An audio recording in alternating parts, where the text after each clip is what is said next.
Everybody, I'm back. Hi! Feels good to be back and streaming again! Short intro, yeah. This is a new and evolved crystal. You guys don't even know. Featuring new cute hat. Anyway, hi everybody.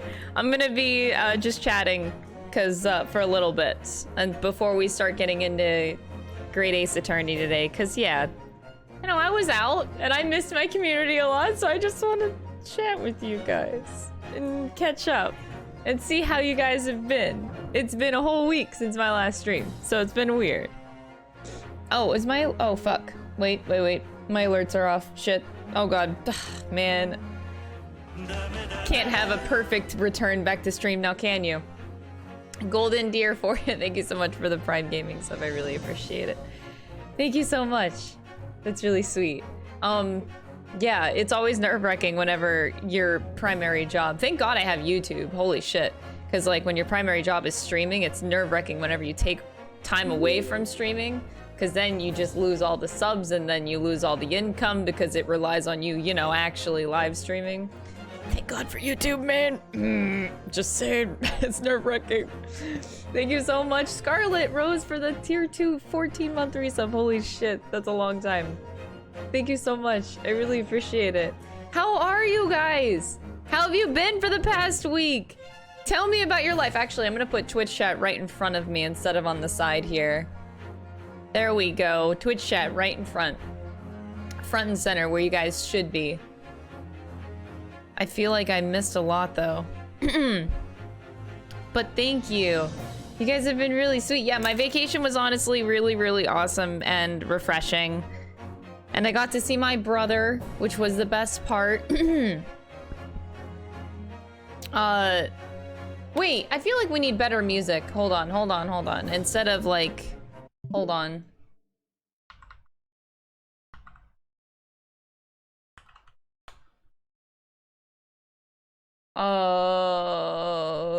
Is this what I'm looking for? Nope.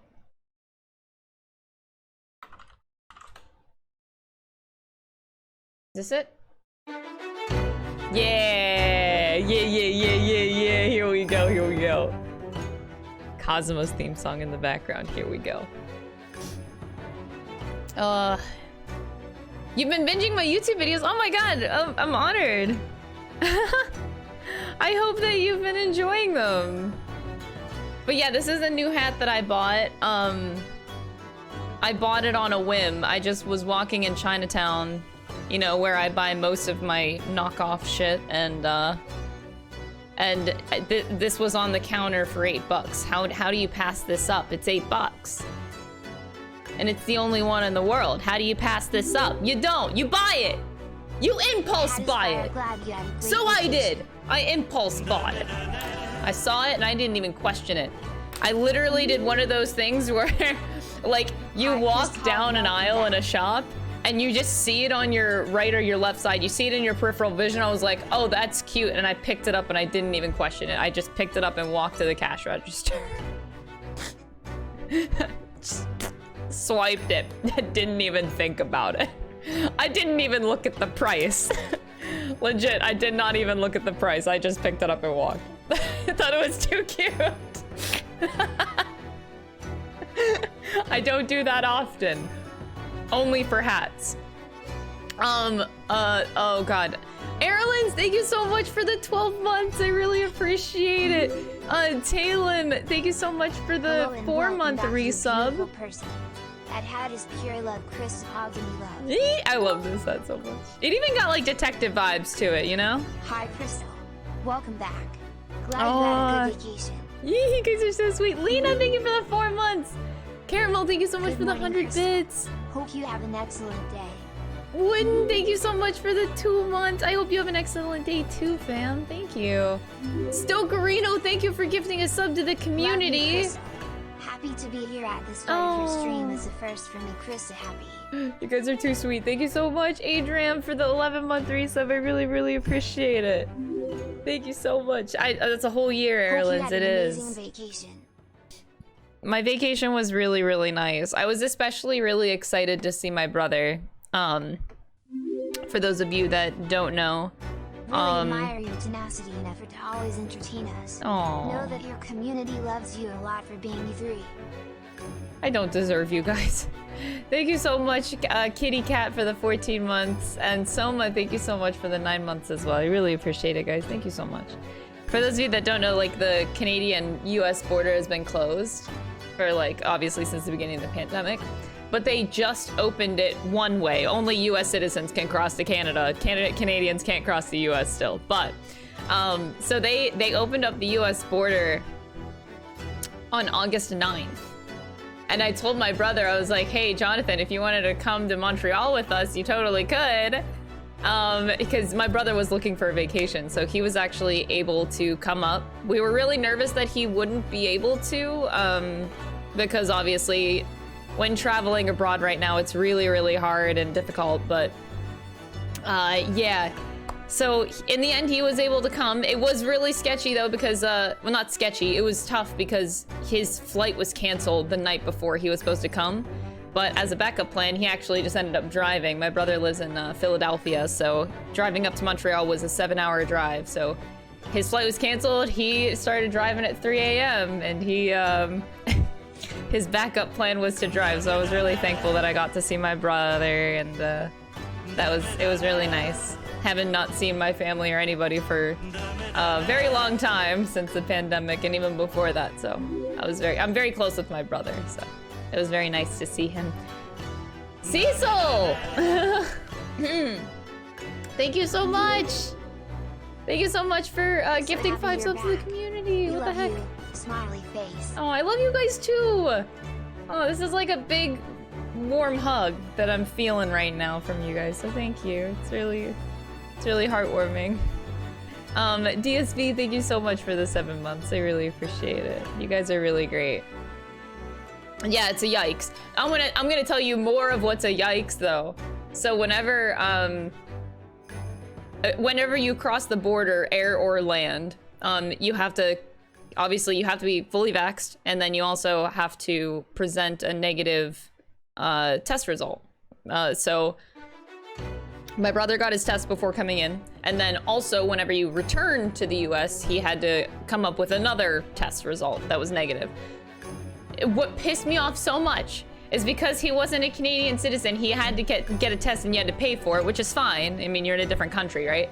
So we paid $185 just to get a freaking test so he could cross the border. He goes home yesterday, he gets to the US border, and the US customs agents didn't even ask for a negative test.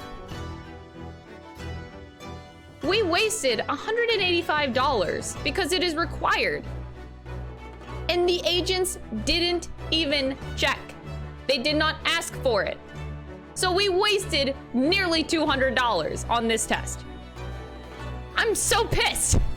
It's literally like the US agents just don't care.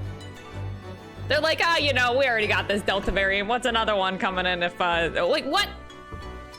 Oh, so mad.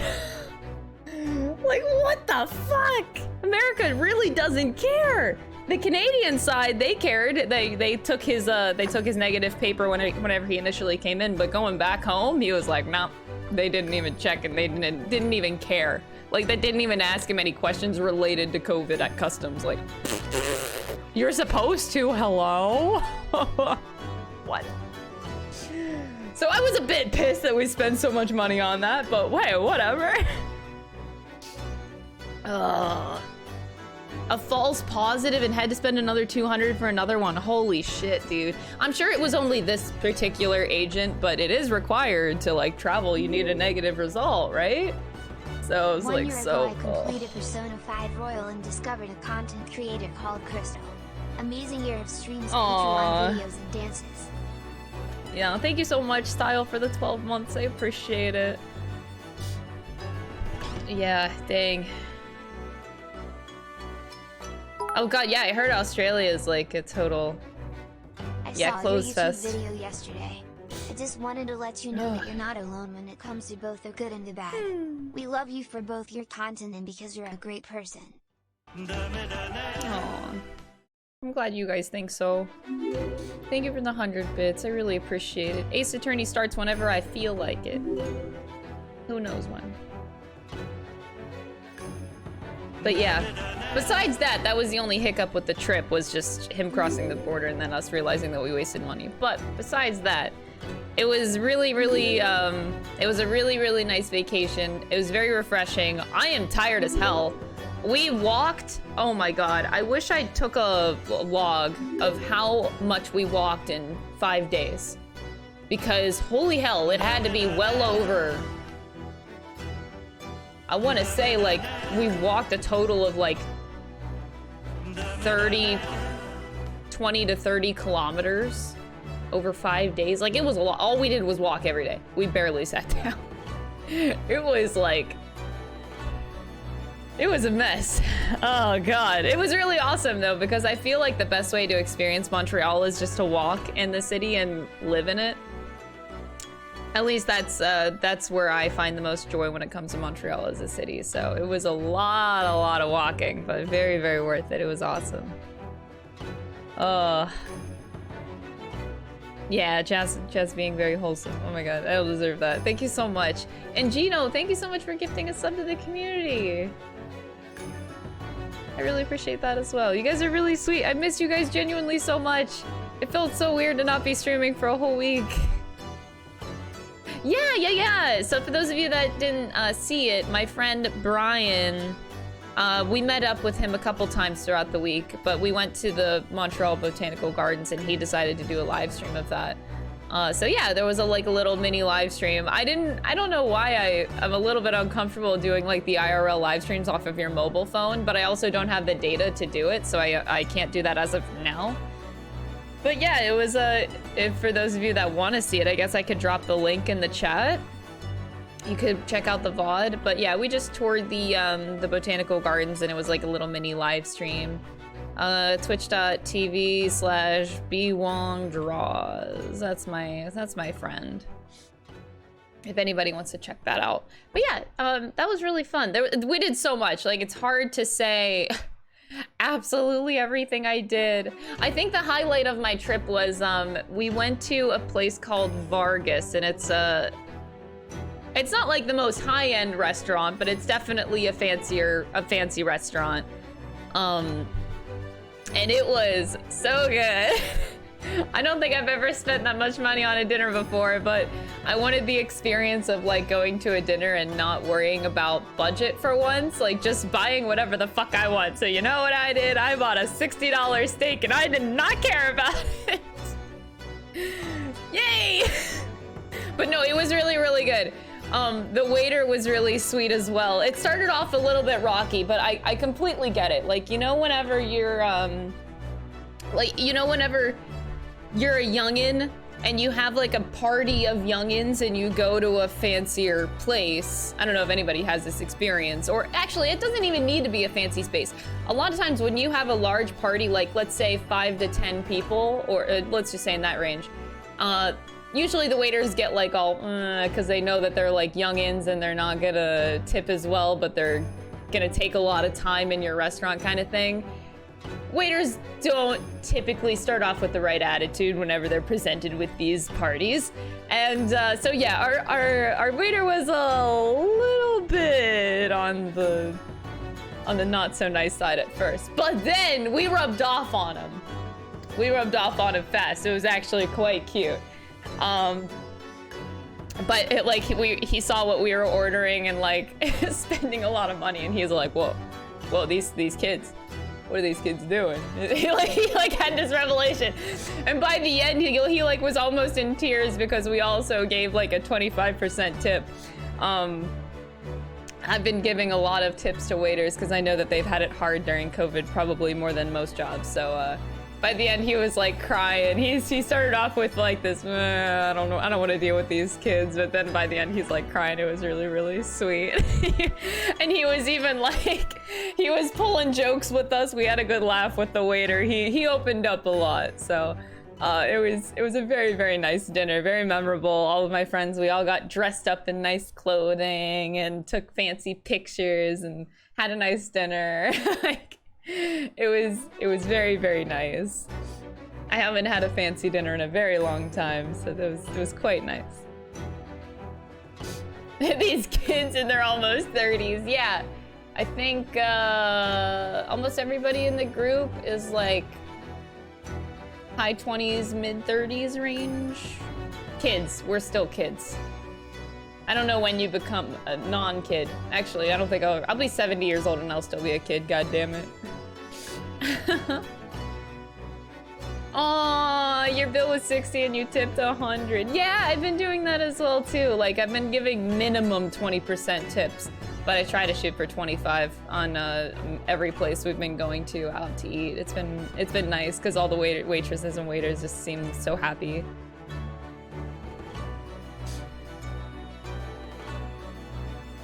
I will definitely never stop being a kid. I can guarantee you that. Yeah, I had a wonderful time. We did a lot of things in Montreal. My vlog might be a little bit lame because I did a really bad job of vlogging all the moments. I was actually living a lot in the moment that I forgot to film a lot, but by the end of the trip, so the last 3 days, Dom got a lot on camera, but the first 2 days, there wasn't much, because Dom ended up taking my camera and filming for me. But there's still a good vlog coming out of it. I think it'll still be fun. Just the beginning of the trip, not as much as the end of the trip, but that's okay. I'm learning how to vlog a little bit when it comes to like my trips, and Dom had a good time actually. He had a good time like being the cameraman. Oh yeah. Our plan is still to live in like around Montreal long term. That's definitely where I want to live, but I have to wait until I'm a citizen first, because it's very complicated to change countries like that I'm living in, or change provinces that I'm living in the middle of my immigration process. Like technically I could move to Quebec, but then I would have to apply for citizenship in Quebec, which would require me to know French at a very fast pace, which would kind of stress me out. I want to learn French at my own pace without being forced to know it all and pass a proficiency French exam. Yeah, no, I'll get there one day, but they require it. So I'll stay in Ontario until I'm a citizen, and then I will we'll move to Quebec whenever I'm all done, but I would like to not stress about that side of things too much. I'm ready for more Ace Attorney 2, trust me. I've been thinking about, I feel so bad because I talked about Ace Attorney a lot on vacation. Bruh, I kept showing my friends Holmes's outfit everywhere. I hung out with a different friend every day, and I was like, so this vest.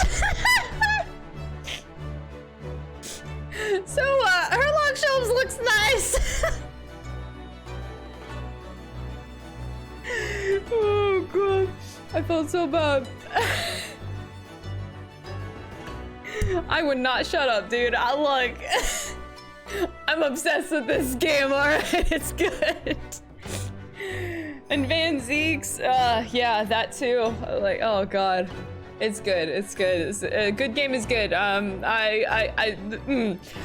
also, I told you guys I would be making the outfit, so I got the first step, alright? I walked down Chinatown one day and they had pop-up booths, and I found the perfect pocket watch for my cosplay. I said I would buy it, and I knew the accessories I needed to buy for the cosplay. So I was shopping around, me doing my little shopping. I come across this pocket watch in Chinatown, and I bought it. Actually, I'm opening it right now because I didn't take off the chain. It's still in wraps.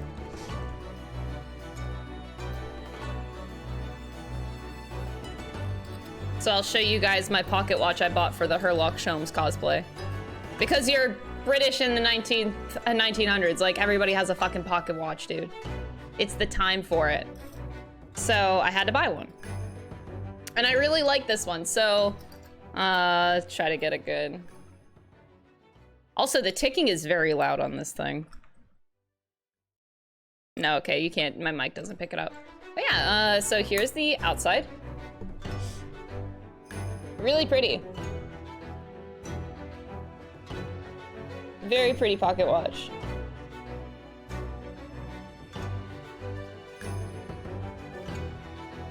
I really like the style. I feel like it's gonna fit the cosplay really, really nice.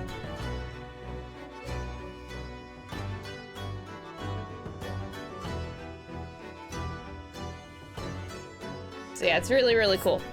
And it was only 10 bucks. I love Chinatown. Everything is so cheap, but yet so pretty. Chinatown is the best. So yeah, I also impulse bought this. It didn't take me long. I saw it on like the booth counter on the table. And I looked at it and I was like, oh, I need a pocket watch for my cosplay. Bought it, didn't even look at the price. I was like, I need that. But yeah, it's a really, really nice watch. They even put a fresh battery in it for me, so I don't need to worry about the battery for a while. But yeah, so now I got a pocket watch for my cosplay. Good to go. Just gotta, you know, make the rest of the outfit, but, you know, got a good start.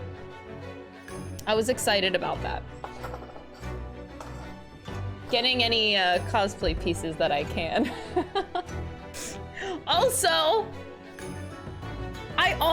Okay, this is really exciting for me. No one's gonna care, but I'll just tell you anyway. I was working on a secret cosplay for a long time. I wanted it to be a secret, but whatever, it doesn't matter. A Shadow Sai cosplay I was working on for a very long time. Now, I've been trying to make it for the past year, but I've had no extra time. But we're walking around Montreal. We go to Little Portugal, and I have never been to Little Portugal. But we're walking down like the main street. I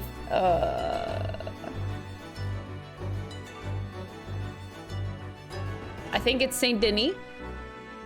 I forget the main street. I'm pretty sure it's Saint Denis, but I could be remembering it wrong. But anyway, street that goes through the heart of Little Portugal. We're walking down, and I see this hat shop.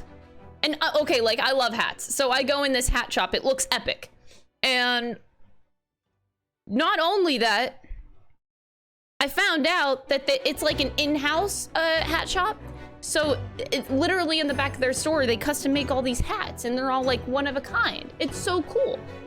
I love these little shops in Montreal. There's so many of them. They're so great. But the best part was that they took custom commissions, and this girl's like a professional hat maker. It's so cute. And I gotta tell you this story because it was the most precious thing I've seen in so long. I go to this girl, seeing that they had like an in-house shop making all their hats in the back. And I was like, do you by chance take commissions? And her eyes, oh my God, I wish I was filming her at the time because her eyes lit up like a fucking Christmas tree. She was so excited. This hat maker, she was adorable. She's the owner of the shop. And she just goes, oh yes, I would love to make you a hat. And then I showed her the picture of Shadow Sai, her big black hat. I show her the picture and her eyes light up even more. Like, she is ecstatic about the look of this hat. She's like, I would love to make that. Okay, just give me 2 minutes. And she runs to the back. Like, she looked at the picture of Shadow Sai's hat for like, not even 10 seconds. 10 seconds is all it took. She looks at it, she's like, oh, yes. And then she's like, oh, I got you, 2 minutes. And then she goes in the back and she gets me like this base, like of course she doesn't have the hat in stock. It's a very specific kind of hat, but she gives me a hat that's like very much the same style, and she puts it on my head. She's like, how does this look? As like a base, and we'll spruce it up and make it a little bit better for the final. And then I'm like, oh my God, like she knew exactly what I wanted. She's so cute. She's like, okay, I'll give you this brim and we'll make it extra firm so it won't droop as much. We'll put extra like metal wire and firmness in the brim of the hat, and we'll give you a black bias. Like, girl, this girl was professional. So I'm excited. I commissioned her. I didn't even know that I could get a hat commissioner in Montreal. That was the best experience ever. She was so excited. It made me so happy to like throw support at her little business. I was ecstatic. She's ecstatic. Everybody's happy. It's a win-win. I'm getting like a professionally done hat by this really cool hat maker. Like, it was a good time. I don't know why I need to tell you this. I was just really fucking excited, dude. So yeah, I'm getting like, I got a bunch of like little pieces of cosplays throughout the weekend, just looking at all these stores and just getting so many ideas in the back of my brain. It was awesome. So yeah, I'm getting this nice hat. And I also bought it plain. Like I bought a plain black hat, but it's gonna be the exact shape so I can wear it myself outside of cosplay. And then she has like the gold flowers and like a hand of cards. And my plan is to make that magnetic so I can like detach it for whenever I want to wear it outside of cosplay. And then if it's a cosplay, I just magneto that shit on my head. That's my plan so that I can wear it outside cosplay, because this hat was expensive as it was specially commissioned. It's okay. I didn't mind because in the end, it's also a really cute sun hat. So it's a win-win. It's for cosplay and it's for, you know, just IRL whenever I feel like wearing it. I was really excited about it. Yeah, I think I did make her day. She was so happy to get that commission. She lit up so much. She was so excited. I was like, oh my god, I'll come back to you. Like, if I ever need a hat commission, I'm going back to her. She was so cute. I could not believe how happy she was. So yeah, absolutely keeping that shop in mind. That was so cute. Absolute master of her craft. She's epic. She has like a little mini team of workers in the back, and just seeing the, I don't know why, I always like seeing like artists' spaces when it comes to like cosplay stuff and like crafting, because it can be very hectic. And it just seemed so organized with all of their hat making stuff and their table. It was all very organized and very, very cool and stuff. So yeah, I don't know. It was cool to see. But anyway, I could be done with that story. Montreal was really nice. It was a good vacation. It was also very productive. And I'm glad I got to see my brother. I'm glad I got to see a lot of friends. I saw most of my friends in Montreal. I still didn't get to see everybody because I do have a lot of friends there, but we hung out with a different friend group every day, which was really, really cool. So I had a specific day for each friend, and it made it extra special. So I am a happy camper, and now I can play Great Ace Attorney and finish the game today with a big old smile on my face. What's the hat from? Wait, this one? You mean? This one's from Chinatown, if that's the one you're talking about. Or if you're talking about the one I commissioned, it's from Persona 5. So yeah, vacation was good. Of course, I'll probably talk detail over the next few streams as topics come up, but it was a nice vacation. It was nice to, I think it was a good starter vacation for coming out of the pandemic. Like, we're still in it, but it was only like, you know, Montreal's only a 2-hour drive from me, so it's not too bad to drive there. And going, like, I go there for business a lot, but it's different whenever you go to a city not for business and just for, you know, vacationing and enjoying the city for what it is. So I loved that a lot. It was a good breakthrough vacation before we start traveling abroad because it was close by, but it was perfect. It was perfect. And I got to see my brother. It was great. It was great. So definitely very happy about that. Yeah, exactly. Like small steps to feel comfortable with the outside world again. Pretty much that, yeah. And now I feel pretty good. I'm still a little bit nervous about traveling, and we're trying to go to Florida in October, but it's especially in Florida, it's not looking so great right now. We'll see if I'm still able to go to Florida in October. We're gonna try though. If it's not safe, we won't go, but who knows? Oh god, this is gonna be my new toy throughout the stream, is this pocket watch. This is gonna be This is gonna be my new toy. It's just too fun to just like flip it open. Why did pocket watches ever go out of style? These are so awesome. Oh, I'm gonna be mad about it forever. Okay, are you guys ready to play games? We can play Great Ace Attorney now. We can finish the game. I need to see Sherlock Holmes. If I don't, I'm gonna be a little upset. I'm obsessed. I'm unhealthily obsessed. I'm pretty sure all my friends hate me for how much I brought Sherlock up in conversation. I'm so sorry if any of my friends are here and watching. Let me change my title. Okay, so we're playing Great Ace Attorney.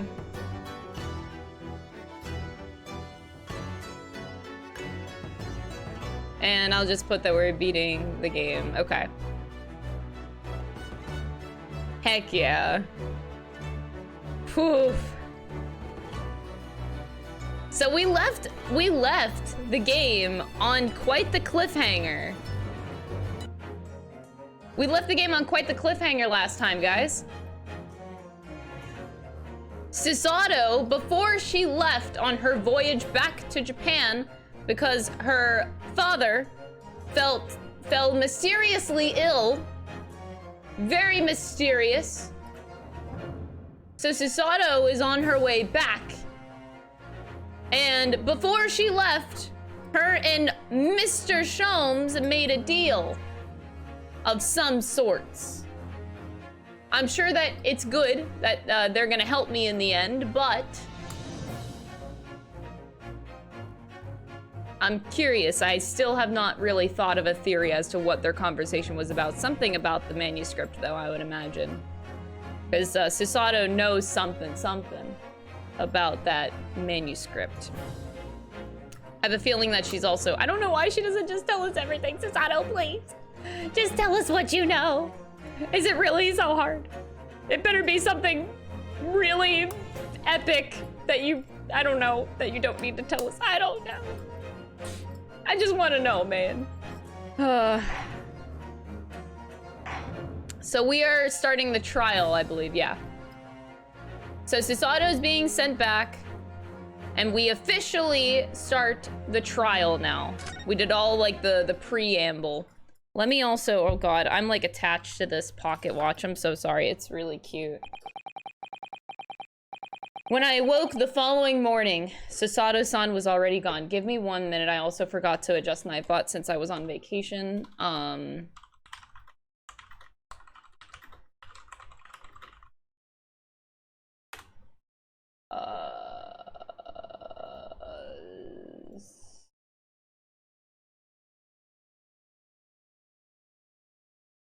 Is this it? Okay. Think I'm good. All right, anyway. So Susato was already gone. Outside the window, the rain came down in sheets. So it's raining. That means the world is crying. Susato was gone. Everybody's sad. And so began an even longer day than the last. One that I would remember for the rest of my days.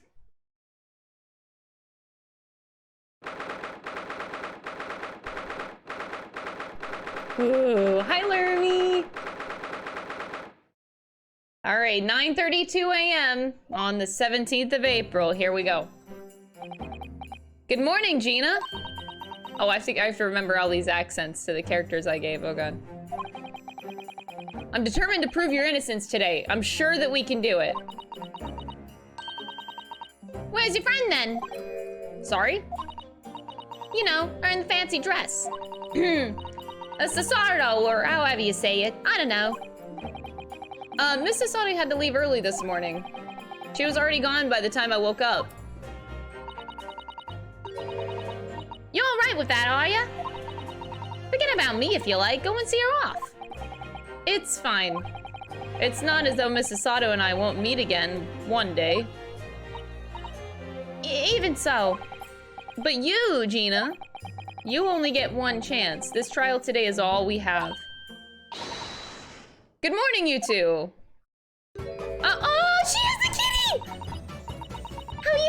Ginny? Did you manage to sleep?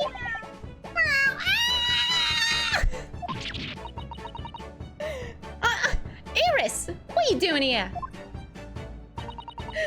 What do you mean? When a friend is in need, we show our support. Isn't that right, Waggy? We get the kitty. Oh my god. Oh, bye, kitty. Waggy. Great way to show your support, kitty. Let him have a nose around. What harm could it do? Oh, that reminds me. I bought a paper on the way here. Now, would you like the good news or the bad news? What do you say, Bruno? Ginny? Oh, well, I think I'd rather get the bad news out of the way first. Nah, always take the good news first. You might not live to hear the bad. I'm sorry. It's gonna take me a little bit to get back into these accents. Yes, that question always gives away people's personalities. Let's not go there. All right then, I'll give you the bad news first. A record amount of rain has fallen this morning and carriages all over the capital are struggling to move. Huh? The bad news was a weather report? So I hope that Susie made a train to Dover and that the train isn't delayed on its way to the port. Oh gosh, yeah. All right then, so what's the good news? Well, the rain is forecast to subside this afternoon. So even if the train is delayed, it should be able to make up the time later. Well, that is good news, isn't it? I feel like I just got played. I couldn't give a monkey's really. If only all good news canceled out the bad. And look, this trial has made the headlines too. Pawnbroker perishes in pick-purse plunder. See? How'd you do that like that? Well, let's say what they want. See if I care. I can't because you're covering your face. Don't worry, Bruno will soon show everyone that this headline is nonsense. I will. And then, in tomorrow's papers, the headlines will be... Discharged diver is dauntless do-gooder. Isn't that right, Bruno? This sounds like the guy who we, the Japanese study abroad guy, he was writing, he talks this way. Did he write this? Oh, yeah, let's hope so. Of course they will. I have absolute faith in you. How was that? I was trying to sound like Susie. Did it work? Did it? It's like she was still here. This morning's paper, purchased by Iris, Gina's case features prominently. Yeah, Mr. Natsume. That was from the last case, right? Good luck then, Runo. I'll do what I can. Obviously, I don't know the law like Susie does, but still... I'll be by your side the whole time, giving you moral support and encouragement. I'm not sure that big thing is as comforting as you think it is, to be honest, but thank you, Iris. It's very kind of you. Oh yeah, Iris. Yes, Ginny? Well, I was wondering, is all about Sholmes. Did they fix him up all right? Yes. The operation was a great success, but apparently still hasn't come around yet. Eh? I've asked a friend of mine in Scotland Yard to send a telegram as soon as he wakes up. I'm sure Gregson would let us know the moment there's news, but then how did Susato talk to him in the hospital if he's been out?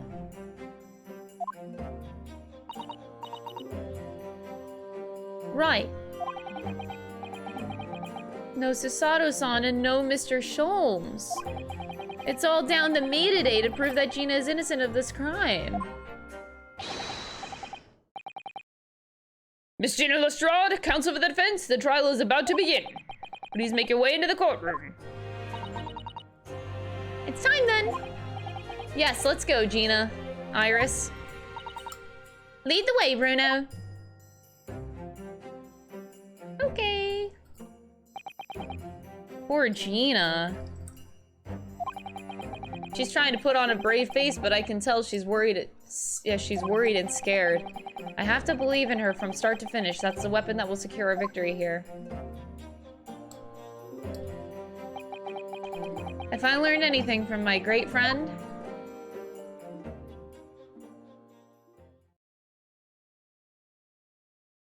we have to do this for Cosima. We have to clear Gina's name for our boyfriend, Cosima. And Sholmes, who is also boyfriend. Yes. Yeah, he do be. Wait, so Iris is actually taking Susato's place. Oh my god. In the name of Her Majesty the Queen, I hereby declare this court to be in session. This trial shall determine the guilt or innocence of Miss Gina Lestrade.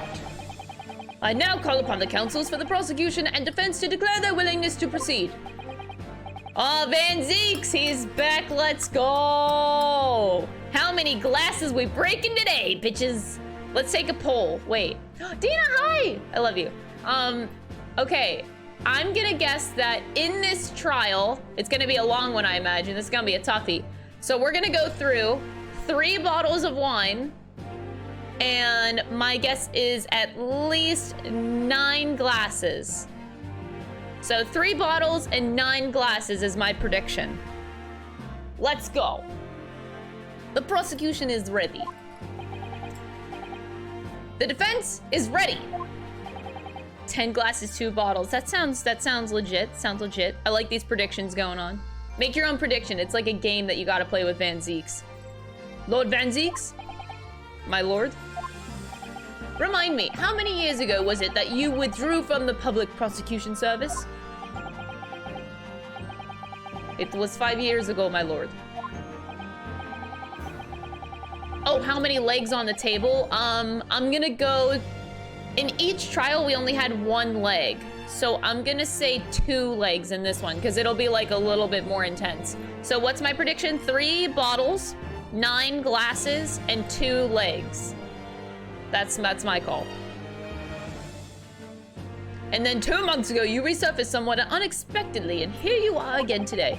Is there some circumstances of which the court should be aware that have led to this erratic behavior?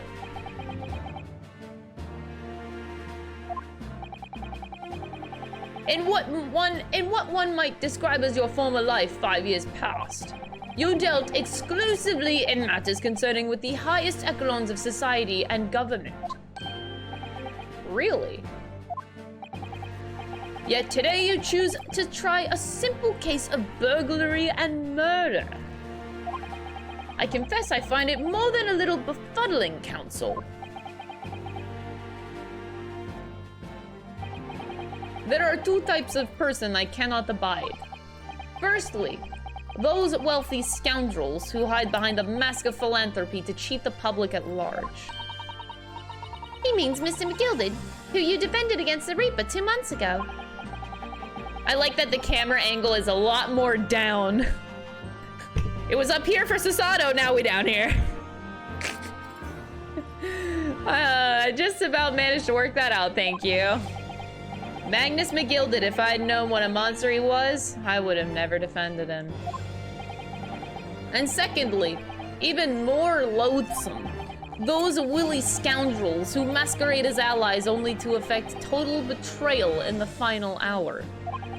In other words, the confidence tricksters from those tiny islands in the Far East. The Nipponese. What?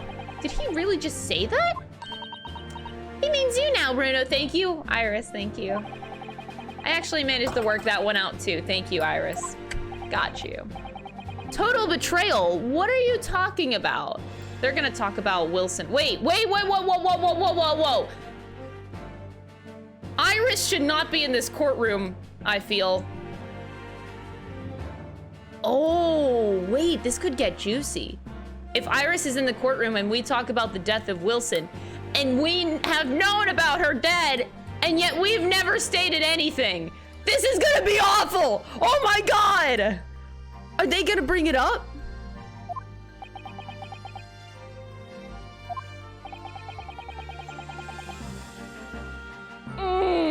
She doesn't know.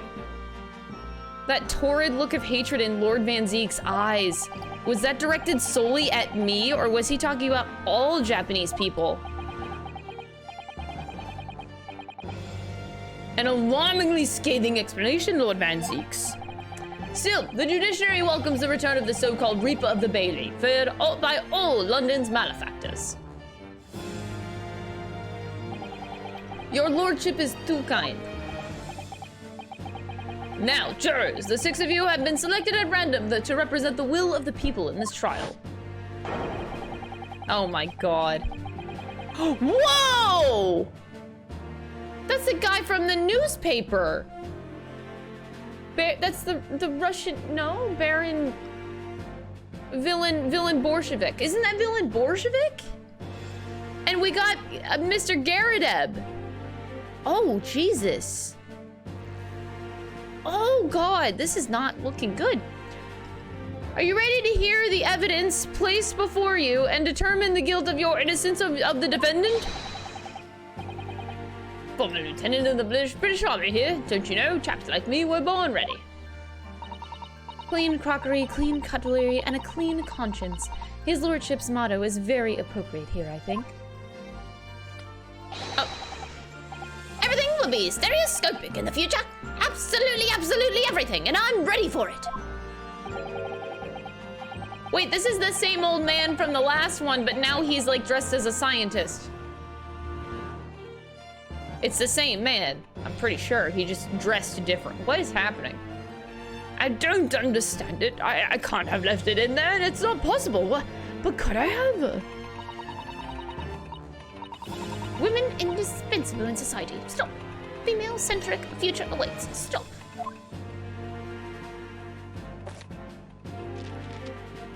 Why does he just have a pet mouse? Good day. I am visiting London for sightseeing, and I would like to take bus to Crystal Tower, please. Did they just pull him off the fucking street?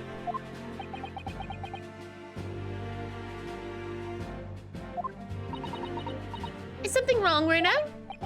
Not exactly. It's just, these jurors. I'm fairly sure I recognize these jurors, almost all of them, in fact. There's only one new one on here. Really? Funny coincidences like that do happen from time to time. Oh, this ain't a coincidence, honey. It is quite strange that jurors are chosen at random from London's 6 million inhabitants, you know? So I've been led to believe, but something tells me I'm being duped. Very well, Lord Van Zeeks. The court calls upon the prosecution to introduce the facts of the case. As you wish, my lord. Allow me to begin with a word of warning to the ladies and gentlemen of the jury. In short, there has never been a more self-evident case of cold-blooded murder. The victim, Mr. Pop Windebank, proprietor of a pawn shop on Baker Street, was shot from behind and died instantly. The prosecution presents this photographic print of the crime scene. As the court will observe, there is a single bullet wound just below the gentleman's left shoulder. The evidence suggests that the bullet pierced the man's heart, resulting in near instant death. Moving on to the findings of Scotland Yard's coroner. His report states that the bullet entered the body on a rising diagonal trajectory. What's that supposed to tell us? It means that the victim was likely shot by someone significantly shorter in height than himself. Someone like the accused, you might say? The prosecution wishes to present the autopsy report and crime scene photograph as evidence, my lord. Indeed, the court accepts. Hand them to the bailiff, please.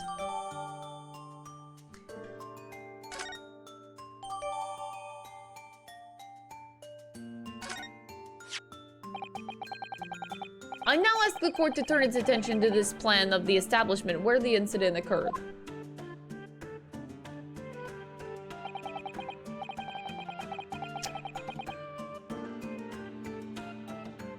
The proprietor was found in the storeroom where he kept articles pawned to him.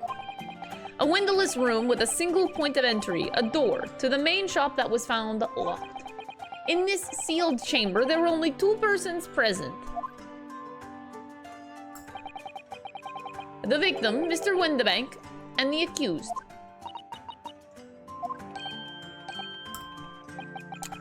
It may further interest the court to know that when the accused was discovered in the scene, she had in her hand the gun used to fire the fatal bullet. Okay, but like, why was she passed out then?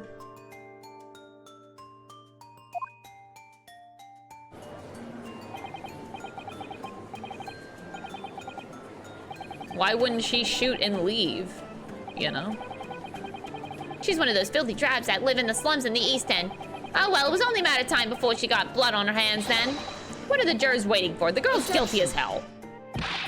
We can't jump to conclusions here. We mustn't assume her guilt because of what she has to do to survive. Uh-oh. Glass and bottle number 1, ladies and gentlemen. The game starts now. My learned Nipponese friend, it is you who mustn't jump to conclusions. The prosecution has barely begun presenting its case.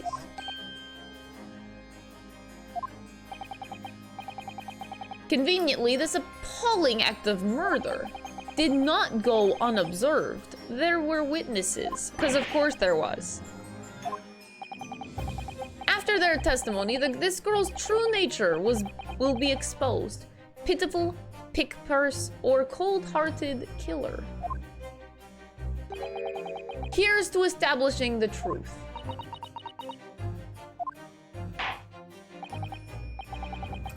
The court will take the full plan and firearm into evidence. Hand them to the bailiff, please, Lord Van Zeeks. At once, my lord.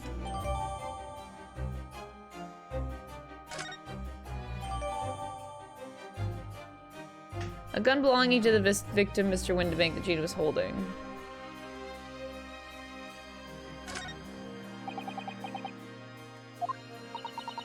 I feel like the mood in here has turned very gloomy all of a sudden, Bruno. I think that's because it has.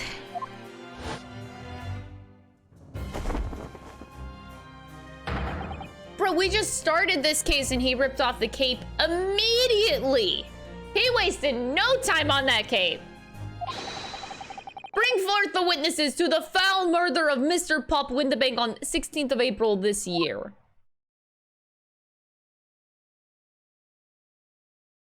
That's the man. Wait, these are the men. Wait, these are the men that shot Mr. Sholmes. It was them two that were running out, but they shot him. Oh, bitches!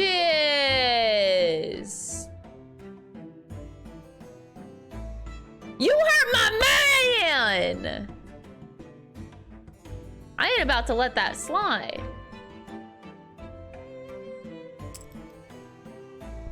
I'm not letting that slide, all right? I know it was you. I remember the 2 silhouetted figures from that scene very vividly. Witnesses, state your names and occupations for the court. Oh my god, these doofuses. Name's Nash Skulkin. Occupation is a baddie. Professional baddie. Professional. Name's Ringo Skulkin. Occupation's same as him. Tobias Gregson, Scotland Yard Inspector. That's right. We're what they call.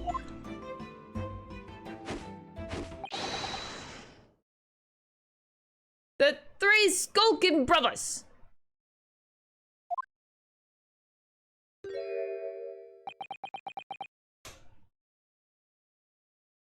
What? What are you looking at me like that for? Don't let me in with you lot. Blimey, that's cold. Don't you know who we're going for? To hold the brother. contact with him, we have. So we scurried in every shady corner of the capital. And then last night we came across you, the very spit of the bloke. Ain't that right, Ringo? And now she is, yeah, the very spit of him. So we decided this is hard. We decided that then what we they're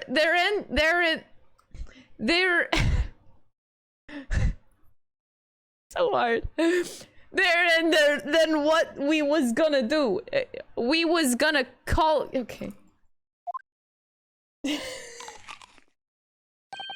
Big bro sulky. Come on, leave it out, you two. Sulky skulkin'. And that's before he's run out of chips. Well then, Inspector Sulky Gregson. Begging your pardon, my lord, but the name's Tobias. What I would like to know, Inspector, is what you are doing in the witness stand. The Sulkin brothers are currently under arrest, my lord, on suspicion of theft. Thieves, are they, these three? No, my lord. Begging your pardon, but please don't let me in with this lot. 2 nights ago, these two brothers illegally entered an establishment with intent to burgle. And in the course of their nefarious actions, they became embroiled in a far more sinister crime. By Jove, you mean to say, what an extraordinary coincidence! Indeed, my lord. While attempting to burglarize the pawnbrokery, they witnessed its proprietor's murder. He's that short and he's standing on a block. Holy shit.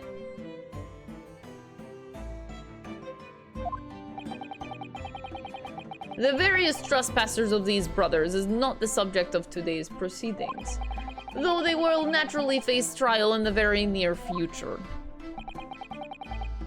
Aw, thank you, Jimmy. Thank you so much for the kind words. I appreciate it. With your lordship's permission, I'd like to remain in the stand to keep these gents on the straight and narrow. Of course, Inspector. Spectacle as I am about the caliber of these witnesses, I will permit them to take the stand. Mr. and Mr. Skulkin, you will now testify before the court. Describe the events of the night in question and what exactly you saw. Happy to.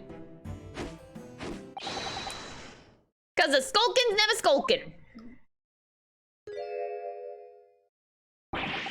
Get out of it. Why do they do this? It sounds like they got, they might be from the same place as Ginny. Like, they might actually know her. I don't know, personally? I don't know. They might just be after her in particular. Bad blood, I don't know. We was walking down Baker Street in the small hours and the gaff store was ajar, see? It was like some kind of sign begging for us to go in, and what it was? But once we got inside, God blimey, we had a gunshot in the back of the room. We went to see what was what, but the door was locked from the inside. We never did nothing, governor. We never took nothing. We just left after that, nice and quiet. You left nice and quiet. You left nice and quiet. You shot Mr. Sholmes and ran out. That is the very opposite of quiet, you fucks. At the precise moment these miscreants entered the property, an even more sinister crime was afoot. The witness's testimony is consistent with the crime scene in every detail. The door providing access to the storeroom was from the main shop was indeed locked from the inside. And within, only the victim and the accused were found. I must say, it does appear to be an overwhelmingly simple case. Still, the defense may cross-examine the witnesses now, of course. Counsel, if you please. Counsel? Yes! What's the matter, Reno? Sorry, I was just stunned into silence for a minute by the blatant lies being told by that pair in the stand. I know that it's all nonsense because I saw it with my own eyes. I'll just have to expose their testimony for the pack of lies it is. Here we go! First cross-examination! We was walking down Baker Street in the small hours and the gas door was ajar, see? Okay, let's just press everything, I guess. Wait, before this, though, we have a lot of stuff to look at. Let me look at the shit that I have. Pocket watches. Okay. We have a lot of stuff. Okay, this is the pawnbroker ticket. Is this the 13th? This is the 13th one. I have to remember the stuff that we have. These are the representation papers, the blood sample portfolio. This is the 15th? Okay, 15th. For a gentleman's overcoat with the blood on it. That was Mr. Mason's, right? The story manuscript, which was in the back. McGilded case notes. Oh, this is Miss Susato. She gave us this. Victim was found deceased on the last scheduled omnibus of the day after a stab wound to the abdomen.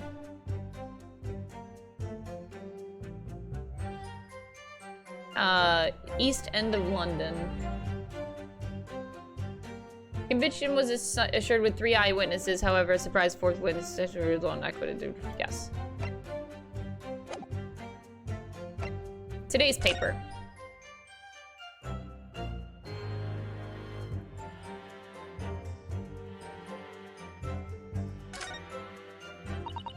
There's a sensational story lower down the front page as well. Look. Ministry mole. Classified secrets may have been leaked overseas from Ministry of Justice. For a 10-year-old, Iris certainly has her finger on the pulse of world news. It's about secret communications between Great Britain and its allies. Apparently, they're being intercepted by hostile nations.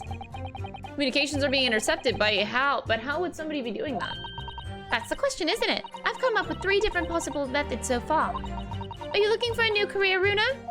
No, of course not. I wonder. Perhaps this is what Lord Strongheart was talking about yesterday.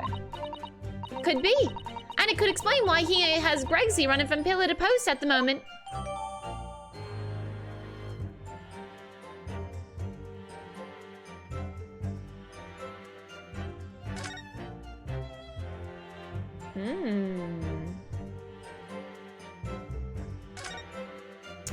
Interesting. Pawnbroker perishes in pickpockets plunder. How awful for Ginny, I mean. But tomorrow's headline will be Discharged Diver is Dauntless Do-Gooder, right? Yeah, something like that. If possible, I'd like to go even bigger. Bigger? How? Crown pickpocket protects planet post-trial, Paps. Protects planet? Oh, I can't wait for tomorrow now. Okay. Autopsy report. Time of death between 1 and 1:30. Coroner Dr. Stevens. Single bullet wound in upper half of victim's back. No other visible signs of trauma. Autopsy findings. Instant death from posterior anterior. Bullet wound to the heart. The bullet entered the body. Wait.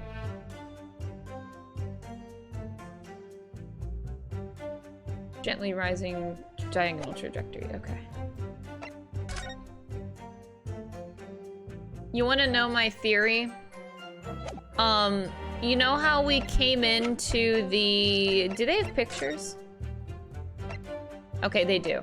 So this blood here, you remember my initial theory where I said I think this is the pawnbroker's blood?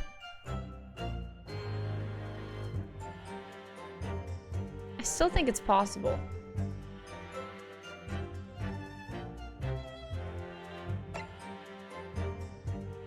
I still think that it's... Like, unless this is a completely... Unless this is a completely different person. What if he died here? What if... Okay. What if the scenario came to be that... We don't actually know if this is Windibank's blood. We're just assuming, because he was thrown there. Okay, I guess that's a good assumption. Whatever. What if this, what if these 2 people came in and found Ginny going through the manuscript to find it here? Windibank changed it at... He changes it at midnight. So he would have had to been shot a long time ago. Out there. And then he dragged... I don't know, I'm just thinking, what if the body was dragged here?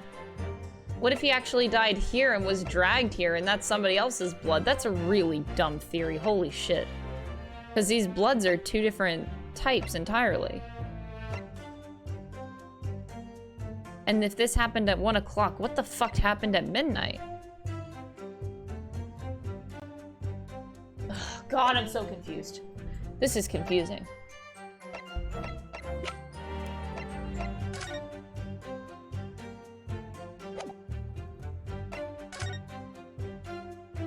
And then this is the gun, huh?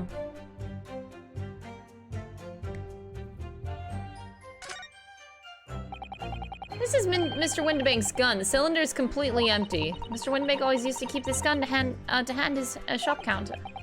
But only ever with a single bullet loaded, I understand. That's right, to keep all the pawned articles that were in his care safe. But his one bullet was fired that night and the poor man lost his life. Was he protecting his shop, I wonder? Trying to keep the articles safe?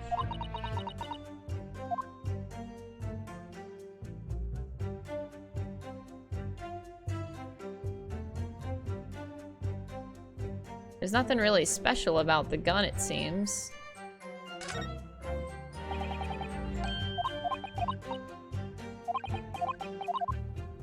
Well, I guess it's a gun. The gun is a gun. Okay, let's break this down. Hold it! The front door of Windibank's was ajar, you say. What time of night was this? Must have been about 1, right, Ringo? Yeah, I'd say so. Right, Torgy? How would I know? This place would have been shut at 1 in the morning, just like every other shop in town. Well, it was pitch black inside, it's true. Ain't that right, Ringo? I'm not so sure, Nash. I seem to remember a little, like, burning inside. What about you, Sulky, me old mucker? Leave me alone. There definitely was a small lamp burning inside. That's what alerted us to the situation in the first place. And when these gentlemen ventured into the open establishment, the accused Miss Gina Lestrade already had the muzzle in her gun trained on the unfortunate victim. That is pure conjecture. Huh, perhaps. But it changes nothing. These brothers inadvertently wandered in the middle of a cold-blooded murder, simply because they found the door of the victim's establishment open and ventured inside. Right, that's what happened. It was like some kind of sign begging for us to go in, it was. Hold it! What are you trying to suggest that you had to go in? God moves in mysterious ways, they say, don't they, Ringo? They do, Nash, they do. Must have been some sort of providence, I reckon. God's will often presents itself at the whim of thieves, does it? It weren't no whim, I'm dead sure of that. It weren't, Nash, it weren't, like we said at the time. You don't just find doors open in the middle of the night like that, nah, there's no two ways about it. It was a sign that our long-lost brother was inside. They're not very good liars, are they? Well, you can't deny it. It led us to a bloke what looks just like our bruv. Gregson is so tired of this shit, holy crap. I said cut it out! Those chips are getting a chomping today. Once we got inside, God blimey, Louie, we had a gunshot in the back of the room. Oh, did you? Hold it! A gunshot, you say? Just the one. Are you sure about that? Yep, just the one, Governor. Could swear to that. It was, Nash, it was. Ain't that right, bruv? The firearm used belonging to the victim himself. Yes, Mr. Windibank always used to leave his gun lying around on the corner. Right, I remember. Remember? When we examined it, we found the revolver was completely out of rounds. That makes sense. Mr. Windbank always used to say he only ever kept a single bullet loaded. That's true, I remember him saying that as well. So we can say with considerable certainty that only a single round was discharged from the firearm used as the murder weapon. My lord, we can. And I should remind the court that the firearm in question was discovered in the hand of the accused. Ah, wonderful. We went to see what was what, but the door was locked from the inside. Hold it! Do you mean the door between the main shop and the storeroom? And if my learned friend is having difficulty grasping the situation, perhaps a drawing would help. Excluding the shop's entrance from the street, there is only one other door, that of the storeroom. Of course, there was only a little oil lamp burning, not much to see by. And the door was hidden behind a curtain and all. That's right. When we arrived, the door was mostly obscured by the curtain. Tell me, why exactly did you try to open that door? Any normal petty thief would run at the sound of a gunshot, I should think. Well, Nash, yeah. I suppose you have to say we ain't normal, eh? Broadly speaking, humans respond in one of two ways on hearing a gunshot or scream. The timid flee, gripped by fear, while the courageous investigate to see if they might help. So you're suggesting that they're courageous, Lord Van Zeeks? What? These gentlemen are of the latter inclination. My learned Nepalese friend, it would seem, is of the former. Bitch! Alright, somehow I just proved that I was a coward that night. Thank you, counsels! So I believe we all understand that the door was locked and could not be opened.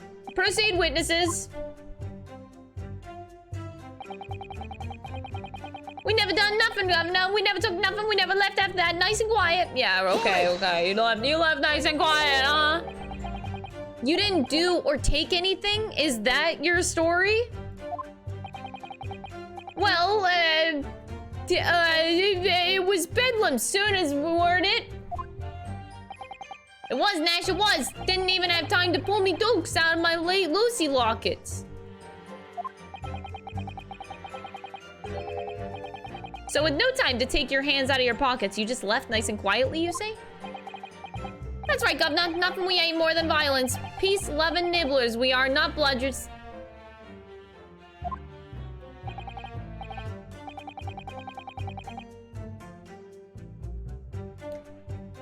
We are, Nash, we are. Never even pulled me dukes out. I'm losing my mind over this, sorry.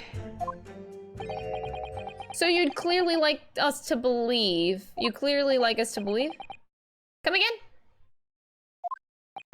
As you fled from the pawnbrokers that night, did you not run into anyone else?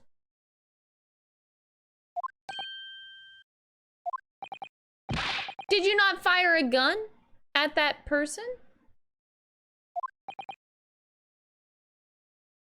Yeah, my boyfriend? Saints alive, they fired a gun, you say?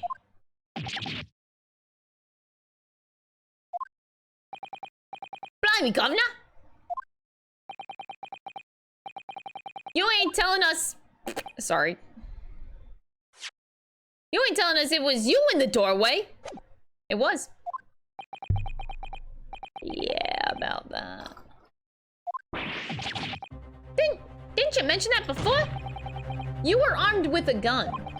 And as you fled the scene, you fired that gun. At London's greatest detective, Sherlock Sholmes! They shot the great Mr. Sholmes? I did hear that, actually. There was a rumor that he'd been rushed to the hospital. The great Sholmes, that's beyond the pale.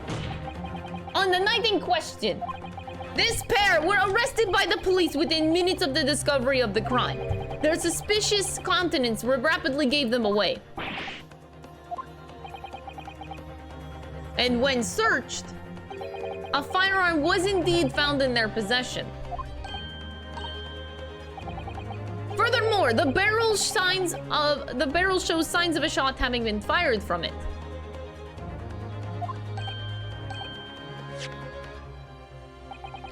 The prosecution invites his lordship to examine the firearm recovered from these brothers.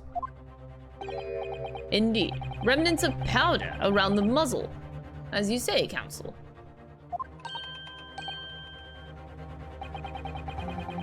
The court will hold this weapon as evidence.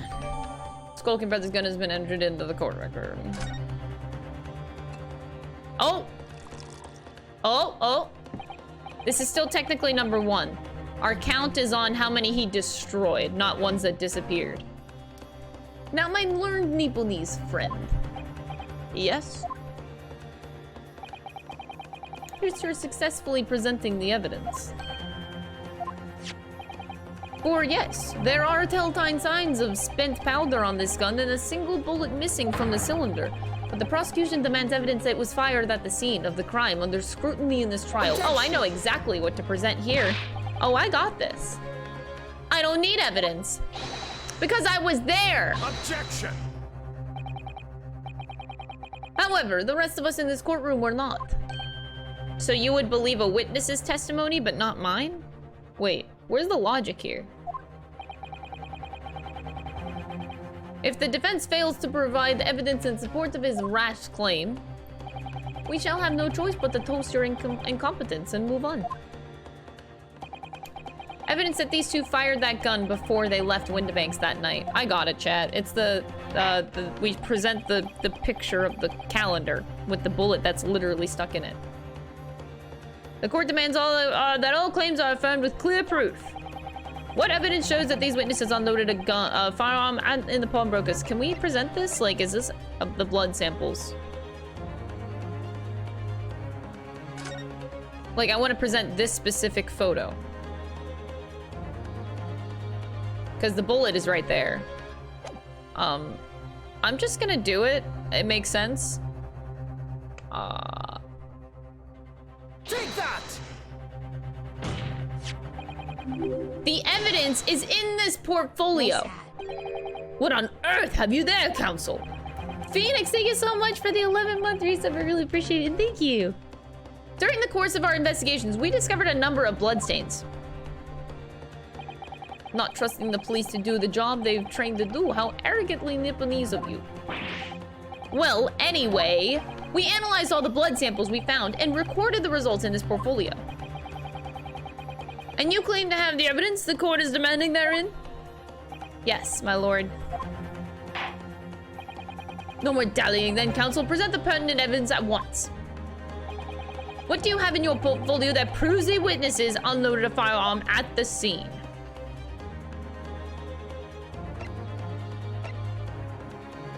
Take that! What is that? Explain. It's a photographic print at Windibank's pawnbrokery on the day of the incident. From the scene of the crime, is it?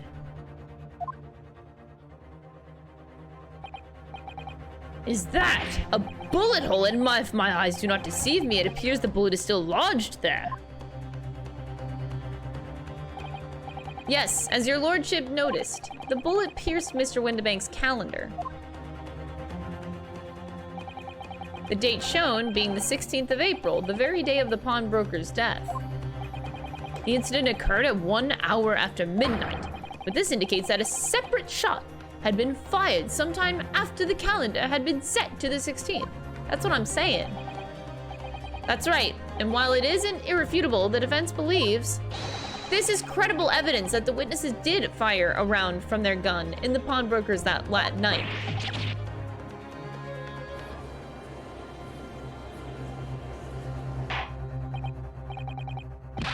How does the prosecution stand, Lord Van Zeeks? He's gonna crush it. If this is the direction my learned friend wishes to take, the prosecution has no objection. What? Oh, there it goes! But you'll forgive me for flinging my hallowed chalice aside in disgust at the repugnancy it exposes.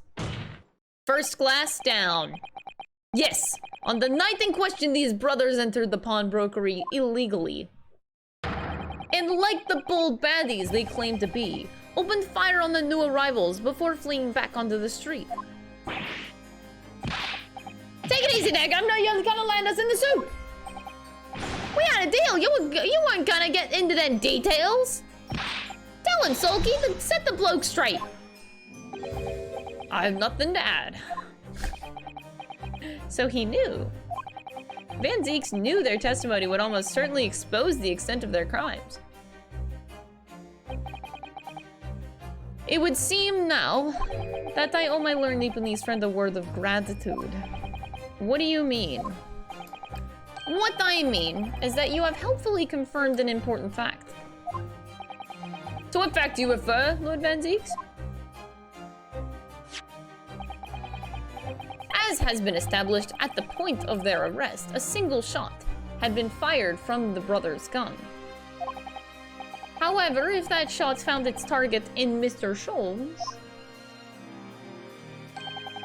clearly these witnesses cannot be accused of the fatal shooting of the proprietor and victim.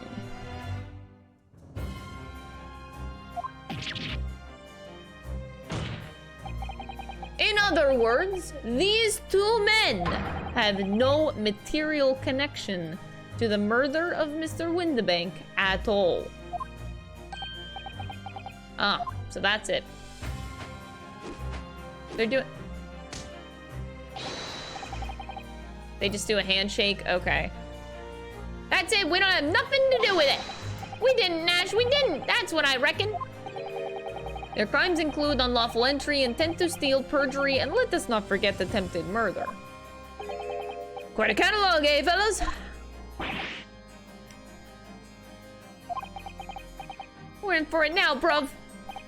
Now then, let us take a moment to consider the aforementioned great detective, Mr. Herlock Sholmes. It would seem the man patronized the pawnbrokers in question somewhat regularly. Where's he going with this? Mr. Sholmes appears to take pleasure in tinkering with eccentric machinery. Eccentric, says who? Not me, don't give me that look. He installed a pair of machines like this one at the victim's shop. Oh, that's one of Hurley's red-handed recorders. What is that, Counsel? It has the appearance of a photographic contraption. As your lordship has surmised, it is indeed a camera attached to a small timing device. Every half hour, it automatically photographs the interior of the establishment. The idea being that if a thief were to break into the shop, he would be caught red-handed. The prosecution has obtained the photographs taken by the device on the night in question. Oh, this is the piece of evidence I've been looking for. 8 p.m., 8:30. 9. As the court will observe, copious identical prints are produced in a quite desultory fashion.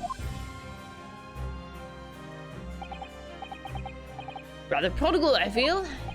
In fact, there are 2 such devices in the victim's shop, my lord. If I may refer to the court to the plan of the premises, their respective positions are here and here. You say these cameras produce a print every half hour. I'm afraid I fail to see how that would help if the anticipated thief conducted his activities in one of the many 30-minute intervals. One can only pray that the would-be criminal lingers, my lord. On the night in question, the witnesses currently in the stand were not caught on camera. I hope your vacation was fun. Glad to see you back and happy 15 months. Aw, thank you, Omega, for the 15-month resub. I appreciate it. The witnesses currently in the stand were not caught on camera. That's a bit of Friar Tuck, eh, bruv? Lady Luck, I was a skulking. Witnesses, at what time did your trespassing begin? Eh? Must have been just after 1, right, bruv? Must have been Nash. Must have been... Yeah, just gone 1. In which case, minutes before these brothers entered the establishment. What scene might we expect to see within the shop? Let us examine the evidence.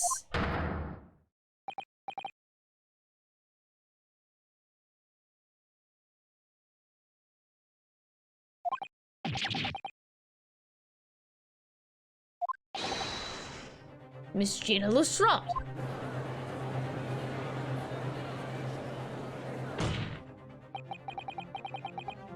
As the courtroom can clearly see,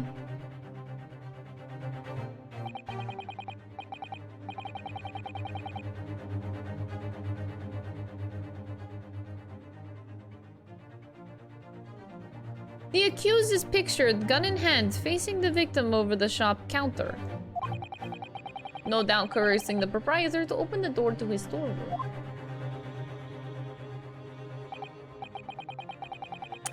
Quite. One can only too easily imagine the events that unfolded. The court will take this photographic print as evidence, if you please, counsel.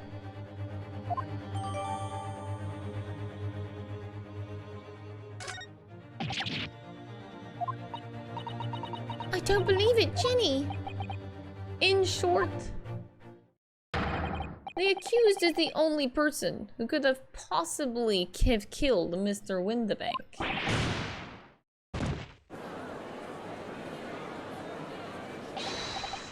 I say, my lord.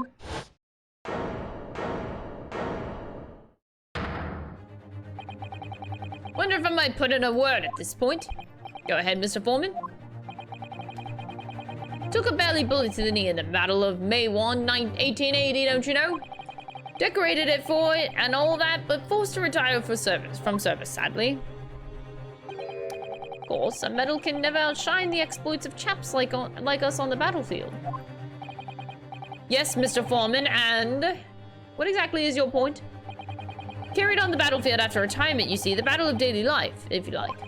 And here I am now, leading the small squadron, 6 men, all good and true. And we'll all go down together, you mark my words, one for all and all for one. Second glass has come to the scene. The ladies and gentlemen of the jury have reached agreement, have they? Is that what we are to understand? Well, Mr. Foreman, is that correct? In a matter of speaking, yes. This is Garadeb's squadron's position, sir. What? No, it's too soon to make a judgment here. Status report for the court, men, on the double! His lordship insists on promptitude at all times, and that goes for making decisions, too. I think you'll find the truth is as clear as day now, or I could reach out and touch it. I wouldn't have left it in there. I just wouldn't, but in all honesty, I can't actually remember. Situation clear. Stop. No room for doubt. Stop. Truth now undeniable. Stop. I am very sorry for brothers. They are unlucky. Very well. I now call upon each member of the jury to state his or her leaning in the matter.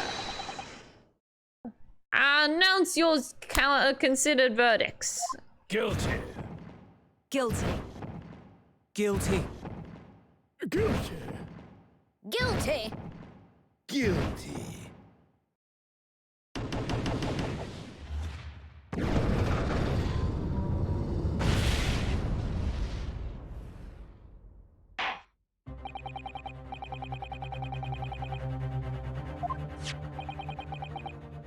That photograph, it must be the definitive evidence that Gregson mentioned.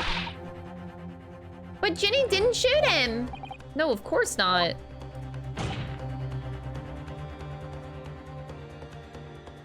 My lord, the defense wishes to assert its right to a summation examination. Very well, the court grants permission. So you refuse to admit defeat again? How unsurprising. We shall proceed immediately with the summation examination. Mr. Foreman, are all members of the jury ready? Absolutely, sir. Always ready for action, my chaps. Ladies and gentlemen of the jury, you will each explain on what grounds you have determined the defendant to be guilty. Here we go.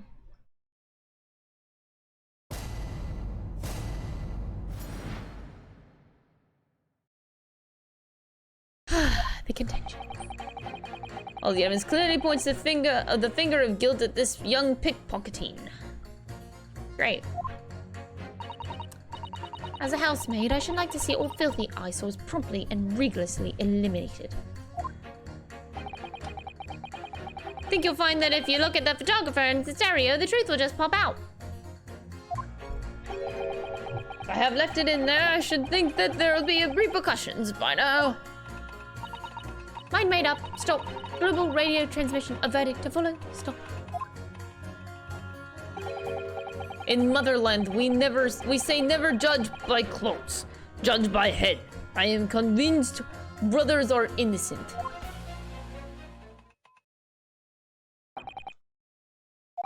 The circumstances of the crime and the evidence do indeed implicate the defendant rather comprehensively. The storeroom locked from the inside, in which the victim and the accused were discovered alone.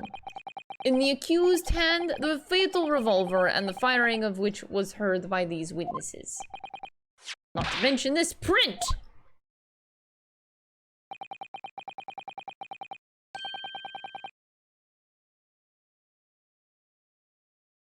Take it from a chap who's seen action on the battlefield. That young girl's on the verge of pulling the bully trigger.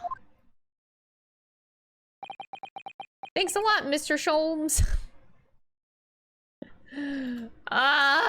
No, Mr. Sholmes helped in this case.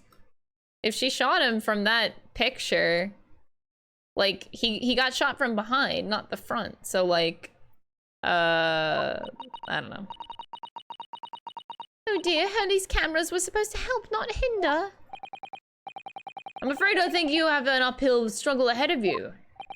But Gina didn't shoot Mr. Windibank. Which means there's more to this situation that we've yet to see. Agreed. You have the floor, counsel. Proceed with the summation examination. The only bad thing about summation examinations is that means that Mr. Van Zeeks can't talk during the whole thing. So we don't get to have his beautiful wine glasses be ripped and shattered.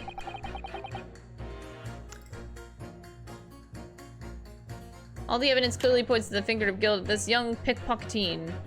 Okay, so before we do this, let's look at the evidence. So this is the Skulk Brothers gun.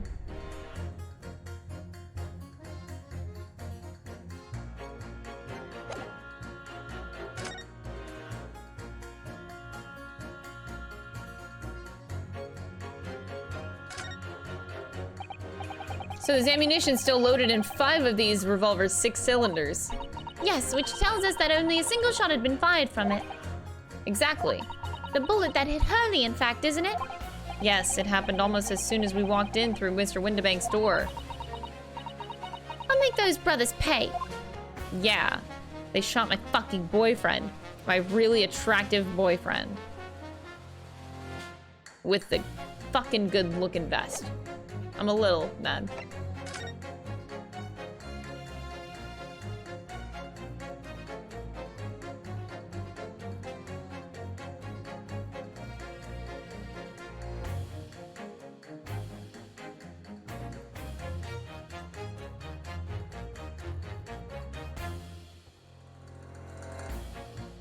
I'm really looking at this. Taking notes. We're taking notes. We're taking notes.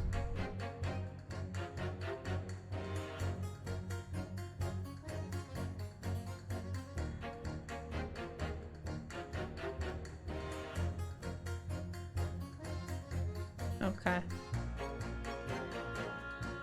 It still doesn't say anything to me.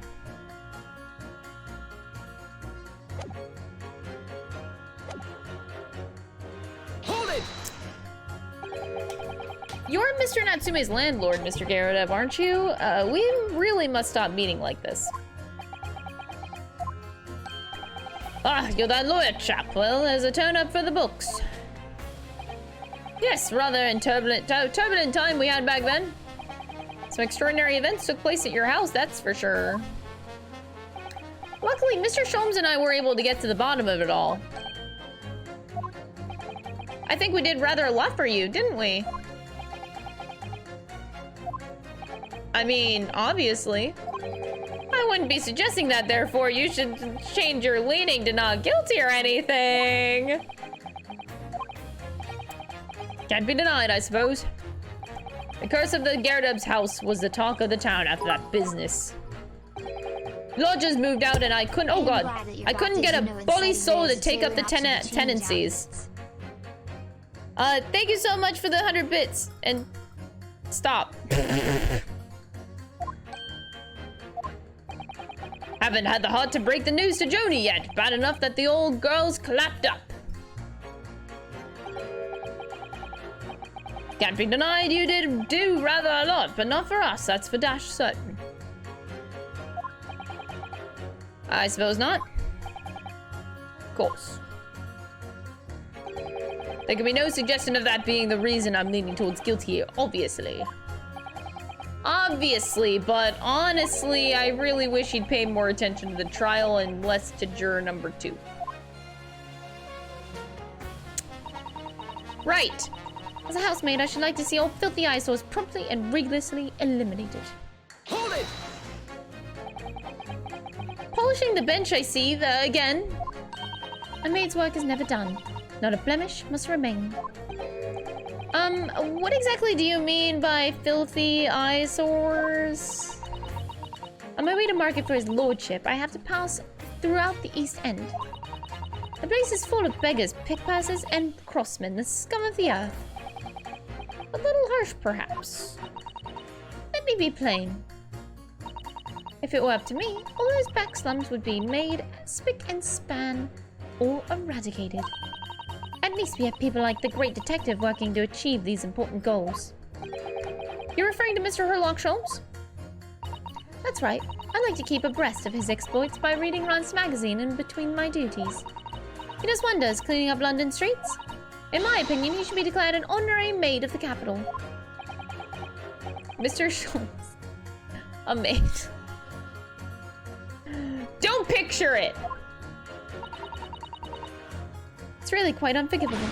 Gutter scum having the audacity to shoot our very greatest detective. Don't even tell me that fan art exists. Don't even. Don't even. I don't want to know. I'm gonna pretend like I heard nothing.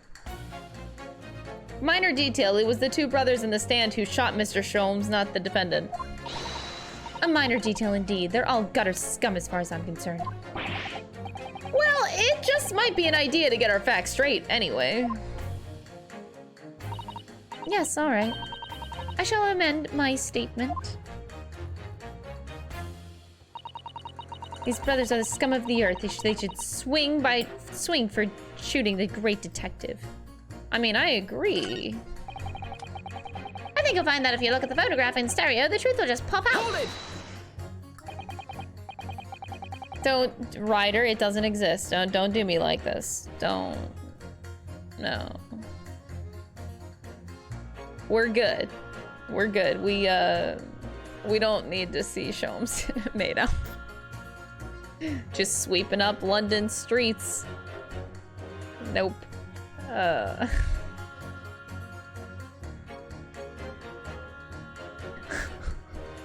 Oh wait, now that I have a pocket watch, I can be like, oh, look at the time. Oh, enough of chat's bullshit. Let's go right back to the plot. What do you mean, look at that photograph in stereo?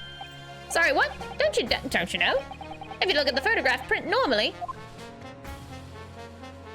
it looks as though the pickpocket girl is about to shoot the victim, obviously. Objection!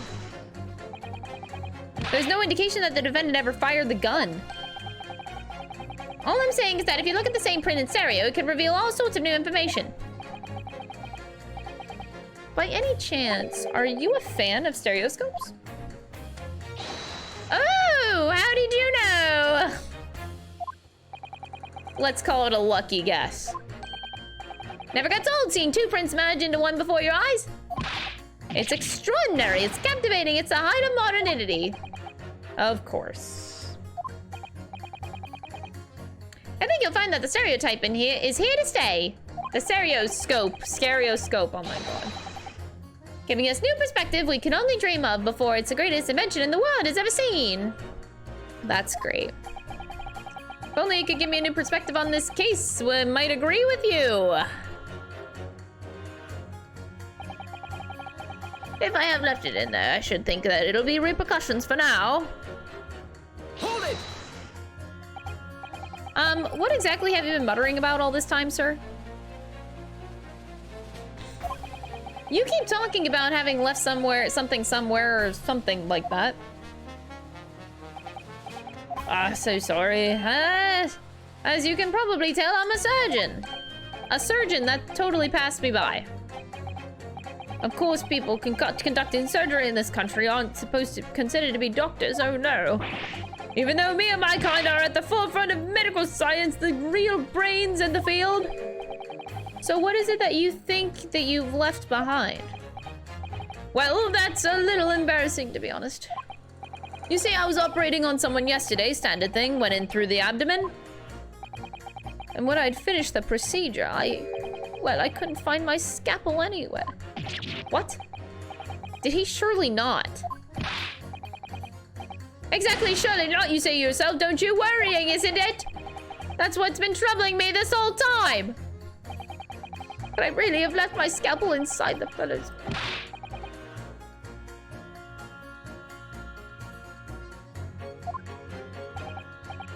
So there you have it.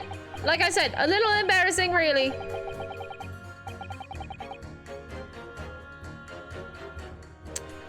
I'm glad that he's not the one that did surgery on Mr. Sholmes.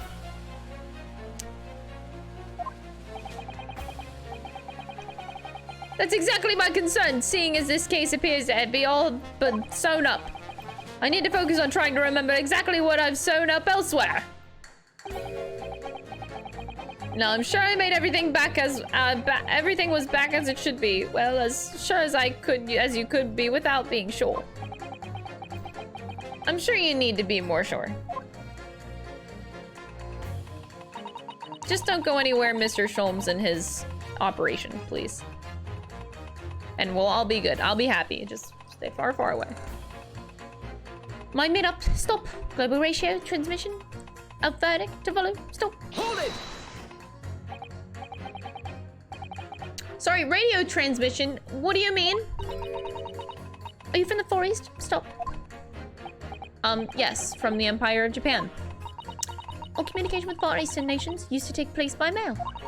Royal Mail steamers take more than a month to complete the journey. Ah, but now we have the electric telegram, so we can send messages using electric signals. Thousands of miles of cables have been laid along the ocean beds, connecting the entire world. Thousands of miles of cable on the ocean bed? It makes my head hurt just thinking about it. You are well informed, young lady. Hehe. The cables will soon become a thing of the past. Stop. And just when I was starting to catch up, radio transmission is the future. Stop. Messages carried over airwaves to 4 corners of globe. Stop. Excitement growing. Stop. Atmosphere electric. Stop.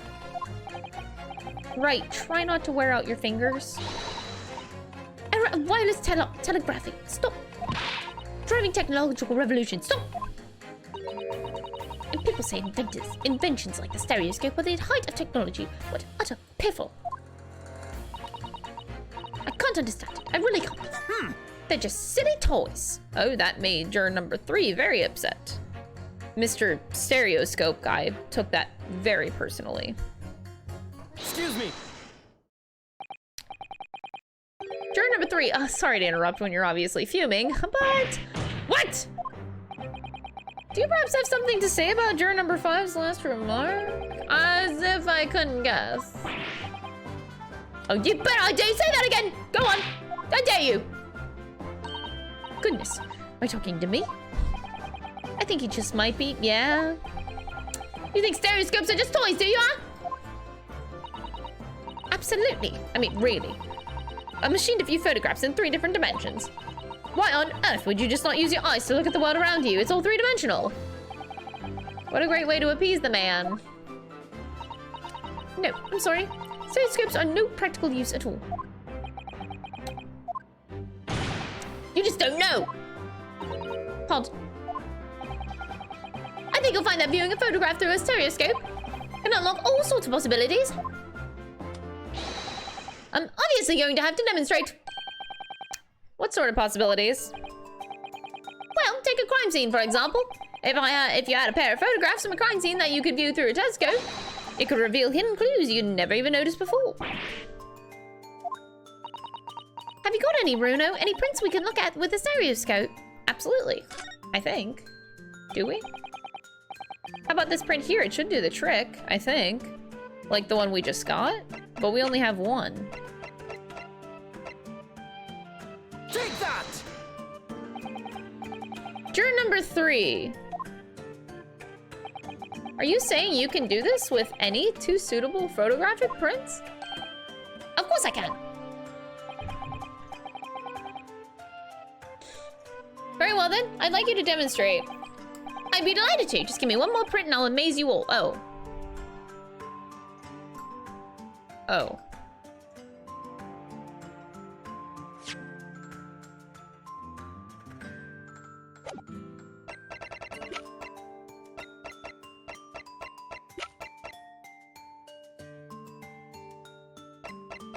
Should I have done these 2 instead? Oops. Maybe I just throw in this one. Take that! Wait, sorry? What do you mean one more print? Oh, don't you have these in the Far East? Don't you know how a stereoscope works? Bruno? You need 2 photographs for a stereoscope, remember? I do, yeah. Yeah, these ones. You know, one for the left eye and one for the right. Okay, so yeah, those ones. We did this before, though.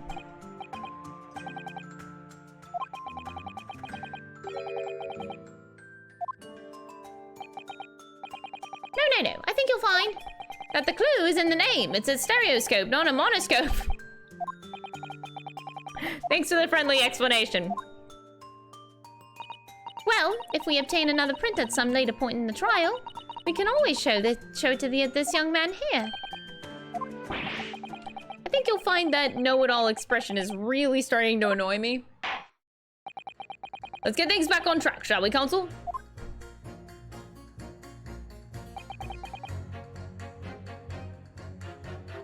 So we'll come back to you.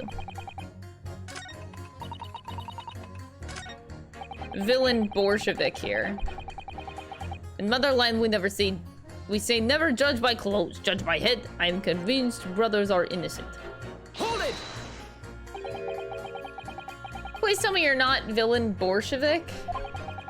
The Russian revolutionary? A revolutionary? Duh. I believe there is such a rumor. It's just a rumor? You see, I have unfortunate appearance and look like vicious criminal. Your words, not mine. Just want to point that out. People call me revolutionary, murderer, autocrat. And which glove fits?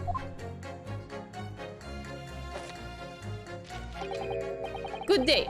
I am visiting London for sightseeing. I would like to take bus to Crystal Tower. Oh god, he doesn't know much. Right, that didn't sound staged at all. You'll forgive me for having my doubts. I don't want to be treated like vicious criminal all the time. It is very painful. People do not realize. So I have much sympathies for these brothers. People say that they are criminals only because of how they look. Yeah, that's why people think Gina did it. Same deal, dude. You prove no point. Duh. Maybe they went inside pawnbroker's shop, but they have done nothing wrong. That is all I want to say. Skulkin Brothers did nothing wrong that night? Alright, well, first of all, that's one not so little misunderstanding I'll need to clear up straight away. Tell me something, Iris. What is it, Bruno? The jurors are chosen at random for the inhabitants of the London town, are they? Yes, it's amazing, isn't it? In that case, how is it that there's a Russian tourist sitting among them who looks for all the world like a revolutionary? I wish I knew. If I can't change the minds of more than half of these 6 jurors, the trial will be over. But we know that Ginny would never shoot anyone. Ah, yes, so we need to find contradictions in what the jurors are saying and pit them against each other. I must be ready to go to whatever lengths I have to convince them of Gina's innocence.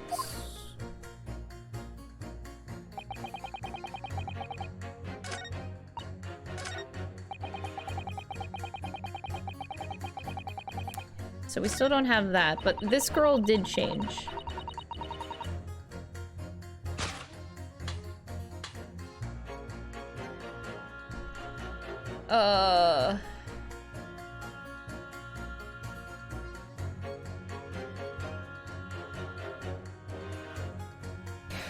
Give me a second.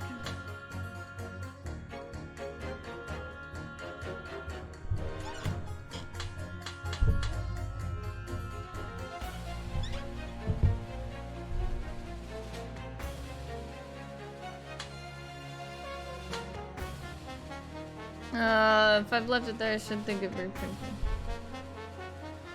Wait.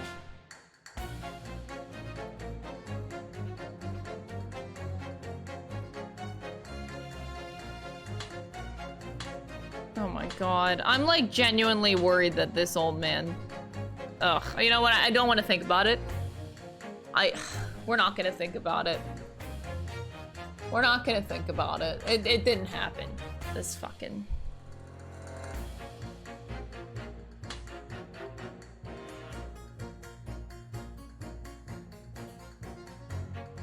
Is that why Sholmes is still asleep? Oh my god. Ugh.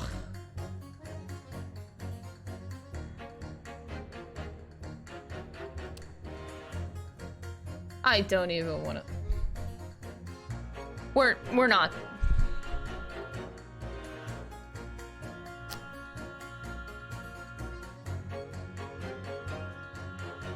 Oh wait, these two contradict each other. Okay, let's pit them. Objection! Good lord! Counsel, explain yourself! Oh my statement contradictory. Juror number 6, you've got the wrong end of the stick.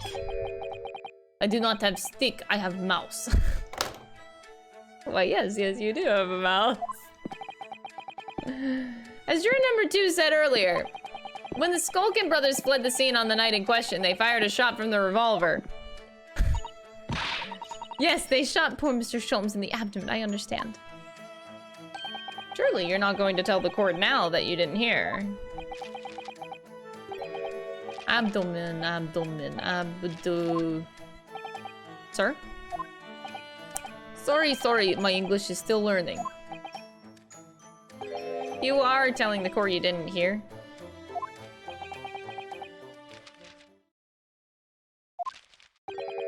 Forgive me, I did not hear.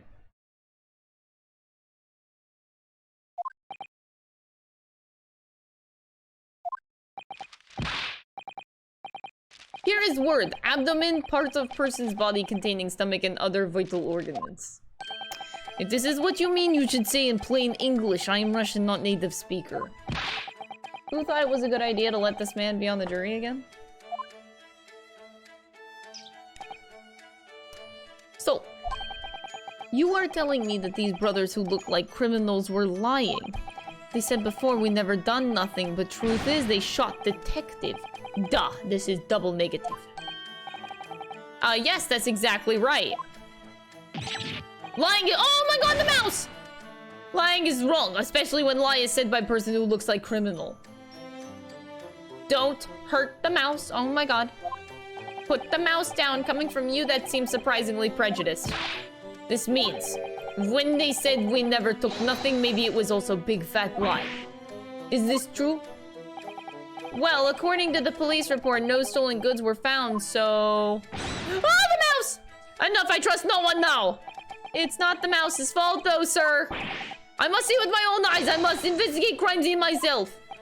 I'm afraid that won't be Yes, it is, Bruno. Easily. Sorry. With the prints from Hurley's red-handed recorder. If you compare the print that pictures Ginny and the next print from half an hour later, you'll be able to see straight away if anything was taken or not. Tut tut. Calling out the prosecution in the middle of a summation examination of all times.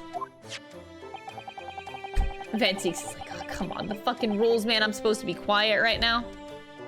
The print showing the accused threatening the victim after she spoke into the shop is this one. Following this, the victim and the accused moved into the storeroom. Meanwhile, the Skulkin brothers entered the shop and summarily heard the fatal gunshot ring out. Sadly, none of these events were captured on film. This is the print produced by the camera half an hour later after the brothers' flight. Nothing. But this was taken after Hurley was shot then. As far as I can tell. Nothing has been taken. That does seem to be the case. I can't notice anything that's obviously missing in the second print. The brothers who look like criminals told only one lie. They shot men, but they stole nothing. It would seem so, yeah. Good. No, not good. You were right, I did not understood situation. I know brothers have lied. Think it is very important to continue with trial. Okay, thank you. Very cool, Villain Borzhebek. Now please don't squeeze your mouse anymore. It's a start, I suppose, but there must be more in what those jurors are saying that I can use to expose the truth, and if I can do that, we must turn the situation to our favor still.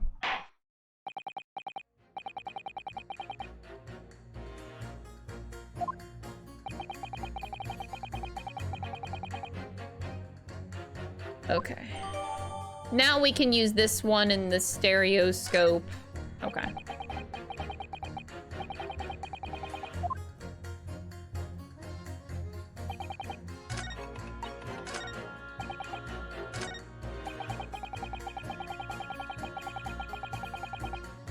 Hold it! Can it really show up new clues? Oh no, unless you try. How about this print here?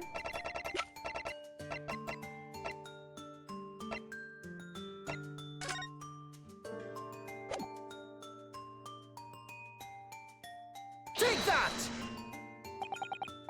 All right, juror number 3.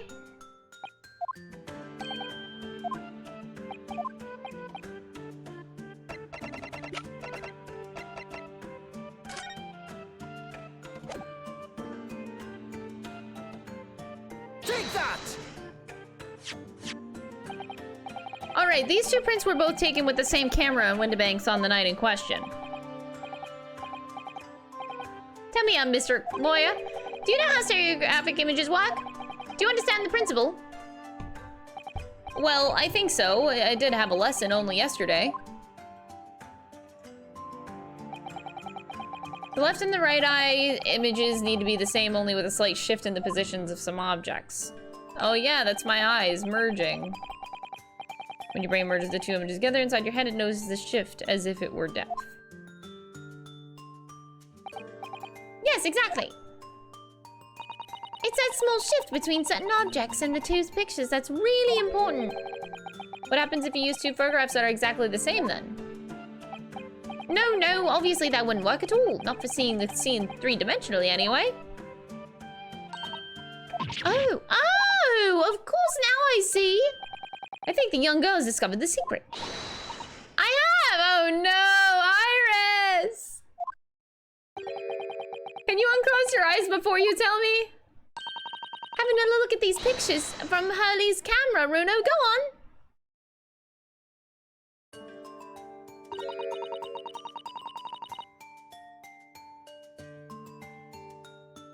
Let's try to do this before the game does it for me. Okay. I'm gonna do it before the game does.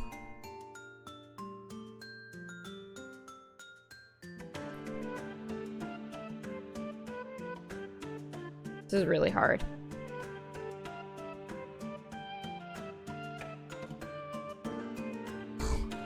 My eyes can't do it. Hold on, hold on.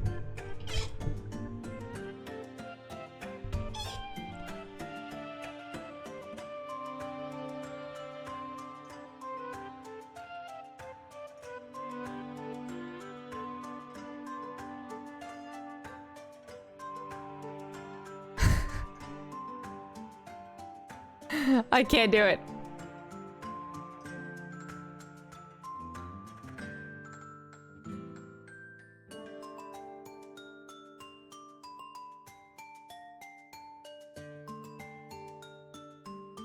It's too blurry.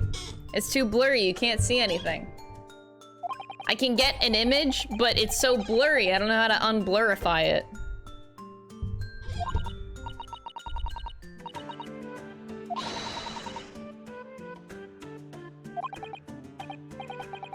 I'll give it a go.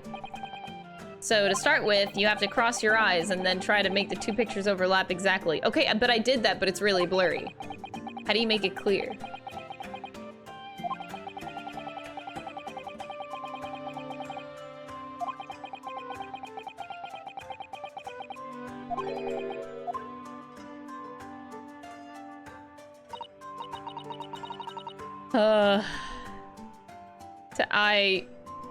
Oh wow, the game is actually, oh god. All right, you know what, let's try this again. I'll be honest, no, not really. I didn't see it properly. I thought the game was gonna do it for me.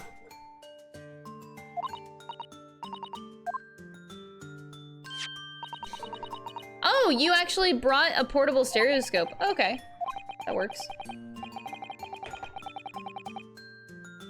If you had the contraption with you from the outset, you could have saved me from staring at Mr. Windibanks and Gina like I hate them all the time.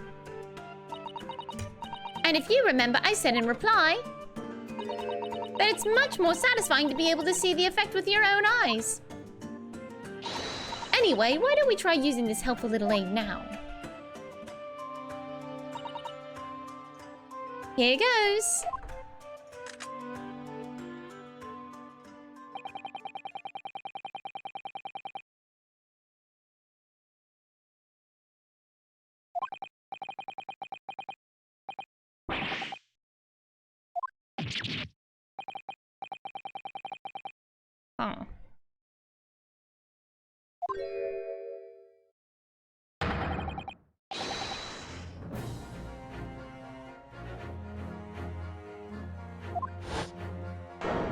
Huh.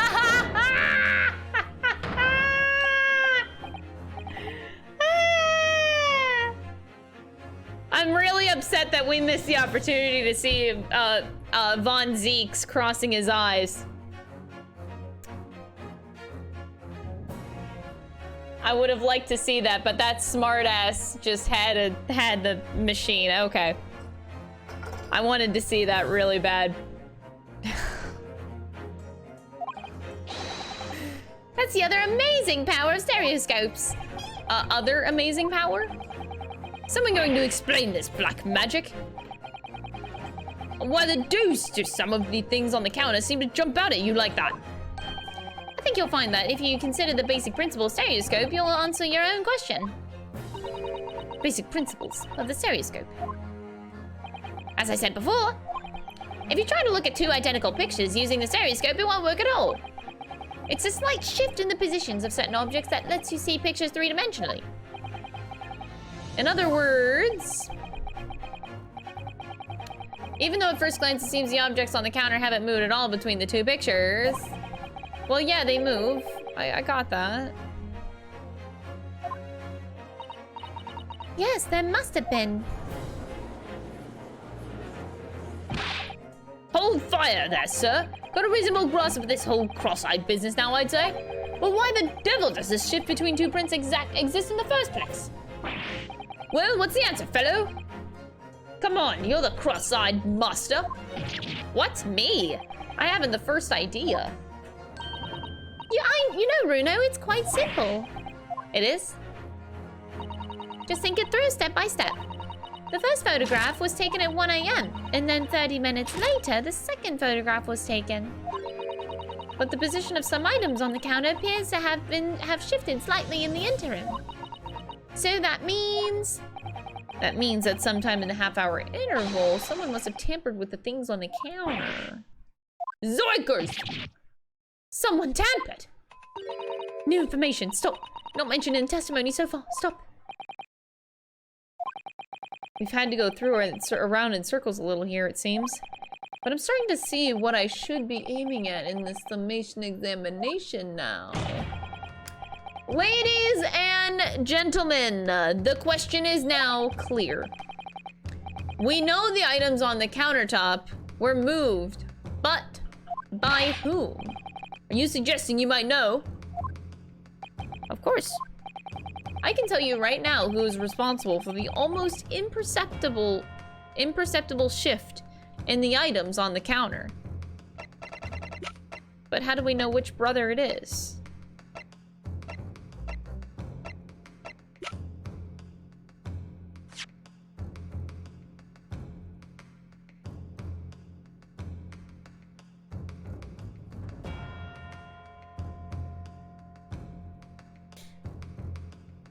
I mean, oh, could have been... Oh, are they trying to imply that it's Windibank? Wait, no, he would be dead.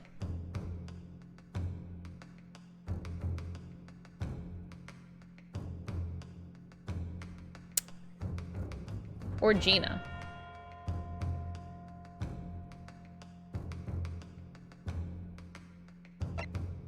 It was Sholmes! That bitch. I'm gonna try and say I think Windibank here. Take that! Quite clearly it was the work of this meddler. Oh god, yeah, nope, okay. Yeah, let's, oops, that didn't happen. Should now be clear even to you. Who is responsible for this impeachable shift in the direction of this trial toward the absurd.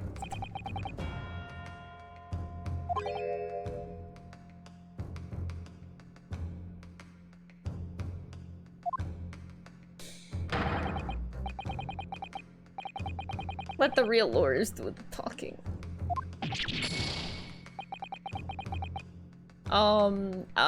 Let's pretend it didn't happen, okay? Happens in someone who was in Windibanks when everything was going on, doesn't it? Well, yeah, that's true. It narrows down it quite a lot, I think. I'll have another think. I guess maybe I'll just go with the first gut instinct, you know?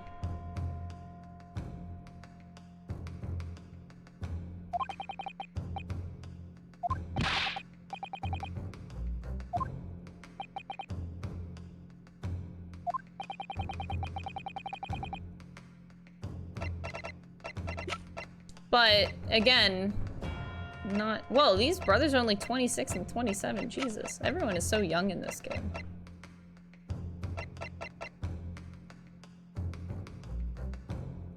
Why would Gina have moved them? It was... Oh, it was Mr. Benedict! Mr. Eggs Benedict! I knew it all along. It was this bitch. How could he?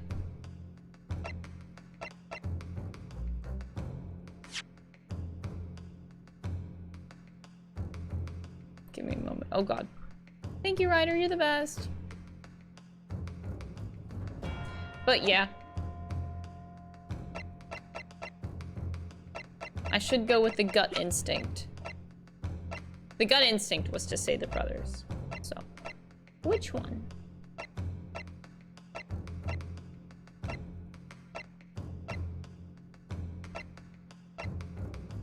It was Luigi! Take that!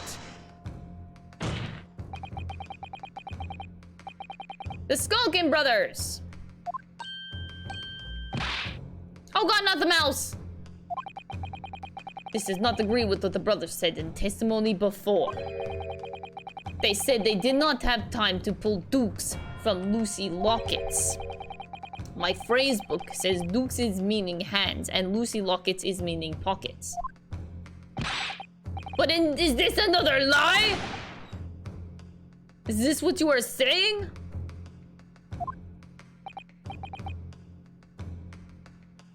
I'm afraid so. Hold on there a minute, you can't be sure of that.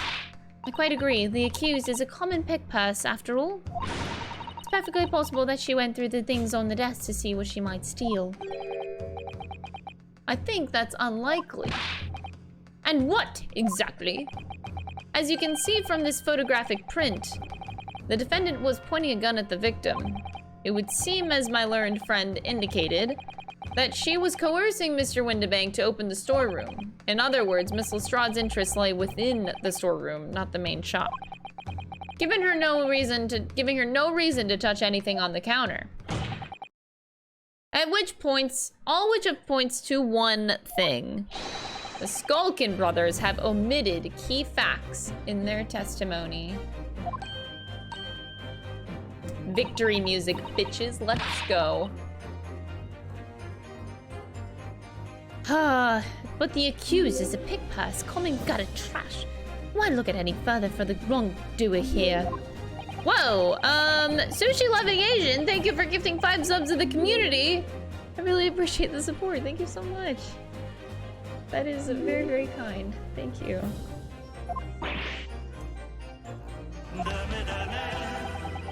I believe that these brothers were looking for something on the victim's counter that night.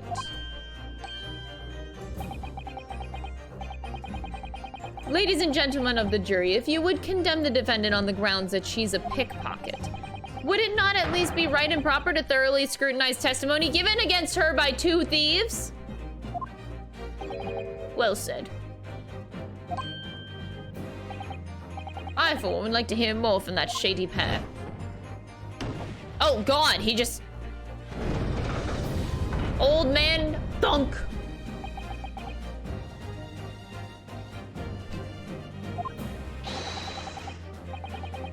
I think you'll find stereotypes aren't playthings. That you've seen their extraordinary potential firsthand.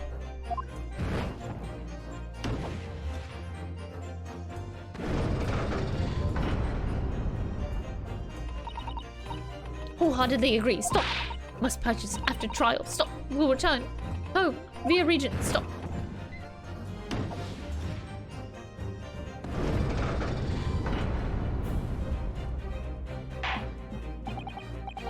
It would seem this trial has yet to run its course. Ladies and gentlemen of the jury have declared their inclinations via the mighty scales of justice. I hereby call the summation examination to conclusion with the balance altered in the defendant's favor. 2 lean to guilty, 4 lean to not guilty. Accordingly, the jury is without consensus. And I order this trial to continue. Yay, well done. Oh, by the way, you should hold on to this, Runo. You never know when it might come in useful. Twice in one trial would be unusual, surely, but alright.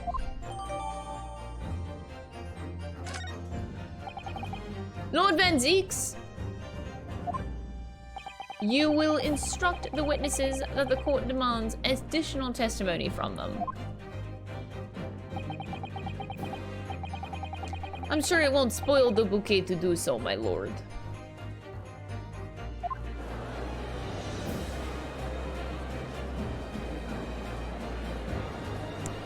Alright, I've won myself another chance to probe that pair about their activities that night, at least. And I won't stop probing them until I've proven that Gina is innocent.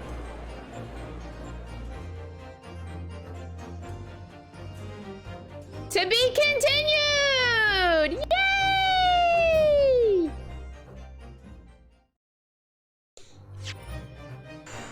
All right, saving the progress, saving the progress. This is a big one. This is a big ol' one. Here we go, putting the hat back on. Detective Crystal on the case.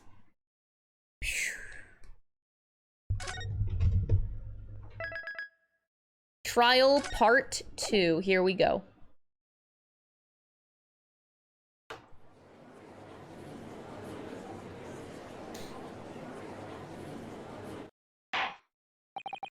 Order, please. Let us resume proceedings.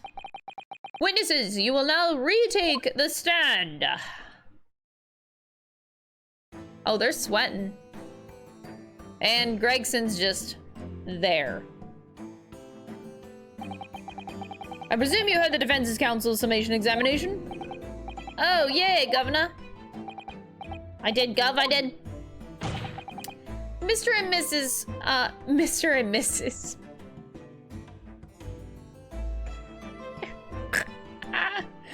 Mr. and Mr. Skulkin.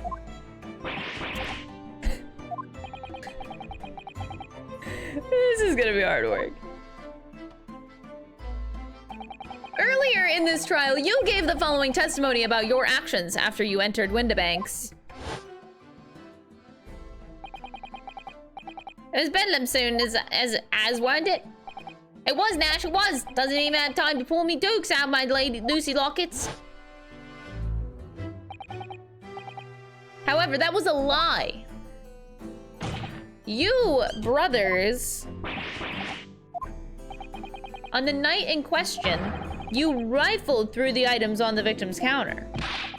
We never done nothing of the sort. You don't figure that out. How'd you figure that out? Oh. That's awkward. You will now give formal testimony once again. You will tell the court precisely what happened on the night in question, and this time, you will tell the truth. Each lie that passes your lips serves to increase the severity of your punishment. Yes, he do be right. Oh, second glass down. And that, gentleman, may deal a crushing blow to your chances of ever seeing the light of day again.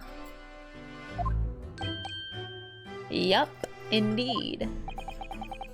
A thought worth pondering, perhaps? Say no more, Gov. We hear you. We'll blab, we'll squeak, we'll preach. Yeah, let's try this again, bitches.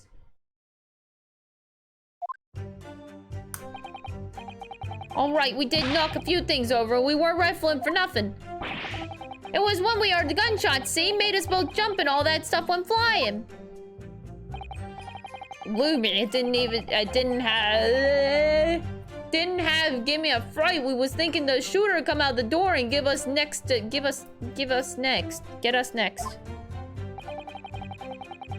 We stuck everything back where we found it. It's straight in the back, in the back. In the black, okay. We couldn't have shot the pawnbroker, see? We never had a chance, did we? Never had a chance, you say? So you admit to the defense's accusation. You did indeed ransack Mr. Windibank's countertop on the night in question. Not ransack, Governor, no. That's right, Nash, that's right. It's, more like we tidied up, yeah. Van Zeeks is pissed. Sorry. By their own admission, these brothers entered the pawnbrokery under dubious circumstances. However, they panicked and fled on hearing the gunshot, having first made good their mess. The way you say, we hardly sound like roughs at all. We don't, Nash, we don't. Can't you make us sound a bit more cutthroat? It can't just be coincidence that these men showed up at Windibanks that night. There's more to their testimony than meets the eye. I'm sure of it.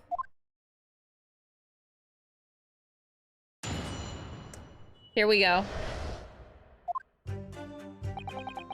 Alright, we did knock a few things over, but we weren't rifling for nothing. Are you sure? Hold it! If that's the case, then why didn't you testify to that effect in the first place? Well, you know, we ain't exactly squeaky clean, are we? We ain't, Nash, we ain't. If we admitted to something like that, people would think we was up to no good. Well said, Ringo. We and me, old China, we've only laid ourselves in even more trouble. And in fact, now as a result of lying in your previous testimony, that's exactly what you've done. Landed yourselves in even more trouble. That's rotten luck, says the rotten apple eater. Witnesses, explain your actions to the court. Why did you ransack the victim's counter? We ransacked nothing. Right, Nash, right.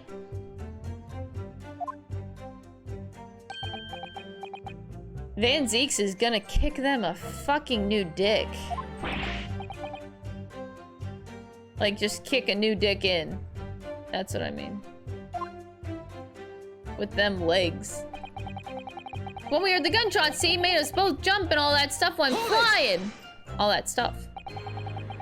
So what you're saying is the sound of the gunshot shocked you so much you knocked all those things off the counter?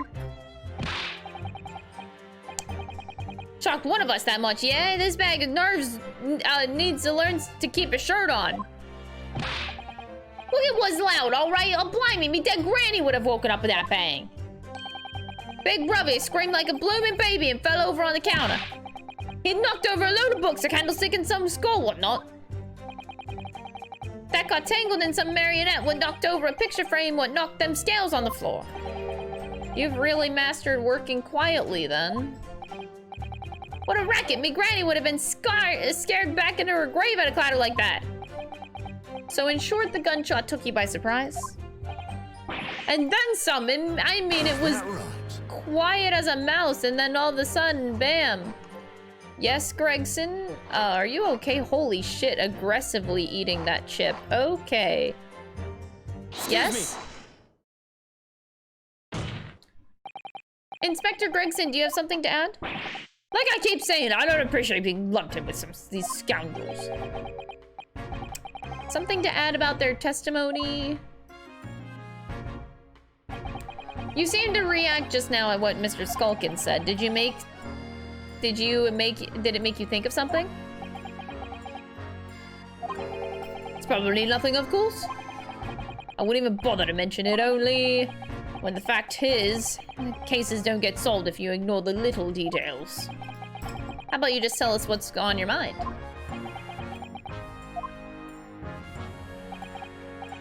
As you know, we brought these fellas in the yard for questioning last night.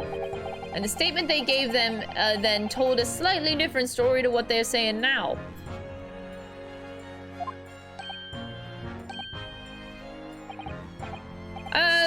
Did it? You claim that you heard the victim shout something out before the gunshot. Might have. Does that ring a bell now that you mention it? Granted, it's only a minor detail, but still, I can't help feeling like perhaps you've been a bit sloppy with your testimony here, eh, fellas? If I discover the witness's testimony has been any more sloppy than it has hitherto proven to be, I shall be forced to bring the very harshest punishment to bear against them. Easy, easy! We'll get right at this time.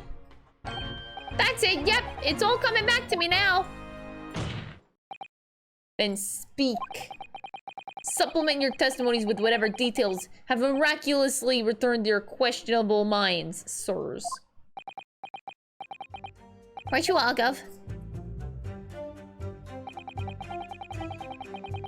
Just before the gunshot, we heard a voice yelling out, "Give me that gun!" What? Hold it! So in fact, you heard the voice and the gunshot almost simultaneously? We did, Gov, we did.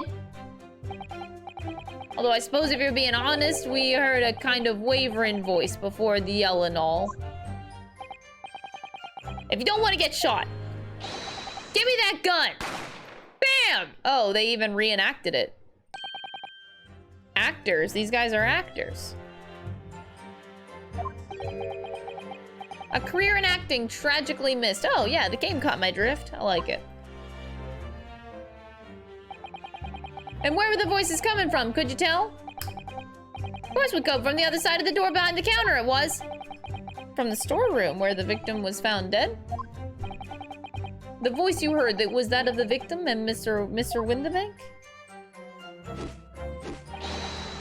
On McGrady's life, of course it was. On his Grady's life, of course it was. Okay. So that would mean that you both knew Mr. Windibank in the sound of his voice. So that would mean what? What, Nash? What? Any ideas?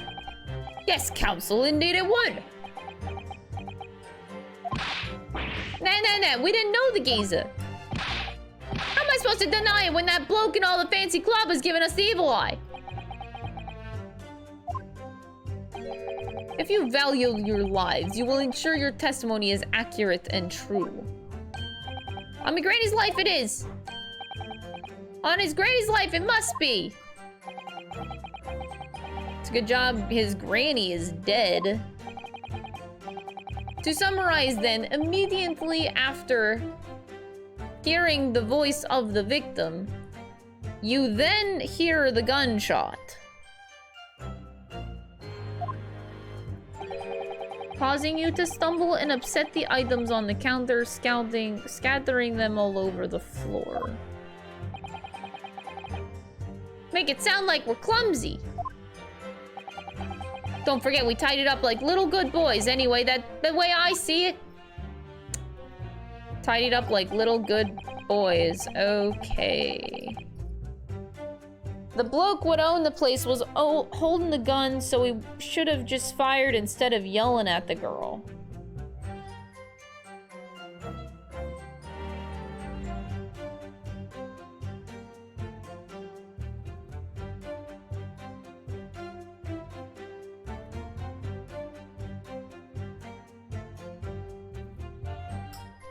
But this doesn't make sense. No? Like, am I going crazy?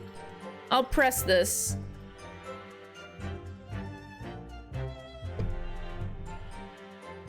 I'll press it. Hold it! I have an idea. You're saying that Mr. Windibank had a gun in his hands?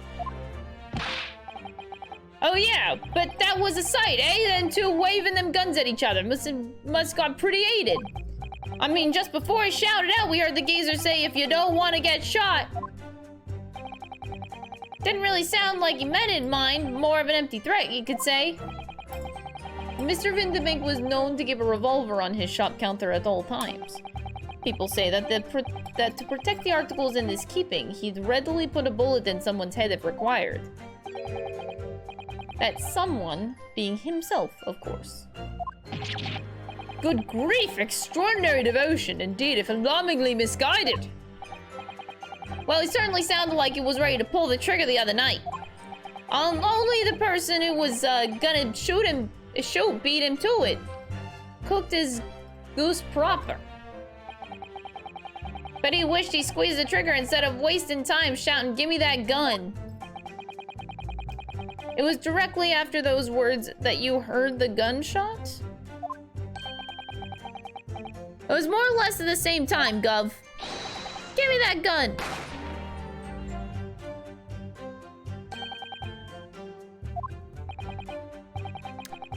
A career in acting very tragically missed. Then we heard the sound of someone hitting the deck. Before everything went dead quiet. We'd done a slipdash job tidying the place up. This doesn't make sense. Brother, you're in two different places. I don't even think I need to hear the rest of this. The bloke would own the place was holding the gun, so he should have just fired instead of yelling at the girl. I think I'll just present this. That just seems really dumb, no? Like, he's saying that, but like, Gina's holding the gun.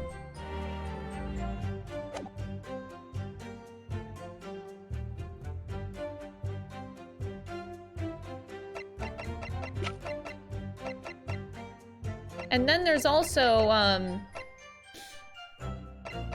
where's the, I lost the, fucking hell. Where's the, papers? I'm trying to find the papers.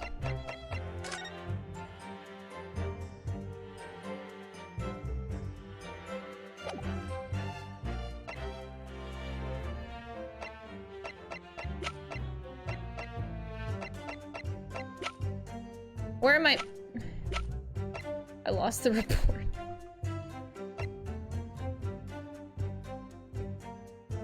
Sorry, I'm going crazy.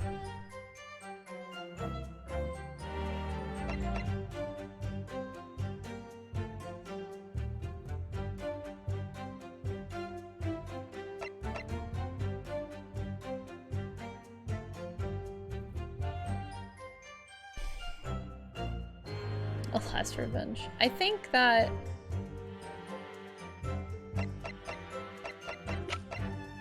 This is what it's...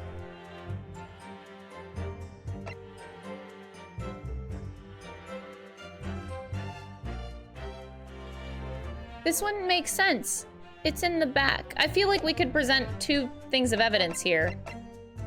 We could present this and this. It's just, it doesn't...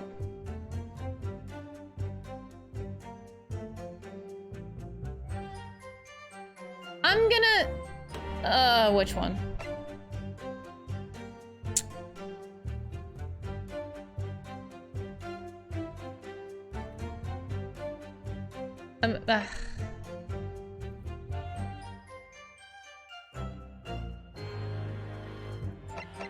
I feel like we have a lot that can prove this wrong, no?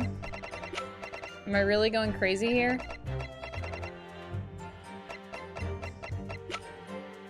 I hope there's more than one right answer because, there's so much. Let me hear what they have to say. Okay, I'm not gonna pit anything else. I think we're good here. It didn't give me a fright. We was thinking the shooter'd come out the door and get us next time. Stuck everything back where we found it.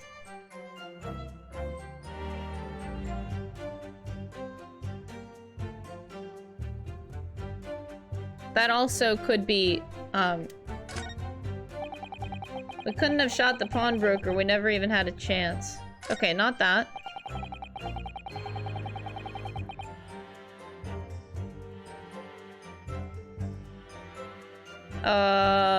Okay. No, that's also... Everything they're saying is so wrong. I don't understand. Am I going insane? I literally think I'm losing my mind.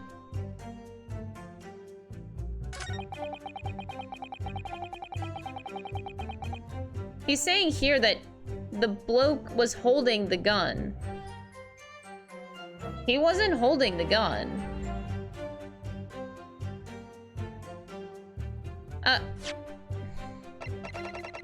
Alright, there are many, many options here. I'm gonna present this photograph of Gina that shows her reading the gun, holding the gun. If this isn't it, I'm gonna go the autopsy report. You're saying that on the night in question, the victim, Mr. Windibank, was wielding a gun, is that correct? That's it, Gov, you've got the picture? He has, Nash, he has. And yet the photographic evidence from the time of the incident clearly shows that Mr. Windibank was not in possession of a firearm in any description. Objection! You surprised me.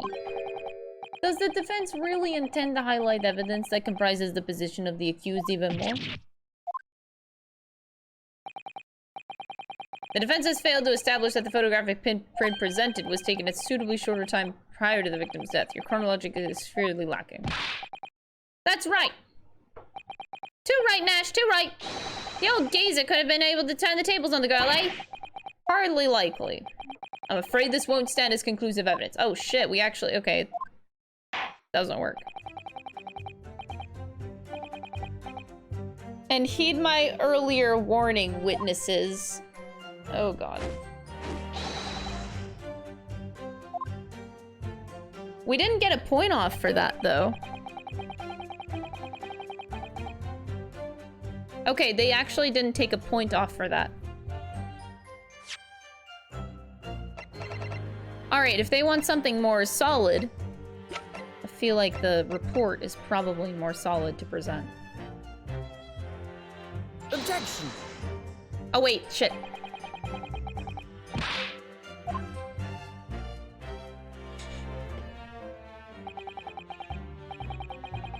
No. No, they're not catching my drift. Okay, they're not catching my drift. Okay.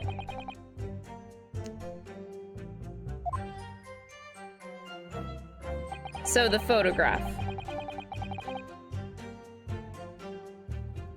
Okay, the photograph.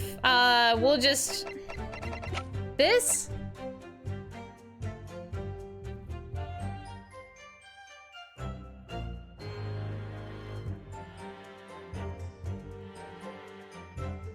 Yeah, I think I'm gonna do like, look at this photograph! So you're saying... On the night in question, the victim, Mr. Windebank, was wielding a gun, is that correct? That's it, Gov, you've got the picture? Yes, Nash, yes, no question. And yet, photographic evidence obtained immediately after the incident clearly shows that Mr. Windebank was not hiding a firearm of any description. You what? Gordon Bennett, that ain't right. Objection. Oh, is this one still not good? There can be no question that the victim's revolver was used in the incident. I would remind the court that Mr. Windebank's gun was found at the scene. Not only was it identified as the murder weapon, but it was found in the accused's hand. That Mole-toller used the victim's own gun to finish him off. Give me that gun! Bam! Kind of thing. Hold it! Stay exactly where you are, right there. If the crime had taken place as you're so colorfully described in your testimony, it would give rise to an undeniable and significant inconsistency in the final moments you just acted out. You intrigue me, my learned friend, but let's see some evidence to support your claim. Oh god. Where is the proof that demonstrates this inconsistency in the witness's portrayal of the victim's final moments? Okay, pocket watch. Do good for me.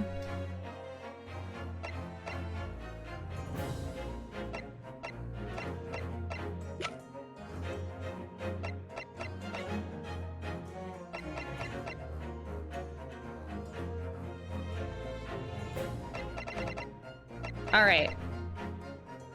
I tell you what. This is another case where I have a few answers to submit.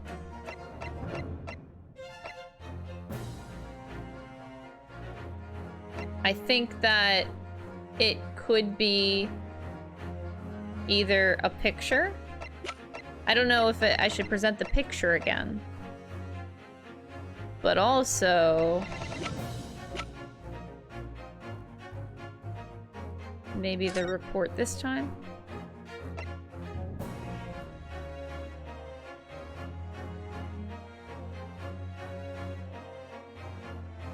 Oh!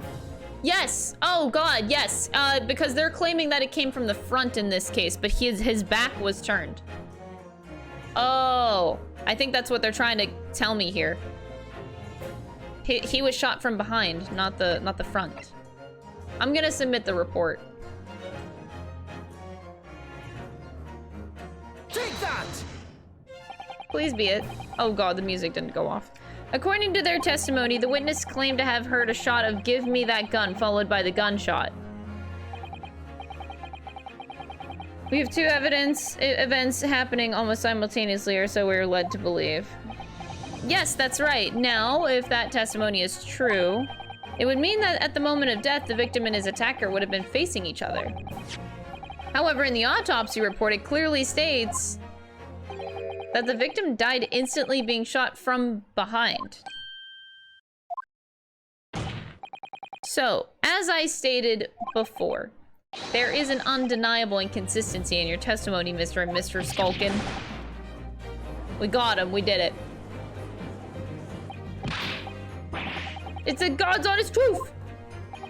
It is, Nash, it is! We what's shot that night? The shopkeeper had a gun in his hand and we saw it with our own bleeding eyes. Did I hear you right just now? Did you actually saw Mr. Windibank holding a gun? Something like that must have slipped out. Ladies and gentlemen, you have all just heard the admission by these two witnesses that on the night in question, they actually saw with their own eyes the victim wielding a gun, which can only mean that despite their testimony to the contrary, the Skulkin brothers must have encountered the victim in person.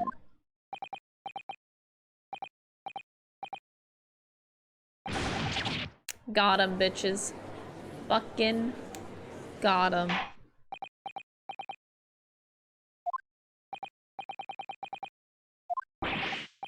The thing is, I was supposed to,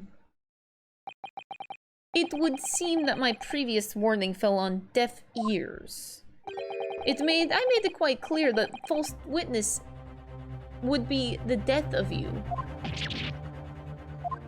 Van Zieks is out for blood. Am I to understand that you replaced the untruths of your original testimony with renewed lies? I'm ever so sorry, Governor. The truth is, I see we, cut it out, Nash. Cut it out. We're blind now. You know what to tell us to do. Who are they talking about? Let me make your position here perfectly clear. You will talk. There is no other option available to you. Bruv, come on. The game's up. Have a guts. In case it hasn't quite sunk in yet, no matter how hard you try to hide it, the truth will come out. On the night in question, it is now apparent that you brothers met face to face with the victim. All right. I demand that you testify again to explain the precise circumstances under which this meeting took place. Do we have to? On pain of death.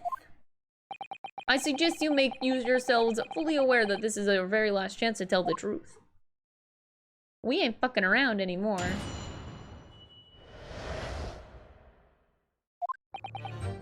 Alright, so we just got inside the gaff and heaved a sigh of relief when the geezer showed us his mug.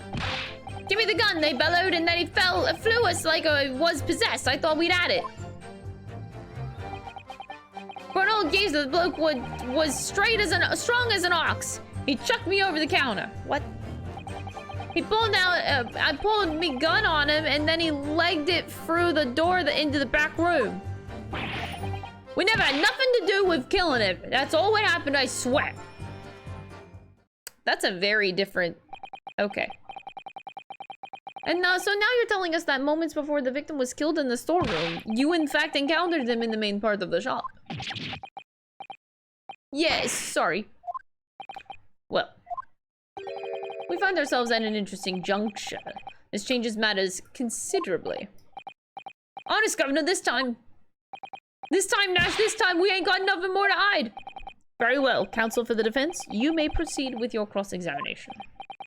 Yes, my lord, this is it. The moment I've been waiting for.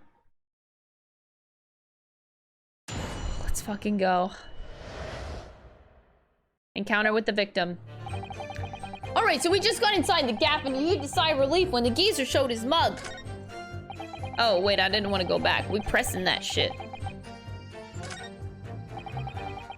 Here we go! Hold it! When you say geezer, I presume you mean the victim and proprietor of the shop, Mr. Windibank? Oh, sorry, I mean, that's right. We was keeping a close eye on the entrance to the gaff, obviously. But we never thought no one was gonna come out of the back room like that.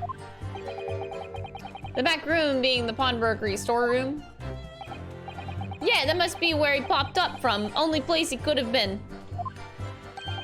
So it would seem the victim was already in the storeroom when these brothers entered the premises. Which means Ginny must have been in there at that point as well. But that doesn't make sense, does it? If Gina had threatened Mr. Windibank into the storeroom with her at gunpoint, then why would he have emerged from the same room all alone when the brothers arrived? Oh, I don't know. Did you see the accused at the time? What, that Motola couldn't tell you? No way, Kaba. We had bigger fish to fry then. I mean, the old geezer just lost it.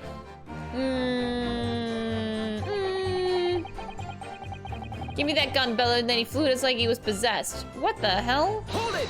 What is this testimony? You mentioned Mr. Windbank shouted those words in your previous testimony too. However, you claimed that you heard him yelling them on the other side of the storeroom door.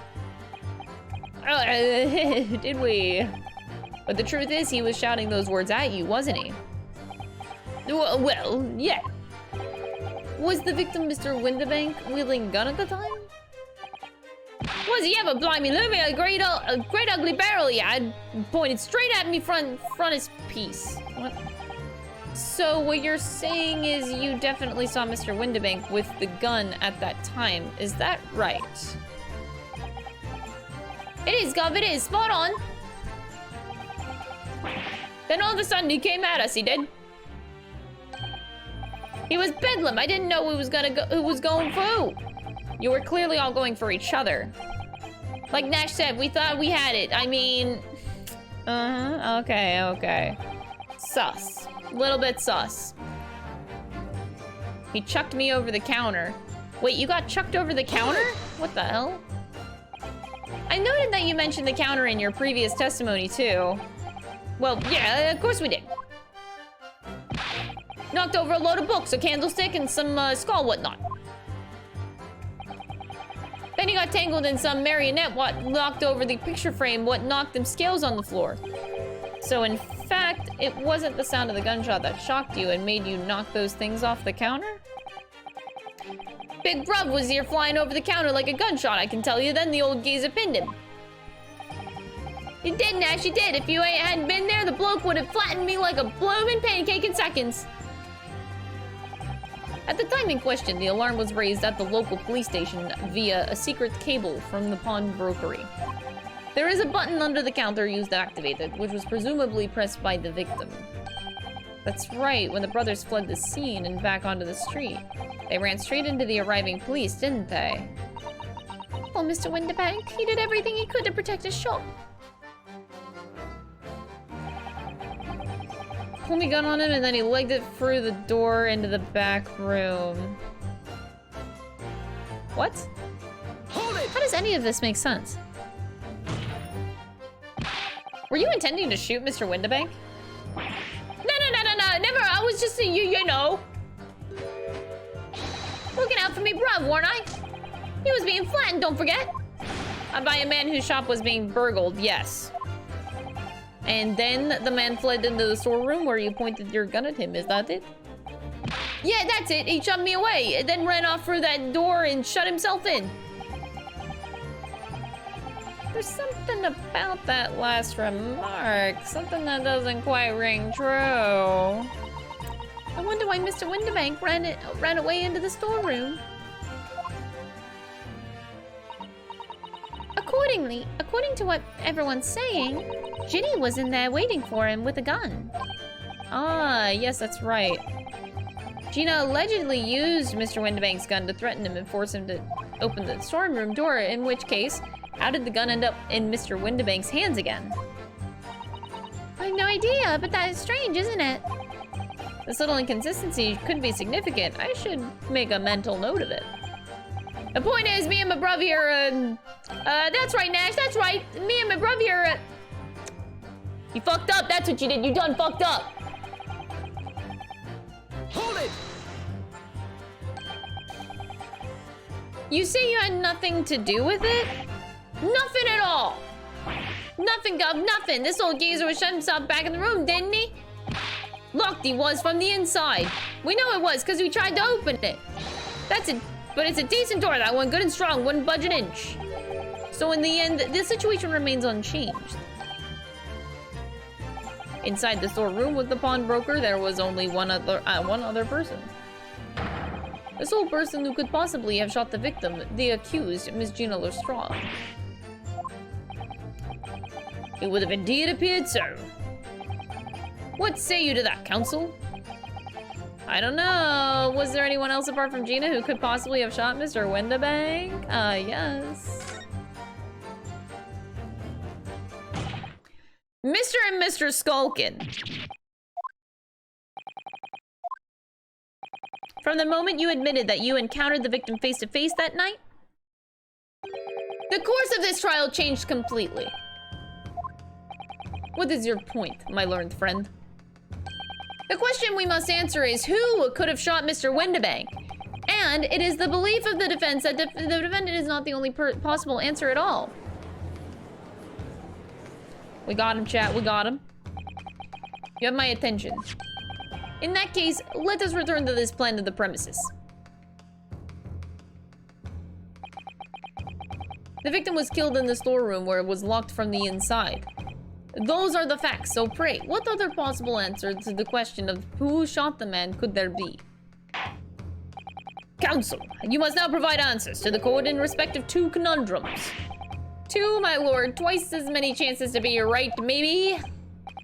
Indeed, namely, from what location did the culprit shoot the victim? And furthermore, where was the victim at the time?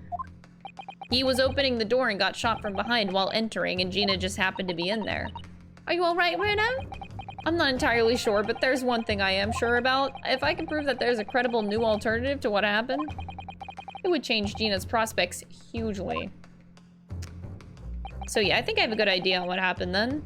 Now, time for some clarity. Show the court on this plan the answers to the questions posed by his lordship.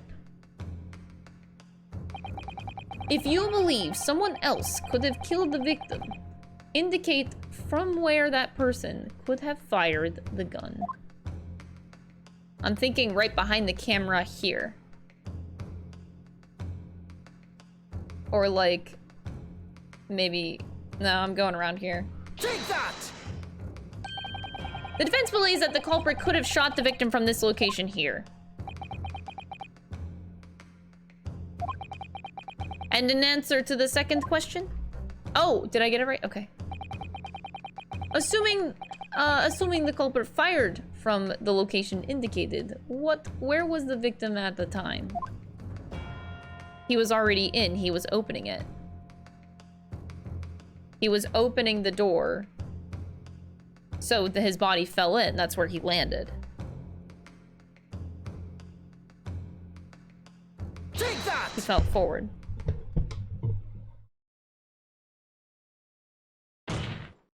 I hope it's right. The culprit shot the victim from the outside of the storeroom.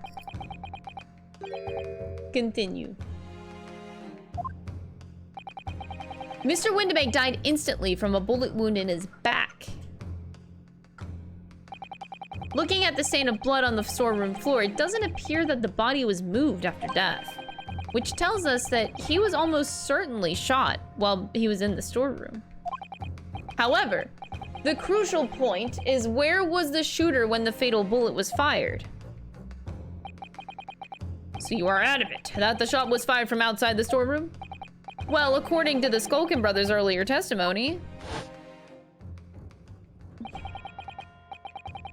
he pulled me gun on him and then legged it through the door into the back room. If Mr. Windabank ran away through the door, we have to assume that the door was open at the time. It was at precisely that moment, when the victim was fleeing for his life, that these brothers had the perfect opportunity to shoot the man in the back once he was inside the storeroom. Got him! Come to think of it, do you remember what the prosecutor said at the start of the trial? Moving on to the findings of Scotland Yard's coroner. His report states that the bullet entered the body on a rising diagonal trajectory. Yep. It means the victim was likely shot by someone significantly shorter in height than himself. Poor man shot while he was running as fast as he could to safety. Ah, of course, he would have been leaning forward as he was running away. So even if the bullet was fired horizontally, it would have entered his body on an upward trajectory. So the culprit isn't necessarily someone shorter than Mr. Windabank. Objection!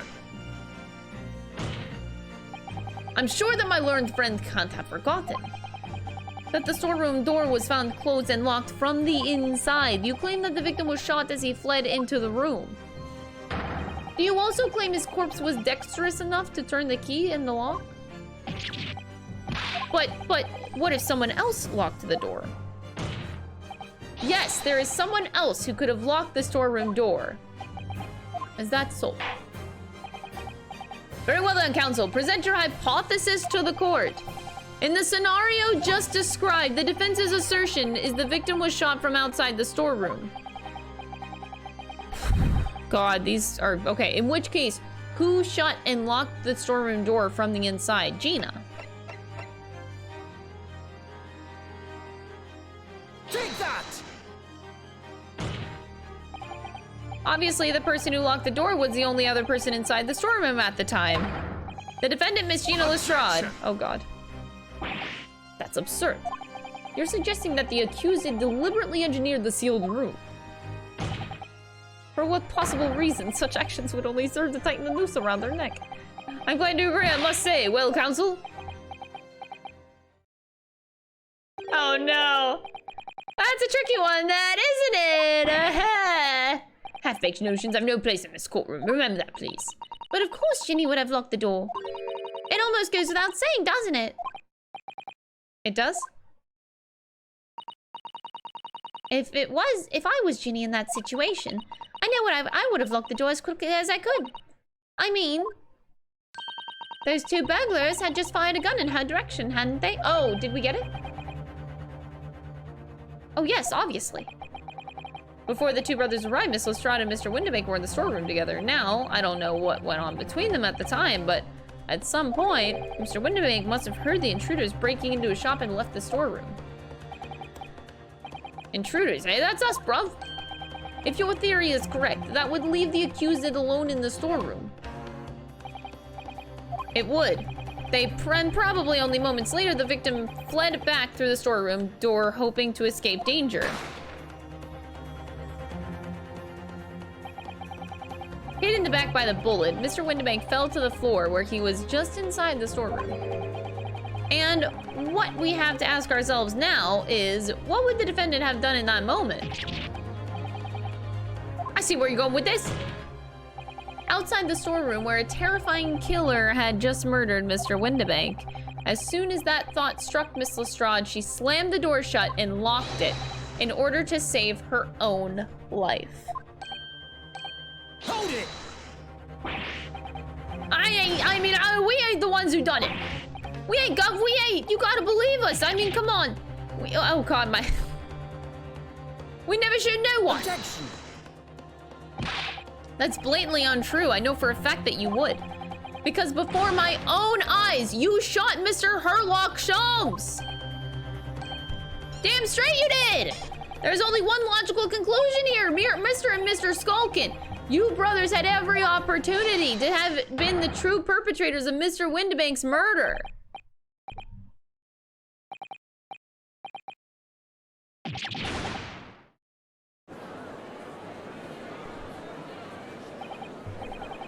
Where does this leave us? You mean to say it wasn't the pickpocket who shot the pawnbroker after all? Should have known it was those three brothers. They look a shady... Oh, three brothers. Oh God, poor Gregson. All the members of the jury seem to be firmly on your side now. I know, first time ever, and probably the last. Well, I think you've done it. Surely they'll have to give a verdict if not.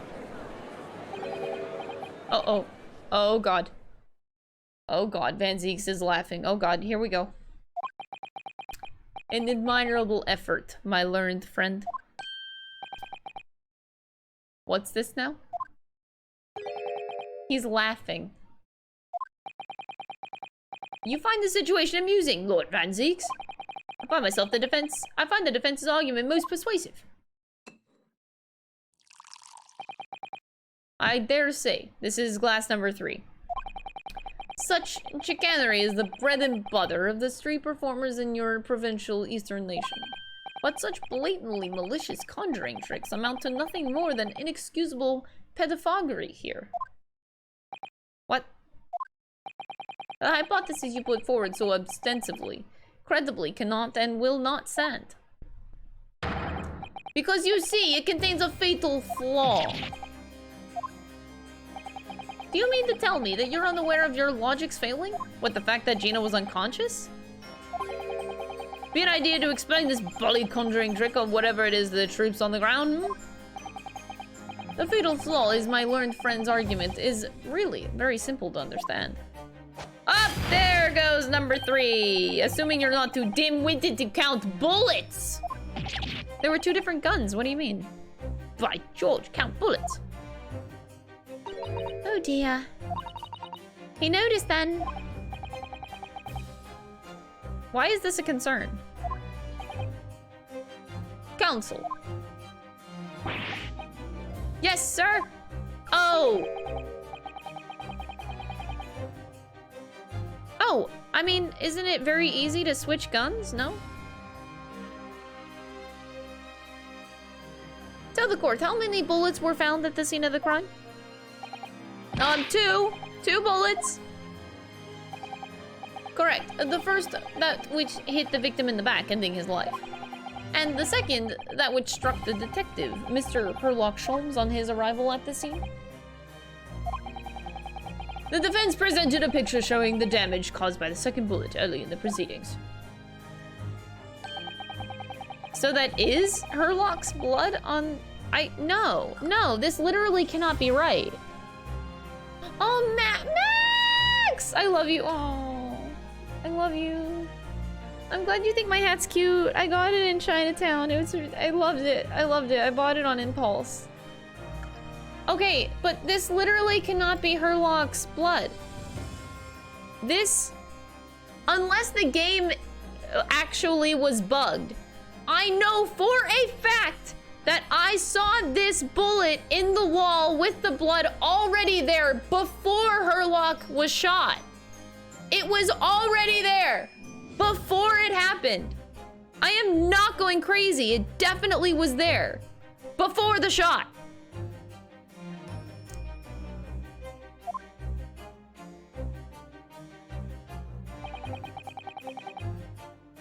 Your lordship's understanding is correct.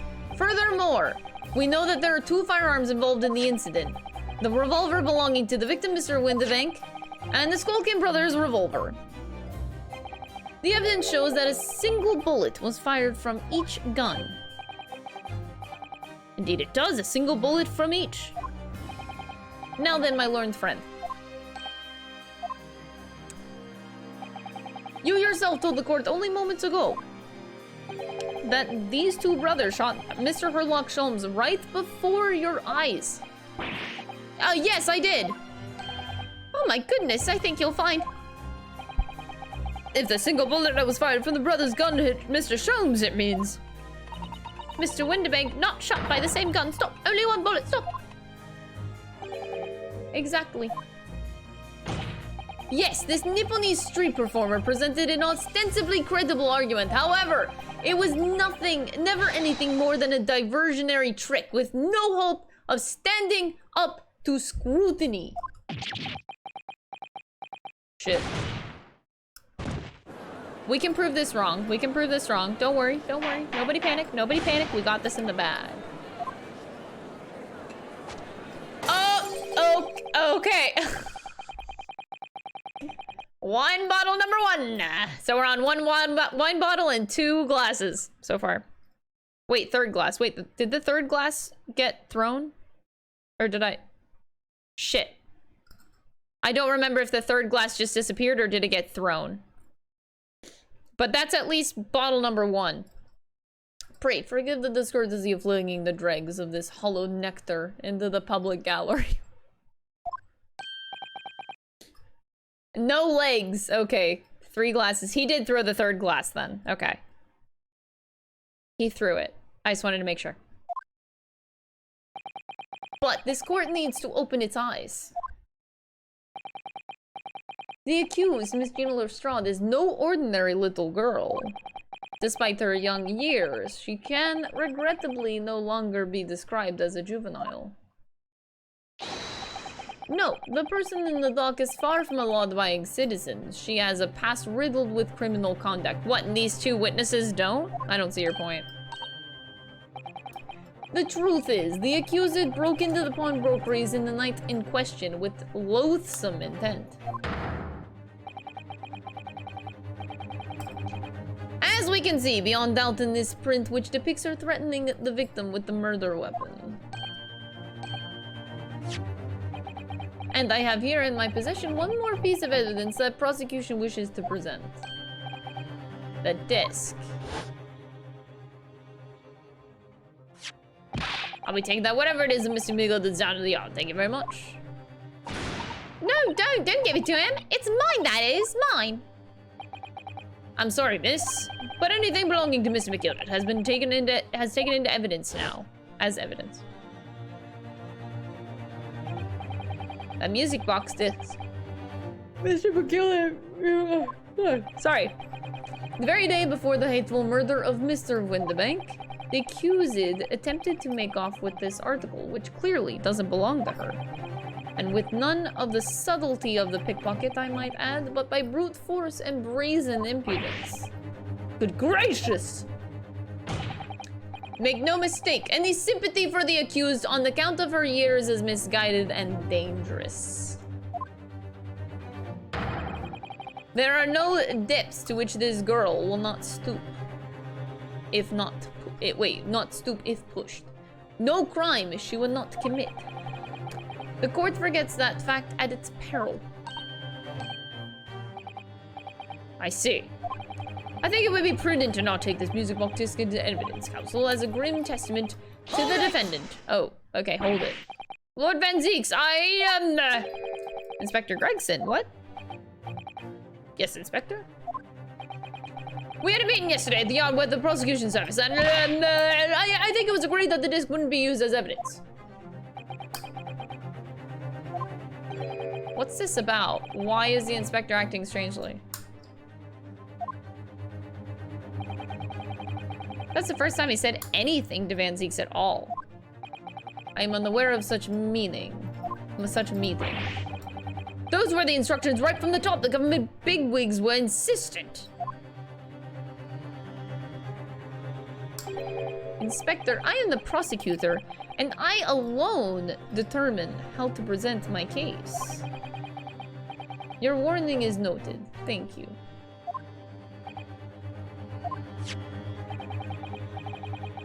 The prosecution wishes to proceed with submitting this disc as evidence. Indeed, bailiff!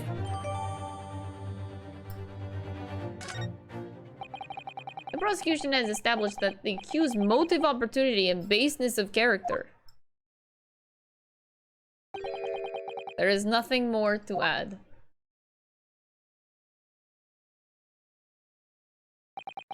Ladies and gentlemen of the jury, I await your informed decisions and rest my case. I don't believe it. I had the jury on my side for once, for all of 5 minutes. Oh dear. It wasn't even for 5 minutes, Runo. My lord! Wonder if I might say something at this point. Proceed, Mr. Foreman. Been stumbling about in a bit of a fog up up until now, if truth be told, but all of the sudden, the answer's bloody obvious to me and my men. There's only one thing for it. Oh no. The court will hear from the jury. Ladies and gentlemen, you will present your leanings as to the defendant's culpability. Guilty. Oh god. Guilty. Guilty. Guilty. Guilty! Guilty. Okay. Oh god. We have to go through this again.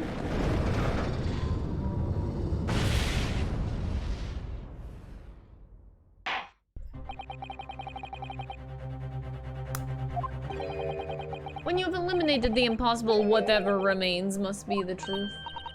That's my line. I wrote that for Hurley. How dare he use it against us? Don't worry, Iris. I don't think we're finished yet. There's still more to this case than we realize. There must be, because there's one thing that I'm absolutely certain of. Gina didn't shoot Mr. Windibank. That's beyond any doubt.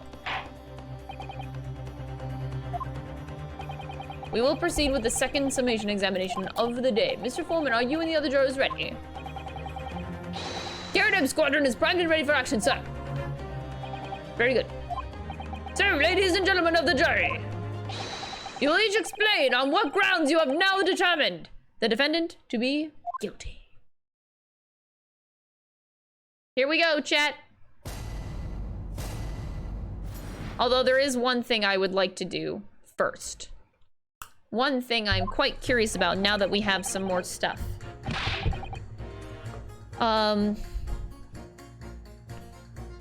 So, before we had this disc, we didn't have Iris. I wonder if she can identify the blood on here. So just as a reminder, the 3 different blood types we got. So purple is the thrice fired Mason. Blue is Mr. Windibank. Green is unknown, but it is definitely not Herlock's.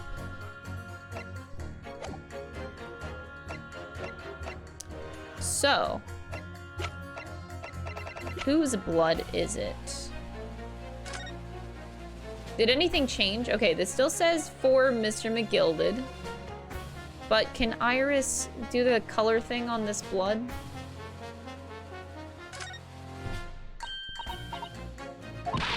This is blood. Yeah, you're right. Just a small smear, but definitely blood. Actually, I feel as though I might have noticed that before. It's my time to shine again. Yeah, please do. All right, chat. I'm calling green on this one. The unknown blood.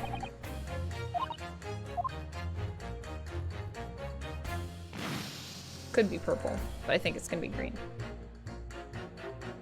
Yeah. That makes sense. A lovely bright shade again. Huh. It's just that green, it's not the first time we've seen that color, is it?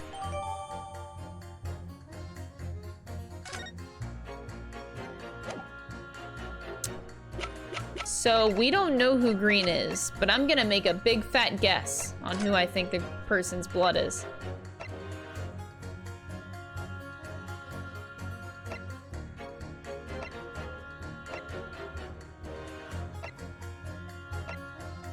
Although, oh man, there's something funky going on though. So these Skulkin brothers are, I had assumed that they were working with Mr. Benedict here, who we don't know his real name. I was assuming it may be his blood.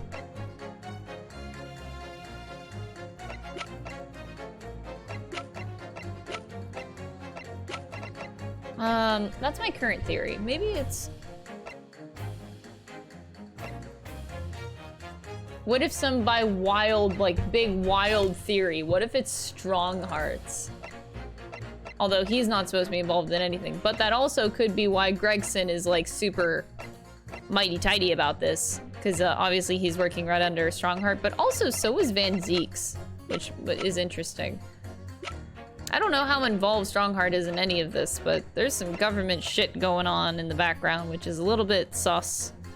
And I don't know if that's why he didn't want the music disc to be presented to this, because of the blood on it. They're trying to hide something within the government here. His initials, I don't remember what they were. I think they were AG. That's what my memory says. But it's okay if I don't remember that right. I'll know later. But yeah, whose blood could it be? I'm still gonna say Mr. Benedict, but it just wouldn't make sense that he's involved, but like, it's not Herlock's. It's not, okay. Okay, anyway, we'll move on to the testimony. We just, I'm sitting on this information.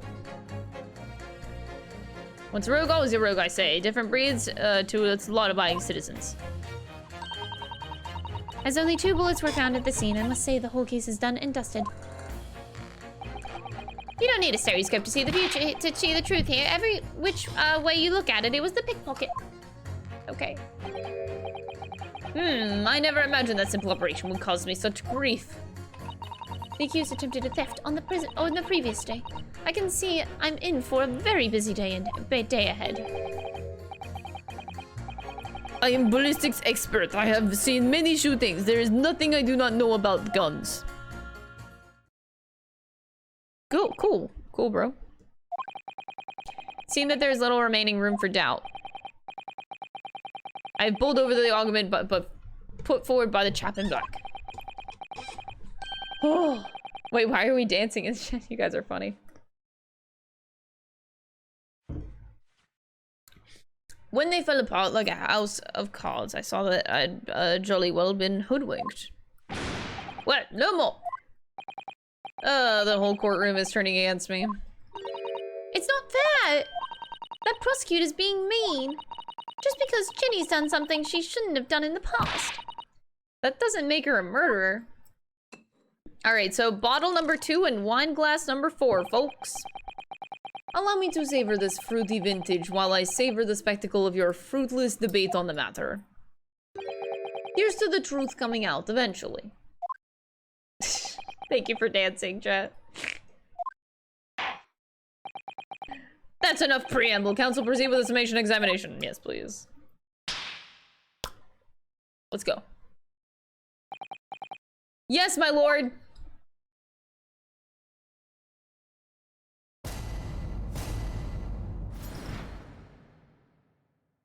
Woo! No Van Zeeks here. Once a rogue, always a rogue, I say. Different breed to us law-abiding citizens. Hold it! Just because Miss Lestrade had a history of pickpocketing, she must be guilty of murder. Is that what you're saying? Well, are you members of the British Army so quick to judge? I beg your pardon? Are you mocking Her Majesty's Armed Forces, the greatest military organization in the world? No, I'm simply illustrating my point. Making assumptions about people because they're a soldier or a pickpocket is wrong and dangerous. Yes, you might have a point there, I suppose. Let's not forget the girl had already shown that she had it in her from before. She's clearly a criminal sword through and through, can't deny. When you say that, she doesn't. When you say that she'd shown she had it in her, are you referring to this? Exactly. Tried to swipe that only a day earlier, or am I mistaken? Oh my god.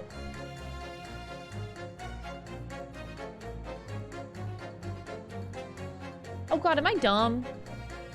That happened like in my last stream. I just forgot because it's been a week, so it's hard to remember all the details. Oh, that is Mr. Benedict. Given that I was actually there at the time, it's hard to refute that.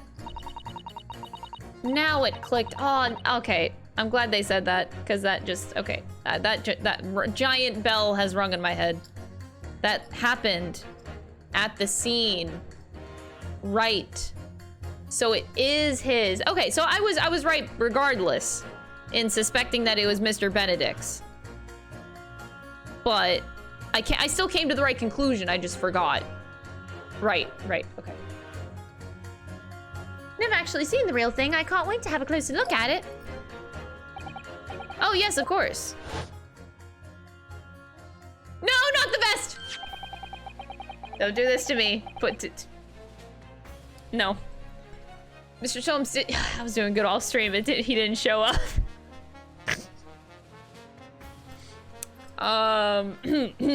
Mr. Sholmes did use his caramel bars to make a copy of the desk, didn't he? Yeah, he did.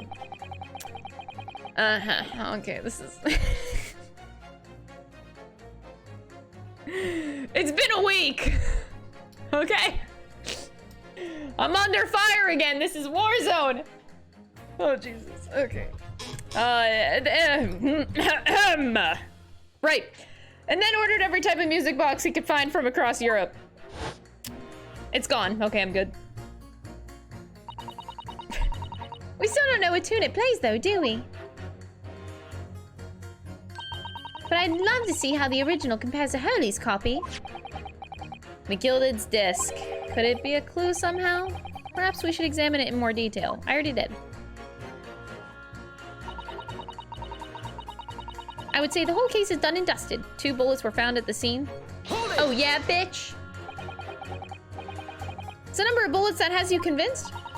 Only 2 bullets were fired, and the 2 guns that fired them have been examined by the police. When the parlor maid asks me how many are invited for dinner, I always tell her to count the table settings. Well, that's logical, I suppose. Although... Yes? Sometimes after dining, cookery does go missing. 1 or 2 guests rather like the fine china. Does your employer dine with thieves? So I suppose. If there was another bullet somewhere, of which we were unaware, I'd have to reconsider my position. A 3rd bullet somewhere on the scene. Could that be possible? I can prove it.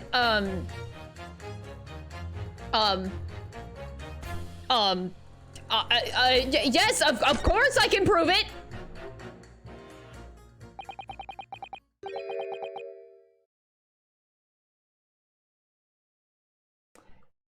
Can I take it back?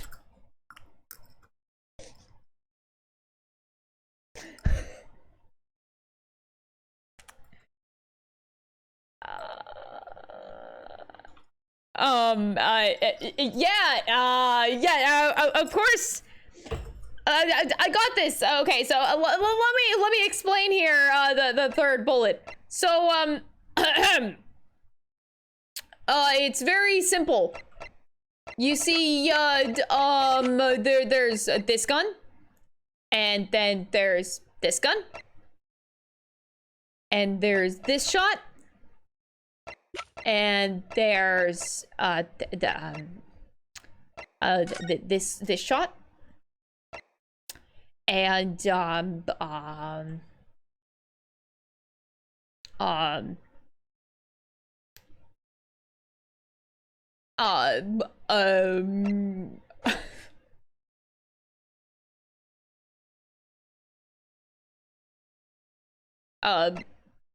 I think I did this a little too early, but clearly it has something to do with this metal box. Okay, no.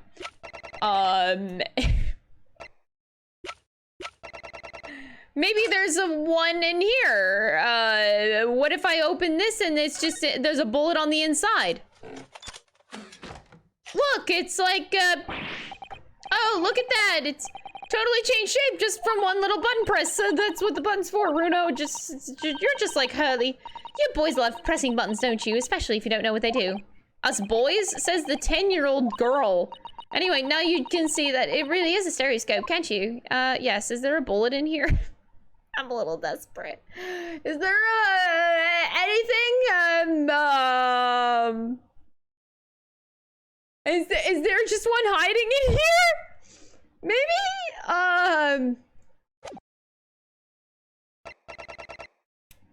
Look, it's very clear that there is a, yes. Take that! I don't suppose this would pass as the 3rd bullet.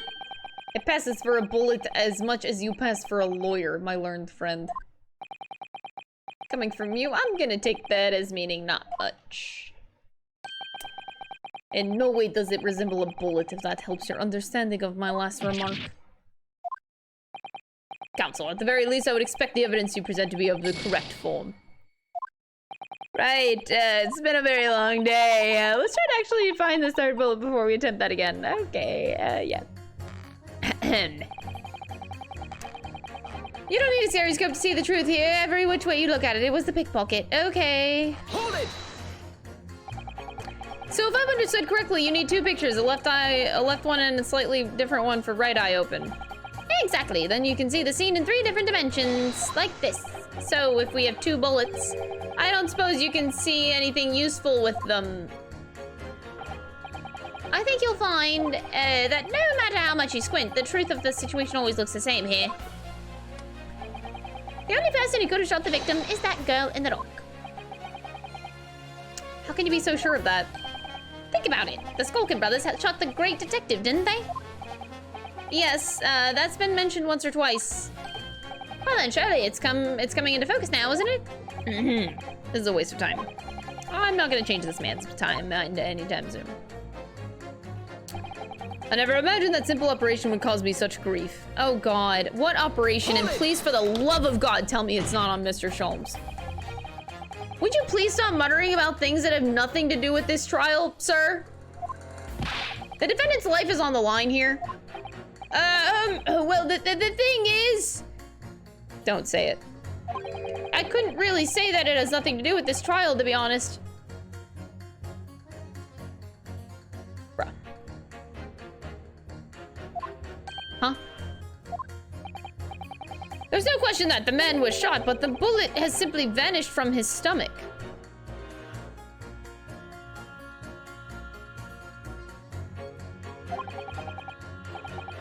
Quite inexplicable, don't you think? What? I almost don't want to ask. Fuck. Okay, so we're going there. Okay, we're going there. I almost don't want to ask, but this surgery that you've been muttering about all this time, you were operating on a certain really attractive man? What was the fellow's name now? Oh God, no, God. Oh, Jesus Christ. No. Why am I laughing? This is pain. Why am I laughing? This is so sad.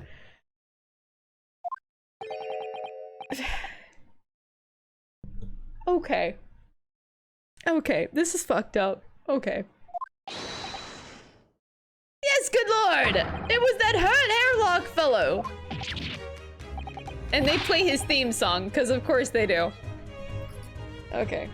Okay. Well, you're the surgeon that operated on Mr. Sholmes. That's right, using the very latest anesthesia techniques, I might add. It was a fairly major op, I can tell you. This is crazy. Let me see, the fellow was brought in not long after midnight, if I remember correctly. They said he'd been shot by some criminal or other, so I opened him like a shop.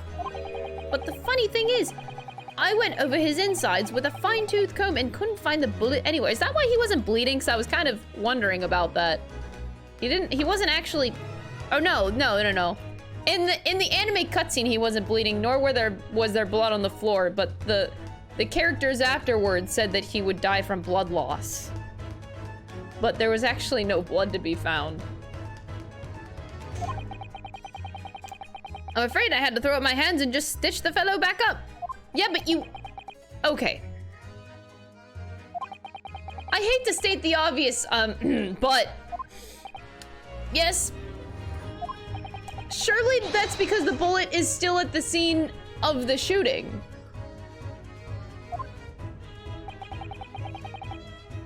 The counsel for the defense is correct. As is clearly shown in this photographic print. The bullet that the Skulkin brothers fired at Mr. Sholmes hit him in the stomach region. That's not the same shot, yeah. They exited his body, lodged in the shop wall where the calendar was hanging by the door. No, that's not the same bullet, no! I think you'll find it's really quite simple if you just consider the problem three-dimensionally. No, that's not the, no! What do you think who do you think I am, son? Juror number 4 is about the best I can do. As soon as I saw the wound to the man's stomach, I flipped him over.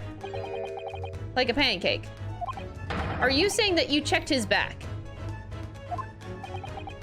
Of course I did, and there wasn't a trace of injury. No sign that the bullet had left the body at all. What? That's the point! The only logical conclusion was that the bullet was still somewhere in the man's innards. Oh my god, what did you do to Mr. Sholmes? Which is exactly why I set about slicing him up. Okay! And I'm still none the wiser even now. How many times do I need to say it? Can somebody please explain how it happened? Can somebody please solve the mystery? It's almost as much of a mystery as how this jury was put together.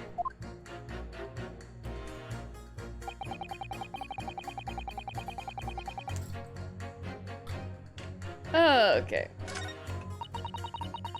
The accused's attempt on a theft on the previous day. I can see I'm in for a busy day ahead. What do you mean you're in for a busy day? Forgot to say, stop. Do excuse me, stop. I'm a communications officer, stop. A communications officer. Does that have something to do with the sending telegrams? Everything from personal messages written by members of the public to the latest news of the capital.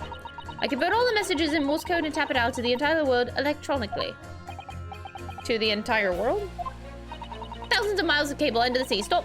Worldwide communications network, stop. Information transmitted to and from all corners of the globe, stop. Yes, she was getting equally worked up about radio waves or the like before, wasn't she?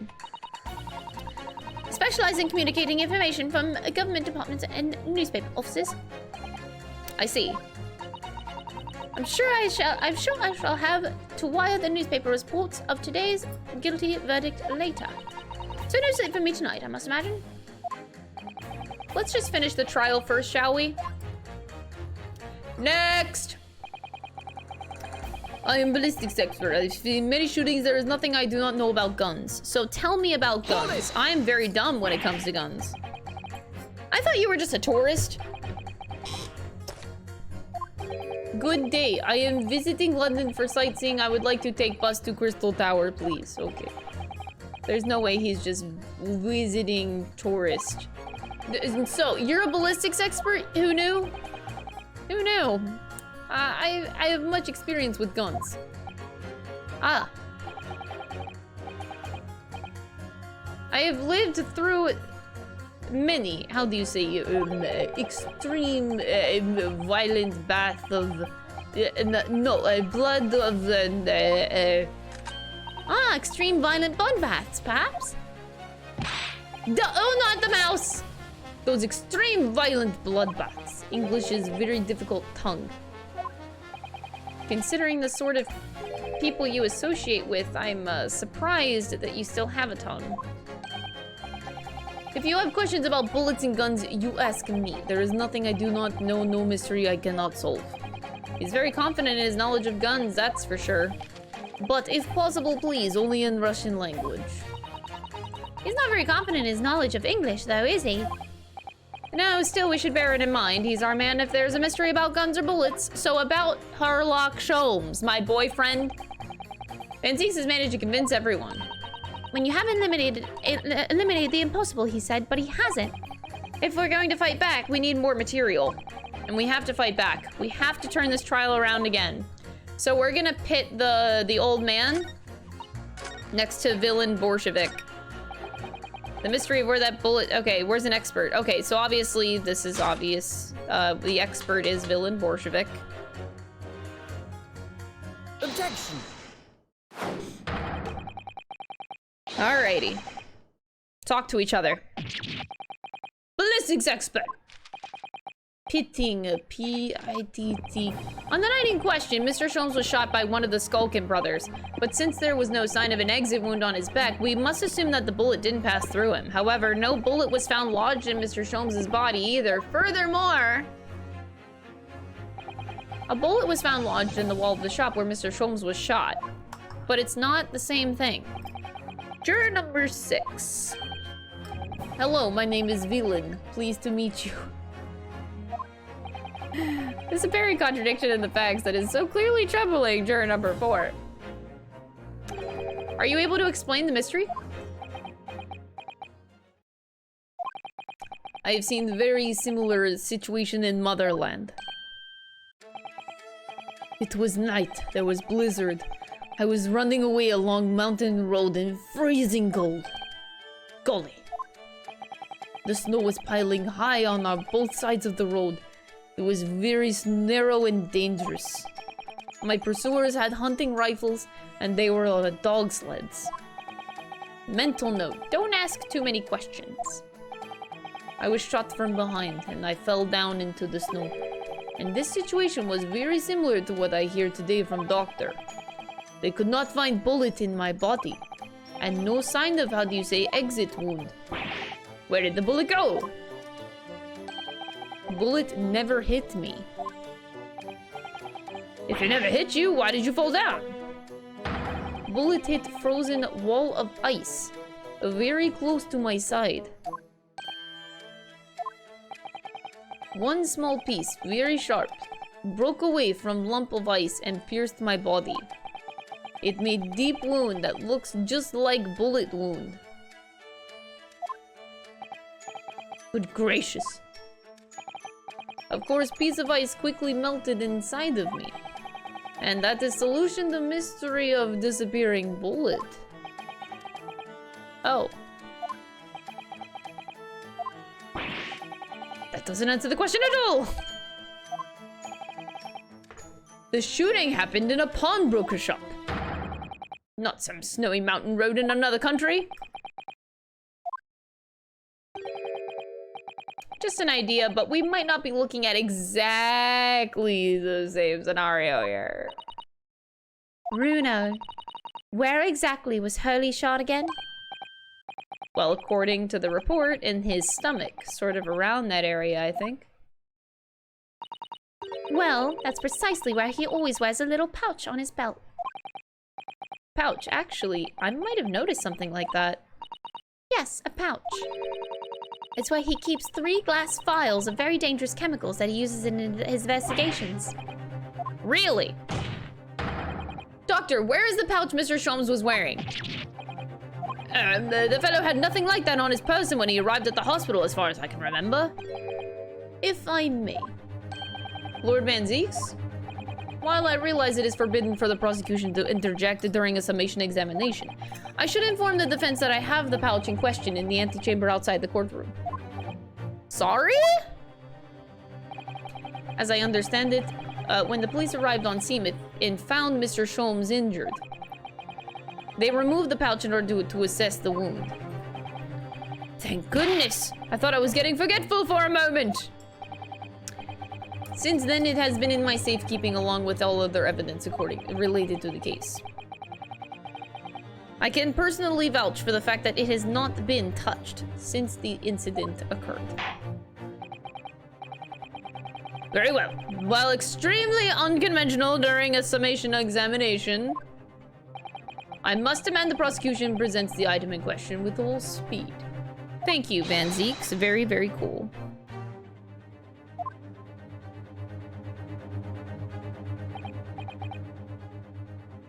I see. Would you look at that? Would you fucking look at that? So this is the pouch worn by Mr. Sholmes on the night in question, is it? Look at that. One of the files is broken and the leather around it is scorched black. It's almost as if the file exploded. Exploded. So that night, the bullet from the Skulkin Brothers' gun struck Mr. Sholmes' pouch, and it was the glass file exploding that caused the fellow's injury. The bullet wound did not penetrate the victim, but was deflected into wall of shop.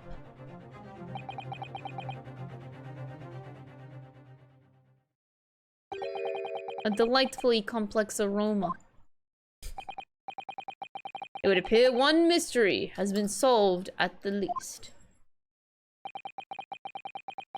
Though it has no bearing of truth in this case. Okay, shut up. The prosecution is supposed to be quiet. Now, you did your job of presenting the thing. The bungling and burgling brothers shot the detective, and the accused shot the pawnbroker. The pertinent facts of the case remain unaltered. Ugh. At least the mystery is solved. I can sleep easy tonight. Thank you, young man. Duh. Thank you very much. Glad I could help. Due to its bearing on the conundrum just solved, the court will sequester this scruffy pouch as evidence. Hurley's pouch isn't scruffy. Holmes's pouch has been entered. Oh, we have a boyfriend's pouch. That's okay. I don't like the sound of that. It would appear the defense is somewhat struggling to alter opinion, Please, my lord, a little more time. After all, that's a new piece of evidence. It could be a valuable clue. You can't afford to overlook anything here, Ryunosuke. There's still a way to turn this around somehow, I'm sure of it.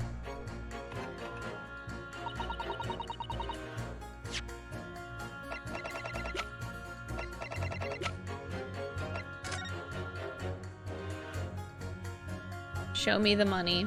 There's the money. We see the money.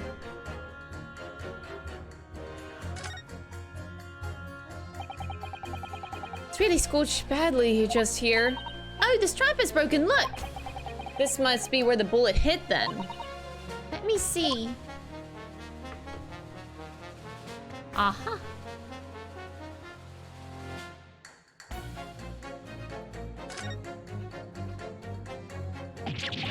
What the? Iris, look where the broken file was. Do you see it?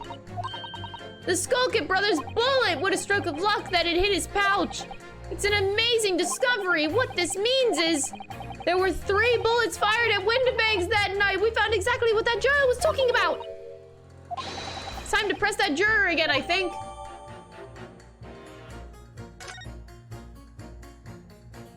Yo, we got boyfriend's pouch. Just saying. There's a hole here in the back. It doesn't look much like a bullet hole, but clearly something ripped through the leather with great force. Something must have pierced it somehow to have left this hole behind. It looks that way. Mr. Sholmes and his pouch both took a beating, didn't they?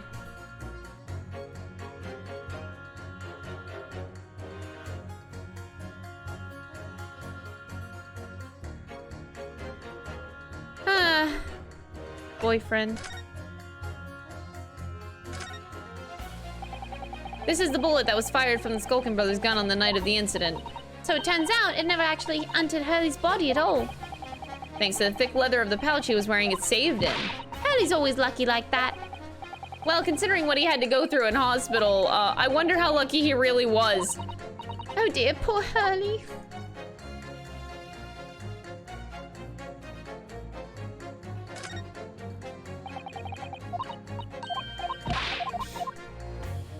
Oof. All right, so now we go back to this girl. Hold it!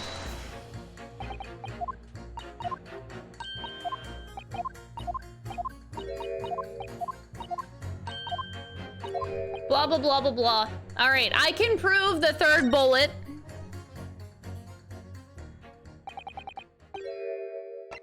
This, madame, is the 3rd bullet. Take that! Take that.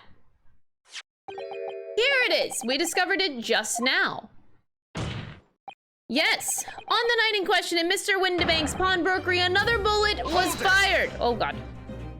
Hey, you're not allowed to talk. This is no prosecution allowed in this summation examination. Shut up, Van Zeeks. Where did you find that bullet?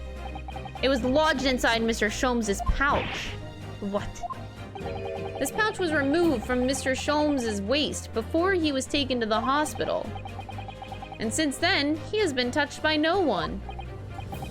Do you mean to say the shot was fired by the Skulkin brothers that night? Yes, as your lordship has surmised, it hit this pouch. That makes no sense whatsoever. We already know the whereabouts of the bullet fired at Mr. Sholmes. It's clearly visible in this photographic print. 2 guns from the scene have already been submitted into the court record as evidence. That of Mr. Windibank and the belongings of the Skulkin brothers. An examination of both guns revealed that only a single bullet had been fired from each. But that must mean... That's right. We now know on the night in question, 3 bullets were fired. However, only 2 bullets were fired from the guns recovered from the crime scene. And until that incontrovertible inconsistency is somehow explained, we cannot and must not pass judgment. Oh, God. Van Zeeks is gonna die. Order, order, order! While the summation examination remains incomplete, the court has been presented with new facts. Facts that would appear to shake The very foundations upon which the case against the defendant has been built. It is my prerogative in this situation. I hereby temporarily suspend the summation examination. What? Bailiff, bring the witnesses back to the stand at once. Oh God. Juicy.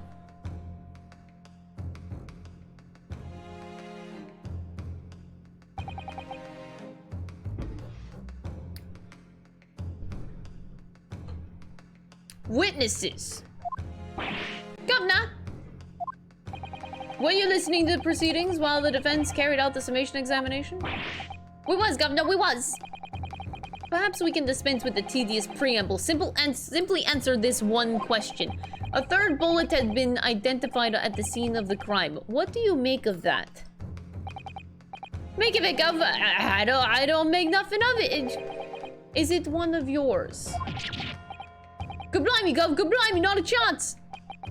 In that case, did you have an accomplice? What? Never! The Scolvin brothers work alone! Just the two of us, that's a trademark. How soon we forget poor Sulky.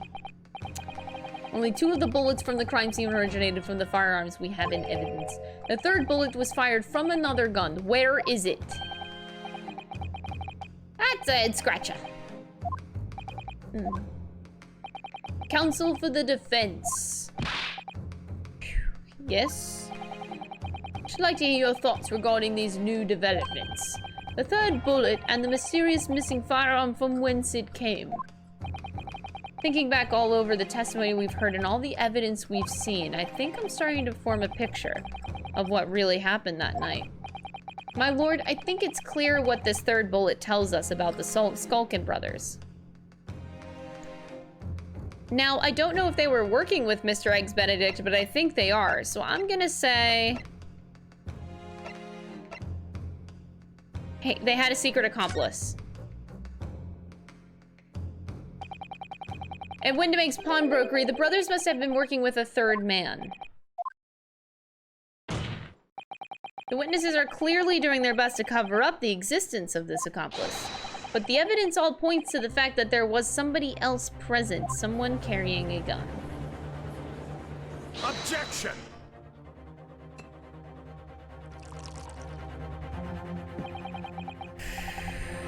An accomplice, you say? Pig's will. These protracted proceedings have already forced us to endure 2 summation examinations. Yet in all that time, there has been not a murmur of a third man, if this apparently wraith-like being exists. 4th glass gone. The court must be shown hard evidence. Without it, this fantasy will be crushed. The prosecution demands answers on 2 accounts. Firstly, proof evidence that this accomplice was ever at the scene of the crime. Secondly, the identity of this spurious character. The Skulkins are lying, I know that. But how can I ascertain the identity of the person that they're hiding? Well, counsel? I'm supposed to prove the existence of this accomplice and reveal the person's identity even. In response to the persecution's demands, my lord, the defense is ready to present answers. I think I got this. Yeah. We present the disc? Oh. The defense is ready. I believe I can provide all the answers the prosecution demands. So my Nepalese friend, despite the swimming eyes, you seem to think you have something to say? This promises to be interesting. Okay. I have to push forward now. There's no other option. No need to. I need to use every single piece of evidence available to me if it will make a difference. Counsel, I would ask you to present the evidence without delay. On the night in question, and the moments leading up to the death of the victim, what proof have you that there was a third intruder? I think the blood, like, I literally can't think of any other option besides the blood sample. It has to be this. The evidence is right here in this portfolio. By Jove, that portfolio again! Do you expect the court to rifle through your papers itself? Be more specific. You claim one of those blood samples proves the presence of this third intruder. Well, which one is it?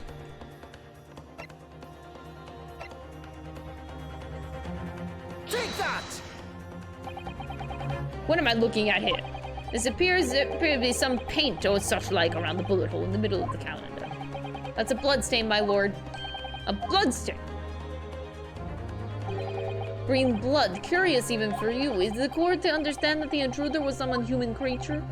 It's something developed by Mr. Herlock Sholmes. Ah, by the great detective. New invention. Stop. Not yet. No, you appeared in story. Stop. It's this, you see. It doesn't have a name yet, though. This fungus sprays a chemical that reacts with the different elements in people's blood to change its color. Different elements of people's blood? Yes, everyone's blood is slightly different, you see. Because it's made up of different elements.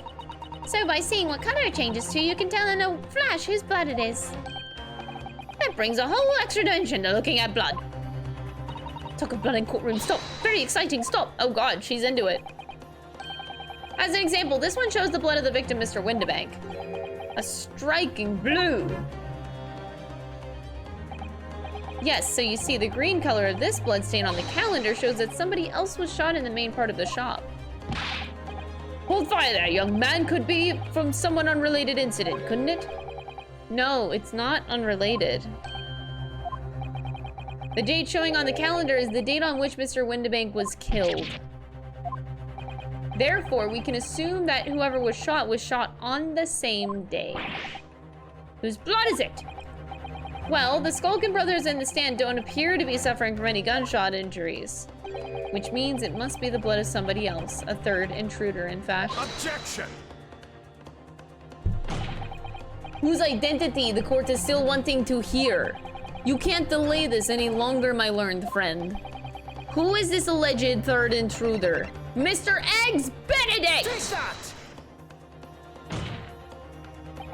The man's name is Eggert Benedict. Eggert Benedict? Who on earth are you talking about, counsel? He paid a visit to Windibank's pawnbrokery on the afternoon before the incident took place, when the accused attempted to deceive the pawnbroker into releasing this article into her possession. That's right. The man identified by the defense, Mr. Eggert Benedict, then attempted to take the article from the defendant by force.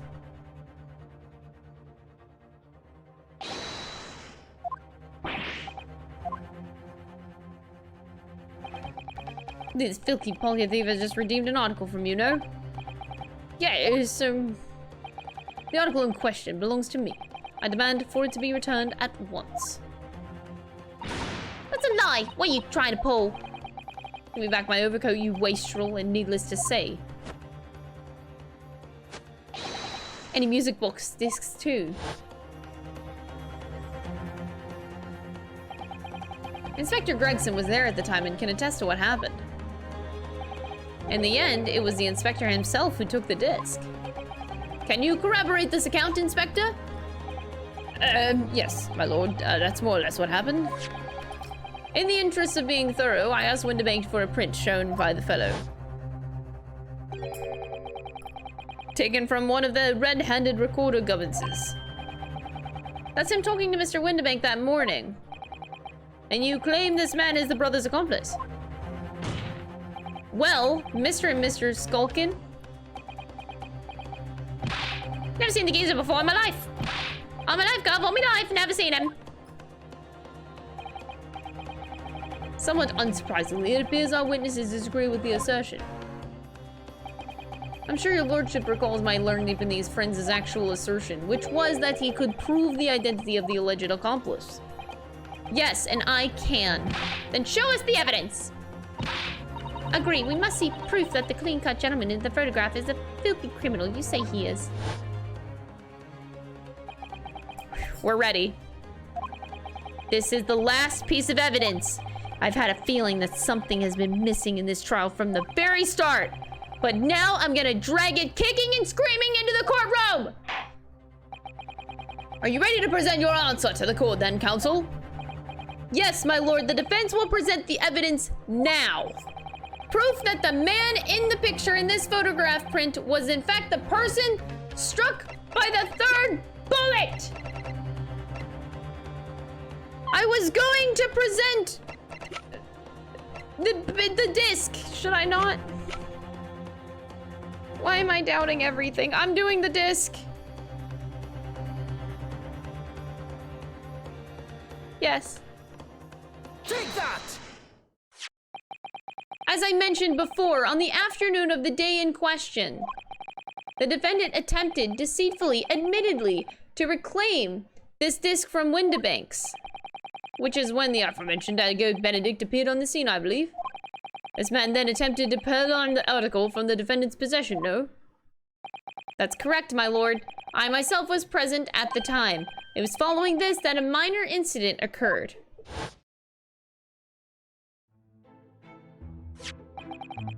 But of course, sir, here's this disc for you.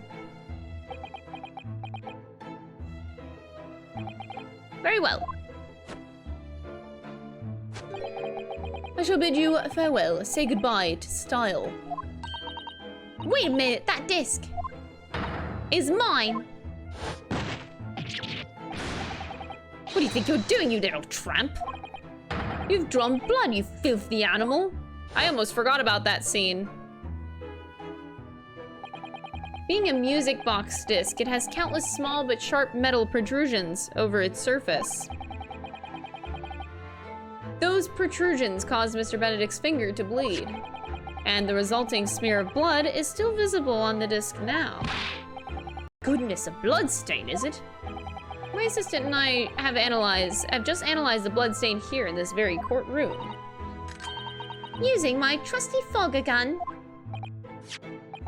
And we added the results to this portfolio. It's green! It's exactly the same color as the blood around the calendar. The evidence is conclusive. The man calling himself Mr. Eggert Benedict, who was in Mr. Windibanks earlier in the day, is the accomplice who was present at the scene of the crime that same night. Got him! Fucking go! Look at those two brothers now. They're sweating biscuits. Oh, what are you talking about? It's boiling in here. My lord, it is the opinion of the defense that Mr. Eggert Benedict should be summoned to the courtroom to testify. It would certainly seem that we can ill afford to ignore this gentleman's objection. Oh. This has gone on long enough now. This flagrant ignorance of the mechanics of law. We don't have Susato anymore to tell us. Sherlock Holmes, you say? Yes, I've heard the name. The protagonist in a series of short stories for the vulgar classes. A god of detection or some such. Is he... Did he just talk smack on my boyfriend?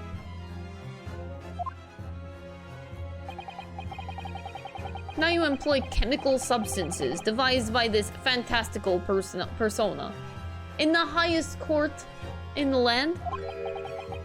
You expect us to take you seriously. The samples made by this plaything are not fit to be called evidence. Oh, he's talking smack on my boyfriend. What? So the bloodstain turned a shade of green. What of it? Here's to you successfully proving that no other blood in the world will turn the same color. Oh! That's one leg! One leg, fifth glass, second bottle of wine. Let's go! Do not even think of suggesting that we should take Mr. Sholm's word for it. Well then, it seems like, is he right? Is Mr. Sholmes' concoction bad? I don't know. I mean, he is a great detective. What are you talking about? We can't let him get away with that. I knew it would come to this. Of course, Mr. Sholmes' invention isn't going to be recognized by any official body. But what other choice do I have? I'm just remembering what Father Christmas over there said before. It's Father Christmas. About how he was temporarily suspending the summation examination. In other words... The examination isn't over yet, is it? Good grief. What did you just say, young girl? And in a summation examination, the decision as to whether or not the trial continues is in the hands of the 6 jurors, isn't it? So the way I see it, doesn't matter what certain other people think of Hurley's invention, at least. Not for now. She's right. Young lady, you have quite the devious mind. It really just comes down to one thing. Whether these ladies and gentlemen of the jury are convinced by what you say, Runo. Is that about right, would you say? Or did I misunderstand something? Unbelievable. Mr. Sholmes' partner is a force to be reckoned with. Iris Wilson, sharpshooter. After that shrewd process of the situation from an entirely unexpected source, it must be acknowledged that the previous summation examination has yet to reach its conclusion. This is absurd. Ladies and gentlemen of the jury, the court now looks to you for the final leadings in this matter. As proud citizens of Her Majesty's Britain, I'm sure you will come to fair and just conclusions. So then, state your final decisions in turn, please. Guilty. Not guilty. Not guilty. Guilty. Guilty! Not guilty. Oh!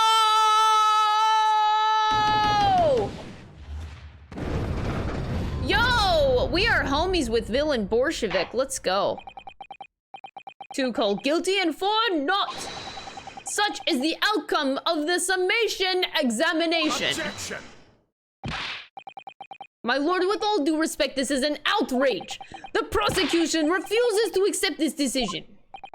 On what grounds? If these jurors are persuaded by some half-baked concoction devised by a pretender to real police work, then they are too ignorant to be trusted with the judgment of anyone's guilt. Talking smack on Sholmes? You? Listen, Van Zeeks. You were a potential boyfriend, all right? Don't let me down like this, man. Why can't the boyfriends just get along? You know what we need in this room right now? We need Van Zeeks talking directly to Mr. Sholmes. I don't know if it'll ever happen in this game, but that's currently my dream. I want Van Zeeks to talk directly to Mr. Sholmes. Suck it, bitch.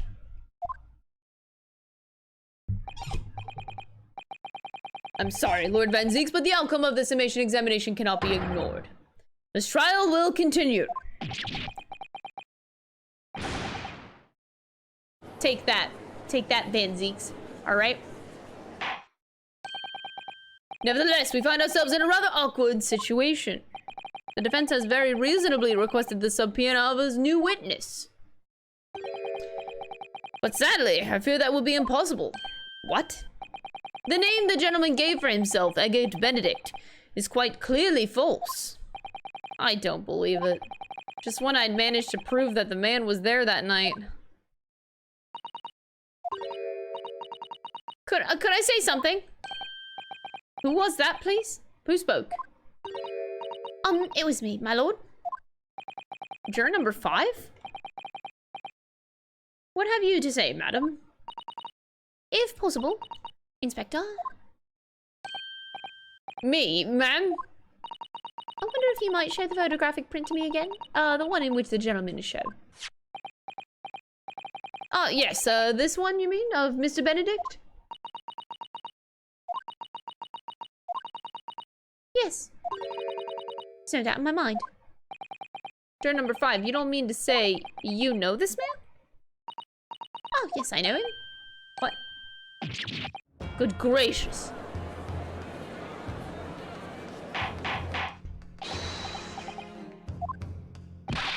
Juror number 5, how on earth? I'm a communications officer. Stop. As we can clearly see. The gentleman in the photograph is... Stop. Also a communications officer. Stop. He works in my office. Stop. A very talented operator, in fact. Stop. He should be in the communications station now. Stop. Tapping away on the telegraph. Stop. This doesn't seem right somehow. I can't put my finger on why, but It doesn't feel right. I suppose we all imagined the accomplished would be some sort of hardened criminal. It's a bit unexpected to find out that he has a respectable job by day, whatever he gets up to at night. I suppose that's it. I suppose that's why I felt something wrong. If the gentleman is at London's communication station, we should be able to subpoena him within the hour. Lord Van Zeeks, if you please. Yes, my lord. Make the necessary arrangements with all haste, as your lordship bids. The court will recess for 1 hour. When the new witness arrives, we shall reconvene. My accent. We shall reconvene to hear the gentleman's testimony. Inspector Gregson. Yes, my lord? I should like to hear from you specifically about events at the pawnbrokery on the day in question. Come to my chambers during the recess. Yes, sir, my lord. Very well. Court is adjourned until 1:40 p.m. Okay, here we go. To be continued. Oh, God. So, we have made it to part 3! Let's go! Woo!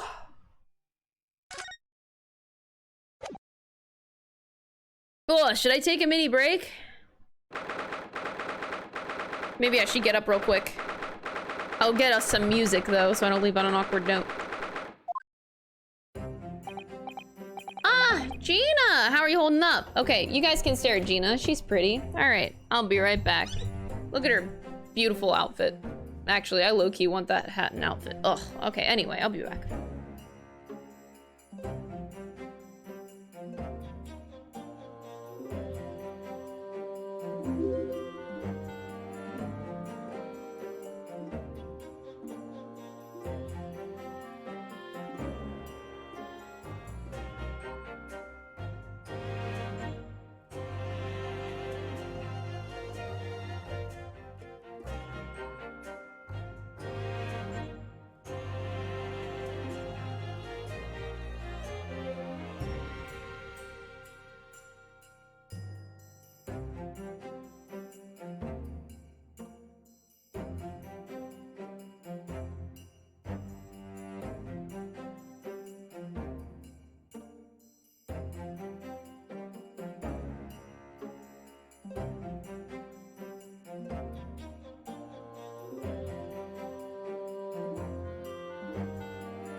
Alright, I've returned.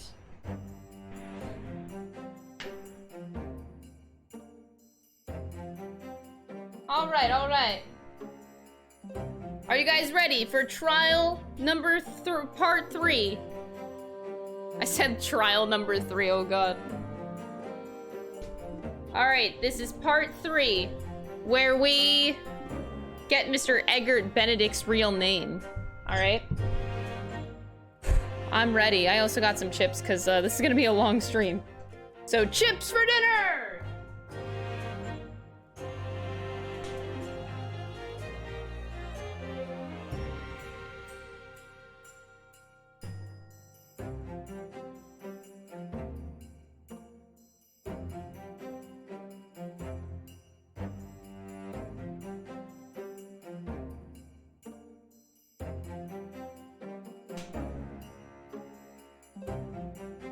Okay, sorry, I had to get socks because I'm putting on some shoes. Alrighty, can we steal her hat? I would love to steal her hat. It's really fucking cute, dude. Whew.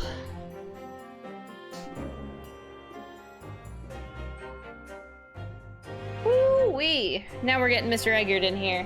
Alright, Gina. Gina, how are you holding up?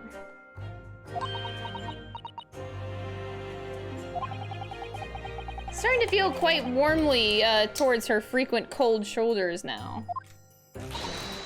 Jenny! Are you alright? Why aren't you saying anything? Oh god. What's the point, eh? Why go all this trouble and fighting so hard for the likes of me? What? Well, you saw it, that picture. What picture? Ah, you mean this? The photograph taken by Hurley's red-handed recorder. I didn't think it would have captured a scene like this, that's for sure. It's hopeless. Anyone who'd seen that gonna think I did it, ain't they? Well, I won't pretend it wasn't a bit of a shock when the prosecution first presented it to the court. Surely you've got your doubts about me now. You can't still think I'm innocent. Of course I can. Humph.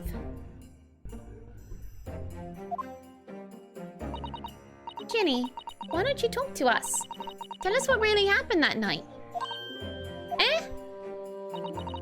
Bruno's cleverly managed to piece together a lot of new information, but still. We'd really like to hear it from you.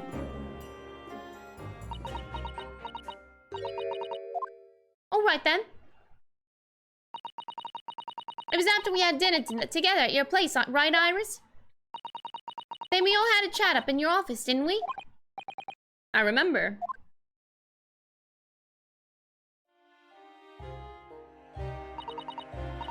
After that, I just couldn't get to sleep. So I slipped out and went down the street to 2-1, to the 2-1, to Winterbank's place. I had to know. If Iris' story was there or not, the Hound of the Baskervilles? I don't know what it's about or nothing. But if you ask me, there's something in that Sholmes don't like. Something what he don't want people reading.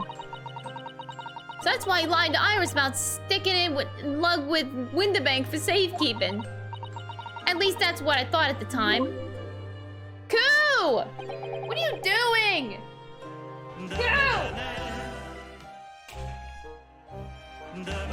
What the fuck you doing, you bloody mate? I have to yell at you in English. Queen's English. You can't be doing that shit. You're like actually not allowed. Oi, bloody mate. Thank you, Koo. I appreciate the 5 gifted. Now be gone! I'm just kidding. I love you, don't do that.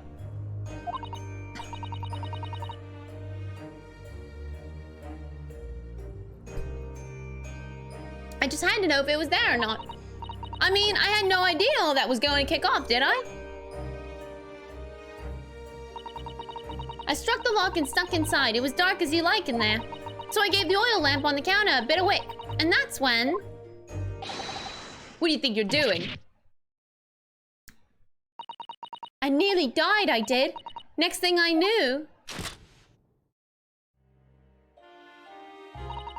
I grabbed the gun off the counter and was waving it in the air like, I don't know what.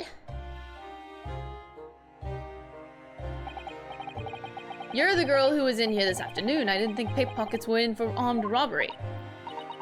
Then the manuscript. Have you got it here? Did Sholmes leave a load of papers with you? A story? I beg your pardon? The Hound of the something or other. If it's here, I want to see it. I'm sorry, young lady. I'd sooner die than relinquish any article belonging to one of my customers. I don't want it. What I do with it anyway? I just want to see if it's here, that's all. Oh, you want to see it, do you? I want to know if Sholmes really pawned it here or not. Please, just let me see it and I'll go. Very well then. But for pity's sake, stop waving my gun around, would you? So then the old cove unlocked the storeroom door, and when we both went inside, it was there all right, the manuscript. Sholmes wasn't lying after all. Sholmes can't tell a lie. You did all that just to check for me, Ginny? Anyway, then there was a bit of a kick-up up on the main bit of the shop. The Skulkin brothers arriving at the scene, yes. What was that noise? Someone breaking in? Dear me, is there some burglars convention here tonight that I don't know about? I think I forgot to shut the door behind me, sorry. I'd better go and take care of it. Could I possibly have my gun back? Oh, well, I'll come with ya and... Now, don't be foolish, young girl. You must stay right here. Don't leave this room under any circumstances. And with that, he took the gun out of my hands and walked back into the shop. I hung back in the storeroom, like he said, straining my ears in the dark to hear what was going on. It sounded like you had gotten into a bit of a scrap. I started to think I should help, see? So I was just about to go out in the storeroom myself, when... I heard a couple of shots go off, too, I think. Almost at the same time. And then there he was, right at my feet. Lying face down on the floor. Oh, come on! Lying there right down at my feet. 2 disconnected Joy-Cons. Yeah, fucking shit. I was right next to the storeroom door, so I slammed it shut and locked it quick as you like. Because you thought whoever had shot Mr. Windebake might come for you? Yeah, so I went to grab the old cove's gun. Figured I'd put up a fight at least. But when I took a better look at him, I knew.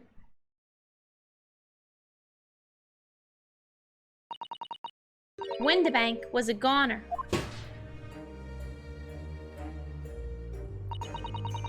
Felt funny in me head all of a sudden, kind of dizzy. And after that... Come on. Oh no, it's doing the thing where it's actually connected, but it...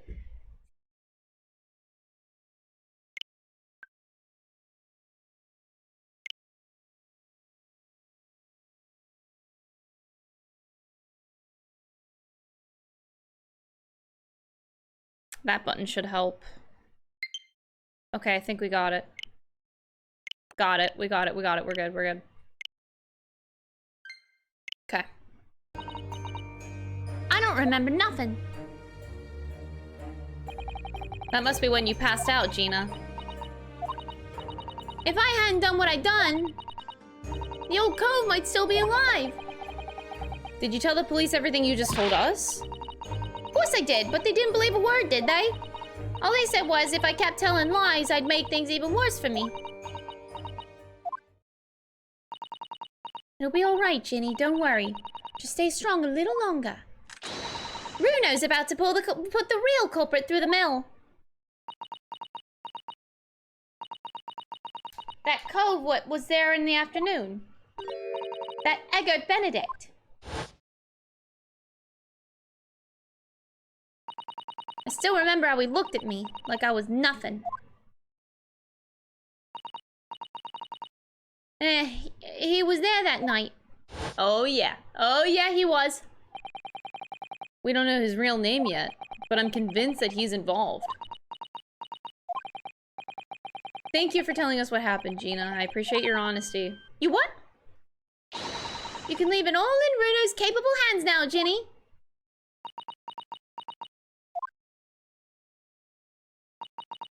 Mr. Naruto? How come you trust me? I don't get it.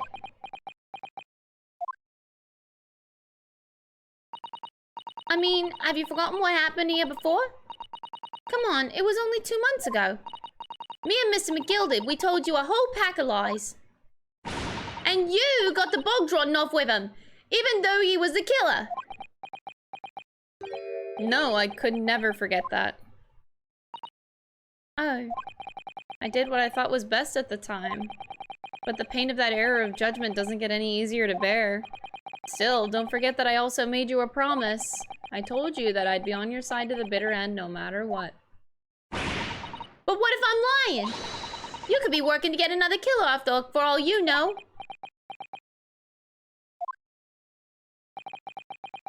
I was once in your position, Gina. I was the accused in a trial.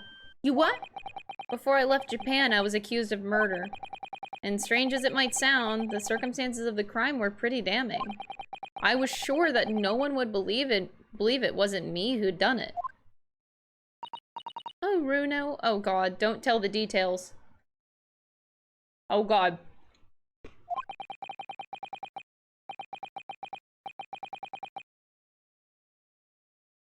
There was one person who stood up for me, who believed in me and was prepared to defend me. My best friend. Cue the music.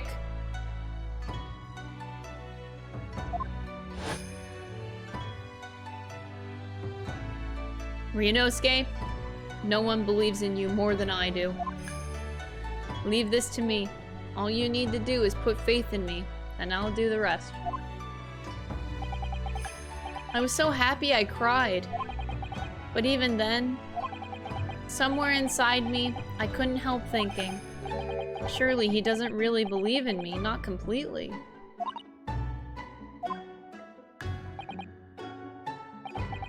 But I was wrong. The headband.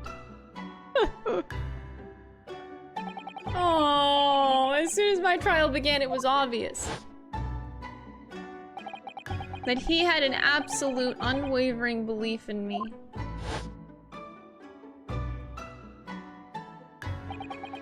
And in turn, I developed an absolute unwavering belief in him.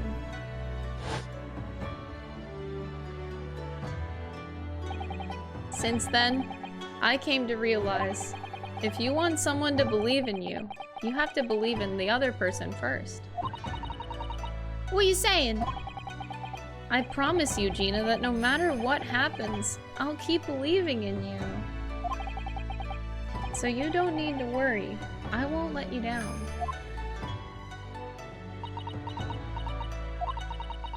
Even though I'm a diver and a no-good liar. You're not like McGilded, I know that. Eh? That's right, you're our friend, Ginny.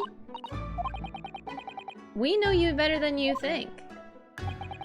And we've come to the conclusion that you're someone we can trust. Yes. That's really all we need to know. Exactly. Mr. Naruto,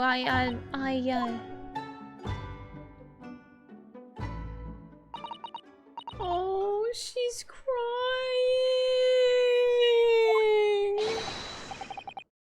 Defendant Gina Lestrade and her legal representative. Court proceedings are about to resume. Oh, we made Gina cry. She's so cute.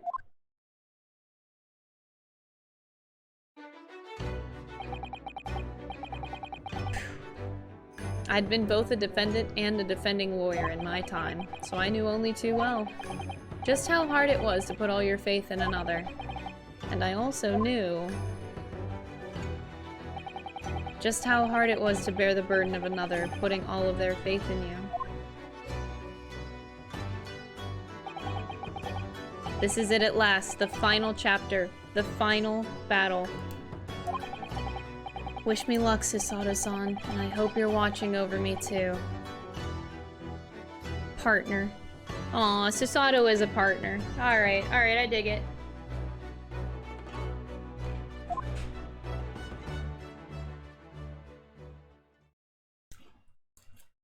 I can practically hear, from this distance, Susato flipping through the pages of her book to give me advice right now. I can hear it.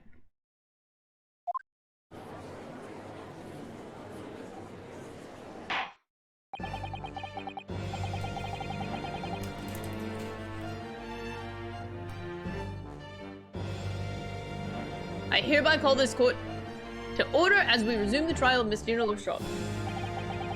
Lord Van Zeeks, have you successfully synchronized the witness?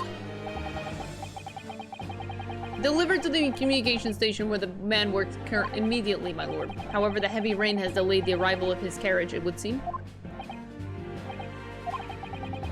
Let us turn our attention to Inspector Gregson's precis of the case heard by the court this morning. The glaring omission of the third bullet in your report is a serious blunder, Inspector.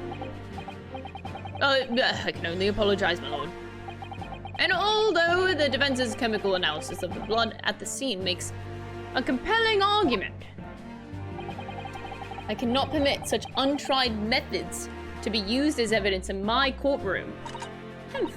It's a big mistake to cross Hurley and me. A very big mistake.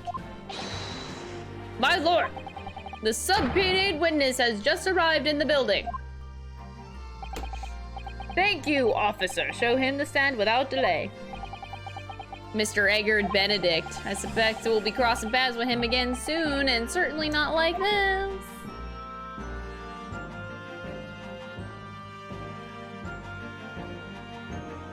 All right.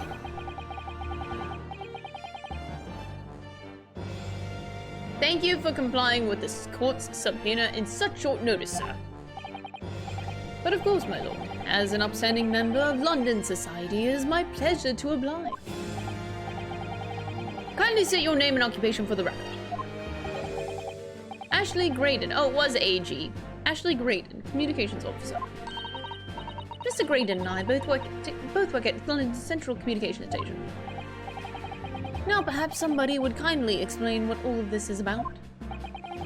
You were apprised of the situation by the court officer on your way here, I presume?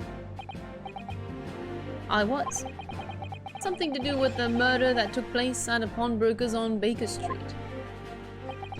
And some nonsense about me having been there on the night in question. That is the accusation indeed. This really is beyond a joke, you know. Very well, without further delay, the court will hear your testimony now, Mr. Graydon.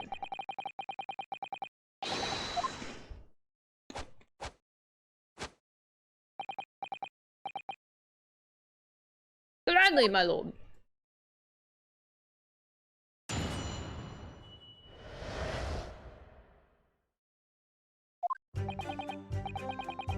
Naturally. I have occasion to make use of pawnbroking services from time to time. But are you seriously suggesting I colluded with these thugs to break into the place on the night of the murder? I have no intention of admitting to such an outrageous accusation. Even if certain parties here present claim that my blood was found at the scene. Some Scaramouche detective homebrewed tincture can hardly be taken as serious evidence.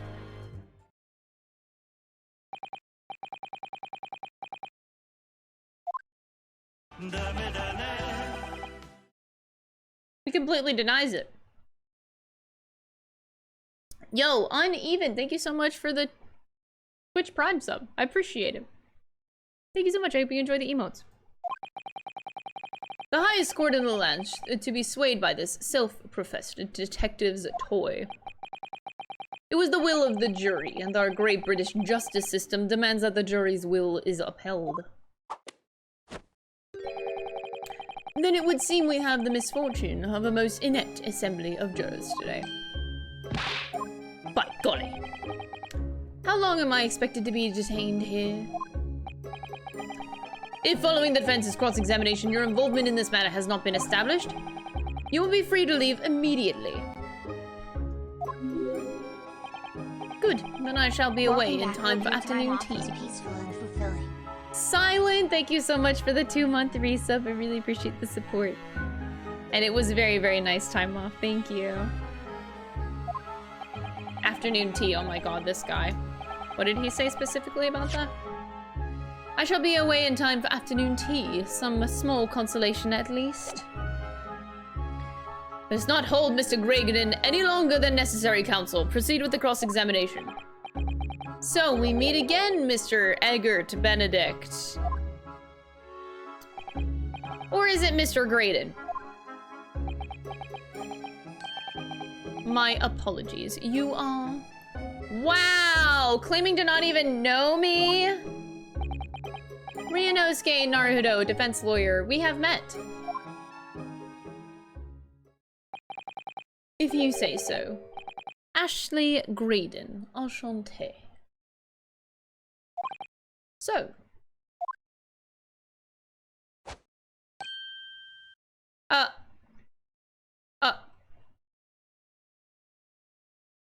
Okay. We have hat. We have hat.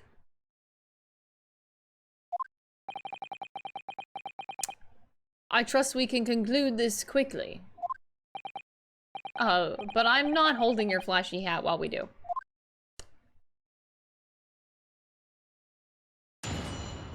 Okay. Naturally, I have occasion to make use of pawnbroking services from time to time. Hold it! Yes, we even met at the pawnbrokery, very pawnbrokery where the crime took place on the afternoon of the day in question. Though, of course, you introduced yourself by a different name at the time. It was Mr. Eggert Benedict, I believe. Objection! Tell me. The witness here is to testify about the events that took place that night. It is under no obligation to answer such unrelated questions. You can't be serious. Thank you, because I certainly do not feel inclined to answer such an inappropriate question. So he's gonna be evasive, is he? In an effort to not give anything away. This could be tricky.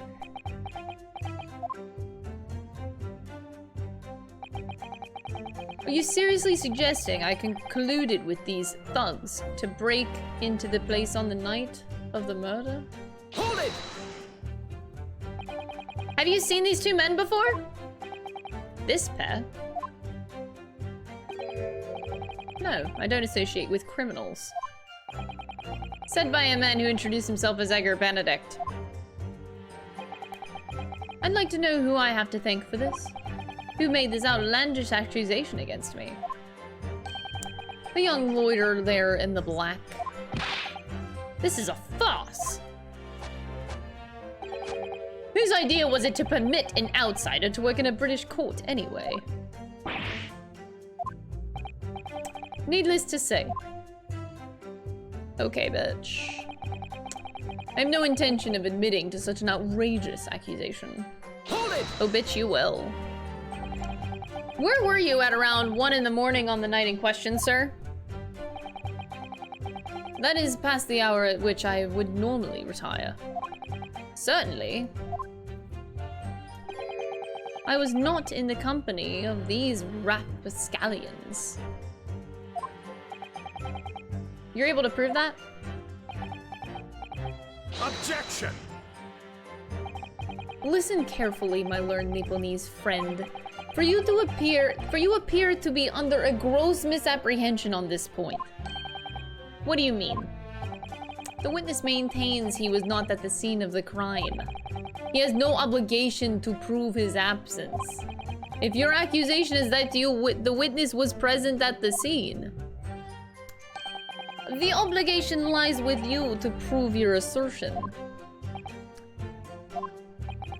You will fulfill that obligation before putting any more unreasonable questions to the witness.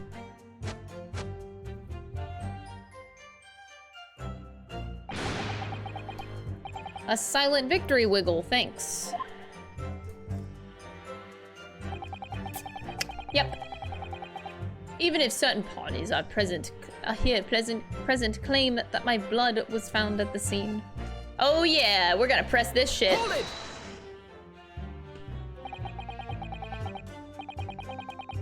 Blood was found at the scene of the crime. There's no question about that. Mr. Sholmes' chemical analysis has positively identified the substance as such. I'm not the only human to have blood running through my veins, am I? How can you be sure that the blood is mine? It could equally be the blood of one of these two miscreants. Every individual's blood has a slightly different composition, it seems. Mr. Sholmes' chemical is able to differentiate different blood samples. Spare me the science lesson. Who is this Sholmes character anyway? Someone that should be in this courtroom right now, and I miss him a lot. I assumed all Londoners would know the name. He's a renowned detective. So even you are unable to bring yourself to say great detective. No, Ryunosuke! He let down his boyfriend! No! How could you do this? Ryunosuke! Come on, bro! Yes, he is.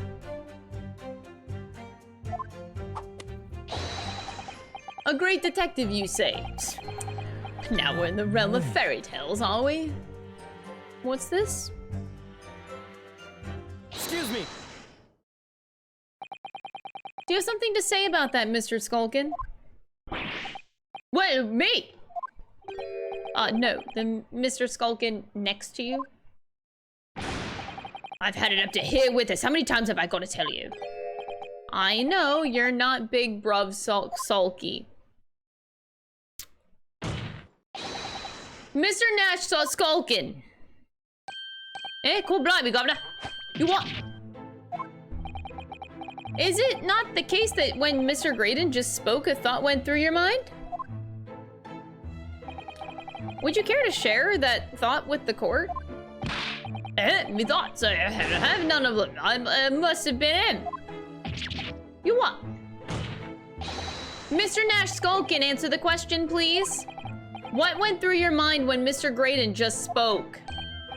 Nothing on me, Scub, nothing. I was just thinking if he waves his arm around like that much more, it'll open up the wound again, that's all.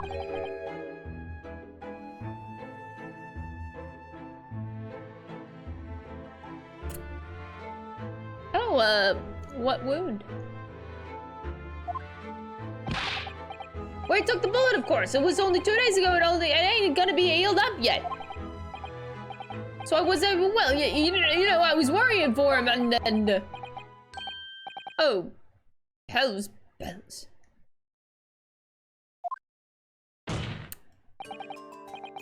Mr. Graydon, did you hear that? What? Your comrade is worried about you, it seems. On account of your injured arm. My lord? Yes, Mr. Graydon?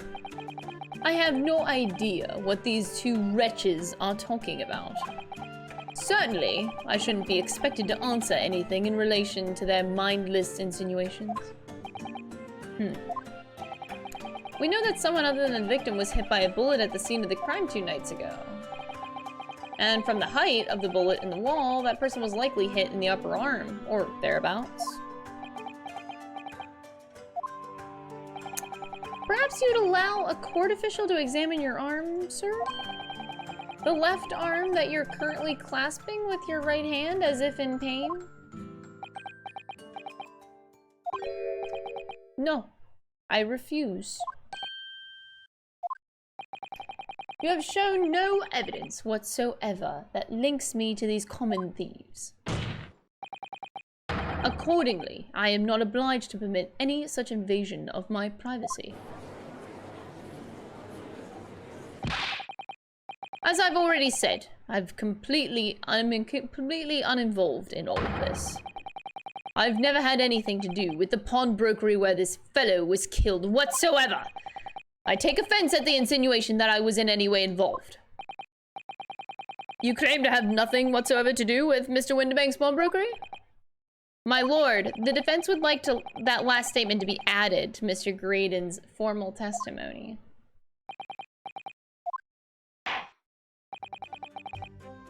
Continue with your testimony, Mr. Graydon. The bottom line is, I've never had anything to do with the pawnbroking establishment where the man was killed. Some Scaramount detective's homebrewed tincture can hardly be taken as serious evidence. I beg to fucking differ.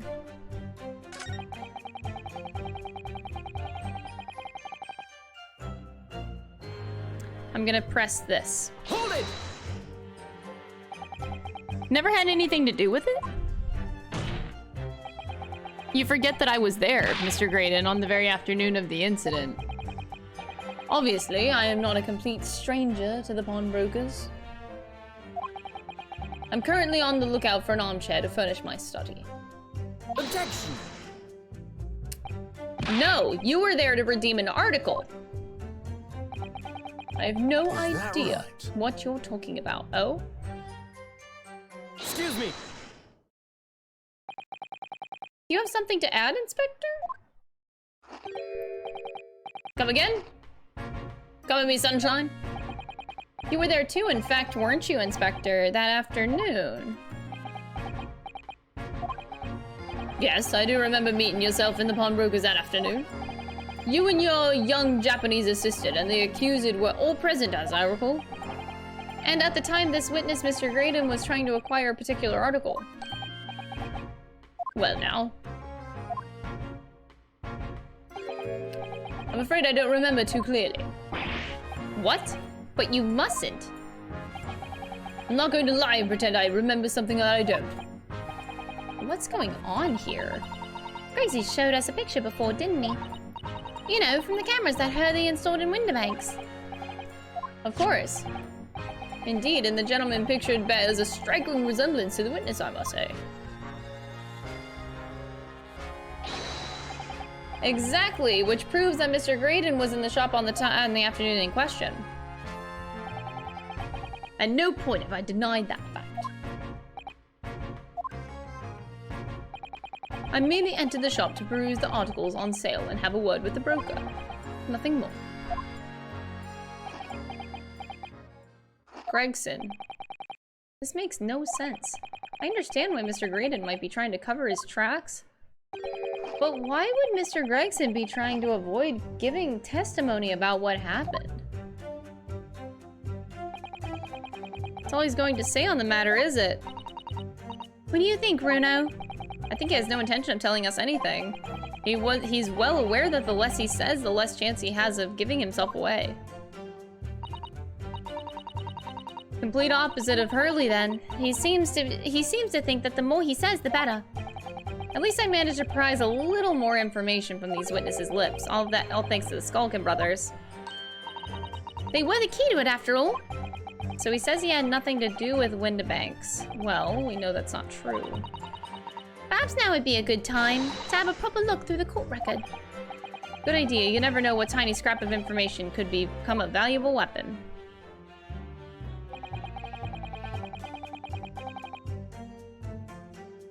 We've looked through everything, though.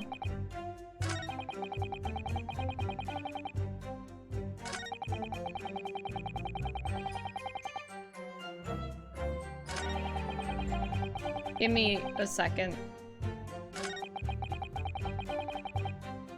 Okay, let's, process of elimination. Not the first one.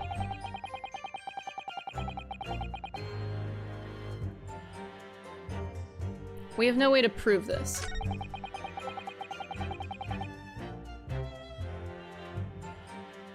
We have no way to prove that. That doesn't get us anywhere.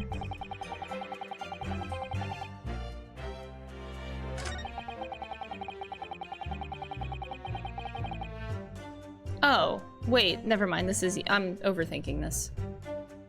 He's never had anything to do with the establishment. Well, why did you want this disc? Objection. Have you ever seen this disc before, Mr. Graydon?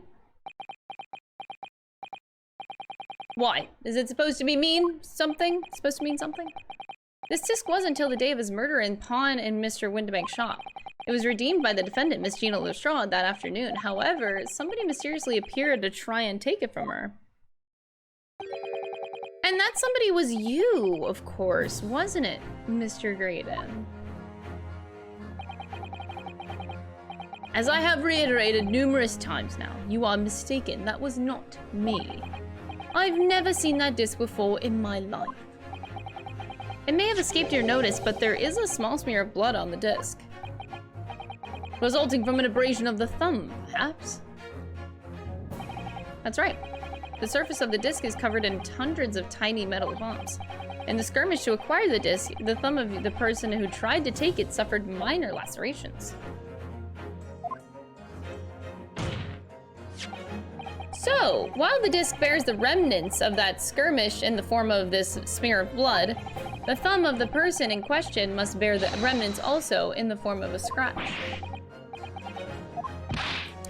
Mr. Graydon, you refused to allow a court officer to examine your arm before. Are you now going to refuse to allow us to examine your thumb? Because I have no doubt that it bears a small scratch consistent with the smear of blood on the disc.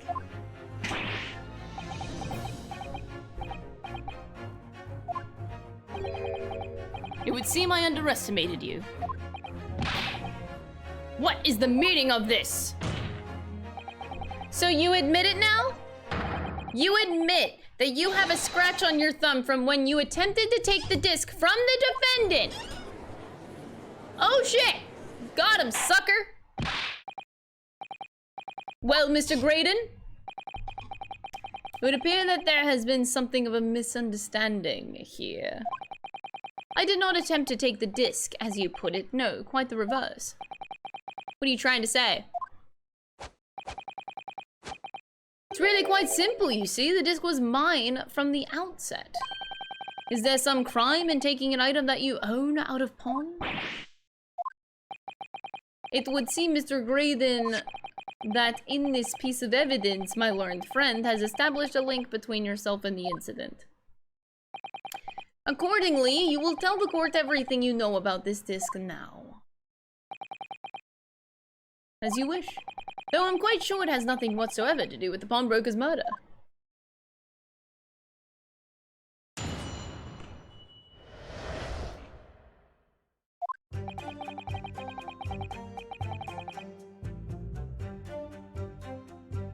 There's a note on the disc saying Fort McGilded, but the item belongs to me.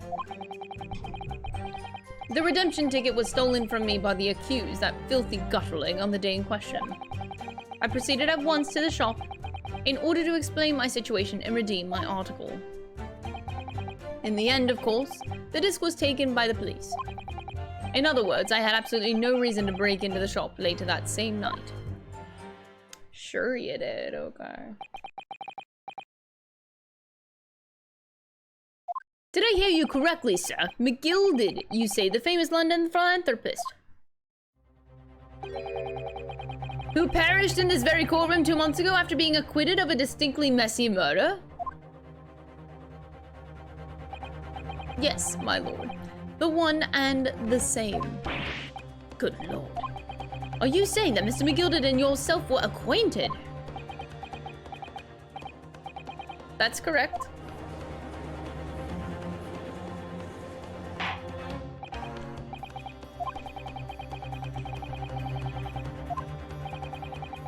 According to what Gina told us, this disc was placed in the pawn on that fateful night 2 months ago.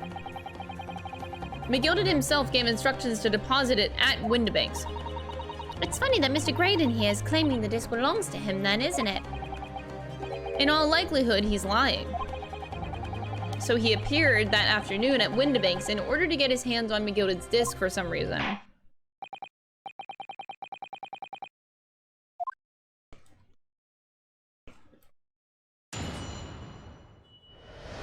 Here we go, guys.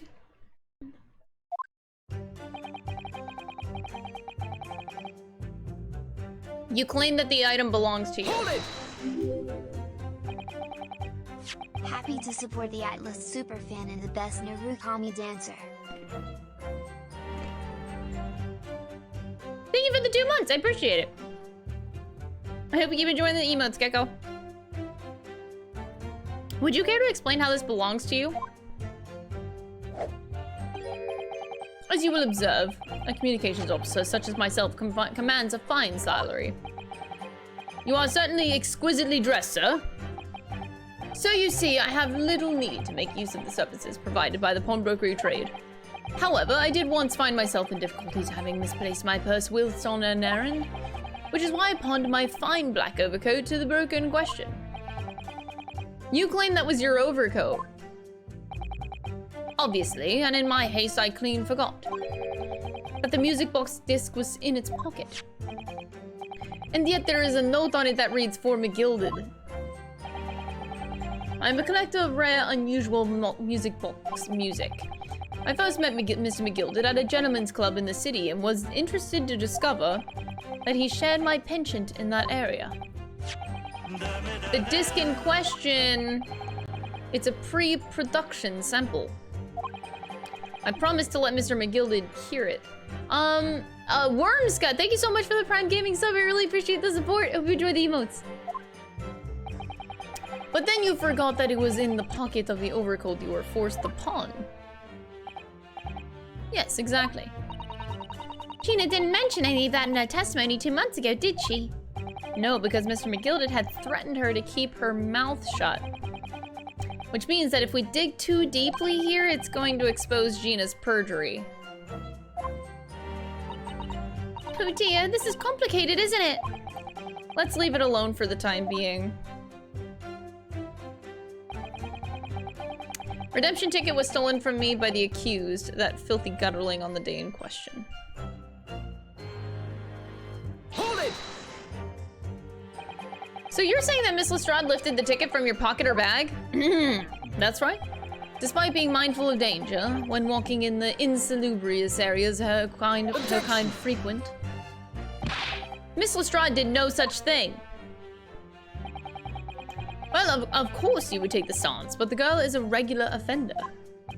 You came to the pawnbrokery that day prepared with all the information you needed to identify the defendant. You were looking for her. That's what brought you to Windibanks. To get your hands on Mr. McGilded's disc. Objection!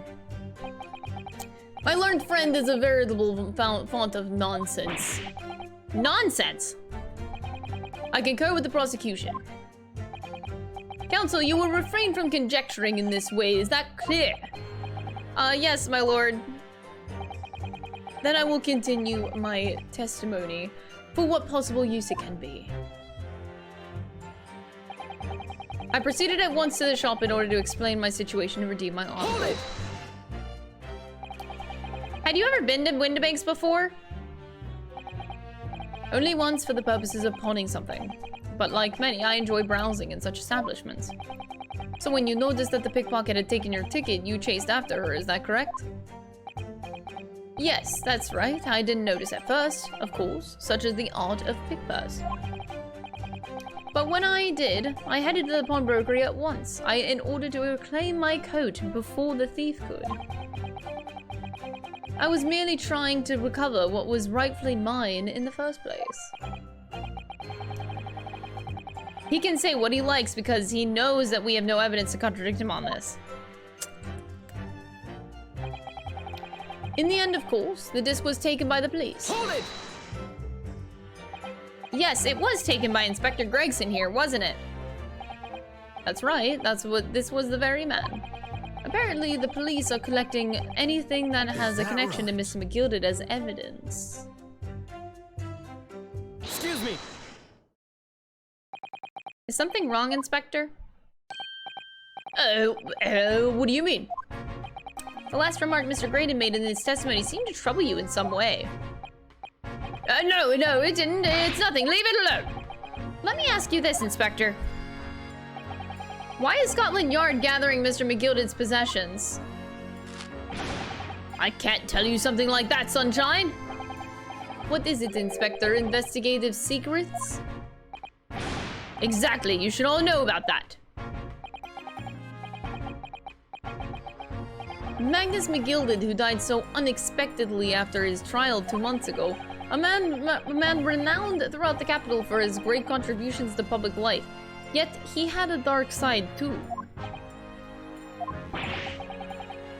Where are you going with this, Van Zieks? I suppose the police are dealing with the aftermath of his nefarious activities, are they? That's enough! Coppers like me have duties to carry out that we're not at liberty to talk about. That's all you need to know.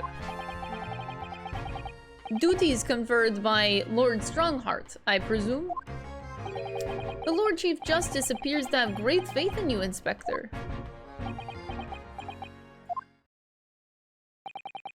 The bottom line is, if you want to get more out of me, you're gonna need Lord Strongheart's paw print first. What's all this about? It's like there's something going on between Gregson and Lord Van Zieks here.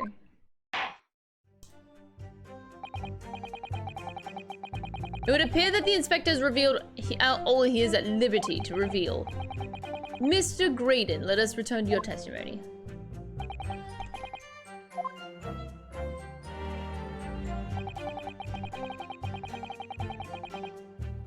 Hold it!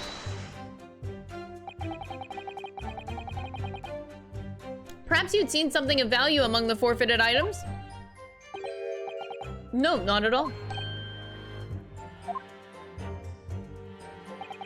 A valuer was brought in by the police to assess everything in the shop. Without exception, every article on the shelf was common or garden bric-a-brac. In that case, it's clear that you broke into the shop later that day in order to recover Mr. McGilded's disc. Have you not been listening, man? Even if I had wanted to recover the disc, you may recall that it had been seized by the police that afternoon. It was no more in the shop that night than I. As I keep saying, I simply had no reason to break in. So there was nothing of Mr. McGilded's left in the shop that night. Nothing this man might have been after. Wonder if that's really true. Bruno, if you have some evidence, then let him have it. I'm dying to see that irritatingly assured expression of his crumble. Hopefully. McGilded slipped the disc into his coat pocket and had it deposited at Windibank's. Then, when he realized he was going to be arrested on suspicion of the omnibus murder, he threatened Gina and forced her to take the redemption ticket. There's no doubt about it, that witness is lying through his pearly white teeth. The police were obviously after anything left behind by Mr. McGilded as well. That's why Inspector Gregson ended up taking the disc into custody that day. But Gregsy's being very strange about all this. Must be a reason for that, I'm sure. I just don't know what it is. For now, I need to focus on exposing the fact that Mr. Graydon is lying in his testimony.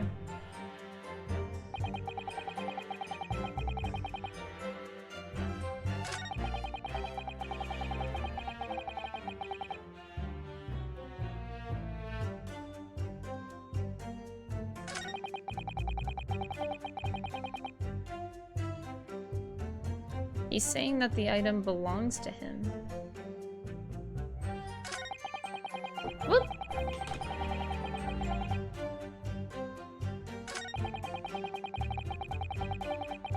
Okay. Wait, we're gonna go back to the beginning. There's a note on the disc saying Mr. McGilded, but the item belongs to me. The redemption ticket was stolen from me by the accused, that filthy going on the day of question. I can't say anything against that.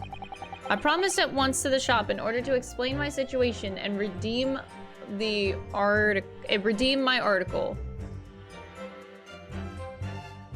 Okay, I can't say anything against that. In the end, of course, the disc was taken by the police. I can't say anything against that. In other words, I had absolutely no reason to break into the shop later that same night. maybe I can say something about that?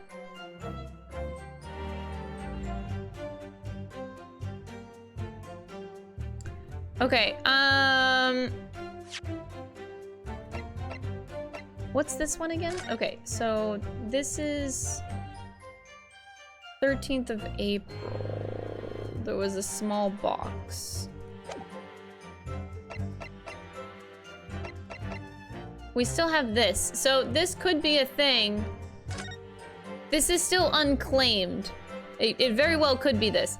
Because the small box, nobody is claiming about it, and we suspect that it's like a music box type of thing. So, it was sold in the shop. Okay. I think that's a very high possibility that it could be that ticket. This one is for the coat. I had no reason to break into the shop that same night, is what he's claiming.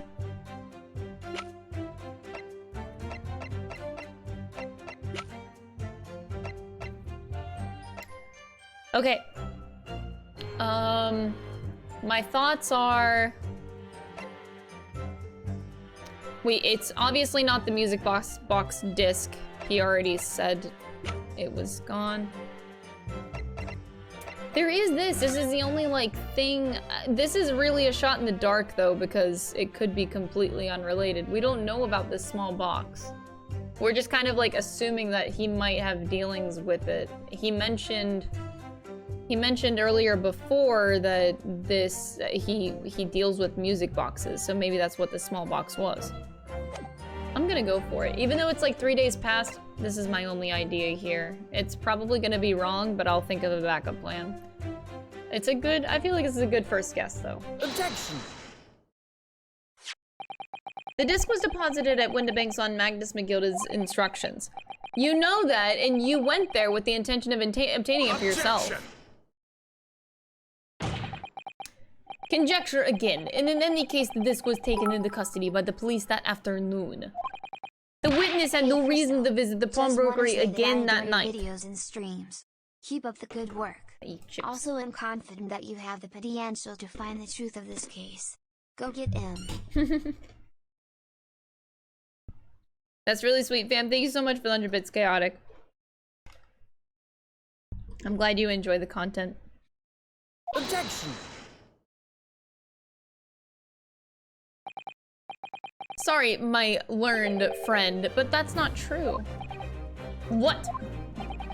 Mr. McGilda had another article in pawn at Mr. Windibanks. As this second pawnbroker's ticket proves. There were 2 articles belonging to Mr. McGilded in Mr. Windibanks' pawnbrokery. And the reason that you broke into the shop that night was to recover the second one. Together with your 2 accomplices, the Skulkin brothers. This is the second ticket, is it? What had the man deposited? The article description reads, 1 small box. A rather vague description, it seems to me. Are you suggesting that I broke into the pawnbrokery with these clowns in order to steal some trinket box? I believe there are adequate grounds to suspect that you did. This is absurd. Why on earth would I do such a thing? Once the article has been forfeited, I could simply walk into the shop and purchase it. There would be absolutely no reason, no need for me to resort to theft. That's a good point. Indeed, the witness makes a solid argument. So that means that for some reason, this Graydon fellow needed the small box that very night, does it? Objection! It's time to put an end to this nonsense, my lord. Could you be a little less cryptic, Lord Van Zieks? I do hate to ruin my learned friend's argument, but the truth is quite incontrovertible. On the night in question, no small box was taken from Windibanks' pawnbrokery. And rest assured, the prosecution can prove it. Inspector, show the photographic prints to the court, if you please. Yes, sir. What prints? These prints were taken from one of the detective's security cameras. Hurley's red-handed records again. As previously explained using this plan of the shop layout, the victim's establishment was furnished with automatic cameras in 2 locations. The other was set to capture the shelves on which the articles were placed for sale once forfeited. According to the information on this ticket, McGilded's small box had been forfeited already, 2 days before the incident, at 9 p.m. on the 13th of April to be precise. Which means it could have been on the shelves at forfeited items at the shop front. Now, what I have here is a print taken by one of the cameras about 2 hours before the incident. That's at 11 p.m. on April 15th.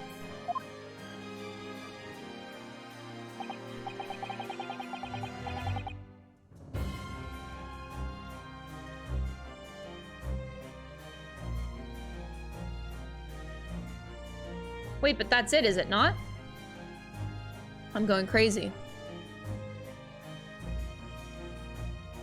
I'm going crazy.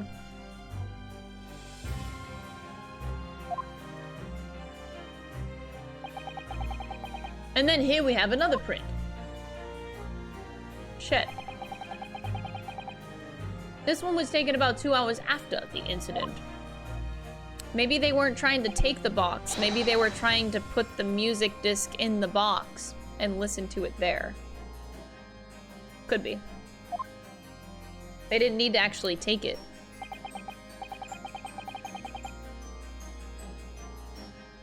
Oh, these are different perspectives. Oh, wait. I see differences. Oh, we gotta use the scope again. Wait, I should try the... Okay, we're gonna try this again. I got this, chat. I'm gonna use my eyes.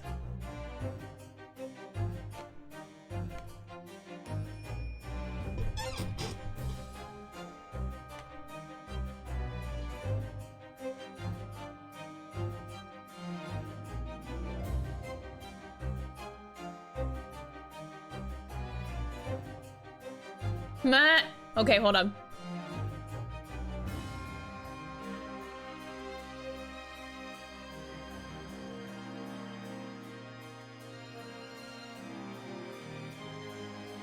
Okay, I see one image. How do you make it not blurry? Fuck, that doesn't work.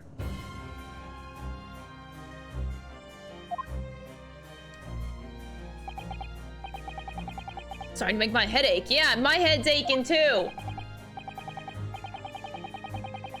Obviously, it's gotten yaw. We considered theft as one of the possible motive in the case. We explored the possibility that something had been taken in addition to the victim's life.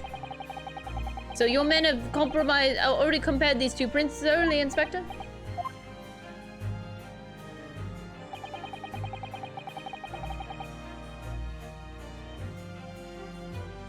But no.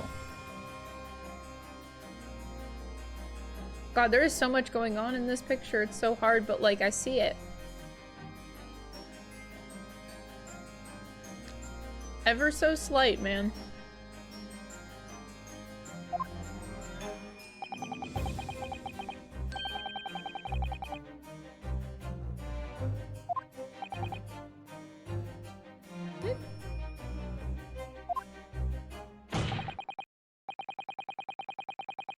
In other words, nothing was taken from the pawnbrokery on the night in question. And my learned friend's assertion is nothing more than the hopeful fantasy. No.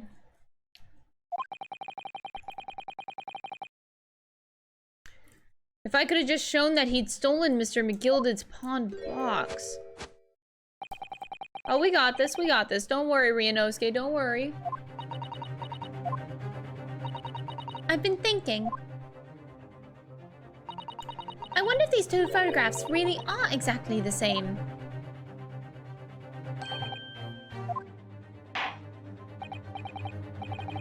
In light of the evidence put forward by the prosecution, what is your position?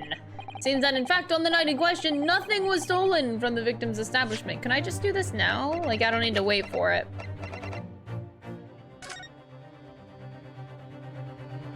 How do I use it?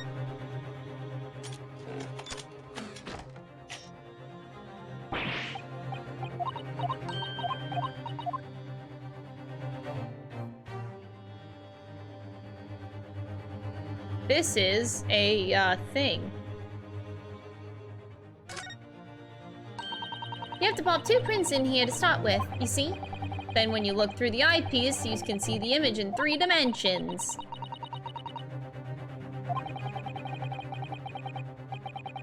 It's really quite fascinating. Okay, I don't think it lets me, like...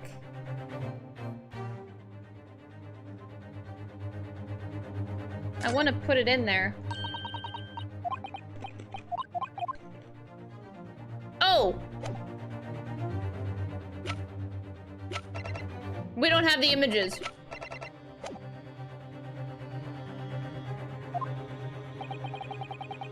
Do you accept that the prosecution's assertion? I don't know. Would there be some hidden discrepancy in these 2 photographic prints? Use a piece of evidence? Oh, wait, we can use the stereoscope, yes.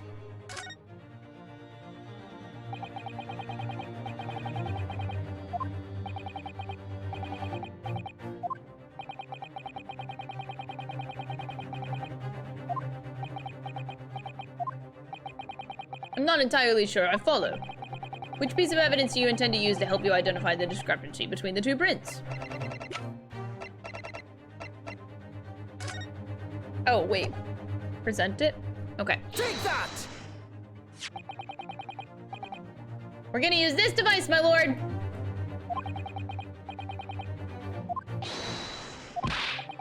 Juror number 3 is horny for stereoscopes and this kind of shit. He is hard as fuck.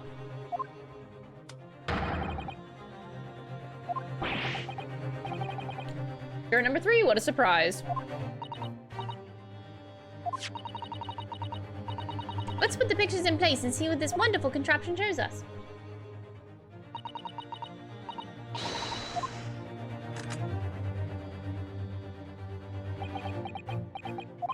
Tiny.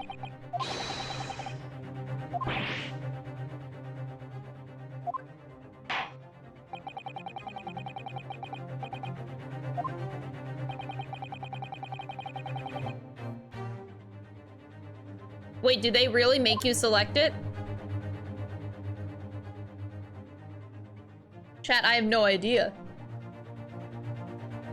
Oh my god, I think it might be up here. Wait, I think it might be the horse, you think? Oh yeah, I mean, like, the horse looks a little bit, you know, looks a little bit different. Look, I see the discrepancy a little bit there. Oh, yeah, yeah. Man. So fucking hard. Take that! Granted, these 2 prints are almost identical. However, there is one minor discrepancy between them. What?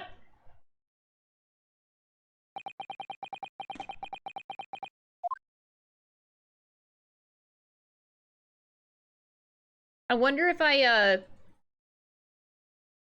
needed to use that, like, or I could have pointed it out separately.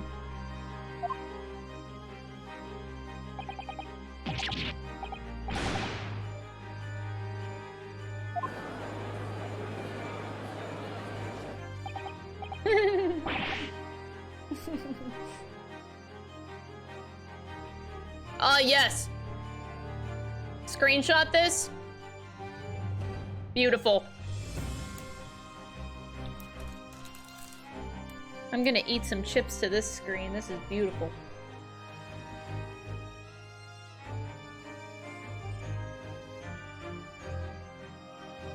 Looking good.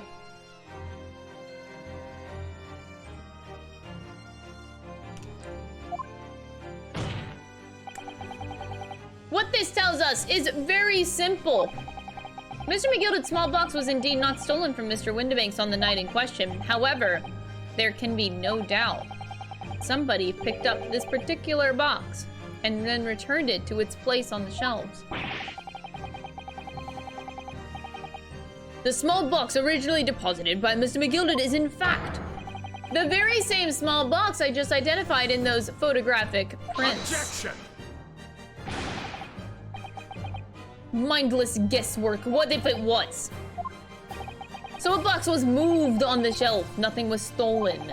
Which means quite simply that nothing has changed. And that may be true, but... Alright, Mr. McGilded's box wasn't stolen then. But doesn't the fact that it was moved like that changes things? It changes everything. It changes everything! This changes everything about the case. How can that possibly be? The crucial point is the fact that what was moved was a small box. In other words, we have to consider what might have been inside that small box. What are you suggesting? I'm suggesting that we need to examine that box as soon as possible. A vital piece of evidence is sitting on the shelves at Windibanks as we speak. Objection! That won't be necessary. Some little box belonging to a man who died 2 months ago can't possibly be relevant to this trial. The court does not uphold your objection, Lord Van Zeek's bailiff. Arrange for an officer to go to Baker Street at once.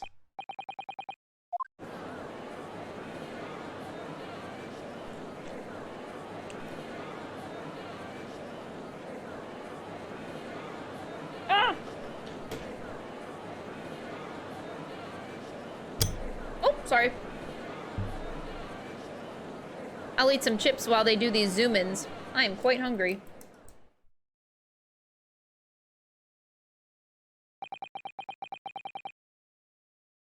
We should have a report within half an hour. Recess. To be hoodwinked by such a farce. Disappointing. I beg your pardon, Lord Van Zeeks? This is nothing but a smoke screen, a Nipponese specialty, it would seem. What are you trying to say? My learned friend has persisted with the same line of reasoning from the very beginning. That this witness's intent was to steal an article belonging to Mr. McGilded from the pawnbrokery. Yet common sense tells us that none of the articles have value enough to be worth stealing in the first place. Exactly. It would be beyond absurd to break into a place for the purpose of stealing such commonplace property.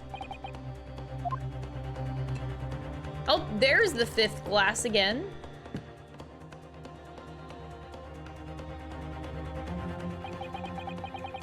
If your lordship recalls, Mr. McGilded perished 2 months ago, immediately after the conclusion of the trial, in which he was found not guilty. A trial in which it was established he was the upstanding member of society, his reputation implied, in fact. So, I propose a toast to my learned friend and his most insightful defense. The articles this upstanding member of society pawned which were entirely ordinary. A black overcoat that just happened to have a music box disc in one of its pockets and a small box. This is where Sholmes steps in, and he breaks down the doors to the courtroom, and he's like, Psh, I'm back, bitches, what's up? I have encoded the music box, and I know all of its contents, and they're completely relevant to the case. I need Mr. Sholmes to just break in like that.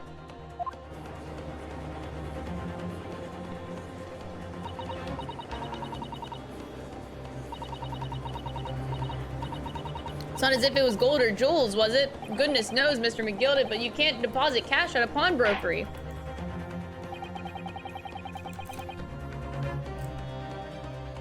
Prosecution argument is undeniably compelling. It is incumbent on the defense now to bolster its argument. Oh, glass number 5 lasted so long and it is finally dead. That was a long-lasting glass, though. Gotta give it credit. To explain what possible significance these commonplace articles pawned by this fine citizen could have. Well, counsel, is your argument in fact demonstrable? I don't know. Are you able to show proof that the disc or the box are in any tangible way related to the case?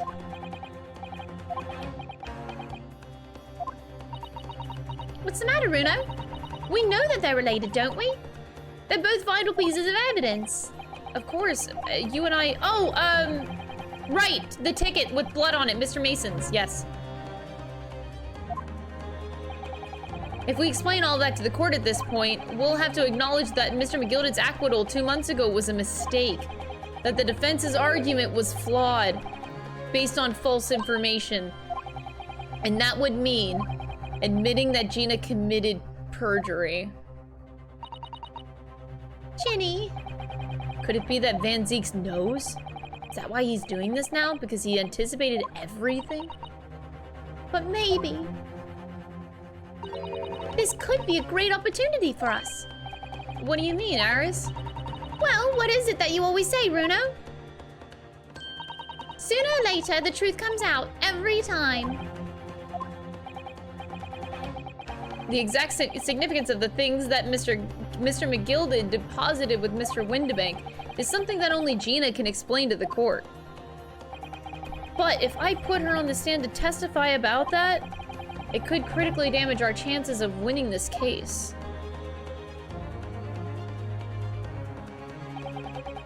What's the right thing to do here? Oh my god. Oh Jesus.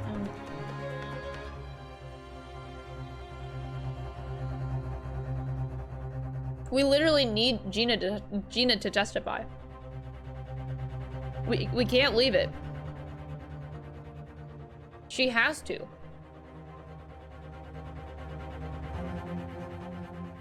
She has to. The defense would like to make a proposal. While the court awaits the arrival of Mr. McGilded's small box, I would like to call the defendant Miss Gina Lestrade to the witness stand. It's to do with the various articles deposited at Windibank's. Miss Lestrade has information relating to them. I believe it would be beneficial for the court to hear what she has to say. It will prove the significance of the articles in question once and for all. Well, things are becoming interesting. I presume you've considered the implications of the testimony you're proposing, in particular the impact it would have on the accused's standing, and indeed your own. I have. Lord Van Zeeks, would you care to explain that last remark? The prosecution accepts the defense's proposal to interrupt the cross-examination of the current witness and hear from the accused herself. Very well, if you have no objection. Court will now hear the testimony of the defendant, Miss Gina Lestrade. Your witness is currently in the stand. May step down until further notice. I shall bid you a good day. Wait, you, sir, shall remain in the stand while Miss Lestrade testifies. As you wish. All right then, Gina, it's time. I know this will be hard, but please put your faith in me here. Good luck, Bruno. Oh god.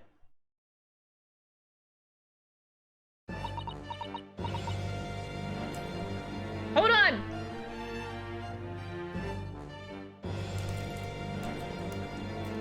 I want to finish these crumbs! Oh! Okay.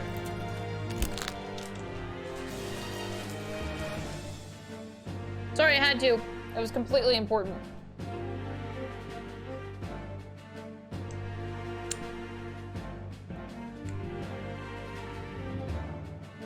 It was the end of the bag. And I'm hungry. So I had to. And it's really hard to read it in between this game. Here we go. The articles that Mr. McGilded had deposited in Mr. Windibank's pawnbrokery are intimately related with the omnibus case, the trial of which was heard in this courtroom 2 months ago. And I remember this young lady being brought before me in this trial as well. That's right, my lord. Her testimony helped to establish the innocence of the defendant, Mr. McGilded.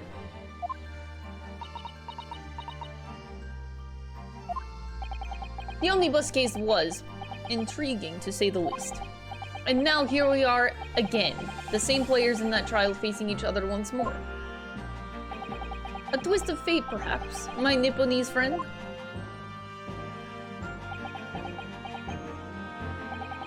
Allow me to recap the events of 2 months ago.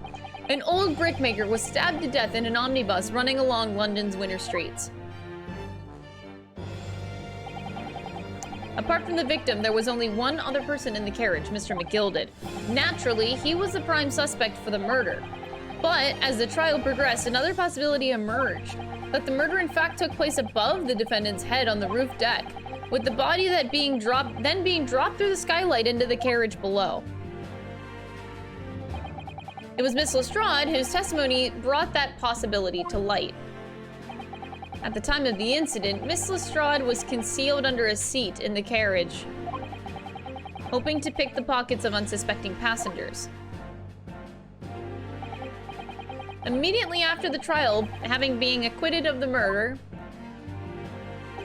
Mr. McGilded died in this very courtroom in the most extraordinary of circumstances. A mystery that remains unsolved even now, 2 months on. As indeed does the omnibus murder itself. But that as it may. I recall neither the disc nor this small box being mentioned in the course of those proceedings. Miss Lestrade? Would you tell the court now, please? What really happened in the omnibus 2 months ago, I mean? Come on, Gina. I don't know what you mean. I already said all of what I know. Come on, Gina. We gotta cheer Gina on. And what about everything you told us yesterday from inside your prison cell? Please, Miss Lestrade. This is extremely important. But... Remember, little girl, if it transpires that you willfully withheld information in the trial 2 months ago, the Home Office will seek to prosecute you for perjury. And naturally, you will lose all credibility as a witness. Although, let's face facts. You have little credibility to lose. Ginny, don't listen to him, please. You have to trust Runo now. We're on your side.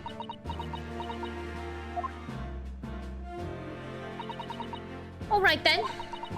I'll talk. It's the right choice, Gina. Well, it would seem that my learned friend is hell-bent on bringing the entire courtroom down about his ears, so be it. I must confess that I'm struggling to understand what on earth is happening in here. It would appear that Mr. McGilded's pawned articles on that extraordinary case of the omnibus harbor secrets of which we have been hitherto unaware. Miss Lestrade, you will now give your testimony before the court about the events of 2 months ago. You will reveal the truth, a commodity sorely lacking in your original statements. This is it then, everything's going to come out. Like Van Zeek said, this could bring the whole courtroom down about my ears. But as a lawyer, I'm prepared to take the risk. Alright, Gina, let's go. Truth is that Brickmaker Cove was in the cabin of the omnibus the whole time. When the Irishman dragged me out from under the seat, I saw that disc on the floor. All of a sudden, I heard a scream from over me head, and then that pair on the roof deck went off to call the slops. That's when McGilded slipped the driver something to do with the run to the pawn shop roundabout. He threatened me not to snitch, not to say nothing, so no one about... Oh, to say nothing to no one about what I'd seen or heard.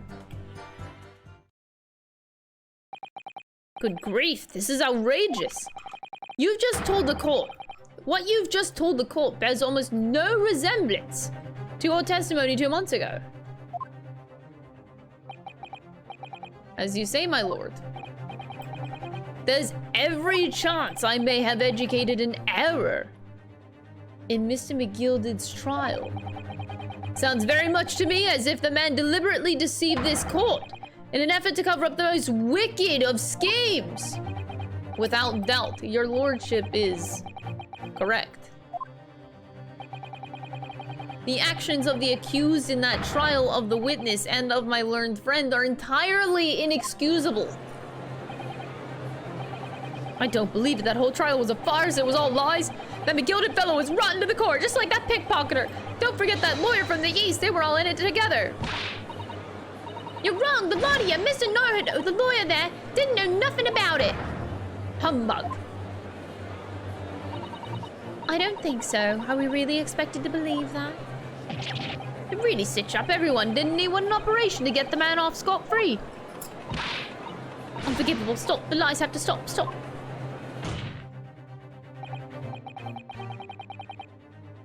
Yes, the defense made a terrible error of judgment.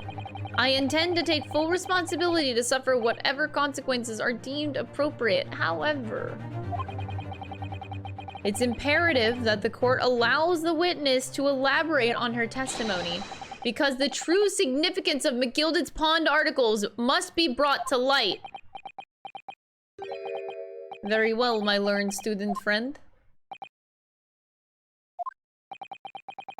Given the depths of calamity you have just plunged yourself into, this may be worth hearing. Let's fail me. The situation is utterly deplorable. Mr. Nardo, I will decide upon your fate following the conclusion of this trial. We never claimed that Mr. McGilded was innocent. I don't understand this. We said all along that Mr. McGilded could be guilty. We actually never said he was innocent. We said not guilty. There's a clear difference. I shouldn't be getting in trouble, you son of a bitch.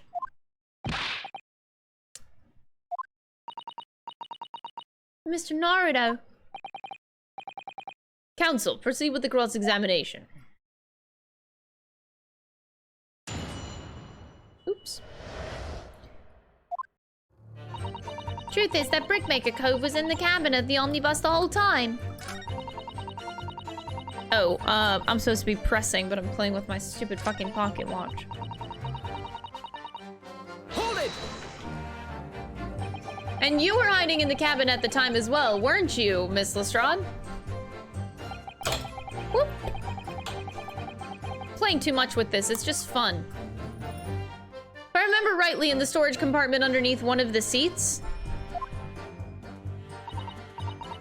Yeah, that's right. It's pitch black under there, so you can't see nothing at all.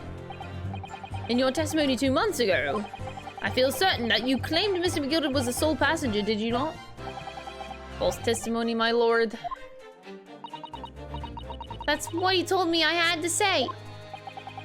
It's important that you tell us the truth now. Were Mr. McGilded and the victim acquaintances? I don't know. I did hear him talking a lot. What were they talking about? Well, I could hear too well, but if I had to say, I think it was about money or something. They kept talking about buying and not buying. Perhaps business dealings of some kind? Anyway, they got louder and louder, and it started to sound like a proper fight.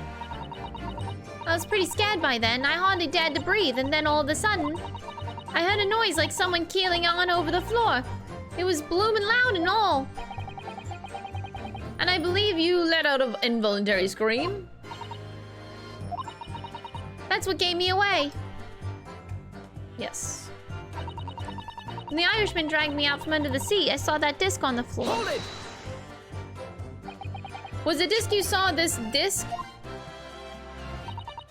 Yeah, I reckon it probably was. It was right next to the cove lying on the floor. Could this disc have belonged to the victim, perhaps? I don't know, but McGilded picked it up pretty smartish. And then he sat the cove with the knife in his belly up on the seat. What did he say to you at the time? He told me not to say a word about what I'd seen or heard to no one. About the disc and all. I was dead scared. The way he was looking at me, I thought, if I didn't go with it, I'd get stuck with knife too. Then he started asking me a load of questions. Like what my name was and where I lived and all that. He asked me about being a diver too. After a while, what happened in the carriage was noticed? That's right. First there was a kind of rapping noise. All of a sudden I heard a scream from overhead, and on the roof, on the pair on the roof deck went off to call the slops. Hold it! There were two gentlemen occupying the seats on the roof deck, I believe. That's right. They must have looked down through the skylight and noticed the cove with the knife in his guts. Then they screamed, the diver pulled over the horses, and Mr. McGildy got me out of sight. Out of sight? Where? Back under the seat where I started off. Once the carriage came to an halt, the two coves from the roof ran off to fetch the slops. If they immediately left to fetch the police, it would appear that they were entirely unrelated to the incident. So that left Mr. McGilda, the driver, and you still at the scene. Yeah, only the driver didn't know I was there because I was under the seat. I heard the cabin door open and a voice from outside. The driver, yes, he also testified in the trial, I believe. Fellow who went by the name of Bippo, if memory serves. What did McGilded and the driver say to each other? I don't know what happened and stuff like that mainly.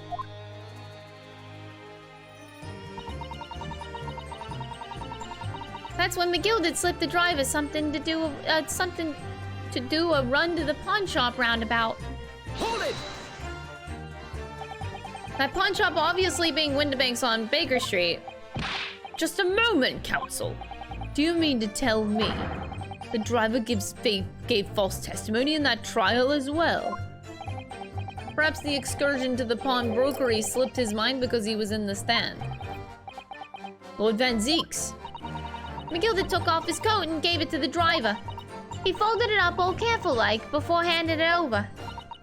When I saw him do that, I remember thinking, that coat and what's in it gotta be worth a few bob.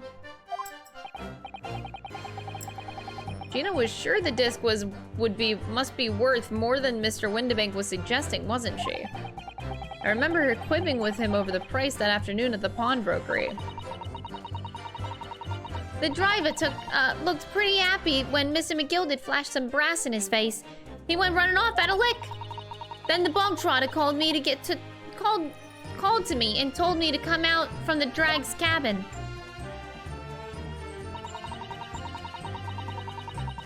Threatened me not to sitch, not to say nothing to no one about what I'd seen or heard. Hold it! Threatened you how exactly? Told me I'd be able to scarp her if I did exactly what he said. Which included giving false testimony in court 2 months ago? Nah, that's it. There was one other thing he said. Which was? He told me I have to hang on to the ticket from the pawn shop and make sure not to lose it. The ticket? Well, I never. Said that he didn't know if he didn't show up to get the ticket off of me before 2 months had passed. I had to go to the pawn shop and pay the money to keep it lug, to stop it being forfeited. He left me with some brass to pay for it. But really? Why on earth would Mr. McGilded have done such a thing? Depositing his overcoat with a pawnbroker before the arrival of police, it makes no sense at all. There would seem to be only one logical explanation, my lord. Mr. McGilded had the driver deposit at Winbanks was something he didn't want the police to see. Like the blood that was splattered all over it. Something very important that he needed to hide at all costs. Anyway, after that he let me go, so I legged it before the coppers showed up. Well done, Gina. It couldn't have been easy to tell the truth like that. Ginny's really put her faith in you, Bruno. To thank her, she'll have to face a charge of perjury once this trial's over, and I need to use the time we have now to get as much information out of her as possible. It's time to really go for it. Press her on every statement. I did already. I suppose I should. Oh, and another thing. What the heck? Take a look at those two. Isn't it strange that they've been whispering to each other the entire time? This is strange. It looks like they're having a secret discussion about something. I'm not completely sure I'm comfortable with that. I wonder if there's anything I can do about it. I don't know if there's actually anything I can do about it. Like, do I just... Hold it!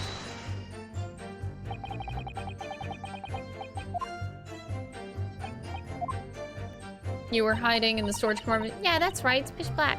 Can't see nothing.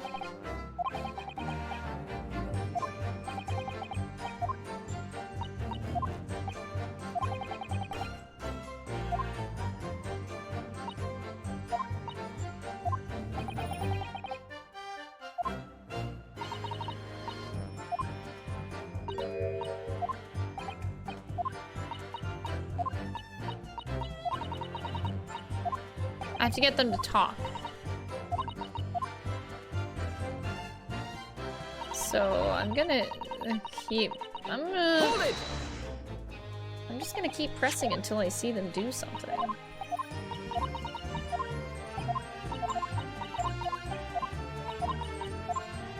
Nothing's happening.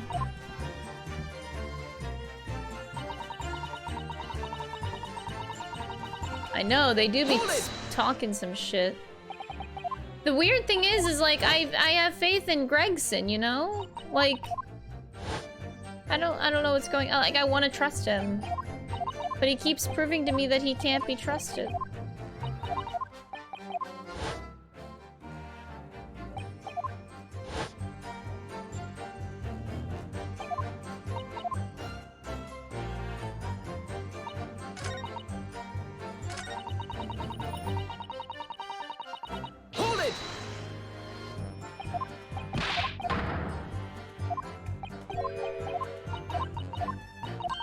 Okay. They're still not... I can't get them to talk. Hold it! I hate that Gregson is so shady, yeah.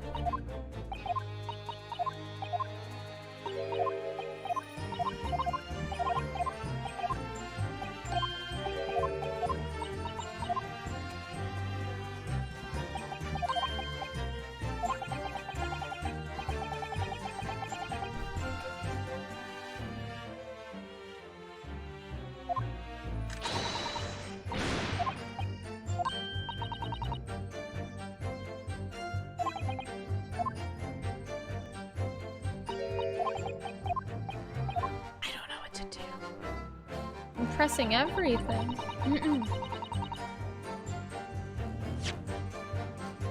Do I... Okay. Hold it! She said the same thing.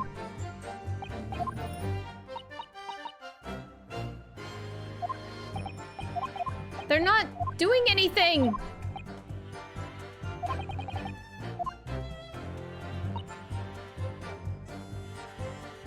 Hello?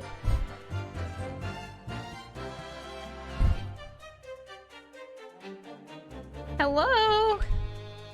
Excuse me. Can I just talk to them? Is there something you'd like to share with the court, Inspector Gregson and Mr. Graydon? Inspector! Mr. Graydon! Oh, we just have to force it. I guess. Blimey, you trying to give me a heart attack? You've been whispering to each other for quite some time now. Tell us, what is the discussion about? Discussion with this fella. Put the other one, sunshine. You thinks you've got anything to talk about with a shady gent like this? And I have nothing to say to this uncouth detective after he deprived me of that disc that was rightfully mine. They've clearly made talking the entire time I've been cross-examining Gina. It's as if they've been negotiating.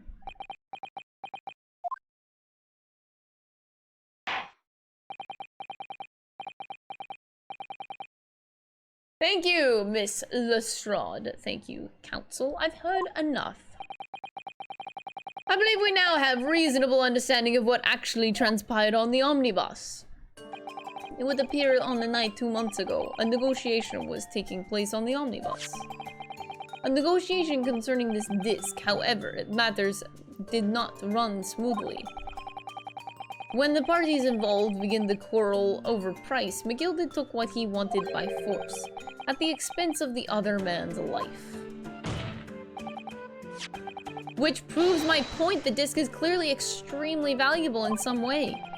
Though I don't understand why as of yet. And 2 days ago, precisely 2 months after the omnibus incident, Mr. McGilded's coat and its contents were due to be forfeited. I don't know what I should do with the ticket. I mean, the cove died right after its trial, I knew that. So you decided I would try to reclaim the articles as on your own. Well, why not, eh? They were only gonna be forfeited. Why shouldn't I have got them? Anyway, you can't blame me for thinking about it. Thinking in no crime. Miss Lestrade, it would appear Miss McGilded was prepared to kill in order to take possession of this disc. Do you know why that would be? Eh? I ain't got a clue. But I reckon it must be worth a fair bit of brass. He was probably gonna sell it. You can't blame me for thinking that. Thinking ain't no crime.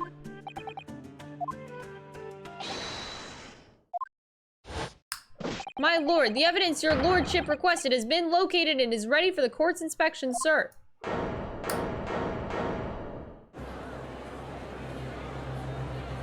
All right, here we go. It's the mysterious little box deposited by Mr. McGilded 2 months ago. There's no doubt in my mind that it's a key piece of evidence in this far-reaching puzzle. Chat, do we got this? Are we gonna be okay? Or do we got this? To be continued. I gotta keep going. I gotta keep going. This might be another long stream, but I gotta finish this game. I can do this. Part 4 of the trial. Here we go. The box. It comes. Mr. Sholmes is nowhere to be seen. He probably can help out a lot, and this is all related somehow. This is frustrating. Anyway. So, this is the article in question, is it? A small box deposited with the pawnbroker by Mr. McGilded 2 months ago. And on the night of Mr. Windibank's murder, the only item on the shelves that was touched by whoever broke it in the shop. Quick, quick, let's open it and see what's inside. It's gonna be me, Herlock Sholmes! Just kidding. Not.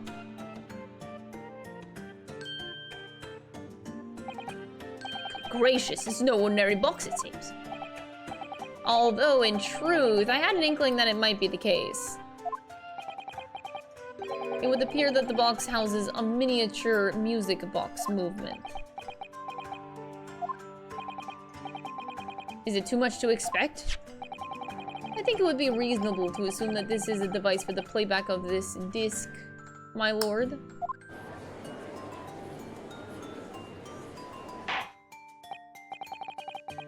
Here we have the means to play back Mr. McGilded's disc, deposited at Windibank's at much the same time. Not strictly correct, my lord. It was not Mr. McGilded's disc. It was the disc of his victim in the omnibus. But why, for heaven's sake? Are we to understand that the brickmaker was trying to sell this music box disc to Mr. McGilded?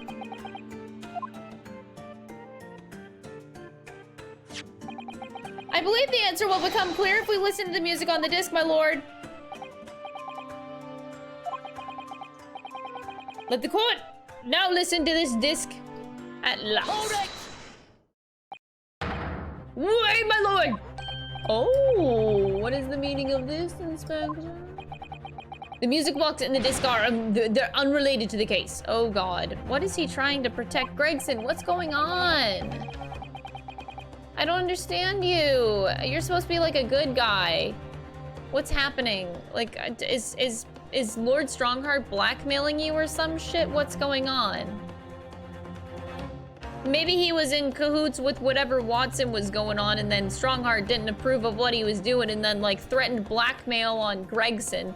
So he's acting this way, and he doesn't want to be doing this. Maybe that's why there's also a discrepancy between Van Zeeks and Gregson and what they're doing, because they both have dealings with Lord Strongheart in the background of stuff. This could all be related, and the root of it could be to Wilson, whatever, in the background. I'm calling Gregson is a goodie, but like, he's being threatened of some sorts by higher ups. I don't know. Something, I don't know. I don't want to believe that Gregson's bad. I don't know. No need to spoil the somber atmosphere in the courtroom with some silly bit of music. Objection! This disc may very well have motivated the culprit in this case to commit murder. Clearly, there's every chance that it's fundamentally important to understanding what happened. The prosecution has no objection. But no! That piece of evidence is police property now. You can't. Clearly, Scotland Yard has some vested interest here. But it is policy of this prosecutor to leave no avenues unexplored. And you, Inspector, have no jurisdiction here to prevent that from happening. No further delays, please. Play the disc.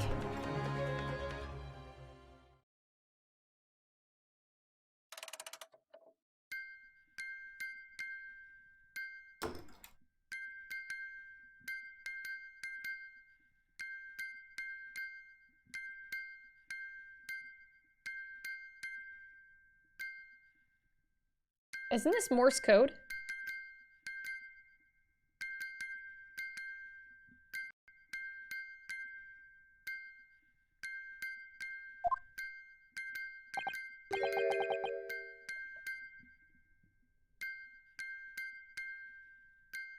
I think this is supposed to be Morse code.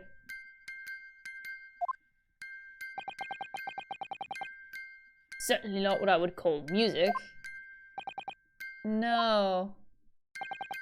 It's just the same note playing over and over again in a regular sequence. Yeah, it's Morse code, I'm pretty sure.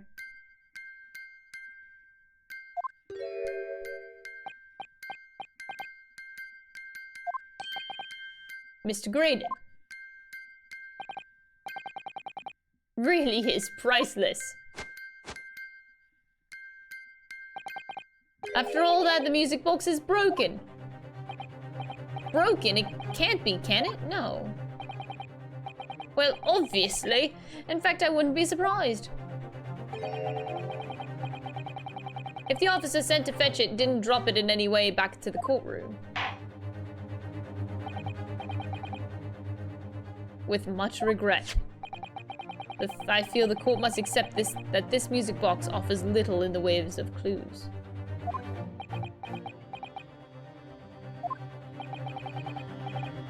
Are you ready to move on, counsel? No, I'm not. Come on. All right, it does... Holy shit. It's completely broken, but is it? It's not broken, no. Could this music emanating from the music box possibly be a new clue? Yes. I believe that it could be relevant, my lord. Good lord, but how can it be? An abomination, counsel. Mere noise. I fail to see how it can have any meaning whatsoever. It does sound strange, I agree, but there's one thing bothering me. Graydon stands there chortling victoriously. The inspector beside him has a rather telling expression on his face. It's as if Gregson recognizes the sound, as if he's familiar with it. And that's making him appear extremely on edge.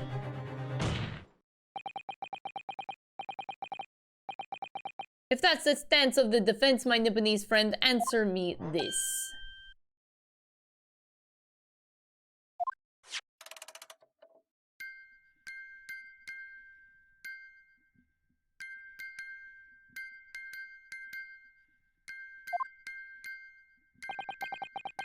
Just what relevance do you propose this woeful chiming has on this case? It's the defense's belief that the sound emanating from this music box is not supposed to be music, it's a message, it's Morse code.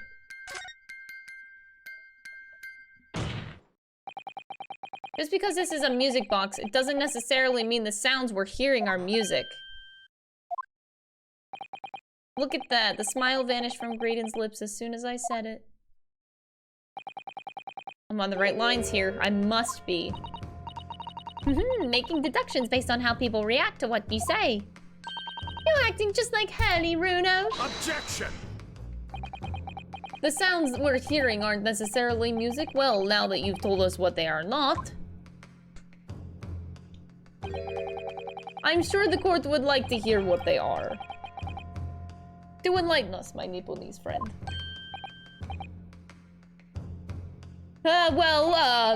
Surely you have an idea in mind, because if not, it will be the death of your ill-formed argument. Exactly. And the music box is clearly broken. Refusing to accept that fact is pure foolishness. They've got me. I don't know what the answer is yet. Morse code! Oh, they kind of don't know what that is, don't they? Morse code, when was that developed? Oh god, I shouldn't ask that question. Don't answer it, please. I thought that was like super ancient language. Not super. Like 1800s? Didn't they have it in World War II? No. Oh god, I'm fuck if I know. This is too much of a history lesson for me.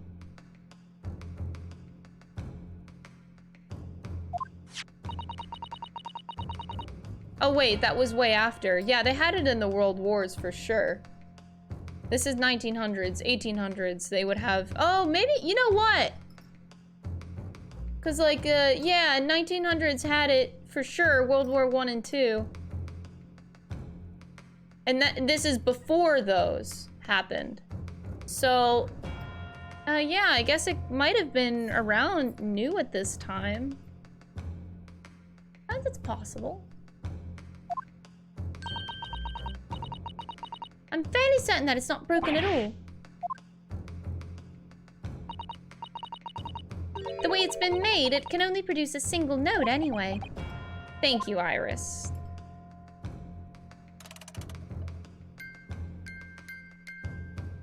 I can't imagine if we could actually understand Morse code and then we would have already figured out this entire game. I'm sorry, chat. For next time, I'll make sure to study up on Morse code so I can understand any future games that this might be relevant to. And, so we can crack the case super early on with my superior knowledge of Morse code. It must mean that the sounds it's producing have some significance that isn't musical.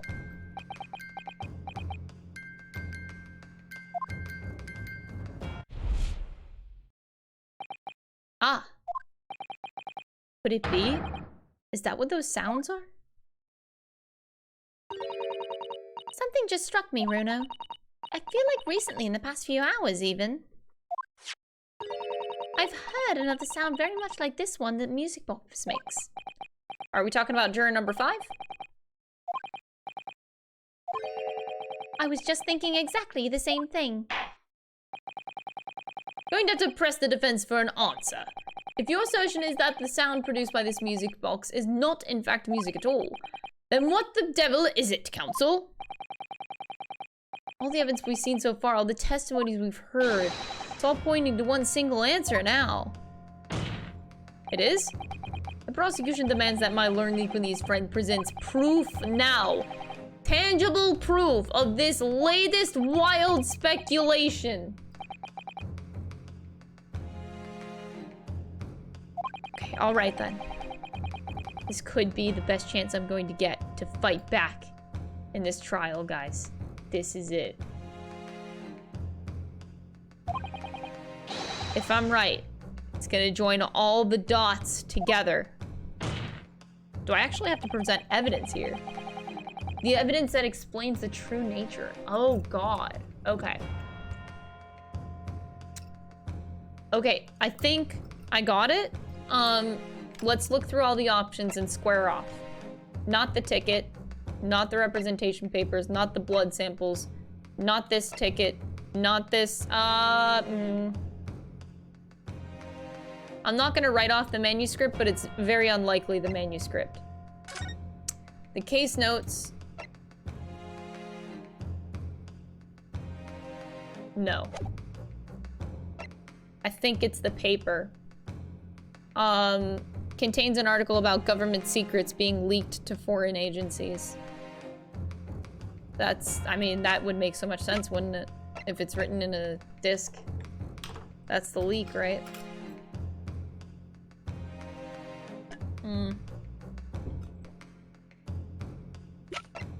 I don't think there's any other viable option here. Alright, we're presenting the paper. Take that! Today's paper, Council.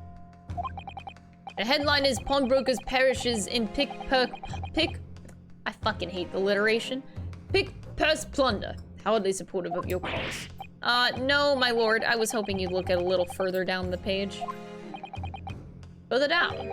Ministry mole classified secrets may have been leaked overseas from Ministry of Justice.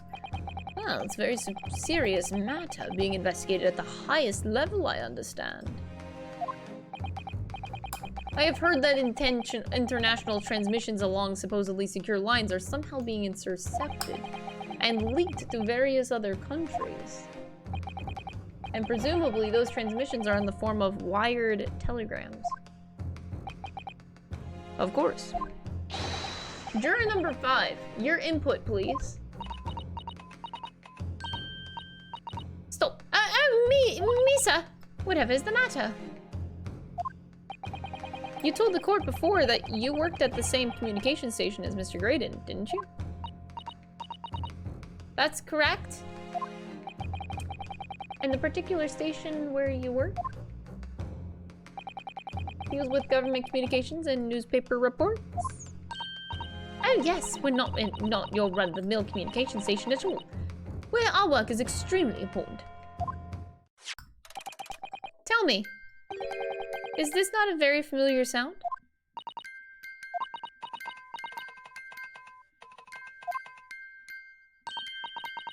You don't mean to say, is it?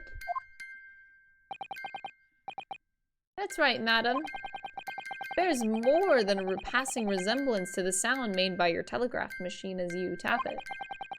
I believe it's called Morse code. I don't believe it. Now, correct me if I'm wrong, but when it comes to leaking telegrams from government departments, there could be nobody more perfectly placed than a high-skilled communications officer. Are you suggesting that the music box disc contains stolen government secrets in Morse code? Damn straight I am, bitch! This is high treason, Council, deserving of capital punishment. Too much new vocabulary. What is this treason? What is capital punishment? The sort of words I'd half expect you to know. For a sovereign government's confidential information, hostile nations must surely pay almost any price. Yes, and on that note, 2 months ago, that was the very negotiation that was taking place inside the omnibus. But in the end, the Gilded perished, and the all-important disc lay unclaimed in the pawnbrokery. My word. In which case, whoever stole that information in the first place must surely have been beside himself with worry. Because if the disc were to be discovered before it found its way out of the country, it would reveal a high act of treason punishable by death. So the culprit had no choice but to retrieve it. In order to do that, he would have to gain entry to the pawnbrokery illegally in the middle of the night. because the article left behind by Mr. Gilded would incriminate him too much if it got into the wrong hands. Isn't that right, Mr. Graydon? You think I've been stealing government secrets? Preposterous, absolutely preposterous. So in response to the defense's accusation, you claim complete innocence, do you? Of course I do. I've had to stand here in silence while this pretentious foreign lawyer has been prattling away. Objection! Van Zeeks, hello? By all means, counter the charges, sir. The prosecution demands the witness testifies. In response to the accusations brought Welcome back from by the vacation. defense. Thank you, Last Nerve. Thank you so much for that 3-month resub. I really appreciate the support. Delighted, I'm sure. The witness is reminded that the crime under scrutiny in this trial is the murder of the pawnbroker, Mr. Windibank. That being a most flagitious offense, for which the law of this land sanctions a capital punishment. But the heinous act of high treason is no less serious a crime. I urge you to bear that in mind as you testify, Mr. Graydon.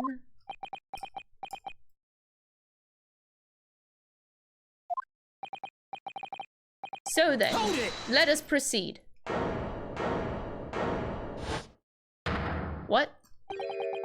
You couldn't let us have us rabbit a pork here, Governor. We got things to say. I beg your pardon. Who do you think you are? Name's Nash Skulkin, occupation professional baddie. Ringo Skulkin, we aren't baddies enough to sell out of motherland. That's right. We were what they call the three skull. Oh god. Gregson is so tired of their shit.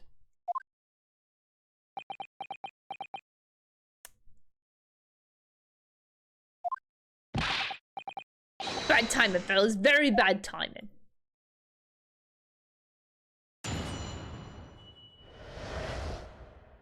Graydon's counter. A mere communications officer couldn't possibly steal confidential government information. Besides, the sounds produced by the music box aren't even Morse code. It was some low-class brickmaker negotiating with Mr. McGills anyway, was it not? I have no relation to the man. Look, all we done is break into the gap the other night like what he told us to do. If we'd known there was dodgy government secrets involved, we wouldn't have touched it.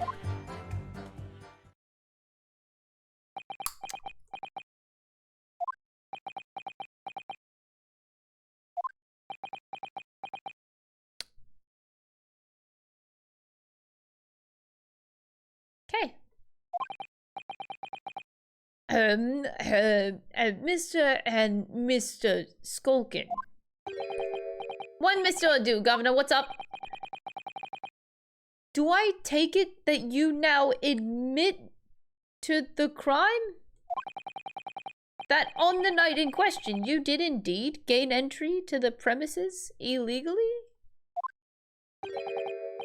And moreover, you did so as a party of 3, in collaboration with Mr. Graydon here?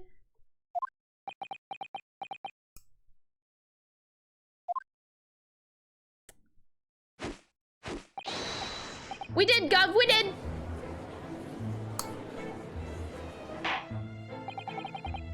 Quiet down, please. What say you to that, Mr. Graydon? I have no idea what these 2 ruffians are referring to. You little rotter, getting us mixed up in all this monkey business. You never said nothing about no government secrets. It was supposed to be straight up John. And what about the geezer whose shop it was, eh? Poor bloke didn't have to die, did he? Nice to know who your friends are. Whatever these men say, I deny the accusations. Indeed. Well, I certainly wasn't expecting this little music box to become so significant to the proceedings. However, it has, I would admit into the court record as evidence.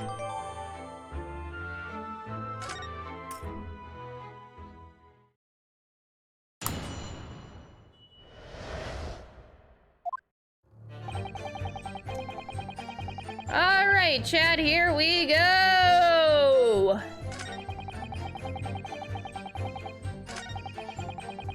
Woo! Trying to mac my AC back on. Alrighty. Hold it! So, is this newspaper headline accurate? Government communications are being intercepted?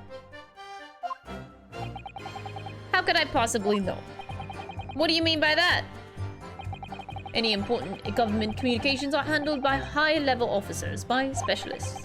General members of staff in the station where I work would never be entrusted with sensitive information. Stop! Must say something! Stop! Let me guess. Juror number 5. We regular communication station officers aren't as lowly as you're being led to believe. A team of us are responsible for setting up and testing the telegraphs used by the ministry. And Mr. Graydon is the team leader. Oh, that's fascinating. Graydon is highly skilled operator. Stop. Currently in process of idle. Stop. So you had access to the equipment used for these confidential communications, Mr. Graydon. What of it? The transmissions are always made behind closed doors so they can't be heard. And in any case, all messages are sent enciphered. Normal employees couldn't possibly understand them. Oh no, stop. Must say something. Stop. Mr. Graydon regularly attends meetings with ministry technicians and the ministry communications team. He assists them in ensuring that there are no errors in important international communications. And he's received the top prize at the Cipher Cracking Convention 5 years in a row now. Cipher Cracking Convention, that's a thing. That's fascinating. Graydon is highly skilled operator. Stop. Currently in presence of idol. Stop. Well, your idol would appreciate it if you'll keep your mouth shut. Should really pick her idols more carefully. Oh god, it scared me.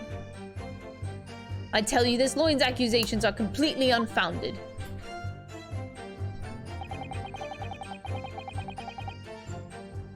The sounds produced by that music park aren't even Morse code. Then what are they if they're not Morse code, sir?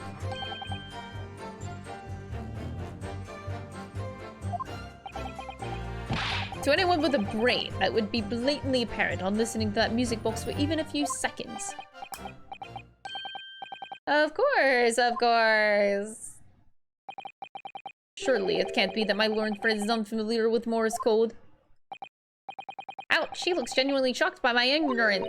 I'd be more than happy to demonstrate the basics for you, sir.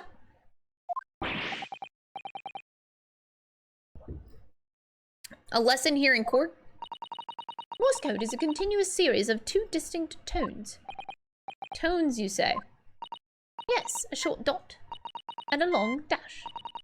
By combining these 2 in different ways, you construct letters. For example, this is an A. This is a B.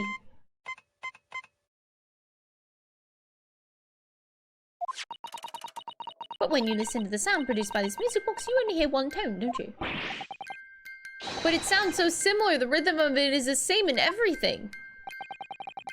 There's no discernible meaning to this apparently random sequence of sounds. So as your assertion is fundamentally flawed, this is not Morse code. Oh, but it is. But whatever. Really, you shouldn't be so surprised. What did I tell you?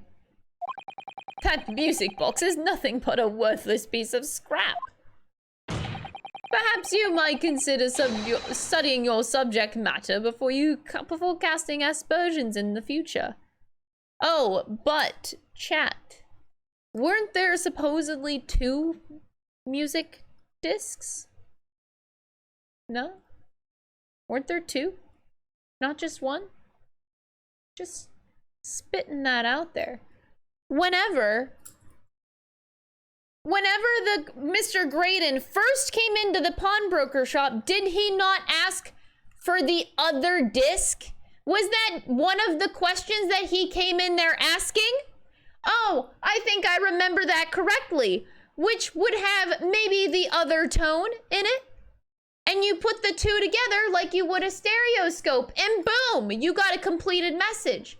Which is why he asked where the other music disc was.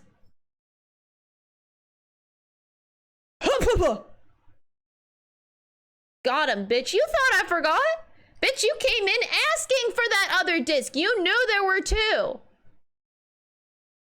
I've got you figured out, buddy. My brain, massive. Can't get through this.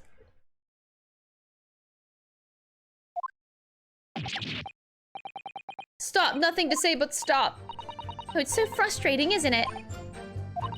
I mean, if the government secrets were somehow being leaked using the music box, so many other things would slot into place so nicely. Could there still be something I haven't considered? Would it really be impossible to use this music box somehow to play back Morse code? Oh, no, no, no!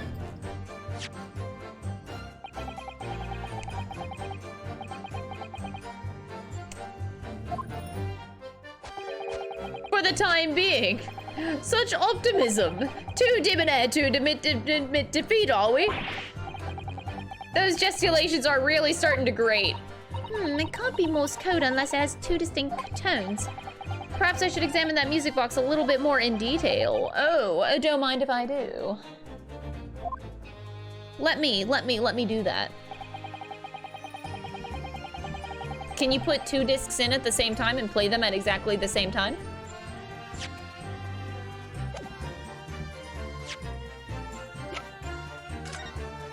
Is there a second slot somewhere?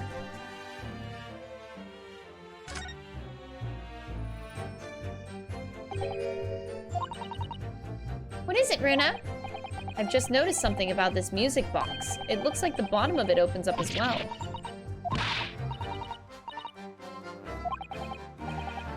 Here it goes.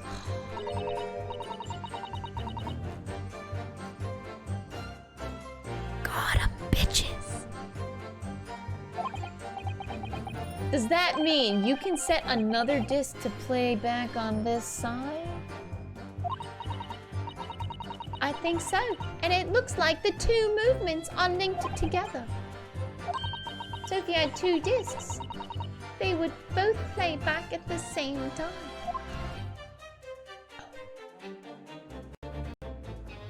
Oh shit. Oh shit. Oh shit, oh shit, oh shit. Oh shit, oh shit, oh shit.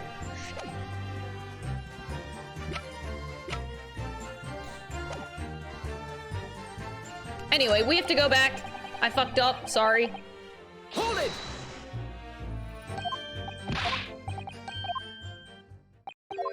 I got this game figured out. Except for the whole, you know, ending. I've had some theories at least, but they're probably very unlikely. I'm still trying to figure out where the Baskervilles comes into this. And like Watson, Wilson, why is that relevant? Give it a try. There's still every possibility that this music box was instrumental in the leaking of government secrets. There's the belief of the defense. That's the belief of the defense, though. Does it please you in some way, my Nepalese friend, to repeat the same line of argument ad infinitum? It's already been established that to be Morse code, two tones are required, dots and dashes. Yes, I'm well aware of that. Then what? It would appear the defense has a hypothesis to put forward. You had better present your idea at once, counsel. How do you propose that this music box, which appears to produce only a single tone, could have been used to cipher secret messages into Morse code? Oh, we know exactly what we're doing! We know! We already figured this out. Everybody else in this courtroom, 2 IQ. Me, 5,000.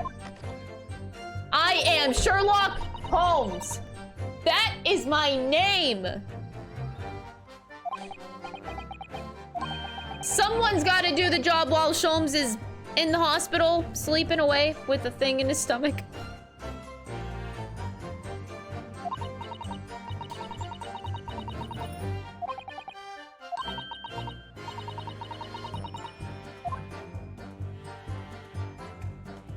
Got it! Got it! Good gracious, what am I looking at here? Another movement on the underside of the music box. What? It appears, my lord, that the two movements are linked together. In other words, you can put 2 discs in this music box, and the sounds of both will play at the same time. As the court has heard, Morse code comprises of 2 tones, a short dot and a long dash. With a second disc in place, the music box could be used to generate Morse code and convey a message.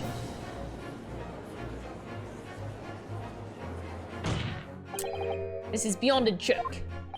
I'm sorry? This poor excuse for a lawyer has absolutely no evidence to support his claims. Though, of course, if my learned friend were able to present the court with the second disc, that would be another matter. Well, I can't at the moment. And may I remind the court that, as the witness has pointed out, he was not the one in the omnibus with McGilded 2 months ago striking a deal over the disc or discs. Indeed, that was Mr. Mason, the brickmaker. Exactly, I had nothing whatsoever to do with it. Though it has holes, I must admit the argument presented by the defense has much promise. I believe the cross-examination should continue. The link between Graydon and the victim of the omnibus case should be there somewhere, but I haven't found it yet. Oh dear, it looks like you need to give your argument more strength, Bruno. We got this. This is only the beginning. You will reiterate your testimony if you please, Mr. Graydon. If I must, though, I maintain exactly what I did at the start of this pointless cross-examination. Okay. Low-class brickmaker negotiating with Mr. McGilded anyway. Was it not? I have no relation to the man. Hold it! Are you sure about that? So, 2 months ago in that omnibus, Mr. McGilded killed the brickmaker and stole the disc. Mr. Mason was a single man, with almost nothing to do with his name. Seems he lived in an artisan quarter some time ago, but people there remember little about him. That doesn't make much sense though, does it? How would a humble brickmaker come to acquire secret government information? How indeed? There must have been somebody else involved behind the scenes in all of this. Somebody who acquired the disc and gave it to Mr. Mason in order to take it to the meeting with Mr. McGilded and negotiate a deal. Dear me. You may have it in for me, sir, but I assure you I have far more class than that. An old brickmaker from an artisan quarter and this well-to-do communications officer? If only I could find some evidence to link the two of them together.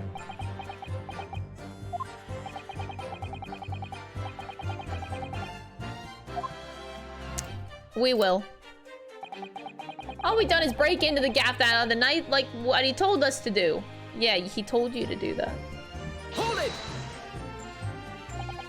Like Mr. Graydon told you to do, you mean? That's it, yeah. Who else, eh? Silly me thought he was just popping over for a natter after all them years, but the rotter had a dodgy job for us. Hey, Ash? Let me stop you there, Mr. Skulkin. After all them years, you say? Do you mean to tell me that Mr. Graydon is an acquaintance of yours? We're the sociable kind of baddies, you know. Sure, let's say Graydon is an old China. What? Excuse me. Is something wrong, Mr. Skulkin? No, the other Mr. Skulkin. What, who, me? When your brother was testifying just now, he said something that seemed to cause you to react. Oh, I was just remembering the old days, that's all. He used to have a right old laugh together way back then. Together with Mr. Graydon, you mean? Yeah, with Ash, I mean, you look at him now, he's all fancy and whistling, fluent, and you wouldn't add him and believe it. But when he was younger, he was from the poor part of town, just like us. Is that so? He was always a leery one, he had the brains, he had the savvy. Always coming up with smart ideas, like what would never have gone through our heads. Good blimey, ain't that the truth? Remember, Milverton and Skulkin's milk run? And what? That was a corker, eh? Save it until after the trial. Your reminiscing has no place in this courtroom. Neither does your fruit. Oi, the geezer asked us a question, didn't he? And he was answering. Yeah, we didn't do nothing wrong. Nevertheless, the court is not prepared to accompany you on your trip down memory lane. Counsel, can we turn our attention back to the testimony, please? Could that sentimental story really be relevant? I mean, of course.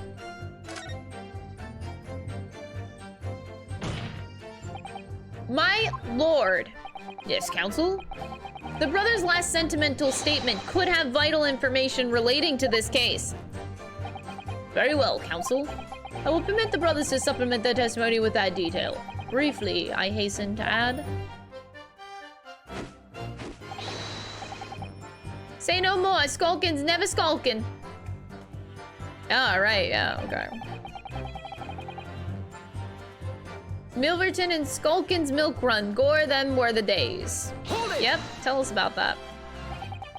I'm sure I'm gonna regret asking, but what exactly was that? Some kind of business?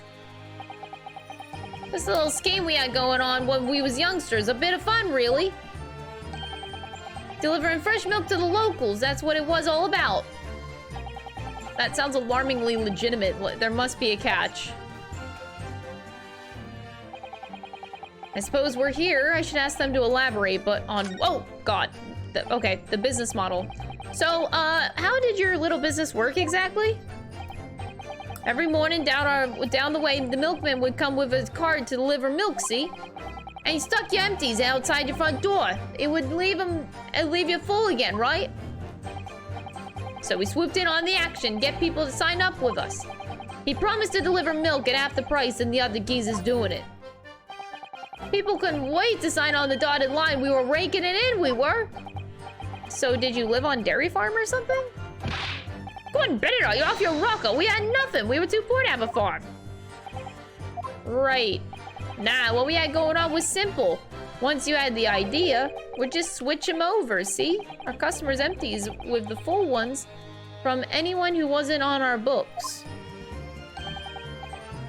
A dawdle, right? I think you mean to say a diddle. And that's a crime? It's just an harmless bit of fun, that's all. Milking the general public in such a fashion is most certainly not harmless, as you put it. It was what we came up with the idea. Ash is the evil genius. You mean Mr. Graydon?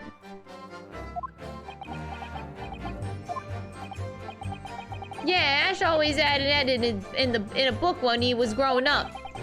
He said he was gonna get himself an education and get out of the slum we lived in.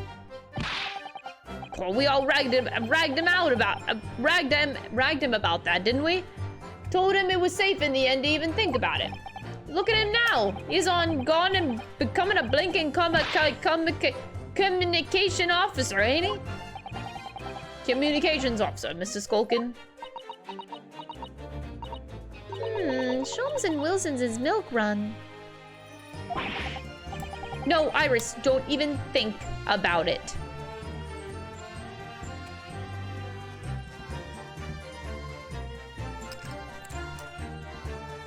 Oh God, child. You're 10. You don't need to do criminal things, okay? Just calm down. All of a sudden, we seem to be up on our necks in a serious matter of national security. Although all this talk about interception of secret government messages is still just conjecture at this stage. You explained a number of things, though, wouldn't it? The negotiation Ginny overheard on the omnibus 2 months ago in the break-in at Winterbanks. But the trouble is, it wasn't Mr. Graydon in the omnibus with Mr. McGilden.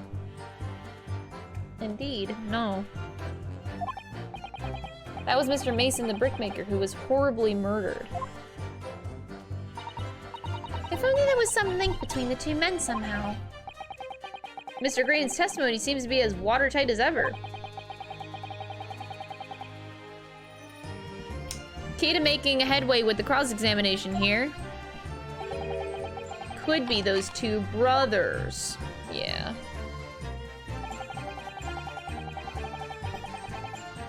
We don't want Iris to be committing crimes now. I'm gonna press on that. I don't think we did. It's kind of skipped over. So, did you know nothing about this music box? We still don't know nothing, and we didn't plan on knowing nothing about it either. 2 nights ago, you did indeed break into Winterbank's pawnbrokery, didn't you? In your original testimony, you said that the door of the shop was ajar and that it was like some kind of sign begging you to go in. The truth is, you were planning to break into Winterbanks all along, weren't you? We were, Gov, we were. You right there. Because that was what he told us to do. It was the plan. Why was it Mr. Graydon's plan to break into Winterbanks that night? Did you not ask the reason? Well, then, he said the place was full of stuff worth nicking. Well, he told us before, anyway. Turned out it was a load of cobblers, didn't it? I was best pleased, I can tell ya. In any case, if they know the real reason, it doesn't sound like they're going to give it away. Milverton and Skulkin. Milverton.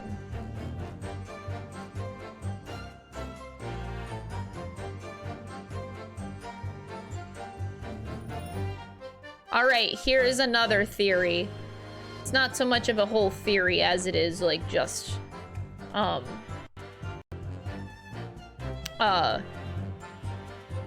thought. The three-fired mason technically never had a name. So I'm just thinking, what if Milverton is actually the name of the three-fired mason? They never... I don't think he ever got a name, did he?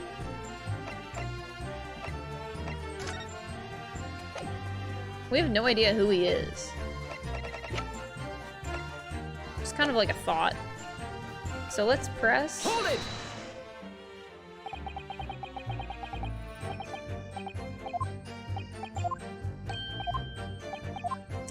That would give us a connection at least.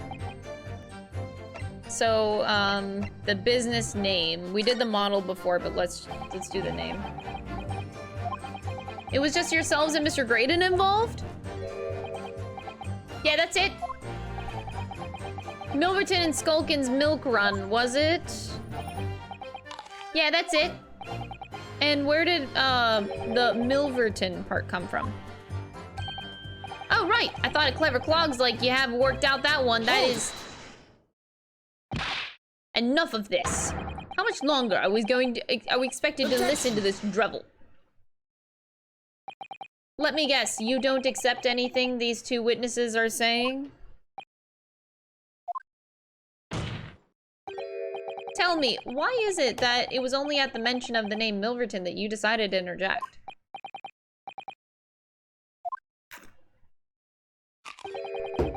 Wasn't the happiest of homes that one came from.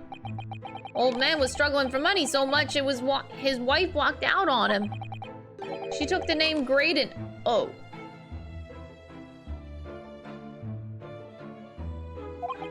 But Ash will always be Milverton to us. That's awkward. Milverton, so that used to be your surname. course not. This is all bunkum. I've been a Graydon since I was born. Do you really think that you can rely on the testimony of those two thieves?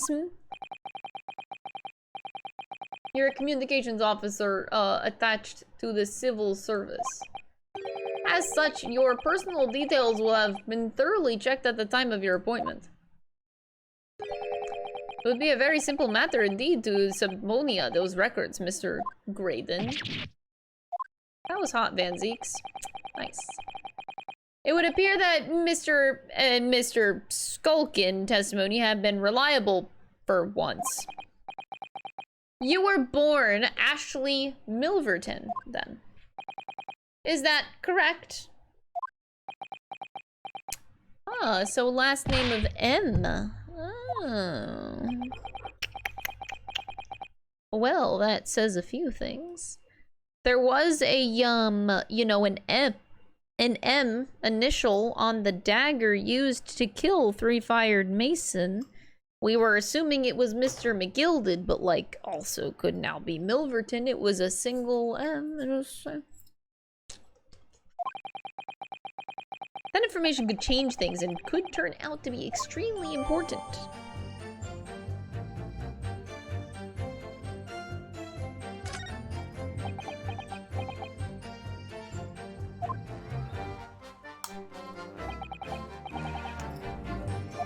Whew.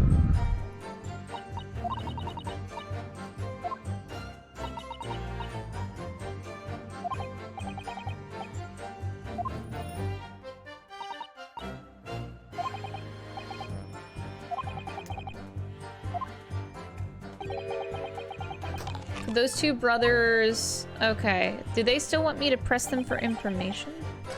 I think we have everything now.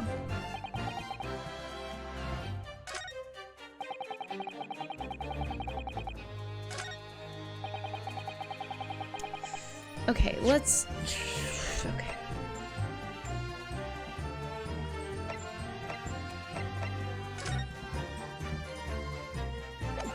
Milverton, huh? Milverton.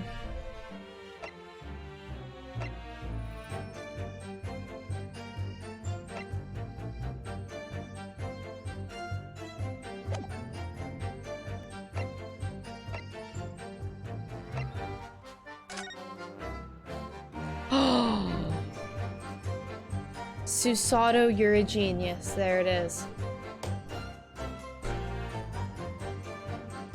There it is.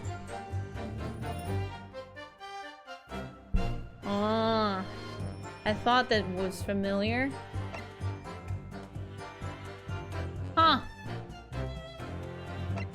Huh. Mason, Milverton, huh? Yeah? So,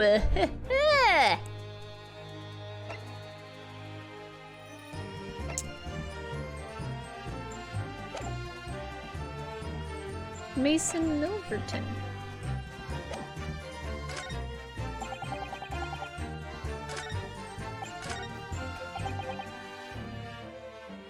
I have no relation to the man. All right, I'll present it here. I don't know if that's exactly where I'm supposed to do this, but I am, So you have no relation to Milverton, but Susato's case notes say differently. Objection!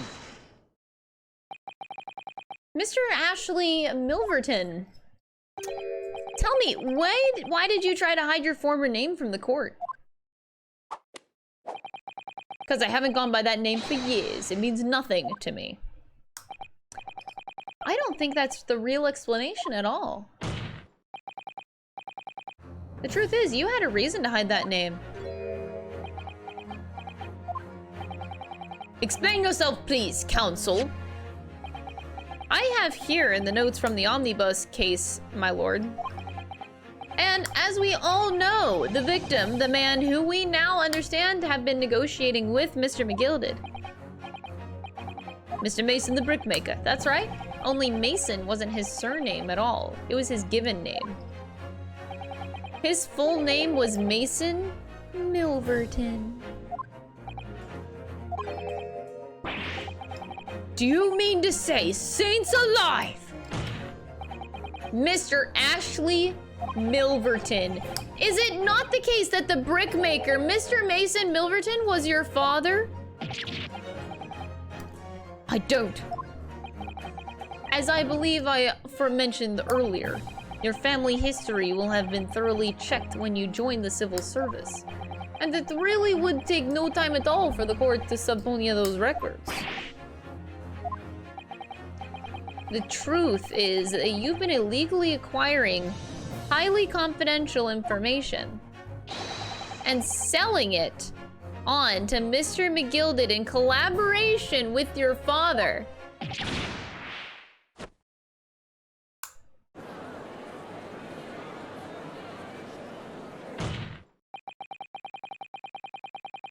The new facts and evidence unveiled by the cross-examination of this witness all come together to reveal the truth. The truth, you say.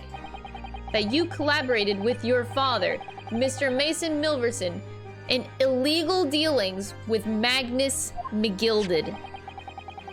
By dint of this music box, you mean, counsel? Yes. Stealing information, being sent in secret government communications, and selling it on to Mr. McGilded. Mr. Graydon concocted this elaborate scheme of using 2 music boxes, mock box discs, to encode the information. As presumably a safety measure against the information falling into the wrong hands. And a very effective one. I shouldn't have given the scheme any credence whatsoever. The deal with Mr. McGilded went sour, and the brickmaker met his end. Yes, but before he was arrested, McGilded managed to temporarily dispose of the stolen disc at the pawnbroker.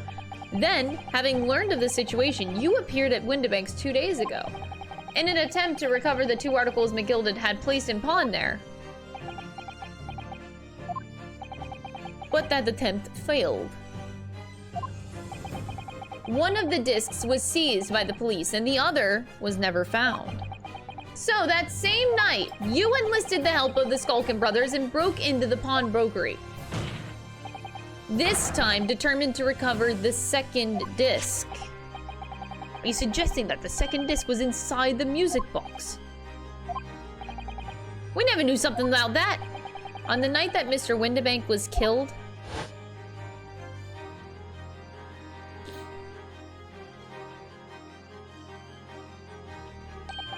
the intruder to the pawnbrokery touched one item and one item alone. The music box. As rather ingeniously demonstrated using the 2 prints from the security camera, indeed. So, the question that naturally begs answering is this. Why was only that one article disturbed? The answer is obvious. Because it contained the second disc, which the intruder was desperate to retrieve.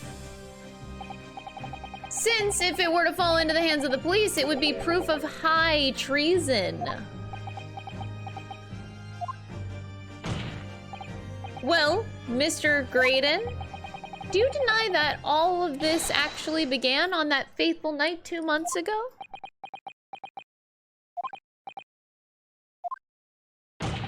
I refuse to accept any of this nonsense.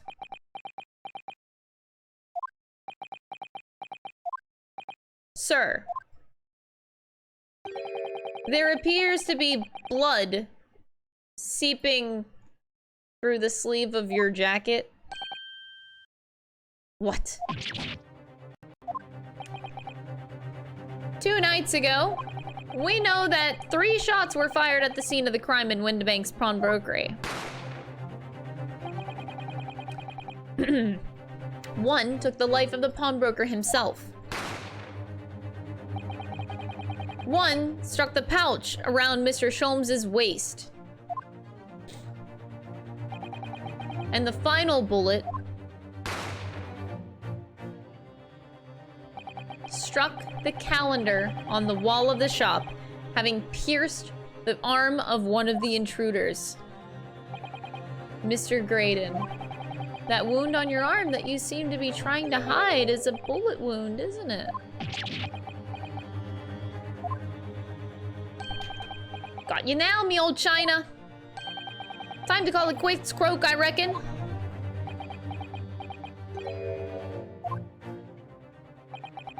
Don't acknowledge my presence there under any circumstances whatsoever. Those were my terms, remember? And I paid you handsomely to comply. Clearly, I was a fool to think I could trust some common backslum thieves. Fine. I admit it. I was there in Windibanks that night. I paid this pair 10 guineas to accompany me. And as you noticed, I sustained an injury in the course of my adventures. But that is all. I admit to nothing more. Stealing government secrets, negotiating with Mr. McGilded. As God is my witness, I'm sure I recall nothing of the sort. He's not going to go down without a fight, not until I can show it hard evidence, I suppose. Nevertheless, the defense has now established a crucial fact, which is, well, we know that one bullet was fired from each of the 2 firearms we have in evidence. The bullet from the Skulkin brothers' gun hit the pouch of Mr. Sholmes's waist. And the bullet from Mr. Windibank's gun clearly must have been the one that caught Mr. Graydon's arm. Indeed it must. We can rule out the possibility that the man shot himself. And that leads us to only one conclusion. Mr. Windibank was shot by a 3rd gun, which can only have been fired by the 3rd intruder.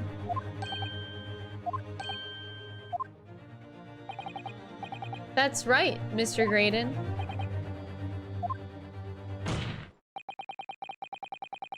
The only person who could have possibly shot Mr. Windibank that night is you! Hold it!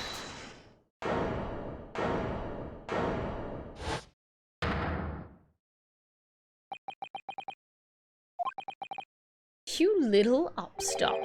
You made a grave mistake when you summoned me here. What's that supposed to mean? Oh yes, as you rightly say, I was there at the pawnbroker's. I did my best to hide the fact, naturally. I had no intention of ruining the distinguished career I built for myself at the communication station. But, did the thought ever cross your mind? Did you never consider the possibility? What do you mean? What thought? What possibility? That possibility that if I was there at the scene, I may have witnessed the crucial moment. You see, this makes me a key witness in this case, and I have my hands firmly around the neck of your client. Are you suggesting? I saw it all. Oh yeah, he's only gonna I saw it all. Oh yes, I saw it all after this whole thing went through. I'm only now going to mention this. I saw the very moment that pickpocket girl pointed the gun at the poor defenseless pawnbroker and shot him. Oh boy.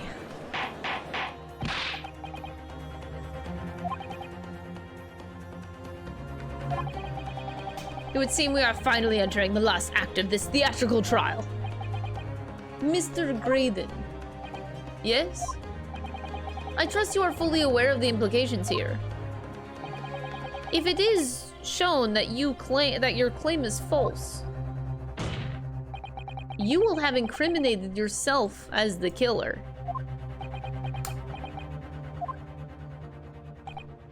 I understand fully.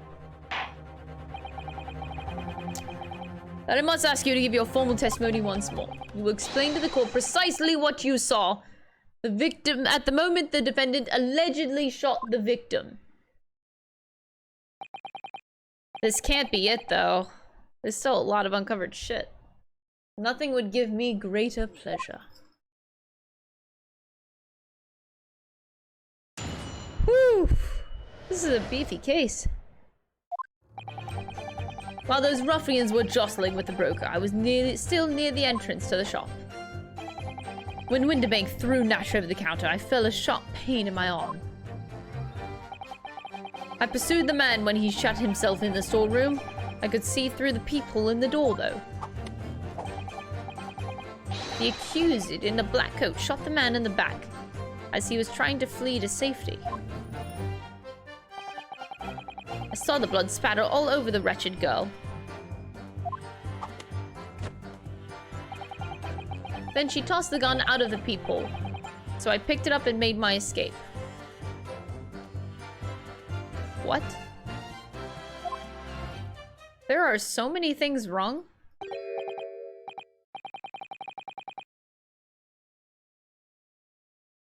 She threw it out, but then she passed out with a gun in her hand? Wait, so she had two, so he's claiming that Gina had two guns. Excuse me, sir. What the fuck did you just say? Oh yeah, Gina had blood splattered all over her and had two guns on her. Threw one at me and had one in her hand and passed out. Dual wielding, bitch, let's go! Holy shit, this guy tried so hard.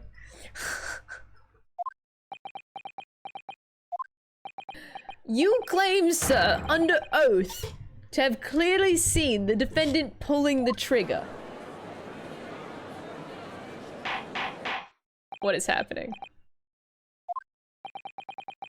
It wasn't my intention to testify in this way. Neither is it my intention to be found guilty of a murder I didn't commit. So you see, my hand has been forced, I tell the truth now, as an act of self-preservation.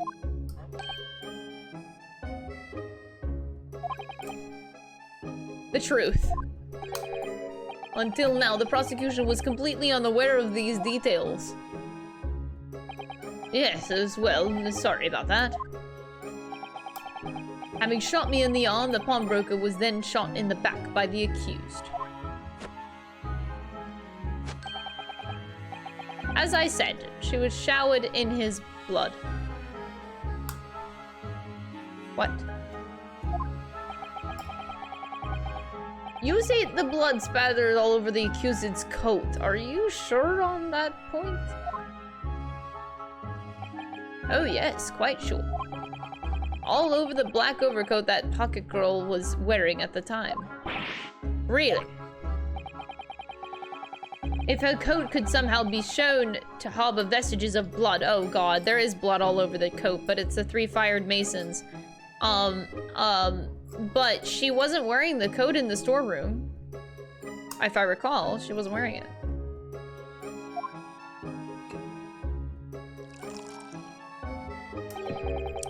Such an investigation is entirely possible, my lord.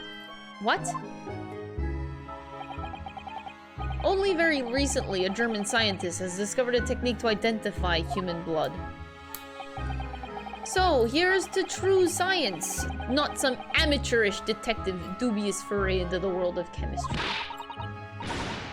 There's nothing dubious about Hurley's work. His ideas are all sound. Ideas are no use to us here, in science as in law. Theories must be proven before they stand. In Germany, the technique has already been employed in the courtroom as the basis of evidence. Scotland Yard has a small quantity of chemical reagent used, with your lordship's permission. Oh, glass number 5. Oh wait, is that 6? Wait, fuck. 5 is the one that lasted a long time, so 6 just got shattered. So we're at 1 wine bottle, 6 glasses gone, and a leg. Okay. Phew, I need more bottles thrown. I voted on 3 bottles. Oh god, I'm losing my game here.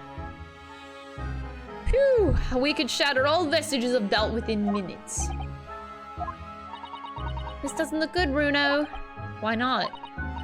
Well, we know, don't we, that there's blood all over the front of Ginny's coat. If they test it with their chemicals...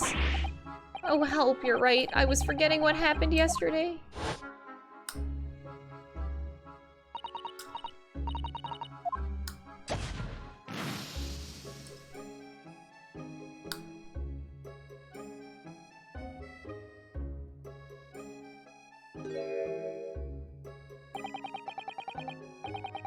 That's not Mr. Windibank's blood. That's the stain from 2 months ago. That's Mr. Mason's blood from where it was stabbed by Mr. McGilded, who was wearing the coat at the time.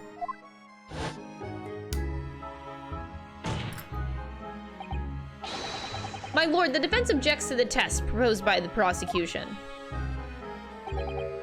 Overruled. Lord Van Zeeks, make it so at once. With pleasure, my lord. While we await the test results, the defense may proceed with the cross-examination. Once they find that blood on the overcoat, Gina will be... Counsel. Your cross-examination. Of course, my lord. If this cross-examination doesn't go well, if I don't manage to uncover some decisive evidence or a really compelling clue now, I have a very bad feeling about the outcome of this trial. All right, let's get him.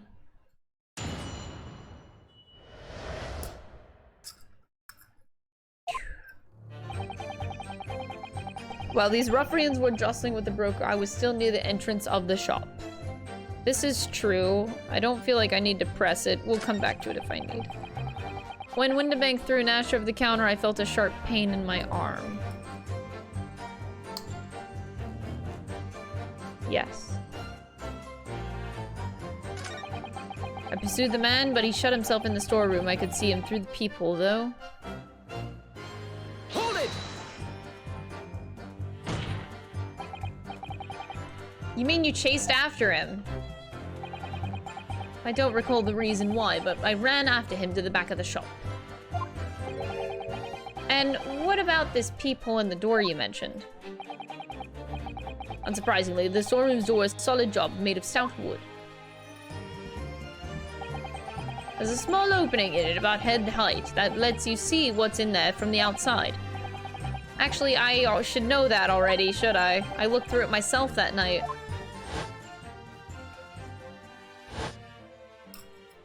Oh god, she was wearing the coat. I thought she wasn't. Oh boy. What about burgling brothers? Did you see what went on through this peephole as well? Didn't see nothing of the sort. I doubt these two buffoons were even aware of the peephole's existence. So the Skulking brothers were there, but they didn't see the killing of Mr. Windibank take place. Inside the storeroom, I could see the broker and that young girl standing there. The defendant. Though neither of them noticed that I was looking. The girl raised her gun and pointed it straight at the man. And then, what did you see next? Shot the man in back as he was trying to flee to safety. I saw the blood splatter all over the wretched girl. Yeah, about that. All over her? Through the peephole, I saw it clearly. Of course, the stains are invisible now, what with the coat being such a dark color. He knows about this. I assure you that garment is sullied with the victim's blood. It is sullied with blood, that's for sure. But it's not Mr. Windibank's blood, is it? No, that's right. It's Mr. Mason Milverton's blood from when Mr. McGilded stabbed him 2 months ago. So annoying. If they'd only accept Hurley's chemical analysis, we could prove that. But they won't, so unfortunately we can't use it as evidence to support our case. Bother. Then she tossed the gun out of the peephole, so I picked it up and made my escape. Yeah, she tossed a gun out of a peephole. What the fuck is your problem, bro? Like, there's so many things wrong with this statement. Did I hear you correctly? She threw the gun out of the room? That's right. After the broker fell to the floor, she started walking over. Over where exactly? In the direction of the storeroom door, to where I was watching. Of course, I quickly retreated, and then the girl dropped the gun through the peephole onto the floor on the side of the door. Why on earth would she do such a thing? I couldn't tell you. Perhaps she was hoping to distance herself from the murder weapon. Without thinking, I went and picked it up. I suppose I was worried about just leaving it there in case any more tragedies took place.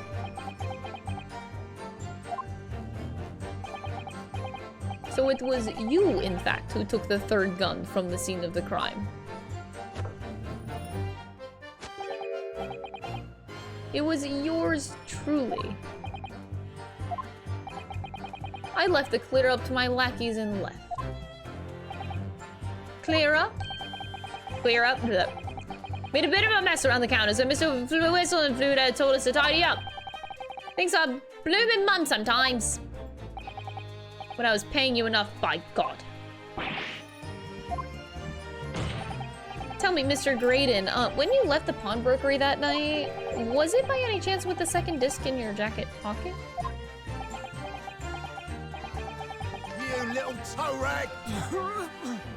You're like a bull at the gate, are you? Oh my God, what's happening? What's fucking happening? Excuse me!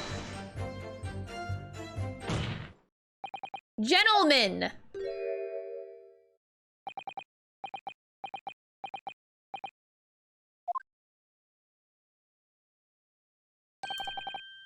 Something wrong, sunshine? That should be my line. You do realize you were just violently shaking Mr. Skulkin? Blimey, this D's a bit of a hooligan, ain't he? What was going on just now? You saw him, he grabbed me whistle. Why the blazes, he said. Didn't you mention the third gun when we were got you down to the station? Why didn't you? Because we didn't know nothing about it, or that flaming peephole in the door.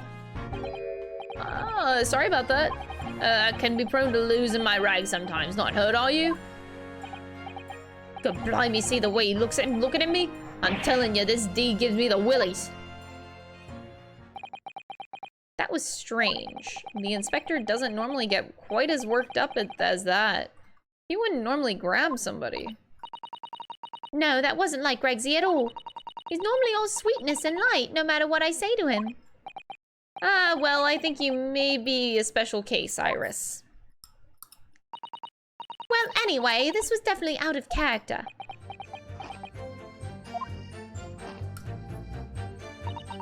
What's your feeling, Runo? As much as I hate to admit it, I don't see any obvious holes in this testimony at the moment. Have to find a way to break this man. And quickly, too, because once Tess discovered the blood on the overcoat Gina was wearing... It's a bit strange that he's so sure about himself after seeing the blood splatter all over Ginny's coat.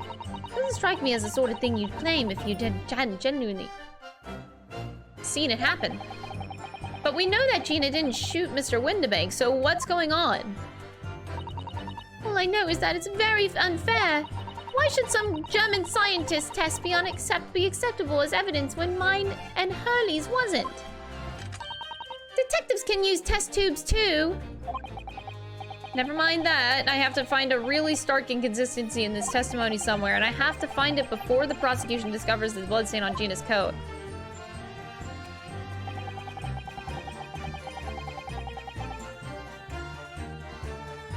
So I could press everything? Oh, sorry for the yawn.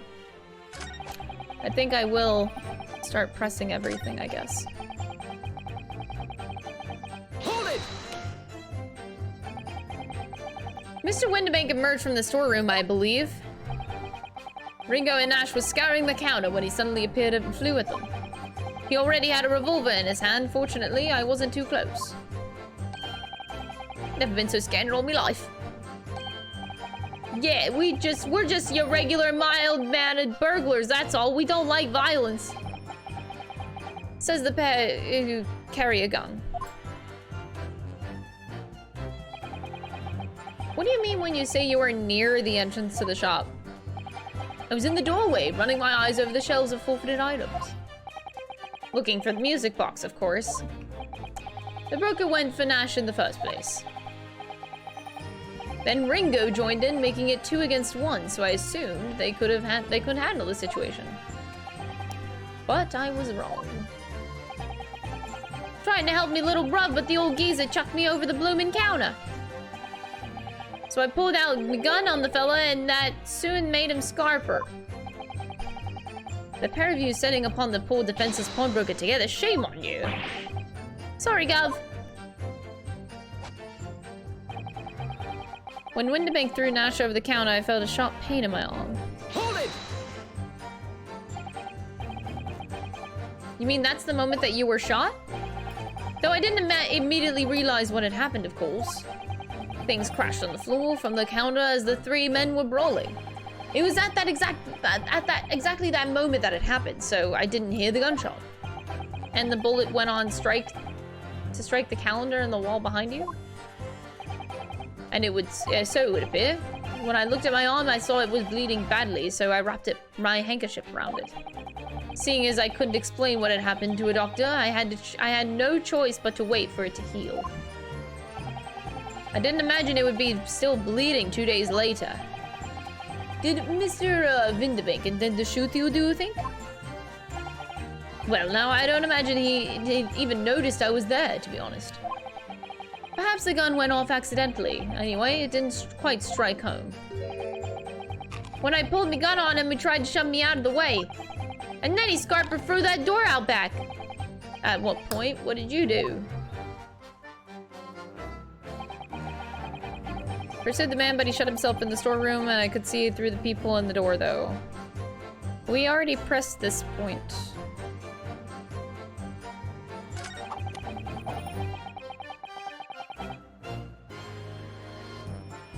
Oh boy. Hold it!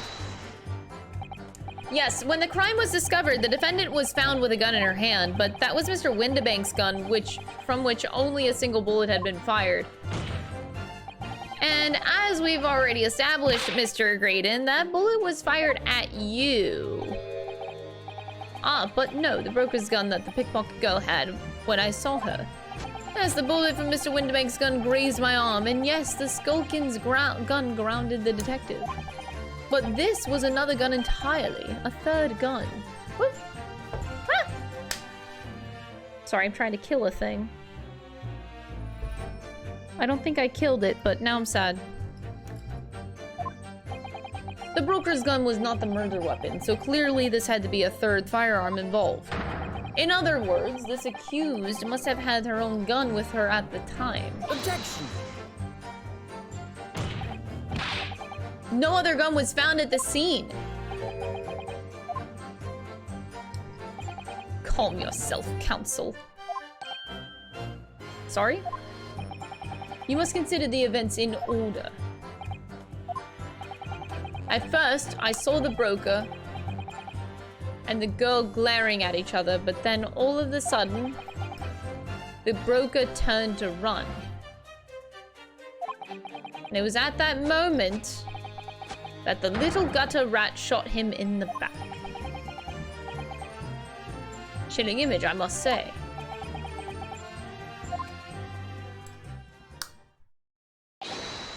My lord! Oh god. Requesting your lordship's permission to interrupt the cross-examination. Officer? I have the results of the test that was ordered earlier, sir. Ah, the blood. On the accused's overcoat. Oh god, oh god, oh god. Thank you, officer. Very well, the cross-examination is hereby temporarily suspended. I presume you have no objections, counsel? Oh god. No.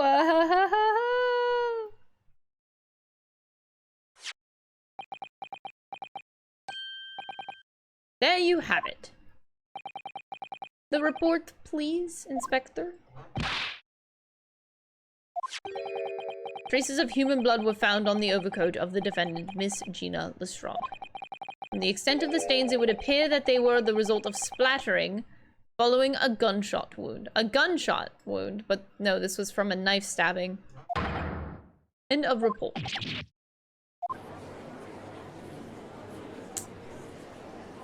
Oh boy. Objection! No, the blood on that coat is not Mr. Windebank's. What on earth makes you say that, counsel? That coat originally belonged to Magnus McGilded. Just before his overcoat was deposited at Windebank's, McGilded had fatally stabbed Mr. Mason Milverton. So the blood on the overcoat is the blood of the brickmaker from the Omnibus case. Well, the dead cannot speak. Isn't that right, my Nepalese friend? Sorry? 2 months ago, in this very courtroom, Did you not argue fervently for Mr. McGilded's innocence? And yet now that the man is dead, you brand him as a murderer? There goes number 7. Oh, Jesus. Your conduct shatters any shred of respect you may have earned for yourself in this country. I call it a bloody disgrace. Treachery was what it was. How do you determine whether the blood on that coat is 2 months old or not? Even if the stereotype couldn't help to answer to that problem pop out, it can't be done. We use Mr. Sholmes especially. Mr. Sholmes is a detective, not a chemist. Would you put such faith in a chemical formula devised by me, for example, when I'm a communications officer? I held out Prosky to starving boy, and he ran away crying. What?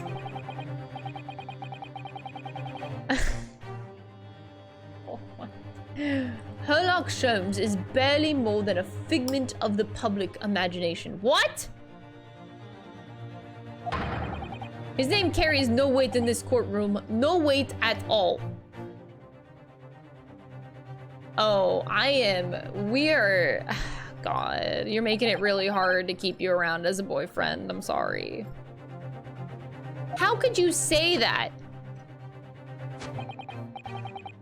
Oh my god. Yeah, if Susato was here right now, oh, she'd be fucking pissed, dude. Victory is sweet indeed. This proves that my testimony is the whole truth from start to finish. How do you arrive at such a conclusion, sir? As the witness said, the accused's coat was splattered with the blood of the victim. The only way Mr. Graydon could possibly have known that fact is if he saw it happen. In other words, his testimony is solid, and the conclusion is singular. It was the accused who shot the victim in this case. That is the whole truth. Okay, whatever you say, buddy. Been a long battle, this one, but this old warehouse has something to say now, if you please. Mr. Foreman? As of this moment, sir, the squadron has reached its final decision. Ready, men? All for one now, not again. No. Guilty. Guilty. Guilty. Guilty. Guilty.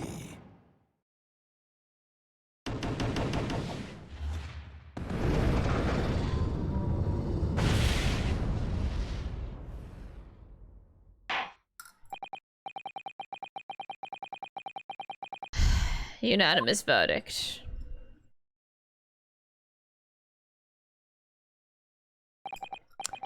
The defense has consistently failed to unpick this witness's testimony. Here's to any attempt you may make at unpacking the jurors' decisions being equally successful.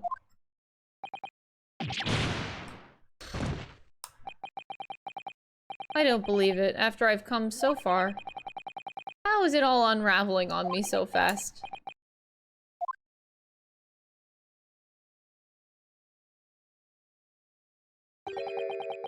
How very distressing to be held in such low esteem.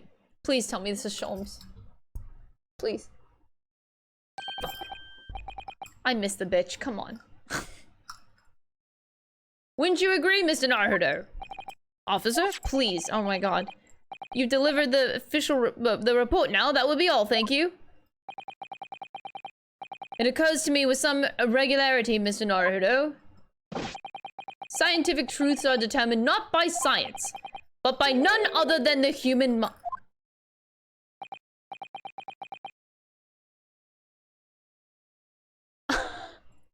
Oh! Yeah! Let's go, baby! Woo! Yeah! Sorry, I got real excited over that shit. Let's go! Sholmes, that's him! Lift the hat! Lift the hat, bitch! Let me see you. Am I going mad? It's him. It's him. Ah! Yes! Woo!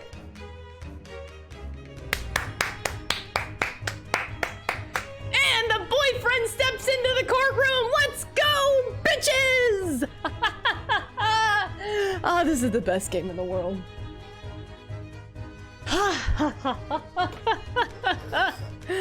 Oh, I'm so happy.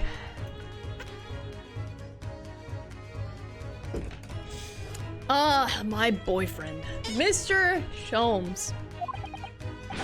What is the meaning of this? Look at his pose. Oh my god, this fuck. This flashy fuck. Holy shit. What business do you have here, detective? The last I heard, you were recuperating in the hospital. Ah, as well as I would be, had I not been set upon an errand. What errand? Honey, it's really you! You're awake at last! Yes, good day, Iris. I appear to be rather late to rise. My apologies. Now, my lord, if you will humor me. In what manner, sir? I have something of great importance I wish to give to the young lawyer over there. I need no more than 5 minutes. Would you be so kind as to spare us the time? What say you to this, Lord Van Zeeks? This trial has taken many hours of the court's time, as having spent so long already. Exactly, having spent so long already, we don't want to go wasting any more precious time. As I was saying, having spent so long already, it would seem churlish to deny the defense a mere 5 minutes. Nice! Nice! Oh, he's like, oh god, he's with me behind the, oh, this is nice. I could get used to this. Hello. I'll be right back. I'm gonna use, I like legitimately have to go to the bathroom and also fill my water. So I'll be back. I'll leave you with this beautiful man. Yep, okay.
Woohoo! All right. I'm happy. All right, this stream has been going for 7.5 hours almost, and I only feel like now it officially started.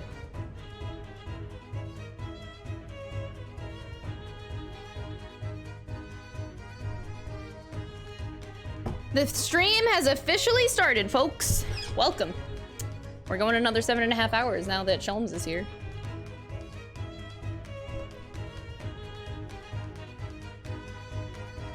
Okay. Now that I'm standing and ready. Hello, boyfriend. What is up? I love you. My dear fellow, I apologize for my tardy arrival. Mr. Sholmes, are you all right now? All right, I'm all wrong. Oh. Sorry. I've only just managed to summon the strength to stand, man. I asked the judge for 5 minutes. Oh, God. Oh, I'm sorry. God. Oh, Jesus. But I fear even that may prove too much for me. Pray forgive me should I pass out. Let's make this discussion as short as possible. He's like, I'm not okay. Still being this flamboyant fuck, stripping in the middle of court. I'm not fine, I'll just pass out right here. Holy shit, I love him. Holy, this place is full of idiots. None of them can see how wonderful your chemical blood analysis is. This is hysterical. Oh well, that concoction of mine was really just a bit of sport to assist me in my investigations. I never took the trouble to refine it for appraisal by the scientific community as an oversight on my part. Right. Modesty, surely not. But enough of that. I'm here to give you this, my dear fellow. Oh, that looks like a Susato thing. What's that, a lavender furoshiki wrapping? A leaving present from Miss Susato. From Miss Susato? If possible, matters were to be settled without me giving you this. Those were her instructions when she asked me to do her this favor. I don't understand. Miss Susato foresaw today's events, I believe. She knew that the culprit would attempt to escape justice by means of both devious and underhand. And that you, Mr. Naruhodo, fighting fairly as you are wont to do, would find yourself in a considerable peril. At this very moment of crisis, you were to be given this small parcel. Those were the dear lady's instructions. A leaving present from Susato-san, whatever could it be? What is this? It's the machine I made. For the door?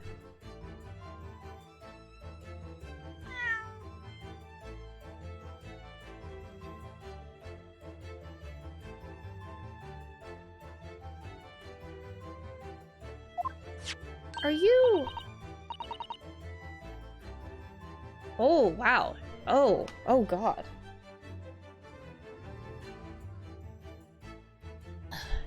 I used this. It's my latest invention. I call it the cat flapper mat. It can make a cat flap for a little furry friend like Waggy in seconds.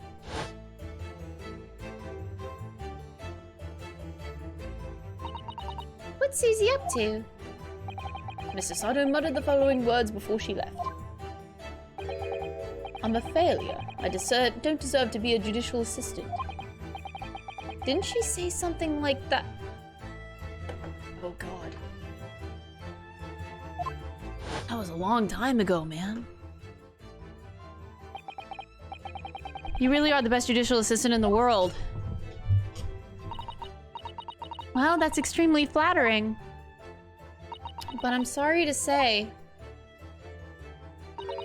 I've been a complete failure. No, you've saved me many times, Susato. Whatever did she mention by that, Mr. Sholmes? That night, when you left Windibanks in pursuit of the thieves. Miss Susato made use of this contraption for a certain purpose. That is your answer, dear fellow.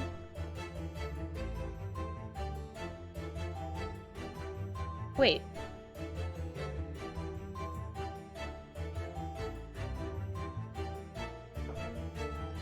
Yeah, she was there. She went in, she tended to Mr. Sholmes.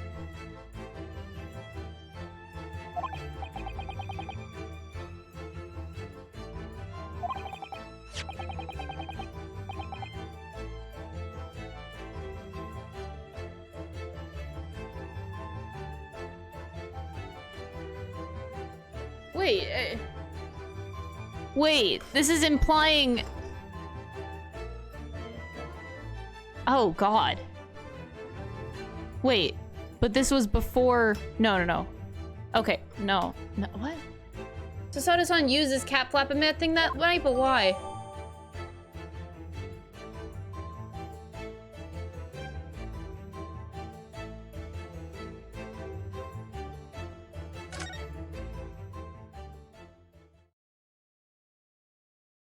What? Oh! Glass, was that number 7 or number 8? I think that's number 7. Or am I 8? That's number 8? 8, okay. That's F for glass number 8. Got it. Thank you. You guys are keeping track. Your 5 minutes is over. Oh, it's time for Sholmes to pass out. Let's see if he does. We're out of time already? Oh! He's still up.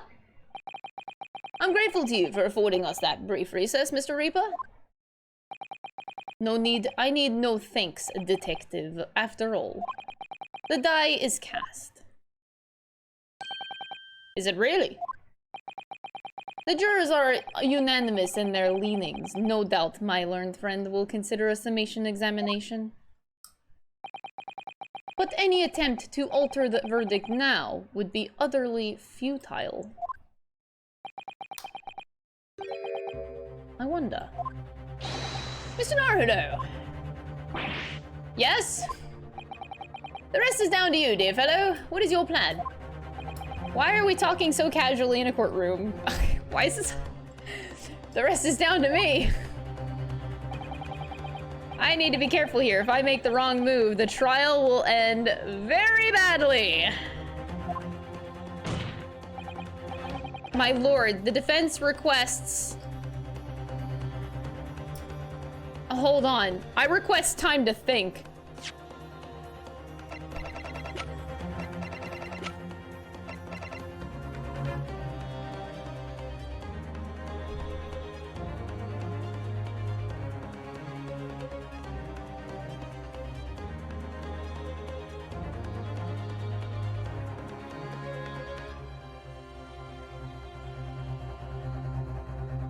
It was... Why would the cat... What? Is this for the key, or is this... It's just a flip-a-mat. So... This could be implying so many things.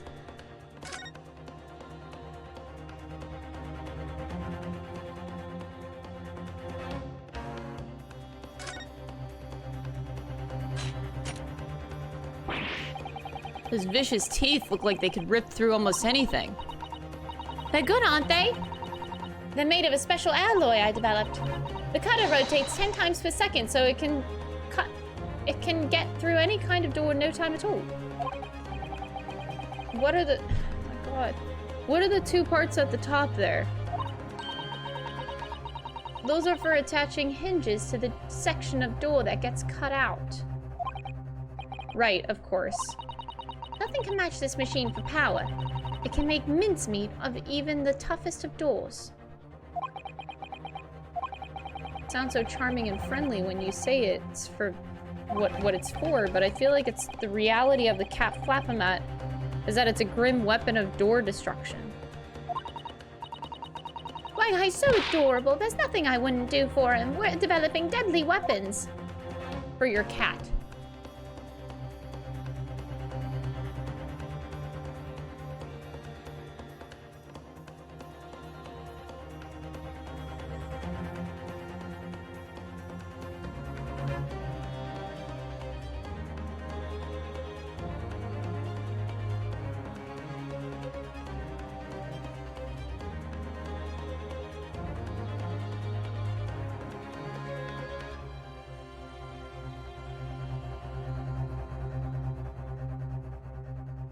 What?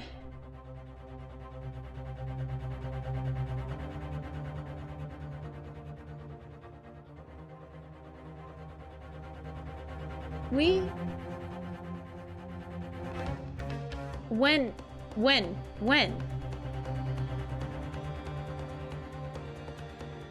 She didn't do this before. She couldn't have. This had to have been done after.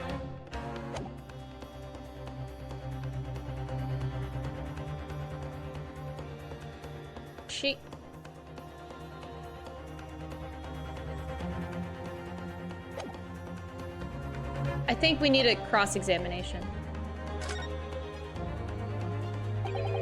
Further cross-examination. The jurors have spoken. Protocol dictates that you may not cross-examine a new witness. Objection. The defense is not asking for the cross-examination of a new witness, rather to continue with one of the existing witness. It would appear that a rather important detail has escaped your attention, Mr. Reaper.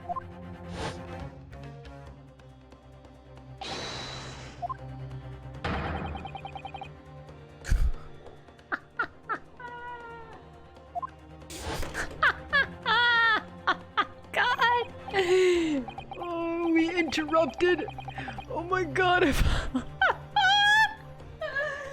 Oh my God, bro! Bro.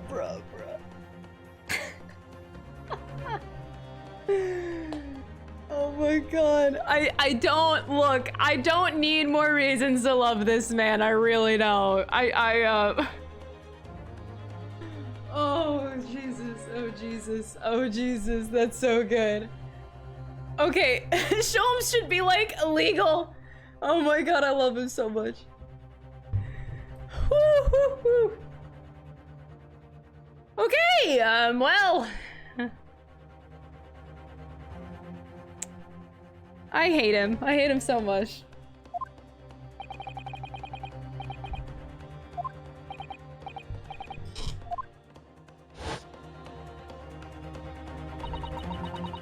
So nobody can say anything then if Bruno asks to resume his cross-examination of Mr. Graydon. The court is obliged to allow it.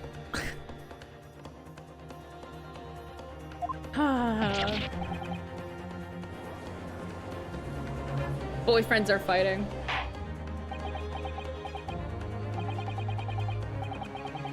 I would remind those present that this is a courtroom.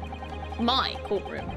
I concur that the defense is entirely within its rights to request a continuation of the cross-examination. However, I will not permit an unremitting protraction of these proceedings. Therefore, I have decided to afford the defense one final opportunity in concluding the cross-examination. Counsel, you must choose but one statement from the witness's testimony and but one piece of evidence to present in support of your argument against it. Okay. I have a few ideas, but they just don't seem plausible. So I think if I read through the testimony again, maybe I'll get a green light in my head, or a light bulb moment. Maybe I'll have a light bulb moment.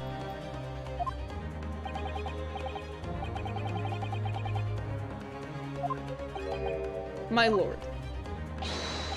Yes, my lord. Single statement and a single piece of evidence. Most generous.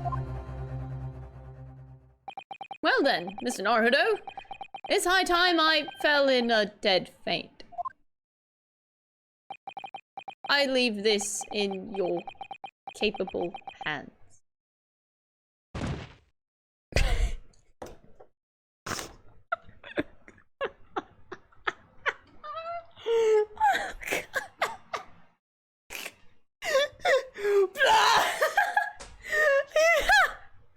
Why couldn't you just like fall down to the ground? No, this melodramatic fuck. What the hell? Oh.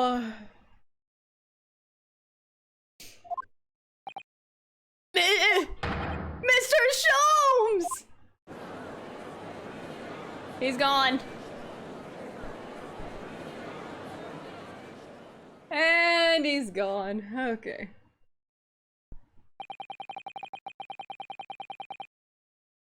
To stand so incessantly before the court is a state of such a high fever. Either the man has extraordinary strength of mind or an extraordinary lack of feeling. Both. I imagine he's feeling very ill. Very little right now. The detective is sleeping soundly in one of the antechambers. Strike a man when he's down, why don't you?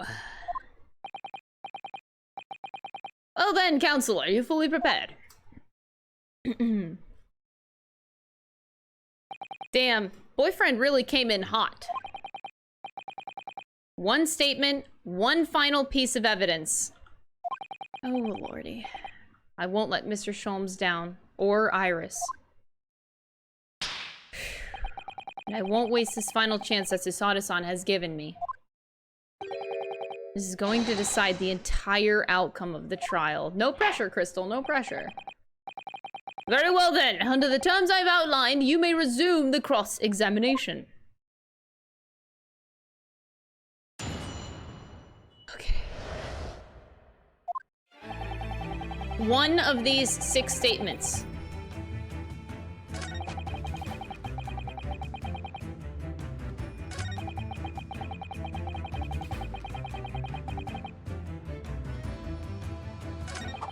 Okay.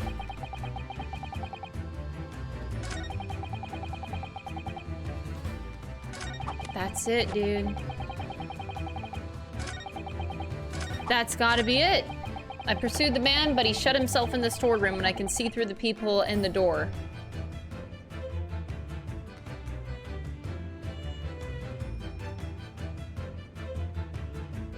He can see through the peephole in the door. Alright, cross your fingers, chat.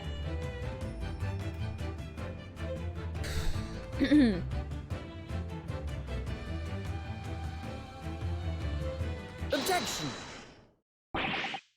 What on earth is that eccentric contraption, counsel? It's my flipper-mat, my lord. It makes a way for a cat to get in and out of a room. I can cut through any door you can think of and make a new little door in the middle of it. Sorry, my lord, it's a device for creating so-called cat flaps. Why this music? Small doors for cats to come and go as they please without their... Okay, I'm sure we can all work that out for ourselves. But that cat lover's contrivance has no possible relevance to this case. Oh, really? Of course it doesn't. To start with, there was no cat flap in the pawnbroker's door. Not being a keeper of cats myself, I'm afraid I fail to see what this has to do with the matter at hand.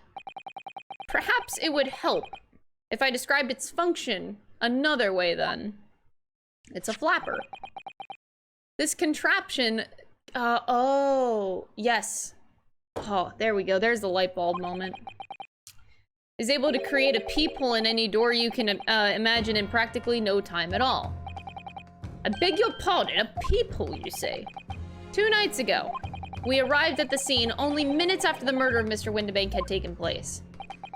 That's right, according to the paperwork at the yard, it was you, your Japanese assistant, and Sholmes. Yes, the 3 of us were together, and it's recently come to my attention that my assistant made a use of this device at the time. Your assistant did what? There was a peephole in the storeroom door. I can attest to that. Because I looked through the peephole myself in order to see inside the locked room. Ludicrous, what are you trying to say? Of course there was a peephole in the door. As I said as much in my testimony. How else could I have witnessed the crime, for pity's sake? Yeah, how could you? Kindly say what you mean.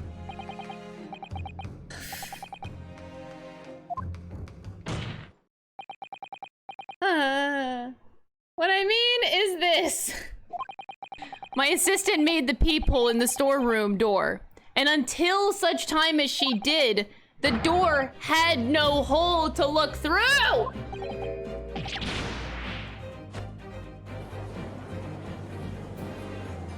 Objection! This is a farce. Are you really suggesting that the people in the door was... It was created only after the incident had taken place by my judicial assistant using this device. Your assistant tampered with the crime scene whilst being fully aware of the gravity of her actions. This is a most serious act of vandalism, for which I humbly apologize, my lord. It was in the few minutes that I left the scene in order to pursue the Skulkin brothers and alert the police. Nevertheless, in the light of this new information, it becomes apparent that Mr. Graydon's testimony is riddled with holes. Got him. Riddled with. Explain yourself, counsel. The majority of Mr. Graydon's testimony that appears to incriminate the defendant is based upon what he witnessed through the people in the storeroom door. That filthy girl shooting the man in the back. However, if at the time of the incident, that people did not yet exist in the door, there's no possible way that you could have seen what you have claimed to see.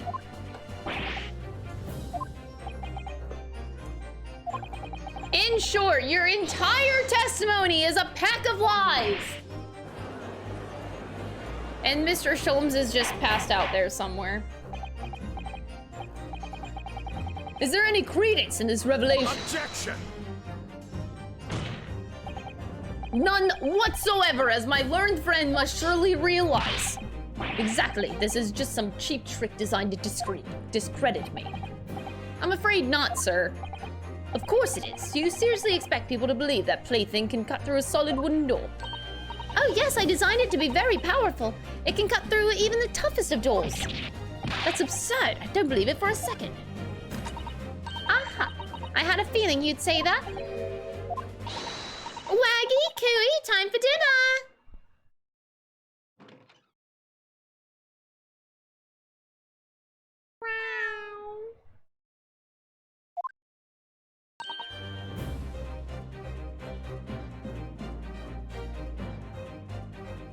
Okay. Okay. She just destroyed the courtroom building then. Okay.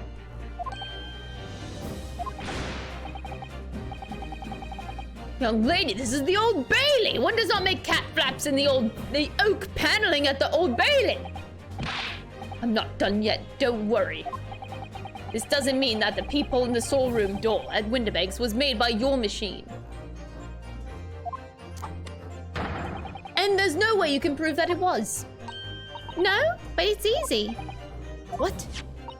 The cat flaps my cat flapper mat creates are all of a fixed size. And the dimensions of the people at Windibanks are an exact match. Old Silky's lost for words. Excellent work, Iris, thank you. And now it's my learned student friend's turn to be lost for words, I feel. I believe your judicial assistant has already left the country for your Eastern Island home. Well, yes, that's true. Then you may have some difficulty in establishing all the facts. For the sake of argument, let us assume the people has dimensions that are a perfect fit for the contraption. In that case, when was the people cut? The prosecution demands proof of your answer. What is the purpose of your line of inquiry, Lord Van Zeeks? It's very simple, my lord. The difference argues that the people was created after the incident using the device. Well, we do have pictures. But now that the perpetrator has returned to her native land, she cannot testify to this fact. There is no proof. And for as long as the defense remains unable to prove when the people was made, my learned friend's claims amounts to nothing more than a baseless accusation. Oh, we got this, Chad. There's nothing here. Indeed, that is so, Lord Van Zeeks. Well, counsel? Don't give up now, Runo. This is the time to create your own opening and force your way through. I don't know if I can do this, but I know one thing. Susato-san is the greatest judicial assistant in the world. Okay, she's pretty great. Very well. The counsel for the defense will present evidence to support the claim made. Proof that the people in the door of Winterbank's storeroom was created after the event. But, after the event, not before. Yeah, so you can look, here, right? None. One. Look at the lines. No lines. Oh. Lines! I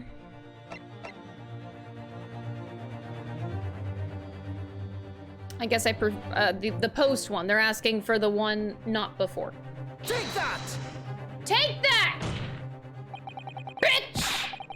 The defense believes that this is all the proof the court should need. Objection! Then the defense is extremely... Oh.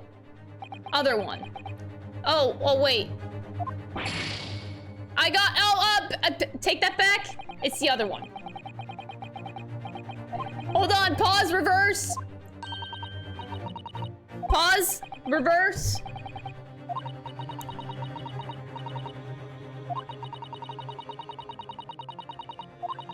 We're getting there. Hold on, just pause everything. Pause everything right now.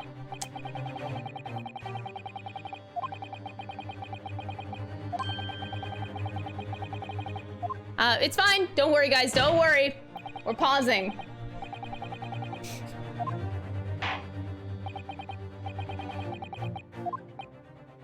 Okay, yeah, first try. So, this one. Take that! Try that one. Got him! A print from that detective's infernal cameras again? My judicial assistant, Miss Sasato Mikitoba, is an extremely intelligent and capable woman. Which is why I never had any cause to doubt that she would have considered this scenario and made sure that I had the necessary proof. Necessary proof in this photographic print, counsel. This print shows a scene in the shot moments after the defendant entered the premises.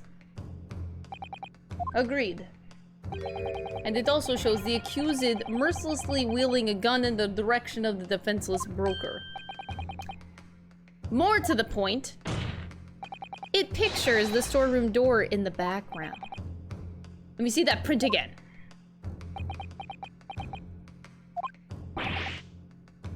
Don't believe it.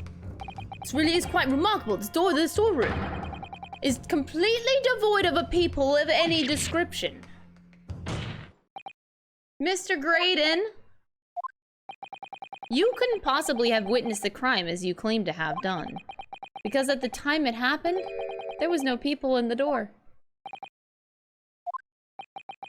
In other words, your testimony is a catalog of lies! Got him! First try. Oh, he's Speen. Speen.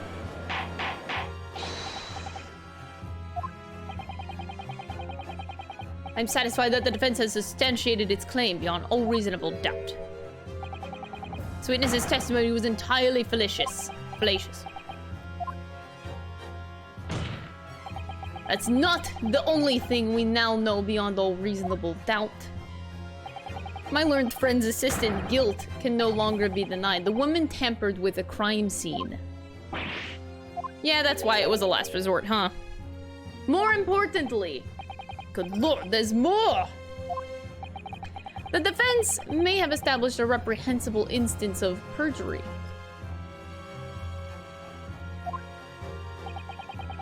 But, that is no proof that this man is the victim's killer. That's right. What? I was there at the scene, it's true. And I was shot in the arm, it's true. But that's all. Yes, in fact, if you look at the circumstances, I am the victim here. Oh, please. I don't believe this. But they're right, as it stands now, I don't have any definitive proof that he is the culprit. Still, he can't worm his way out of this now. You know what they say. There's no point locking the cat's door after the cat is bolted. Isn't that right, Runo? As Hurley always says, one lie begets another. No, wait, that might have been a line I wrote from in one of my stories. No matter who said it first, you're right. Mr. Graydon, not only did you give a false testimony to the court, but the lies you told make no sense. You said in your testimony that you threw the gun through the people. Reveals that you know something that you shouldn't have known. In other words, there is a fundamental inconsistency in your statements. Objection!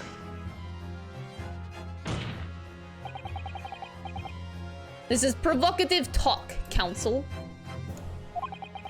Won't you enlighten the court to explain this alleged inconsistency? Iris was right. One lie begets another. The inconsistency revealed by the lies in the witnesses' statements is that they show that Mr. Graydon had knowledge of something that he shouldn't have known anything about. Namely, yeah, the third gun. He wouldn't have known anything about it if it was locked in the room. Yeah. Also, the bloodstains on the coat. Oh, wait. There can only be one answer.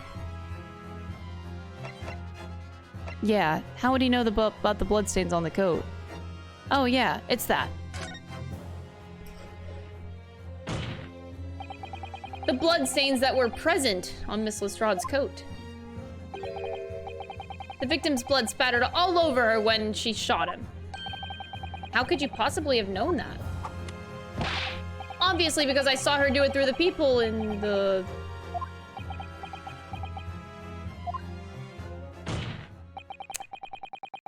Point is, that you lied in your testimony, Mr. Graydon.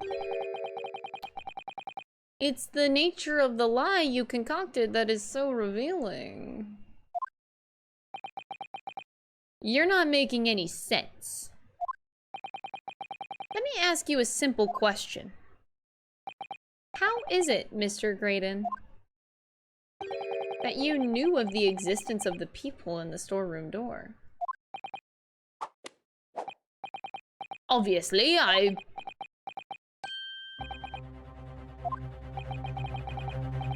Has the cat got your tongue, witness? The people in the door was made after the incident occurred. And once I returned to the shop, having failed to catch the two burglars, Scotland Yard's investigators arrived immediately. Since that time, the police have been at Windibanks constantly carrying out their investigation. Isn't that right, Inspector Gregson? Well, yes, of course. The place is chock full of pawned articles and my lads had thoroughly examined them all. So I gave the order to have officers working it around the clock in shifts so we can get through it all. And consequently, there's no way that you, Mr. Graydon, could have access to the shop. Therefore, you should have known nothing about the people in the storeroom door. So the fact that its existence forms the basis of your testimony is completely inexplicable. Objection! And yet the fact remains that Mr. Graydon did maintain that he witnessed the crime take place through the people in the door. How on earth is that possible? Could I have a word, please, Lord Van Zeeks? What? Speak, Inspector. I just had that I really ought to be getting back to the station now to put in my report. There's really nothing more that I can add to this testimony, so if it's all the same to you, permission denied. Oh. It's not all the same to me, Inspector. Not at all. You will remain exactly where you are until this trial concludes. Why is he trying to run? Of course, sir.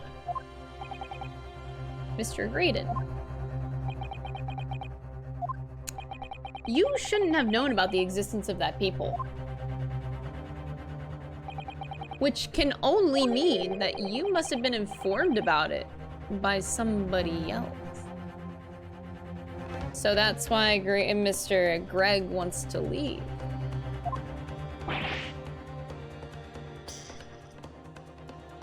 Objection! Stop there, my learned friend.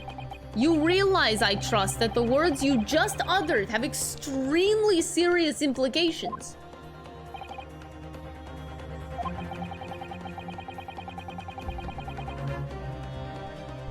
But the defense believes that the details of the case that Mr. Graydon claims to have seen must have been revealed to him by a certain person before his testimony. And in fact, considering a particular clue we have, there really is only one person that it can be. Who is this person in question, counsel? Who gave this witness details of the crime scene to facilitate— Ah! I just dropped my Joy-Con. Facilitate his testimony! I just threw my Joy-Con on the ground very aggressively. Take that! The truth is, it can only have been you, Inspector Gregson. Objection! You had better put some proof to substantiate such rash claim, my learned friend. Consider the fact that we have only been aware of Mr. Ashley Graydon's identity for the last few hours. We learned of it only during the course of today's trial. Indeed, preparations for his testimony were made with great urgency during our hour-long process, while the police executed the subpoena and brought the man here from the communication station. And until that time, Mr. Graydon would have had no idea. No inkling that he would suddenly be required to appear in court. Are you suggesting that until such time as he was summoned? Yes, my lord. Until then, it's reasonable to assume he knew nothing of the people. It was only once Mr. Graydon was in the stand that he realized his position, that he would have to defend himself against the accusation that he was the third intruder. You're suggesting to the court that it was while this trial was in progress that he received this information? So that he could commit perjury in order to save his skin? Exactly. And the only person with the knowledge of the investigation that he had any contact with is you, Inspector Gregson. This is a bloomin' outrage! Why would I be giving away details of our investigations to this fella, eh? I was summoned to his lordship's chambers during the recess in any case. Have you forgotten that? Quite true. I had a number of questions regarding the events that transpired in the pawnbrokery. Which means the first time these two laid eyes on one another was after the proceedings resumed following the recess. Since then, they've been in full view in the stand where such illicit discussions couldn't possibly have occurred. Yeah, but we interrupted them. They were in the middle of negotiating during this trial, though. I had to interrupt it earlier. I just remembered something, Bruno. There was one time before, wasn't there? It was when Ginny was testifying. Oh yeah, now that you mention it. When the bailiff was dispatched to retrieve Mr. McGilda's music box from the scene of the crime. It was during that testimony. Yeah.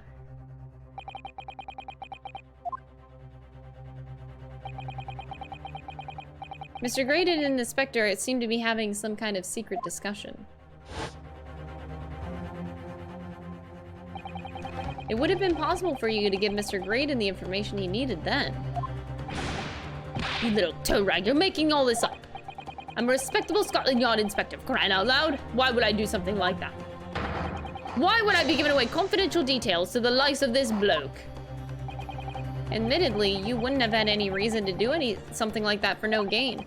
But perhaps it was part of a deal of some kind, that it starts to make more sense. What deal, counsel? I wonder if perhaps in exchange for details about the people at the crime scene, Mr. Graydon agreed to give a certain something to the inspector.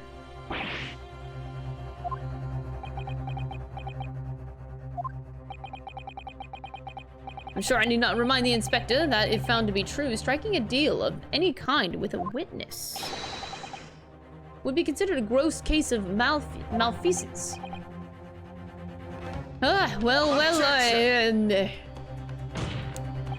It's becoming clear that jumping in with accusations is this Nipponese student's specialty. I don't do that. But with the stakes so high, the prosecution is not prepared to listen to baseless charges. It is incumbent on the defense now to present evidence in support of this diabolical claim. Evidence? So what are you proposing that the inspector demanded of the witness in return?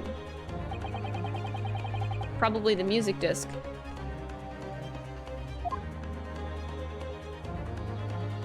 Yeah. If Inspector Gracie really did strike a deal with Mr. Graydon, then logically there's only one thing he could have asked for. That must be it. Do you think it could be? The missing link that would join all the dots together in this puzzle.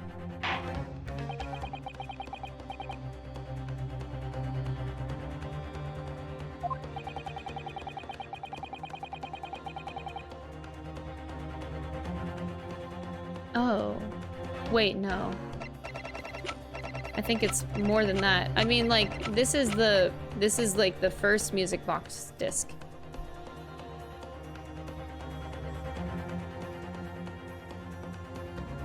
My instinct was to go with this. But like, this is the first one. He needed the second one. So are they both? Oh, maybe the government secrets? Yeah, I mean, I guess this would make sense because they're both involved heavily with things behind the scenes. Okay, it's either, I think there's literally only two options here. The music disc or the paper. Let's do the paper, and if it's wrong, we have 4 strikes left. We can do the disc.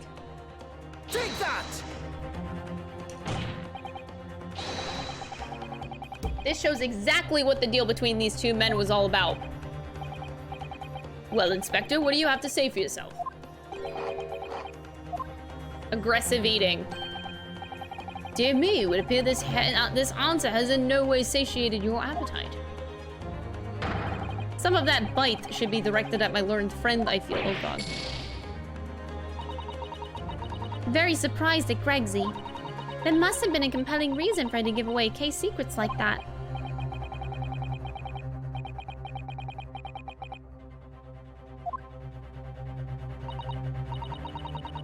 Most Scotland Yard inspectors that I know would put nothing above their duty to policing. So we do have some evidence that's really... Okay. I guess I should have gone with my gut. My gut said the music disc. Take that! Oh, the music went off.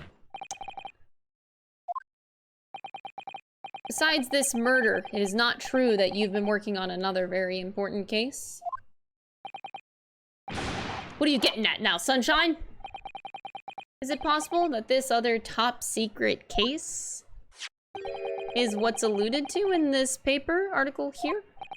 The classified secrets being leaked overseas by the Ministry, from the Ministry of Justice? How the bleeding Nora could you? We discovered during the course of this trial the music box deposited at Windibanks by Magnus McGilded. A special music box designed to play 2 discs at once. It would seem very likely now that encoded on the pair of discs that were in Mr. McGilded's possession are the leaked classified secrets.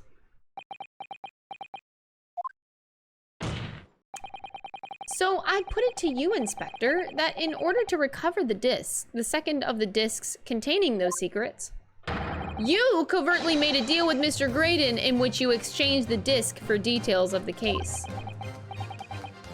Yeah, the music! Feels good, man. On the day of the incident, when we met you at Windibanks, you said this. And I remember. I'll be taking whatever it is in McGilded's down to the yard. Thank you very much. So hand it over. Don't give it to him. It's mine, that is. Mine. Sorry, miss. Anything belonging to McGilded's has been taken into as evidence now. It's the case he was working on. Scotland Yard already knew it at the time, isn't that right? That Magnus McGilded was involved in the stealing of government secrets. My orders were, recover the medium used to convey the secrets leaked from the ministry, and do it on the QT, strictly hush-hush. And that explains why, when I presented this disc as evidence to the court, you objected so heavily, I presume? Because you knew that it contained highly confidential information. Well, I mean, not likely. I mean, I wasn't that sure of it myself. I realized that there was a possibility, that's all.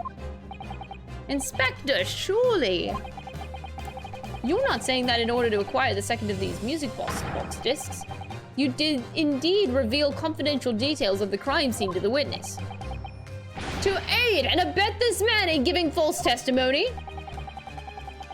There's no other way that Mr. Graydon could have known of the existence of the people. It's the only explanation. A deal was struck between these two men.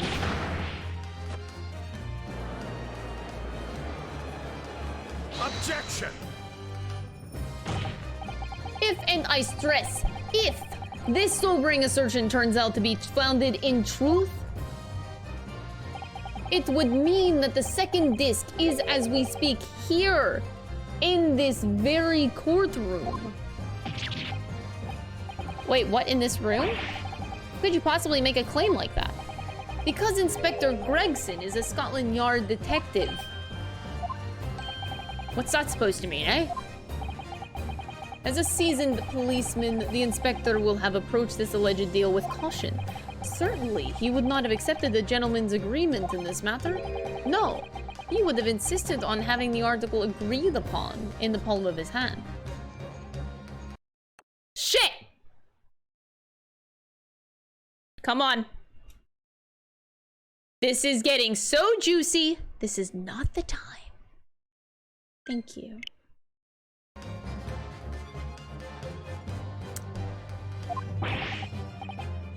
You mean to say, Inspector Gregson already has the item in question in his possession? He has the second disc, or actually on his person. The defense demands that the inspector is searched at once. Definitely. They could only have struck a deal with each other when Ginny was testifying before. And Gregsy hasn't moved from the witness stand since. My lord, please, order an examination of his personal effects immediately. What, Inspector? He's not gonna have it on him. Oh, fucking hell. It seems I can't put my hand on my hip. As soon as I put my hand on my hip, I guess it's too far. Fine, I'll just switch. I'll put this one on my hip. Take that.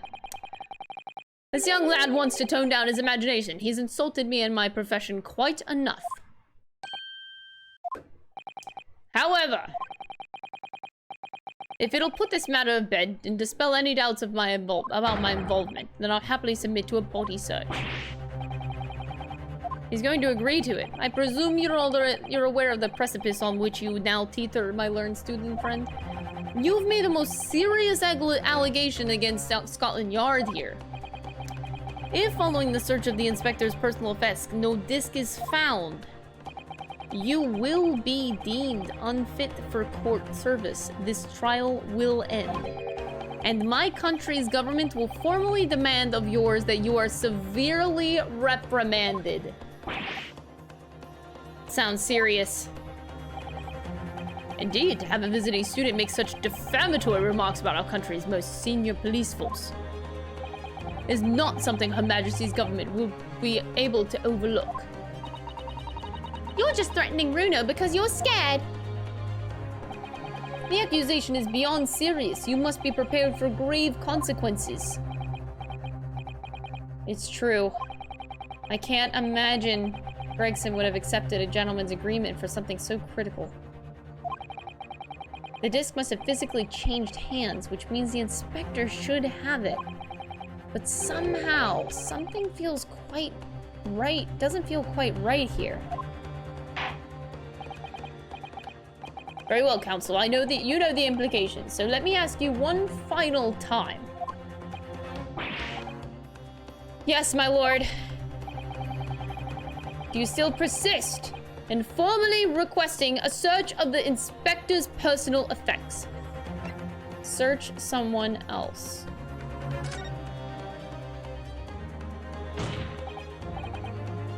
Oh, God.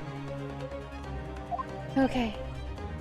Well, don't say you weren't warned, but your typical Nipponi stubbornness may well land you in hot water this time. Perhaps the lesson will do you some good. I've got nothing to hide.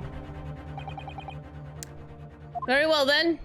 Bailiff, conduct a search of the inspector's personal effects, please.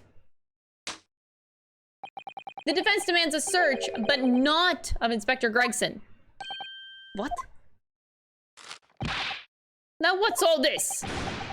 I'm the one you're accusing, aren't I? I thought you wanted to search me. No, Inspector, not you. Somebody else. What's the meaning of all this, then? Lost it at last, have you, Sunshine? The court shouldn't have to put up with such nonsense. You're being completely irrational.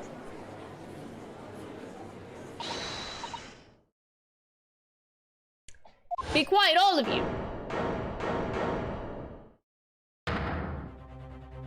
Oh, that's Iris said that? Runo's doing what you all told him to do and having the courage of his convictions. So you should respect that and listen to what he has to say in good faith. Because that's the British way. Get fucked by a 10-year-old kid, bitch!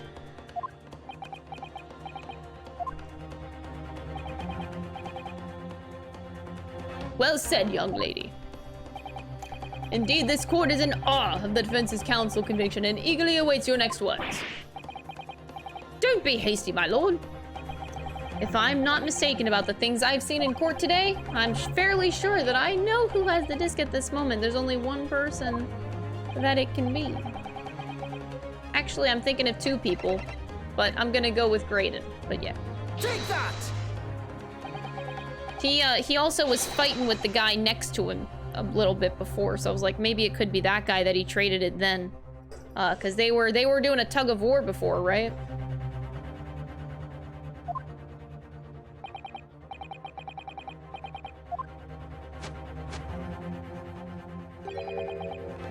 Au contraire.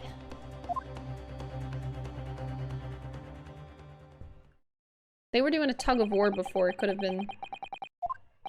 A few short minutes later, it was revealed that Mr. Graydon had nothing unusual on his person at all. Oof.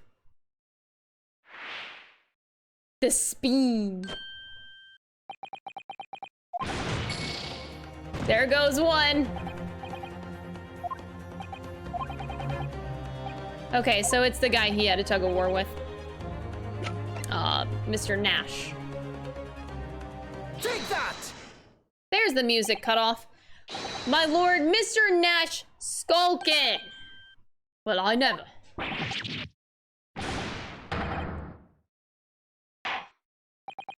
Very well then, bailiff. Restrain the witness and conduct a thorough search of his personal effects. Please, my lord. Inspector. Scotland Yard has to object to this search. Objection! Unfortunately for you, Inspector, your objections carry no weight here. In this courtroom, only the prosecution and the defense have the authority to object. But Lord Van Zieks, I have no idea what forces are in play that might influence your actions. But personally, I have no intention of obstructing the course of this trial. Yo, Van Zieks. Van Zieks is a fucking roller coaster. It's like he's a boyfriend one minute and he's just like a piece of shit the next.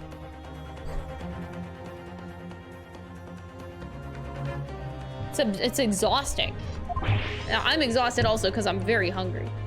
You know what? I got another bag of chips. I gotta make it through to the end here. Make dinner after. Chip sustenance! Arg!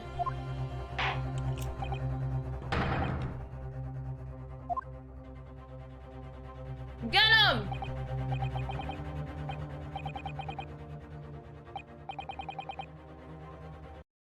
Oh fuck, I was too far away. Come on.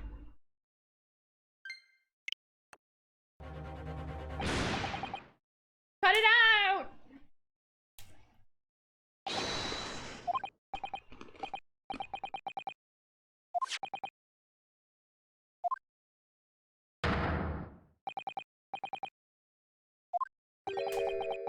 Another music box disc. I know nothing about nothing.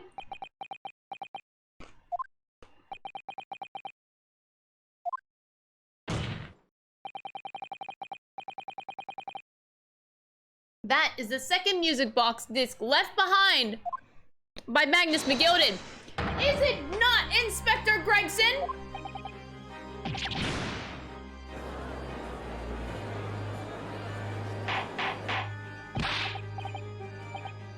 Mr. Skulkin, what have you to say for yourself? Gordon Bennett, I mean, Gordon Flaming Bennett, I swear I didn't know nothing about that disc. Honest to God. Counsel, would you please explain what exactly is going on here? The alleged deal that was struck was between this witness and this detective, no? Without question, my lord. For pity's sake, why on earth was this man in possession of the disc that the inspector traded for information? Inspector Gregson is a shrewd, calculating man who rarely loses his composure. But at one particular point in this trial, he exhibited some unusual behavior for a brief moment. I don't recall what unusual behavior. It was, yes, during my cross-examination of Mr. Graydon.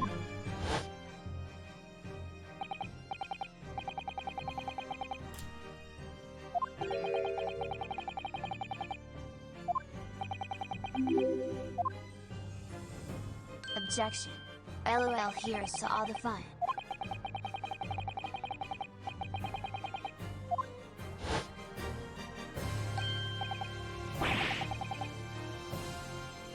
Hezra, thank you so much for the 3-month resub. I really appreciate it. I hope you enjoy the emotes. Thank you. I'm having too much fun with this game. What exactly happened to make the detective attack you like that? I ain't got a clue, and he just suddenly turned up, grabbed me whistle like that, and started shaking me. Why the blazes didn't you mention the third gun when we got you down at the station? That's what he said. He held it right down my ear hole, he did. Man's still throbbing now.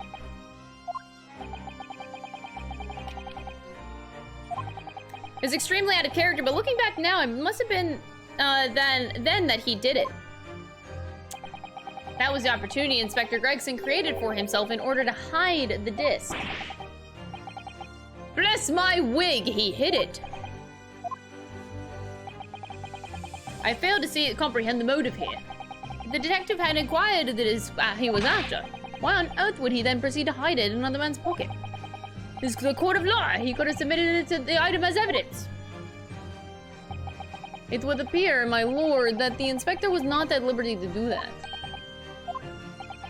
As the man himself revealed earlier, his current assignment has some special conditions.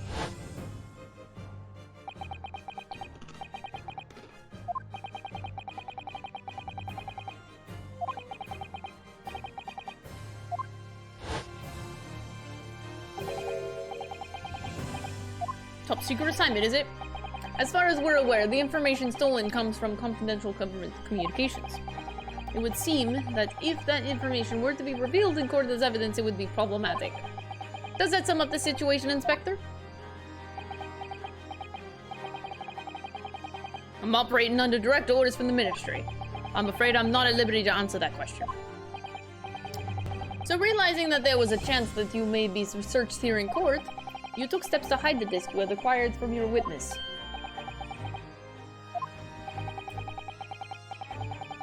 He only pretended to attack Mr. Skullcane to get order to get close enough to him. He slipped his second desk into a disc in his pocket. So it was all a pretense.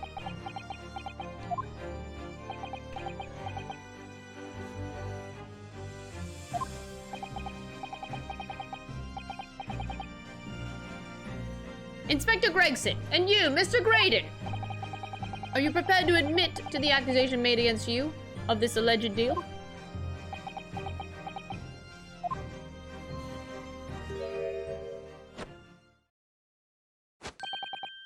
Admit to it, yours truly, please. Mr. Graydon. Clearly our Eastern visitor has an uncommonly active imagination. However, there's no proof that I passed that disc to the inspector. Objection! But then, how do you explain the reason why you knew about the peephole?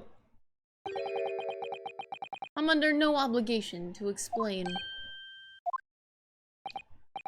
I lied in my testimony, that I admit. So sentence me accordingly. But that is all I admit. Murder, leaking government secrets, striking a deal with a detective. All of it is this young Eastern man's fantasy. I have no idea what any of this is about. You. What?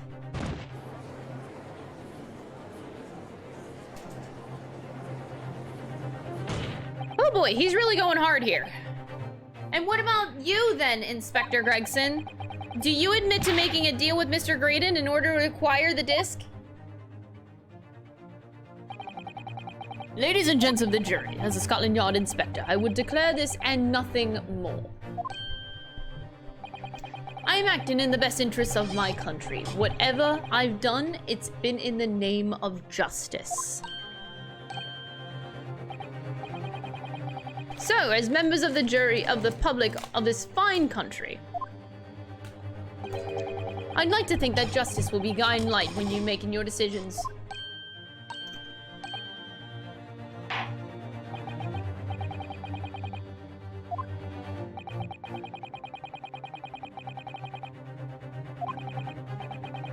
In the absence of any further evidence to be presented, I believe it is time that we put the matter of the jury for their final leanings.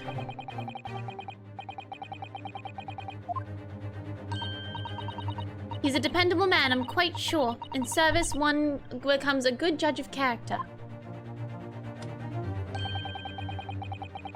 Even crossing my eyes doesn't help when it comes to looking at this case. It's all blurred to me.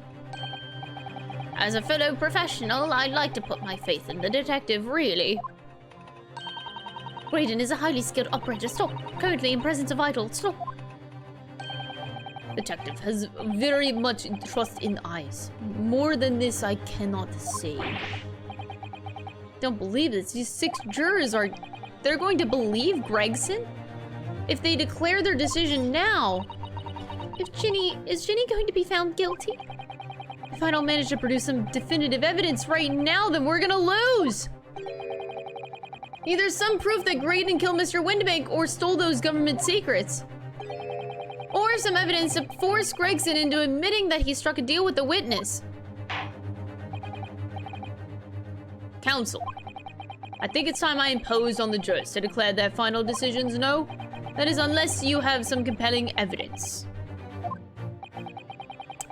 If I let the judge call on the jurors to announce their leanings, Gina will be found guilty. There's no choice then, Bruno. You have to throw some more evidence at them. It all comes down to this. Who do I present evidence against? Gregson or Graydon? Let's look at what we got first. Oh god.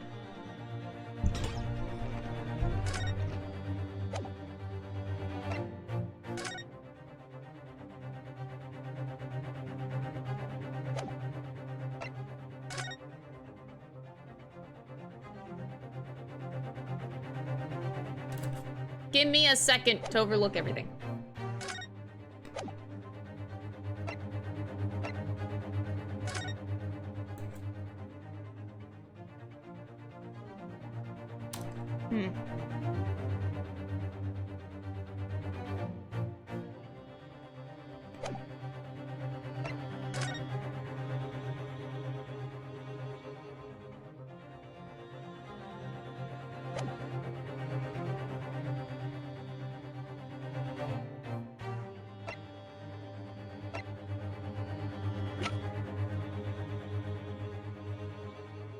Okay.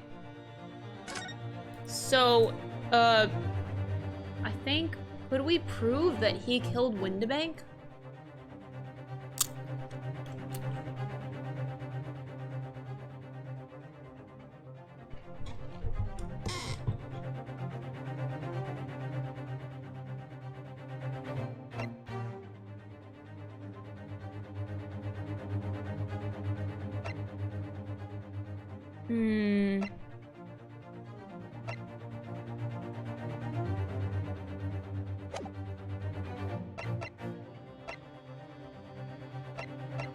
Gun here, gun here.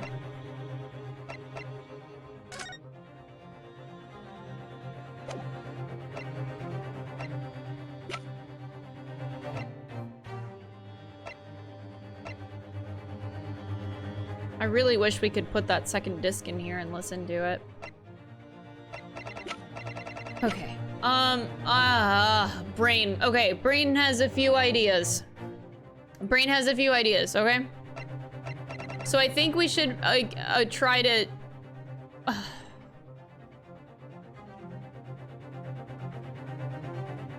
So, okay, never mind.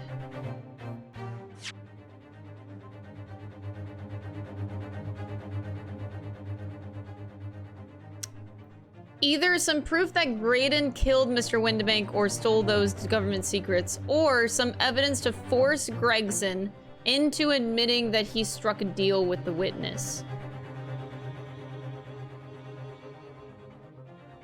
Actually, thinking on it now, we tried a lot.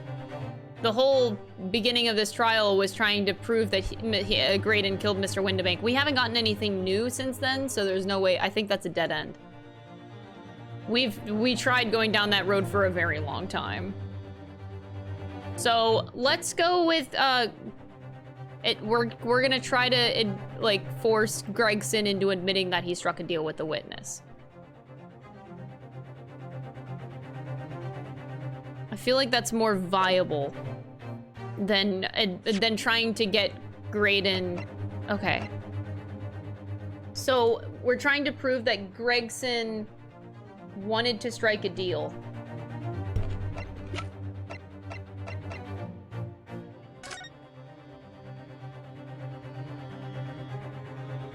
And we already presented this. If he wants the code so bad. My God.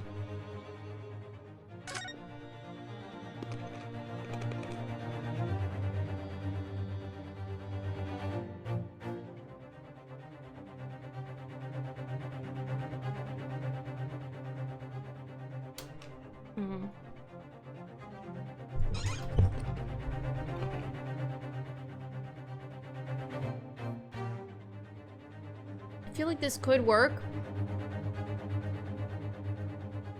Gregson didn't have access to the small box. So he would strike a deal in order to, like, he would have the discs, right? Okay, so let's go with this line of thinking. If Gregson had the discs, it wouldn't mean anything to him because he couldn't decipher the message on them, right? So he would also need to strike a deal to acquire the small box in order to listen to said CDs. That's logical. So, okay. That's a thought. We could try to... That makes sense.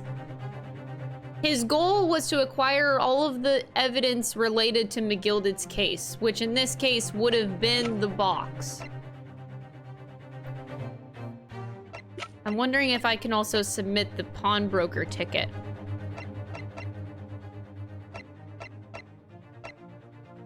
Oh my God, I hate this decision.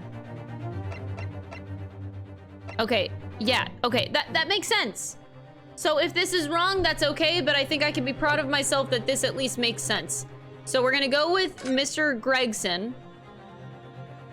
And we're gonna say he needed to acquire the small box on top of the discs in order to get the message.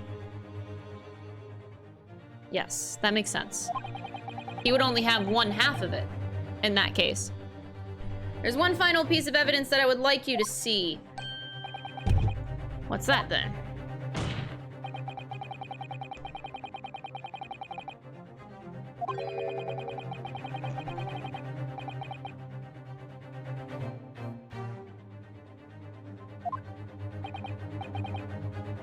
Examine this piece of evidence thoroughly.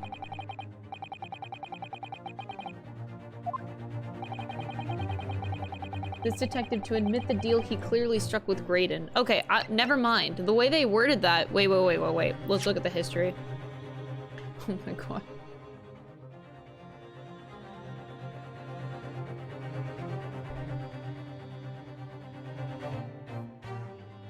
Acknowledge that you did strike a deal with witness, so you leave us no choice but examine this piece of evidence thoroughly. So it's not the pawnbroker ticket. Let's just say it's the box itself. I think he needed the box as part. It's still part of the McGilded case no matter what. I think it's a safe assumption. All right. Let's expect to get a strikeout here. But it makes sense, right? I got this. You know what? Confidence, Crystal. Confidence. I got this. Go. Take that!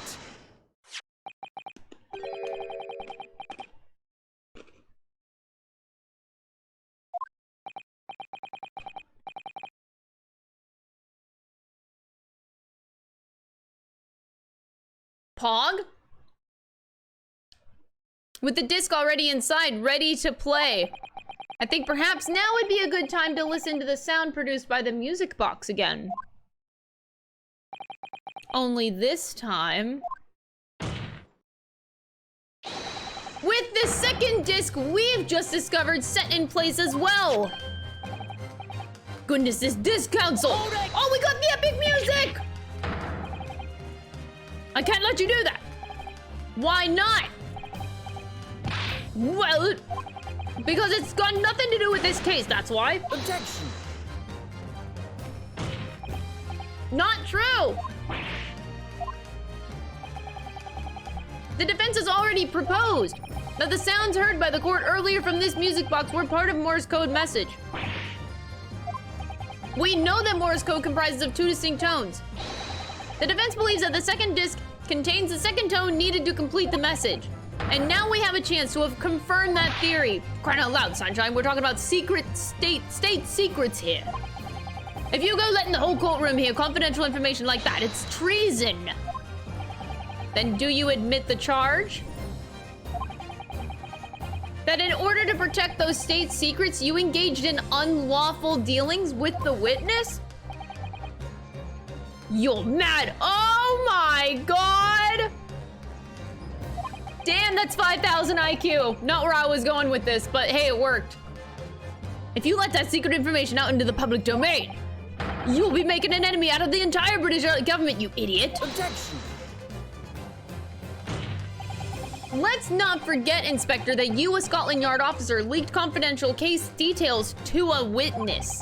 That you continue to lie to the court, and all because by fair means or foul, you're determined to do your duty.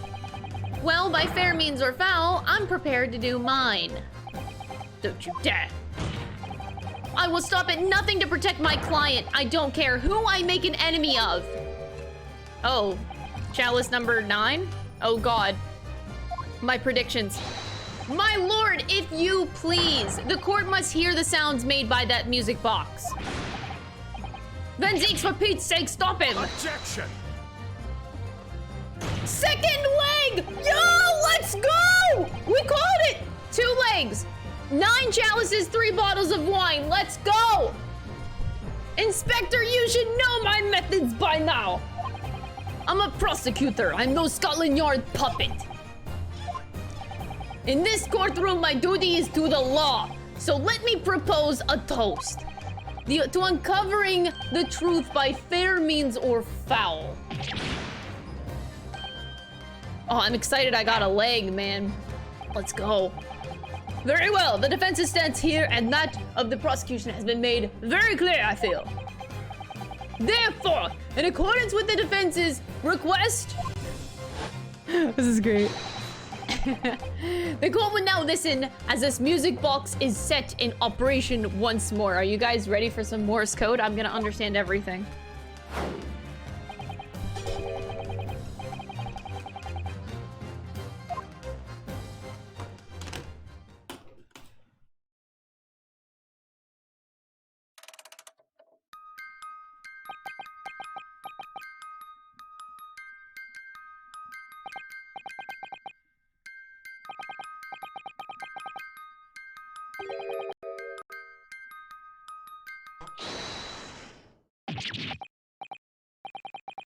All right, I admit it, whatever you want. But for the love of God, shut that blooming box up.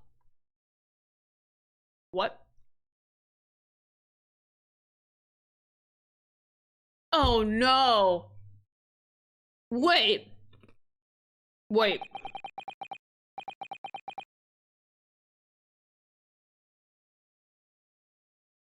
Wait.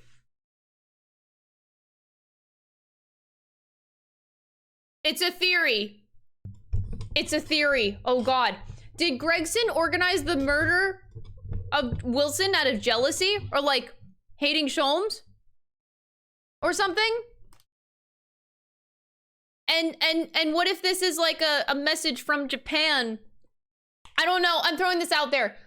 What if this is like a message from Japan to England of the murder of Wilson or something, and they're reporting it back, and I don't know. And that's why he's trying to hide it. And oh, wait, could he be okay, maybe this isn't related at all, but okay, that was just a theory. I threw it out there. Okay, I sound dumb now. I'm gonna keep going. Did you or did you not strike a deal with the witness next to you in the stand, Mr. Ashley Graydon? Specifically, did you furnish the witness with confidential case details in exchange for this music box disc? Did you reveal the existence of the people in the pawnbroker storm door, Inspector?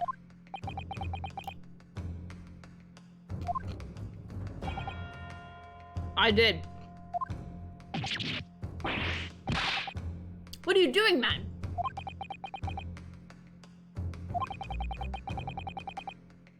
It's all exactly like that young Eastern lawyer said. When the trial resumed after the recess, we were stood here in the stand together. That's when he approached me with the detail. Shut up, you imbecile. Shut up! Psst, you there. You're the detective who turned up at the pawnbrokery the other day, aren't you? I may have something you're looking for, Inspector, with me at this very moment. How about a trade? I suggest you accept. Or information that might make certain individuals uncomfortable will soon become very public indeed.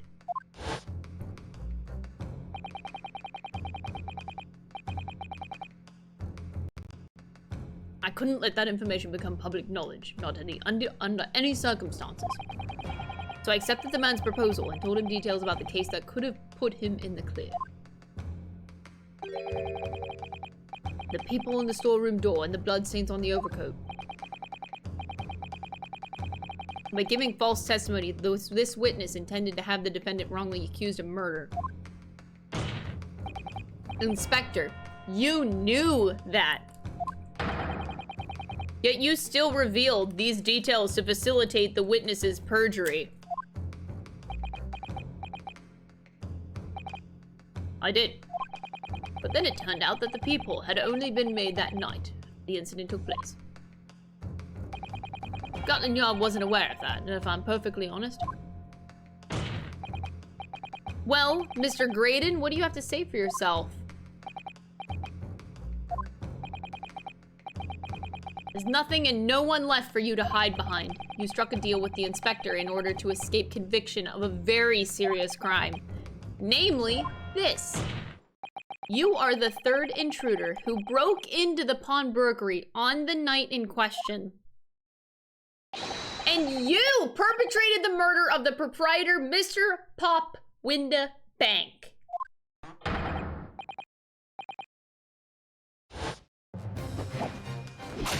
Oh, oh my god! Ah! Why are we not stopping this? He's gonna kill the man. Oh my god, did he just actually kill him?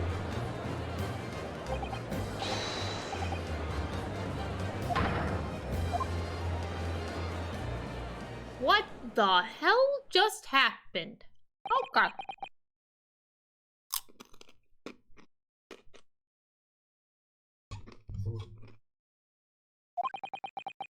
That's it then. It's all over. Okay, where's Sholmes? It's over. It's all done. We got him. Pack it up, guys. We can leave now. Where's Sholmes? Is he okay?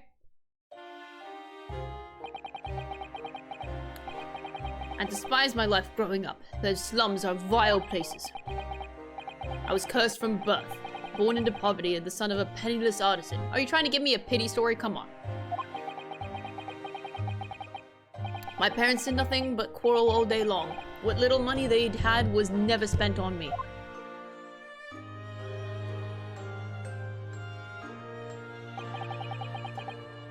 So I set about studying to better myself, to one day escape from that hellhole. And you eventually became a communications officer. Admire your determination. And then you decided to sell government secrets? Why?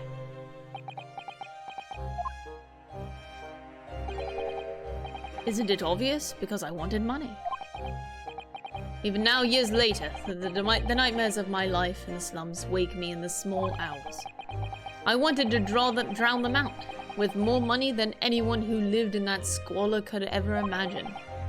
Then one day, I met him. Mr. Magnus McGilded.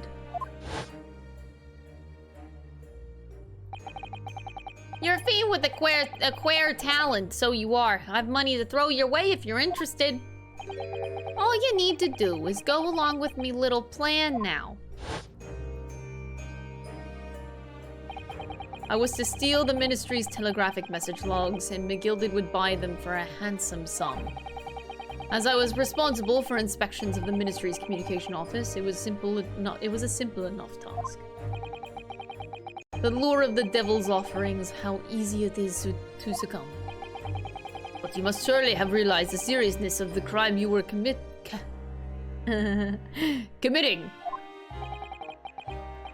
And for that reason, I took great lengths to ensure that my actions were untraceable.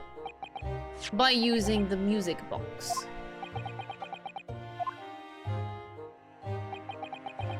My father was a brickmaker. Though my mother divorced him whenever I was still a child.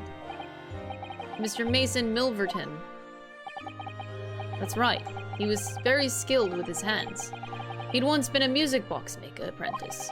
I imagine his skills would be sufficient to create a machine that could generate Morse code.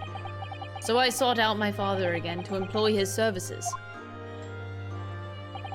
It was the first time I'd seen him since I left the slums 10 years earlier.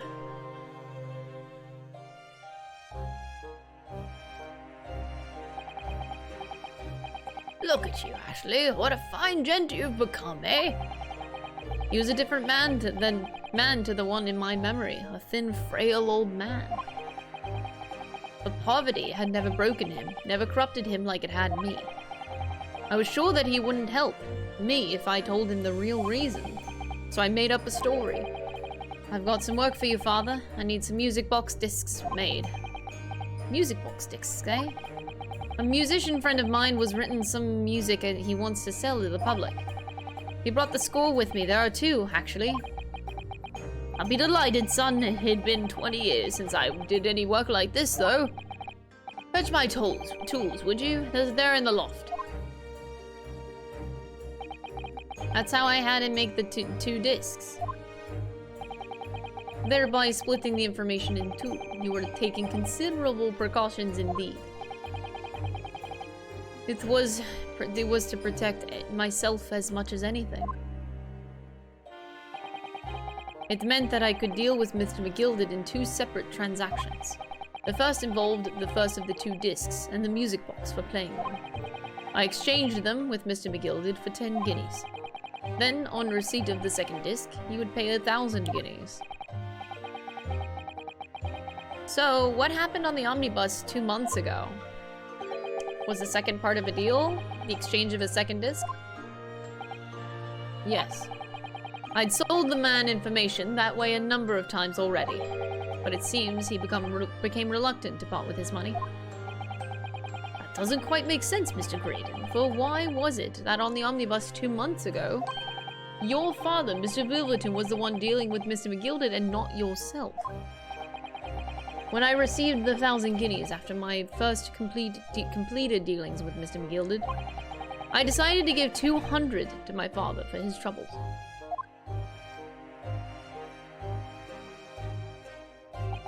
But my father realized something was amiss. In time, he worked out that I must be involved in something dubious. And when he did, he said to me, "Next time there's an exchange, you'll let your old man do it, understand? Otherwise, I won't take your money anymore."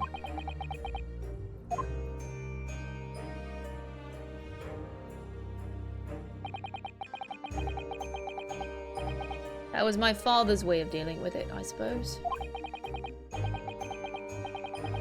Climb into the omnibus, hand over the second disc, and take the money from Gilded. That's it. He had no idea what was actually on the discs I'd asked him to make. He never knew. Just like he never knew why everything went so horribly wrong that night. All I know is that the disc was taken from him and he never returned home.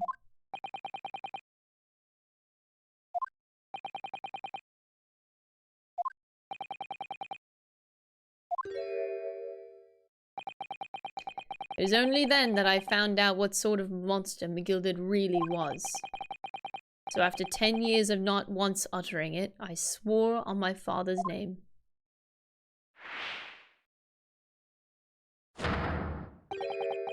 To exact revenge. Oh, so is he admitting to the burning of the omnibus and killing Mr. McGilded? Oh, there's the 9th glass again. As anyone will, with even the remotest knowledge of the man, will no doubt be able to imagine, McGilded brought all of his wealth and influence to bear in the most despicable of ways. Glass number 9! Oh, my theory was 2 legs and 9 glasses, and we still got 2 more wine bottles. I said 3. Oh, God. I hope it stops here. Hopefully it stops. Stop. My predictions. To crush any semblance of justice in this trial. The crime scene was tampered with, evidence was fixed, and witnesses were bribed. That trial 2 months ago was a farce from start to finish. My feet had barely touched British soil back then, and I walked into that hornet's nest completely unaware of the sinister background to it all. I'd made plenty of money out of my dealings with McGilded back then, so I spared nothing in my arrangements 2 months ago. I knew exactly who to hire. If you're willing to pay the price, there are people in this city willing to do anything you ask. McGilded himself had shown me that. Are you saying? I think you have the picture now. After he twisted everything in his favor in this courtroom to ensure that he walked free, I took matters into my own hands and delivered the justice that monster deserved.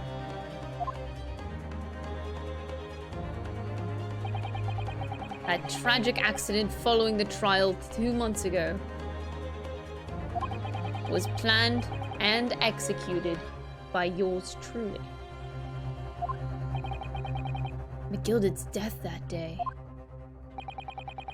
was caused by this man?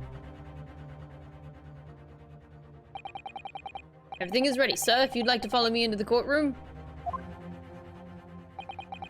What's this, officer? 'Tis sooner than I was led to believe.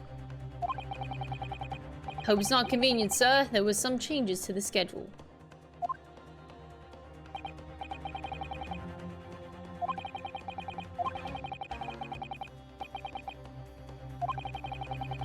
I asked if I could be present for it myself.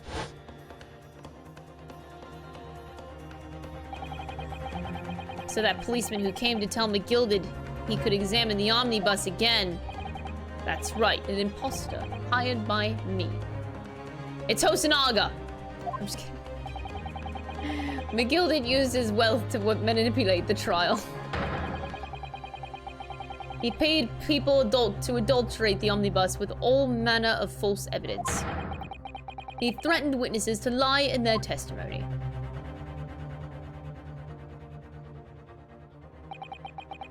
So I gave the man a taste of his own medicine. Once the omnibus was doused in paraffin, one of my sham policemen ushered McGilded inside and sent him on a one-way journey to hell. Okay, dude. An eye for an eye.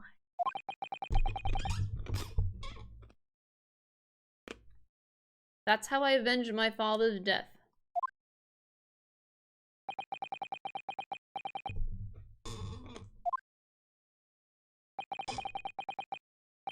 But that wasn't the end of it for me. There was a loose end, you see. A loose end. I should think it's obvious. The second disc, which my father had taken to exchange with McGilded. There was indeed no mention of it at the man's trial 2 months ago. Clearly, because it was removed from the scene of the crime. Oh no. Oh no. Oh no. Wait, he knowingly did that then, Van Zeeks. He couldn't have. Oh. Wait, no. Maybe it's not him?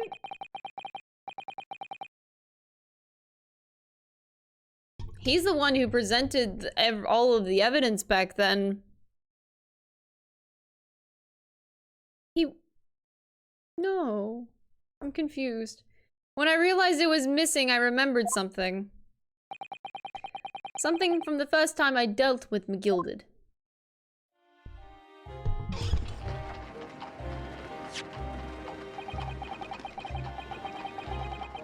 This is the first of the 2 discs, the music box.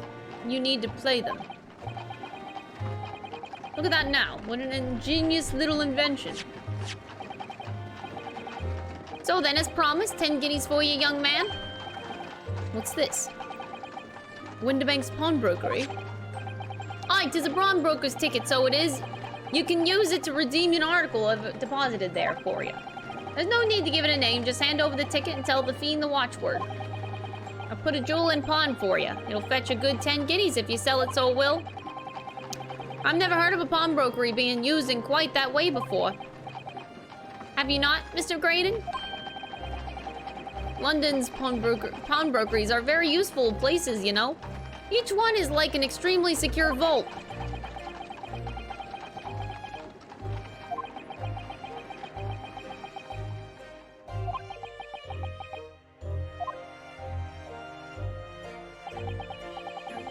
So I knew that if he'd taken steps to hide the disc, it would be in that pawnbrokery shop somewhere. And that on the night he killed my father, he must have entrusted the ticket to someone. Yes, to Gina. I remember now that when we first met you at Winterbank's that afternoon 2 days ago, you had a description of Miss Lestrade written down. How did you know who you were looking for? From the trial, that pickpocket testimony was clearly particular. Anyone could see that. I realized immediately that she was another of McGilded's pawns, that he must have threatened her somehow. I was fairly convinced it would be her who had the ticket. So I started to make some inquiries. I had a strong suspicion the girl would come out of the woodwork on the redemption deadline. And he was absolutely right. And yes, sure enough, she did. All I needed to do was wait until the girl went to Winterbank's to redeem the articles. But unfortunately, she redeemed only McGilded's overcoat and the one disc that was in his pocket. Oh, yes. Oh god, that makes more sense. The all-important music box with the second disc inside was missing. Because it had already been forfeited 2 days earlier. But I was unaware of that fact. Had I not been, I could have avoided my nighttime excursion. Meanwhile, as our investigation into the stolen government secrets were progressing, we picked up on the fact that McGilded was involved. Inspector, you've recovered fast. My orders were to recover the stolen information as quickly as possible. So we started gathering the fellow's possessions and examining whatever we could lay our hands on. We had a full-scale investigation going on at the yard, but we had to keep it as quiet as we could. Then when the inspector here took the disc from me in the pawnbrokery that day, I became nervous. I was sure that the music box and this second disc was still in there in the shop somewhere. So I knew that it was a race against time. I had to find those articles before the police did. So that's what prompted you to break into the place that same night. With the help of your old friends, the Skulkin brothers. What happened that night in the pawnbrokery, I can only describe as a nightmare. While Nash and Ringo were searching the counter, I'd located the music box I'd sold to McGilded on the shelves of forfeited articles. The second disc was inside. Yes, I slipped it into my pocket with a very deep sigh of relief. But then, something entirely unexpected happened. What are you doing in my shop?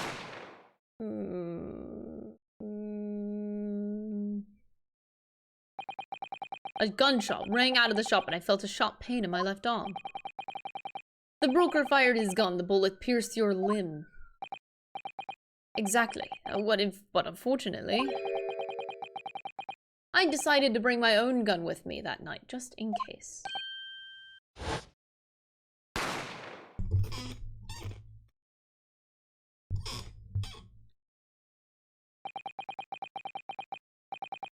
Before I knew what was happening, I'd fired back. That man had already turned to flee.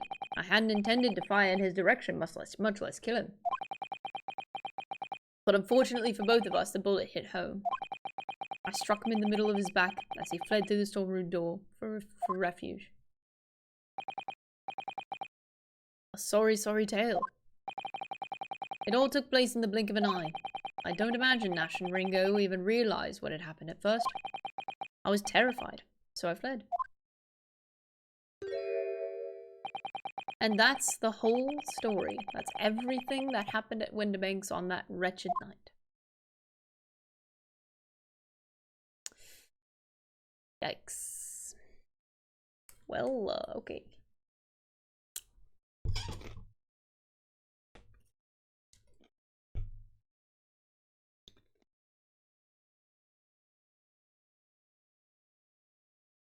His poor dad, man. Mason.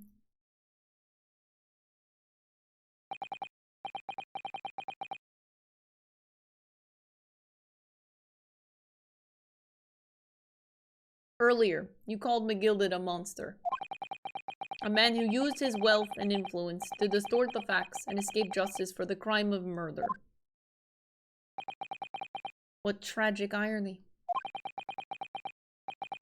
For what you have done is exactly the same.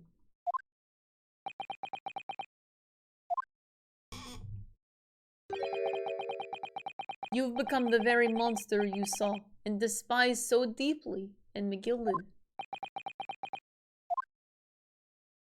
I think I have.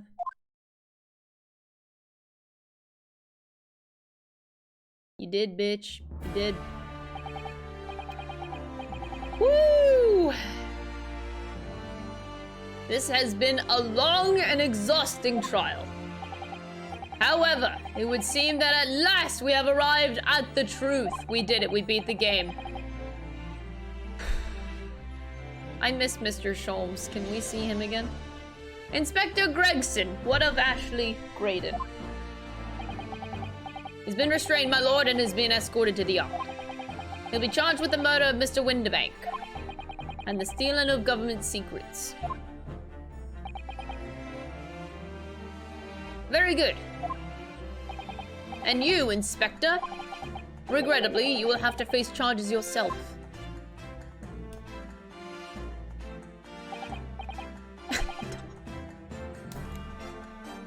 Oh my god, Dawn.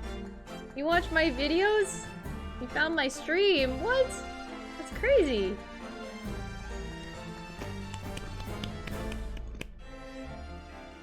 That's crazy, Dawn. Thank you for watching my videos. I'm glad you found my stream here.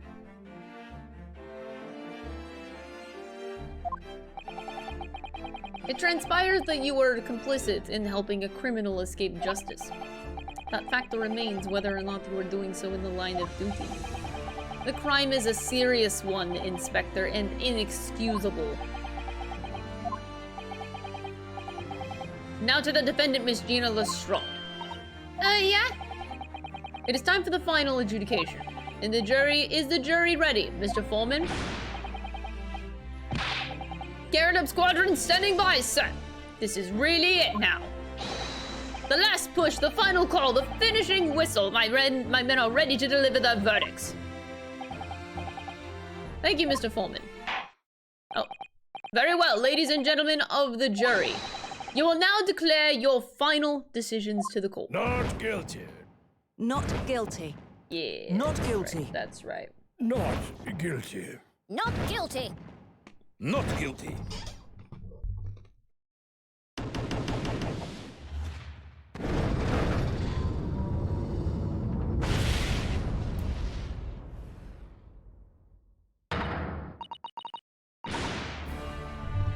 That's the stuff. I'm off the hook. Finally, Runa, you finally managed to do it. Finally is the right word. I really wasn't sure if we'd come out on top for a while there. Susie was right. You're the best lawyer in the world. Miss Lestrade, I'm not finished with you yet. Well, what are you looking at me like that for? Before you start enjoying your freedom, there are certain other crimes to consider, 2 months ago in my courtroom, no less, you gave false testimony, did you not? And in relation to the trial today, not only did you unlawfully enter Winterbank's pawnbrokery, you also attempted to abscond with Mr. McGilden's property, it seems. I've never done nothing of the sort. Of course not. It's not like you were gleefully wearing Mr. McGilden's coat in your cell yesterday or anything. Oh, it's just when I was getting excited about throwing a party for Ginny this evening. Turning our attention to the defense. Determining that, when played together, the music box disc contains a message in Morse code was... Well, it was certainly a most unexpected revelation, counsel. Quite so, my lord. The prosecution was caught entirely off guard. In fact, I think we should applaud my learned friend's courage here today. I propose a toast. The demanding that government secrets be disseminated before the entire courtroom. Very sorry about that. It was the only way I could get Inspector Gregson to admit that what he's done, so, if I may say something on that point, isn't that... oh, I was getting really hopeful that it was Sholmes. Fuck. I need my boyfriend back. Some about the sounds produced by the music box before.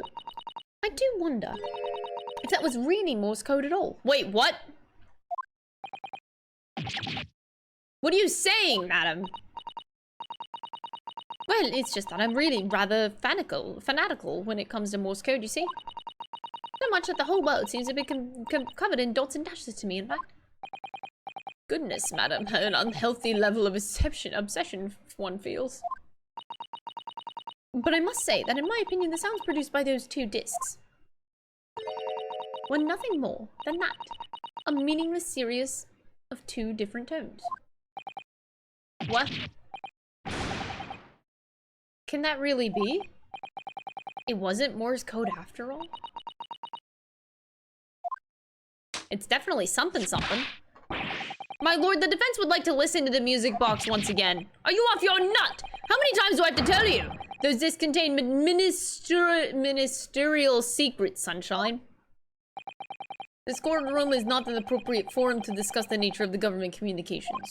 We know McGilden conspired to trade national secrets with our enemies, secrets acquired from Mr. Graydon.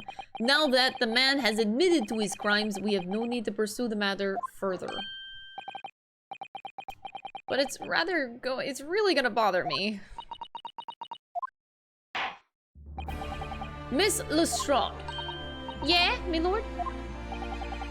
That which you have seen here today in this courtroom has been extremely disturbing. Falsified evidence, intimidation, perjury, a grim catalogue of depravity. An appalling experience to befall any child. Come on, it ain't nothing I don't see most days in the back slums. I beg your pardon? If you're weak, you pay for it. That's just how life goes. Tina. But look, I reckon I've worked something out today. The world ain't fair, but if you want it to change, you've got to start at home. You gotta change how you are yourself. Well, that's a very laudable lesson, I would say. I eagerly look forward to the born-again Miss Lestrade never gracing my courtroom with her presence again.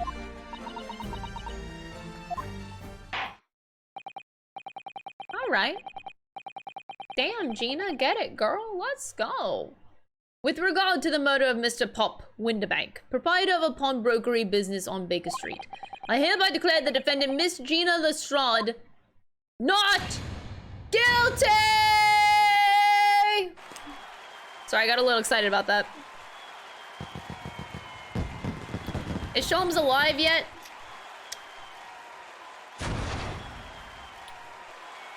What the fuck? There's just fireworks that come out of that gun now. Okay. That is all. Court is adjourned.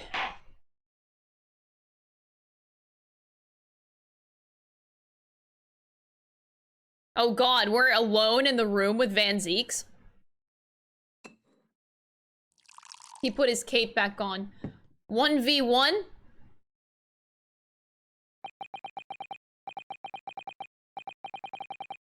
I'm a little scared. On a personal note, I must say you've surprised me, my Far Eastern friend. Oh! Despite being a Nipponese, you saw through the pretense to the malice that festered within the Englishman. And at the same time, you saw through the grime to the surprising heart of your English client. You have a curious talent for judging character, especially considering our very different cultures.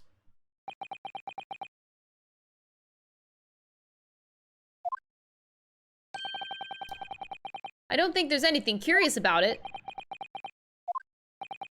Whether we're from the Empire of Great Britain or the Empire of Japan, we're all human beings. We're not so very different on the inside. Aww. You know, I took this case for one very simple reason. To lock swords with you once again here in the courtroom. Oh, he likes me. Oh, okay, okay.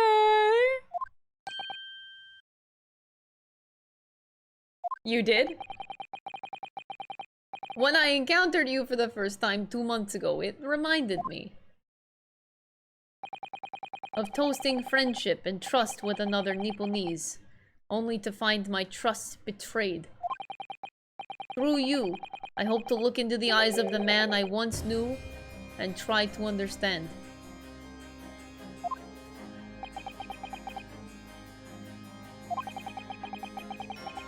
You mentioned something earlier today about total betrayal at the hands of the Japanese. What happened exactly? You may ask. And one day, when the time comes, you will learn to answer whether you like it.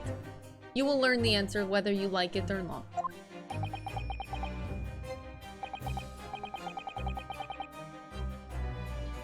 Alright then, I'll wait for that day if I must.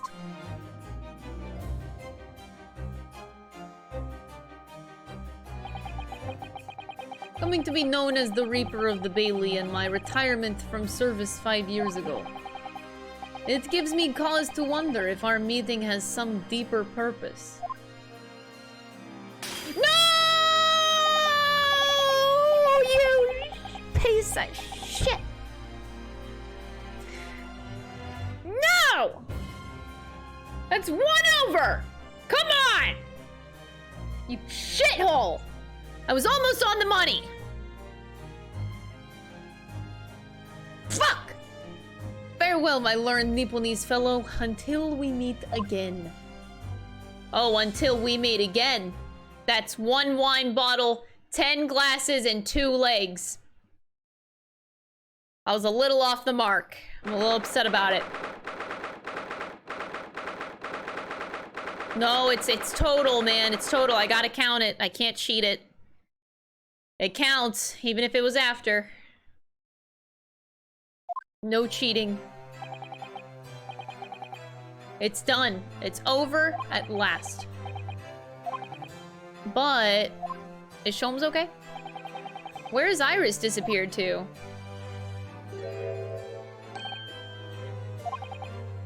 Congratulations, Gina. I knew it all along. I knew that you were innocent. Well, you did what you said, Mr. Naruhodo. You believed in me right up until the end. You're as odd as your name. What's odd about it? I told you I had faith in you, didn't I? No one's ever has before, see? Kept a promise, I mean, properly. That's awful. I figured something out today. All my life, growing up in the slums, I've never trusted no one. And not just because I've been scared of being stabbed in the back. I mean, the more you trust someone, the more it hurts when they let you down. Yeah, I think I can understand that. After all, I had a taste of it in the trial 2 months ago. I had to trust someone and paid for it. That betrayal left a big scar. You know though, Gina, I worked something out quite recently too. Trusting in someone else is really an exercise in learning to trust yourself. And when your gut tells you it's the right thing to do and your trust is rewarded, there's no better feeling in the world. I think I have to thank you for reminding me of that valuable lesson. Oh, well, if you say so. Don't make a fat lot of sense to me, though. And I'm trying to say that putting my faith in you, Gina, has been a real pleasure. For crying out loud, pack it in! No. But I suppose I sort of feel the same way. I mean, sometimes trusting someone else is, you know, alright. Thanks. Kazuma! This is the way I see it, Ryunosuke. A defense lawyer is only as good as his faith in his client. And that comes down to how much faith he has in himself. After this experience, I'm starting to feel like I understand what you mean. Kazuma, am I living up to your expectations? Am I turning out to be the lawyer you believed I could be?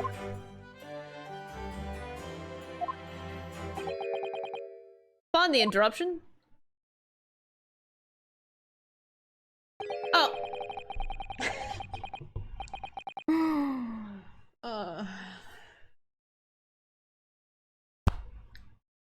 Okay. Okay.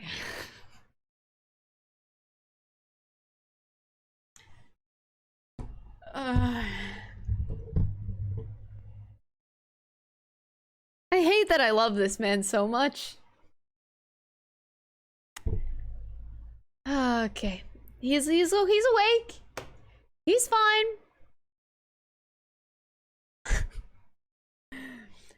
What the deuce does a man have to do to be noticed around here, my dear fellow? Ah, that voice. It's too late for that voice now, Miss Naruhodo. I've been standing here patiently in the corner of the room for an eternity. Yes, it was me all along. I would have said when finally you noticed me. But you people with your incessant babbling. Mr. Sholmes! Yes, it was me all along, you see!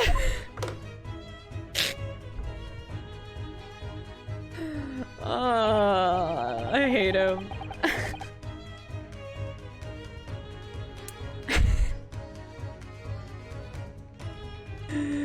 I hate him.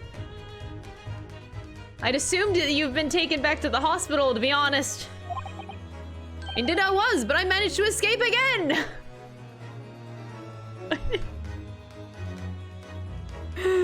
Oh my god, bro.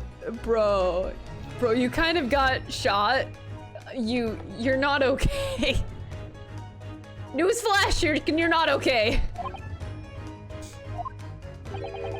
I happen to be aware of one or two foibles of the doctor who was tending to me. I merely made my knowledge of them known to man, and he happily issued me a leave of absence. Ah, hell, very above board. But enough of my adventures. That was a fine victory, Mr. Naruto. Your tireless efforts just justly rewarded, I feel. Congratulations are in order. As a close friend, I tip my hat to you. Aw, he's a close friend. I'm honored. Hi, I'm a simp. Oh, thank you?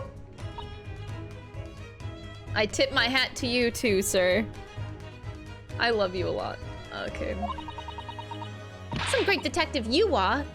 Great at being cold as ice, maybe. Have I irked you in some way, Miss Lestrade?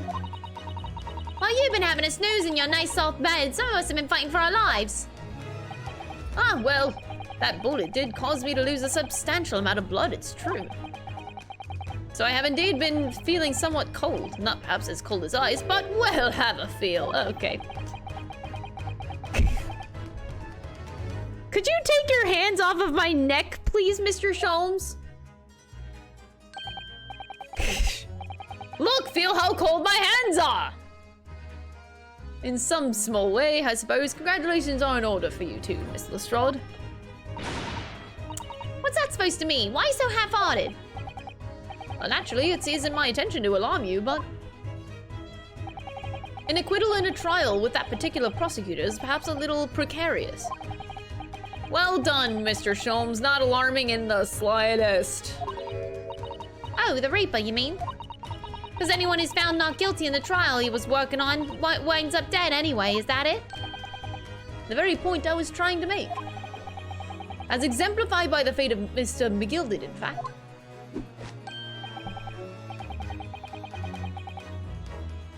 But of course, I pay no attention to such a rational drivel myself.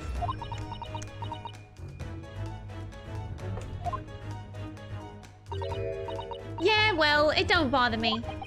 Oh, really? Of course not. The way I see it, the Reaper's a bit like him upstairs.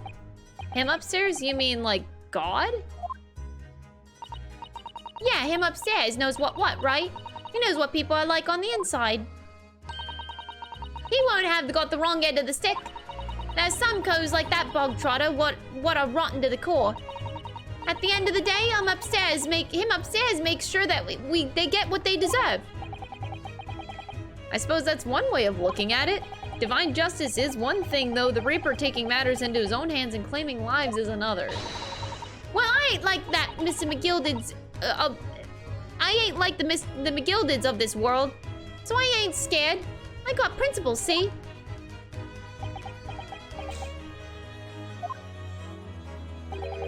A trait in you which is to be admired, Miss Lestrade. Oi, give it a rest, all right? As I was saying, congratulations are in order. The news of your acquittal was very welcome news to me indeed. Let me express my heartfelt congratulations, Gina.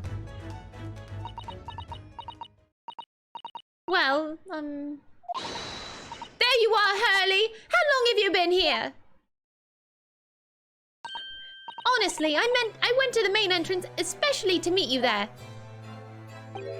Ah, Iris, my dear, I do apologize, but wait until I tell you what happened. This pair made utter fools of themselves. What happened? As you know, I have a penchant for disguise. I was hiding in this room dressed as a bailiff. But these dolls didn't notice my presence at all. And they had no idea. Can you imagine, Iris? Would you credit it? I'm not sure, really. I beg your pardon? I'm sorry, Hurley, but you don't have the weighty presence that you seem to think you have. In fact, you really ought to be careful about that. It's going to land you in trouble one day. I'll be careful.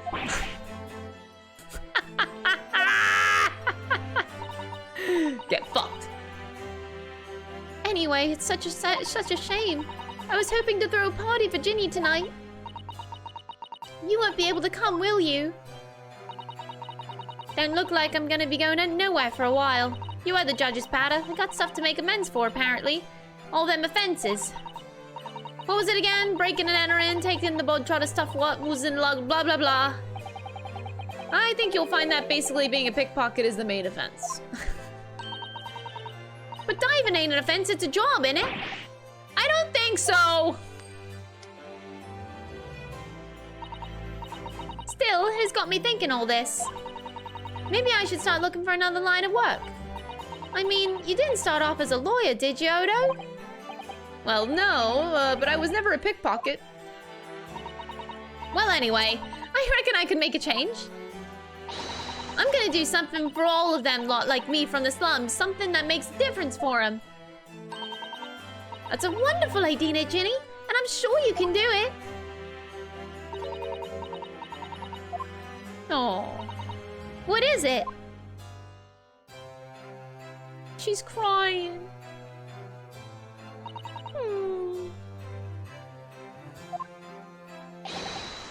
Miss Gina Lestrade. The prison carriage has arrived, ma'am. Come with me to the rear gate at once. Right. Well, looks like I'm off then. Goodbye, Gina. And good luck.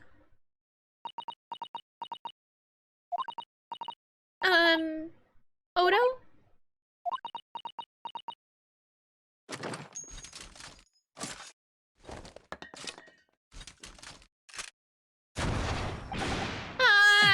What was that for? I don't know. I mean, I don't know what to say, so... Ah, indeed. Perhaps the situation calls for a phrase hitherto missing from your vocabulary, Miss Lestrade. Huh? On occasions such as this, I would recommend a simple thank you. Oh yes, it's good advice, Ginny. Right, I see. Well...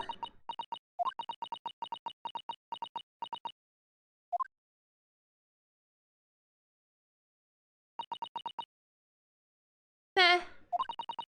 Thanks. Odo? Oh my god!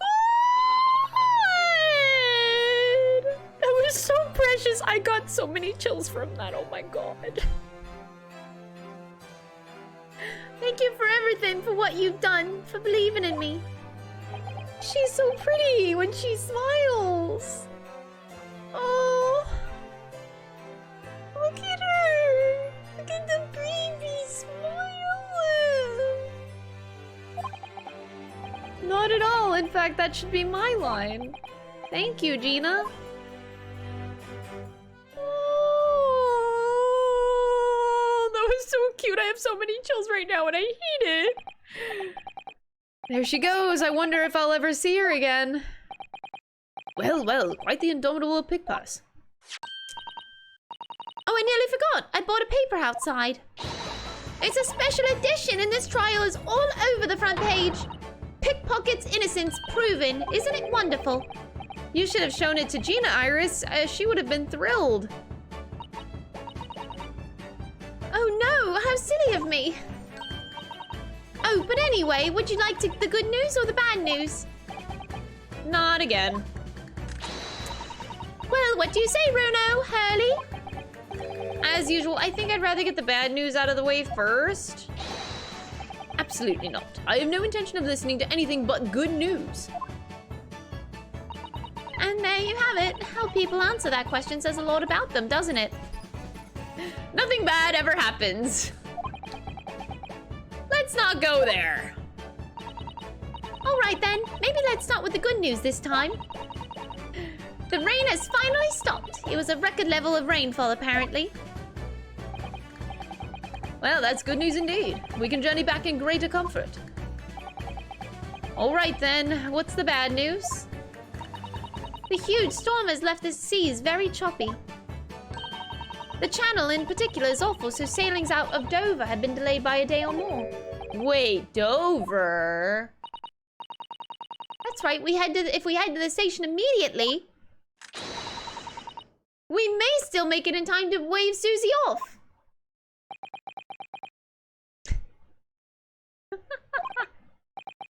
But there won't be a train, surely. We couldn't be that lucky.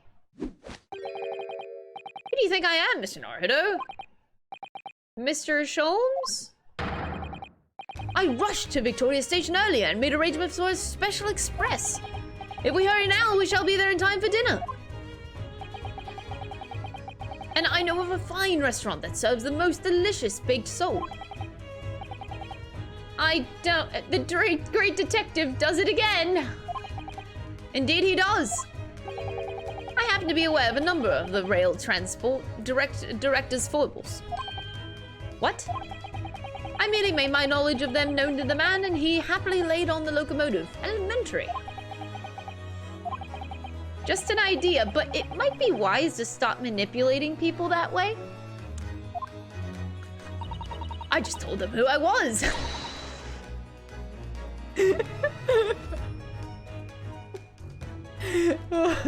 I love him. What are we waiting for then? To London Victoria.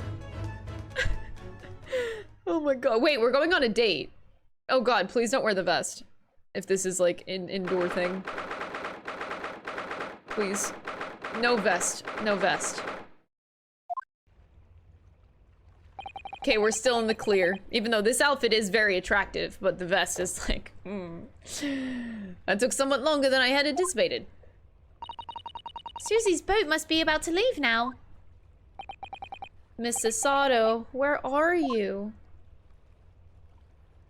Whoa, there she is! Over there, look! It looks like she's reading something. Hold it! Oh my god. Did we really just do that?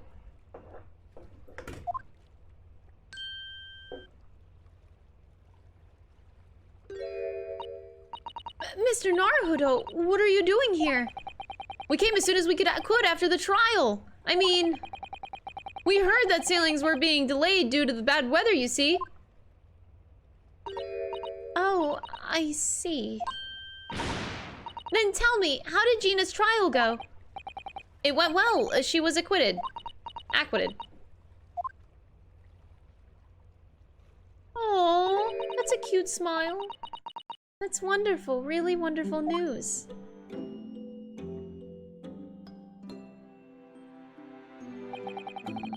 The book you were about to throw into the sea.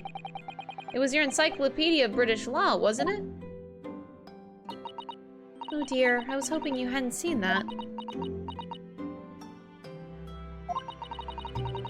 I'm not worthy of practicing law in any way now. I was saying my final farewell. You were saying goodbye to law? You, Susato-san? Would I be correct in assuming? It's because of the people, Mrs. Otto?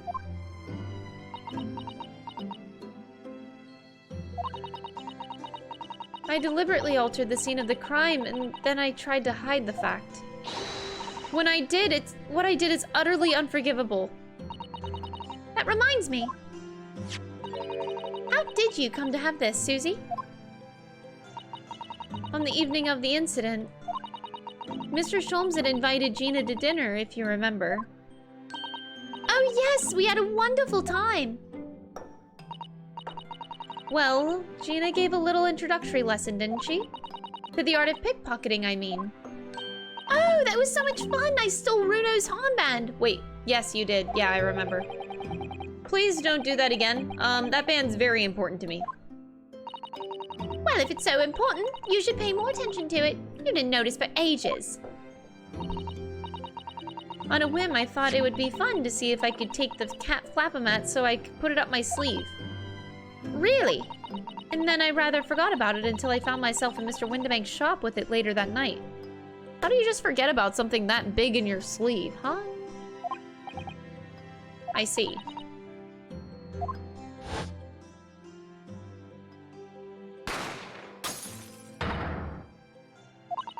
Mr. Sholmes! Leave me, Mr. Naruto!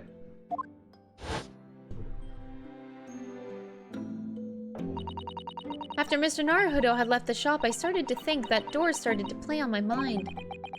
The storeroom door, you mean? If Gina was anywhere in the shop, I realized it could only be behind that door. And at that moment, the little device that I had up in my sleeve sprang to mind. I was so worried about Gina, I simply had to know. So you used the cat flap-o-mat to make the peephole in the door. As captured in a photographic print of the shop. By one of Hurley's red-handed recorders. Indeed, it was the first importance it was of the first importance that point. Precisely when the peephole was made, that information would prove to be Mr. Naruto's greatest weapon. Though, naturally, without proof, it would have amounted to nothing. But when I looked through the hole in the door, the sight that manned my eyes made my blood run cold.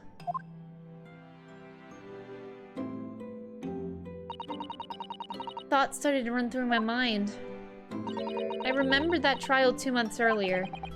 The trial of Magnus McGilded. I thought about how he had manipulated the evidence and arranged false testimony to secure his freedom. It made the British justice system feel very dark and sinister to me. And then a terrible thought occurred to me. What if some wicked criminal was planning to do the same thing now? Because from the appearance of the crime scene, it looked exactly as though Gina had shot Mr. Windibank. Even though I was sure she would never have done such a thing.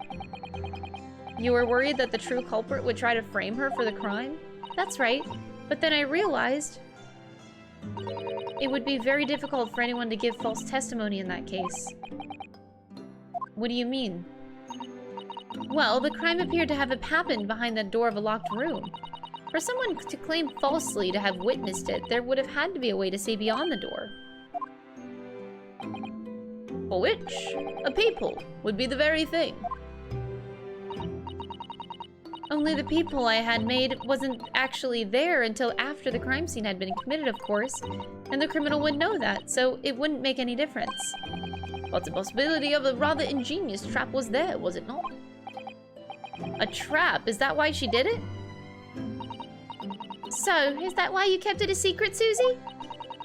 You never mentioned that you made the peephole to anyone, not even to the police.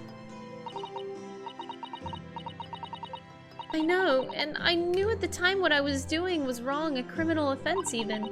That's why I decided to confide in Mr. Sholmes. If Mr. Naruto was completely backed into a corner with no other possible means of escape, the truth about the peephole could save him. That was my plan. She really does think about everything. But then, why didn't you just tell me everything before the trial began? My dear fellow, you're not thinking straight. If she had done that, it would have rendered you complicit in the whole escapade. You could have been disbarred if you had been seen to have knowingly tampered with a crime scene. So Mr. Sato decided to shoulder the burden of responsibility alone. For your sake, and Miss Lestrade's. Mr. Sato. Mr. Sato MVP. The truth is, when it happened, I did it because I'd lost a little of my faith in the law. Oh. I was worried that the right person wouldn't be convicted of the crime. But the moment I allowed myself to think that is the moment I lost my right to call myself a judicial assistant.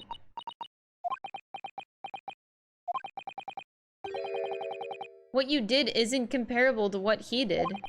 Graydon is the one who lied in the witness stand, using that people as a way to implicate Gina. And besides, if the people inconsistency hadn't existed, I'm not at all sure that she would have been acquitted in the end. Mrs. Sato, what you did saved Gina's life. With your kind words, Mr. Naruhodo, you've saved me too from my regrets. Oh, everybody's smile is so nice. Oh my god. Oh. Well, we must all be thankful that Miss Lestrade's freedom has been assured. Yeah, exactly. Although some of the loose ends in this trial will continue to play on my mind, I'm sure. But the revelation that the music box disc contained secret messages, Mr. Naruhodo. What a triumph to work that out. I'm full of admiration. Actually, that argument wasn't quite as compelling as I thought it was.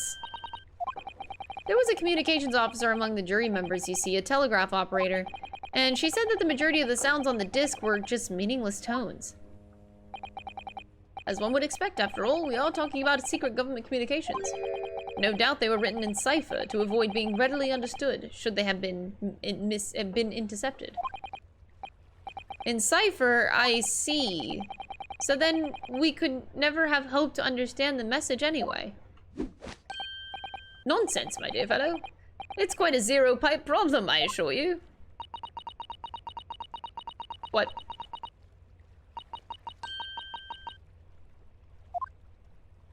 Hey. Sagi? What?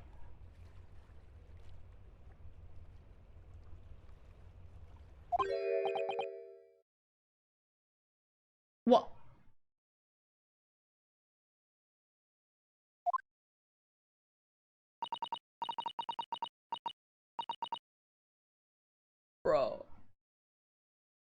Bro. That can't be a real word, can it? How funny.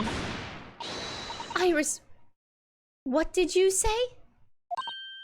Oh, I just said Asagi. Does that word mean something to you? Asagi was the name of my best friend.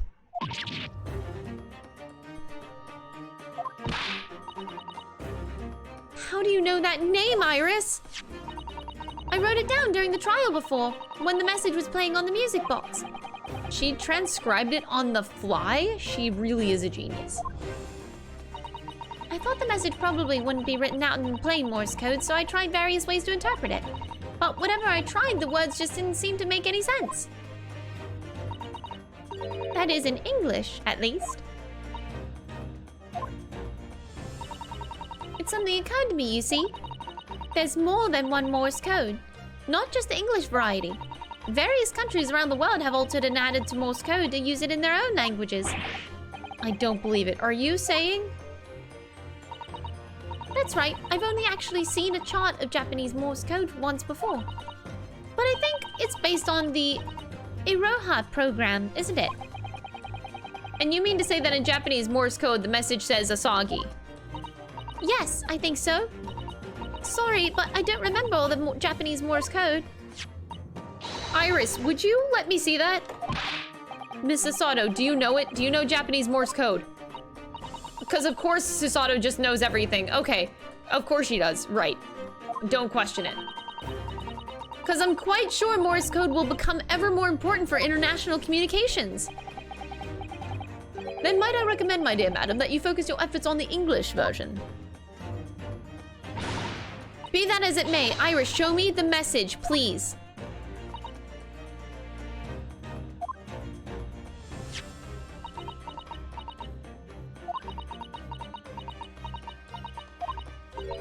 What can this possibly mean? Whatever is in that long sequence of supposedly meaningless dots and dashes, it's made the color drain from Susato-san's face. There's no doubt that this message is written in Japanese Morse code. So the British Empire has been using Japanese for its secret communications? I don't understand the reason why, but the message appears to be a list of 4 people's names.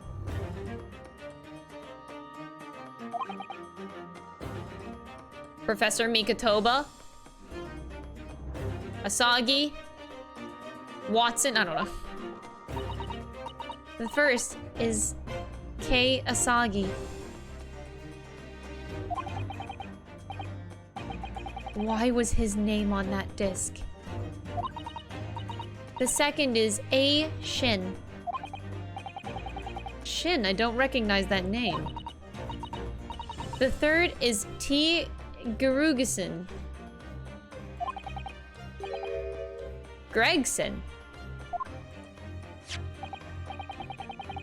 It would seem Tobias Gregson is the third man on the list.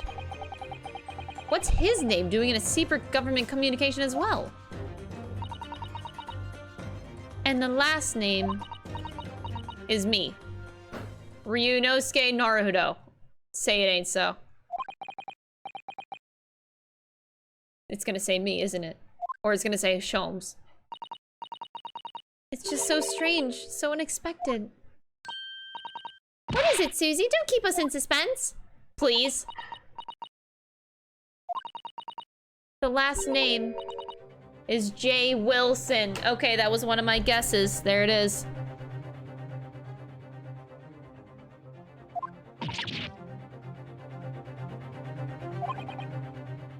Wilson. John H. Wilson? You mean Daddy?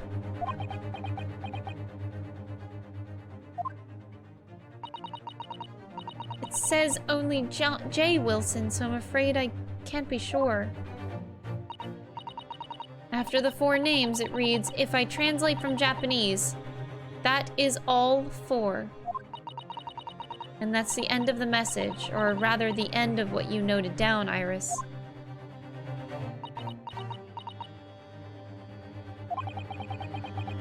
I just can't believe it.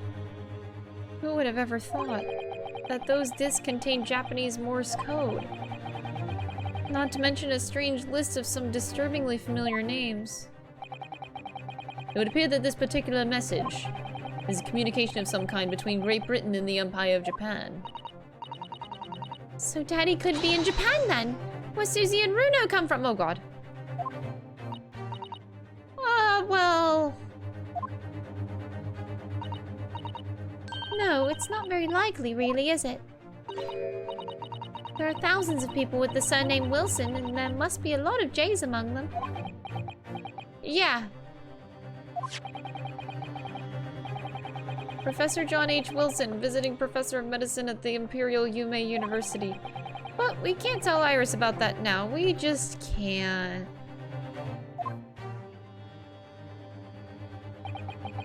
This is so strange. Somehow, in solving the case of Mr. Windibank's murder today, I feel like I've rolled back a boulder at the mouth of a very dark cave.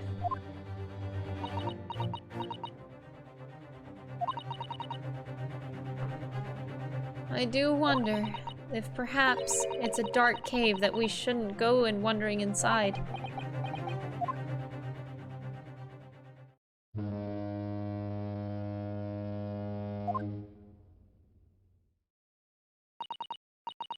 The ship is going to set sail soon. Seems so. I'll sail on that steamship first to the port of Dunkirk in France. Then I'll change onto a larger passenger vessel bound for Japan. You're really going then, Susie?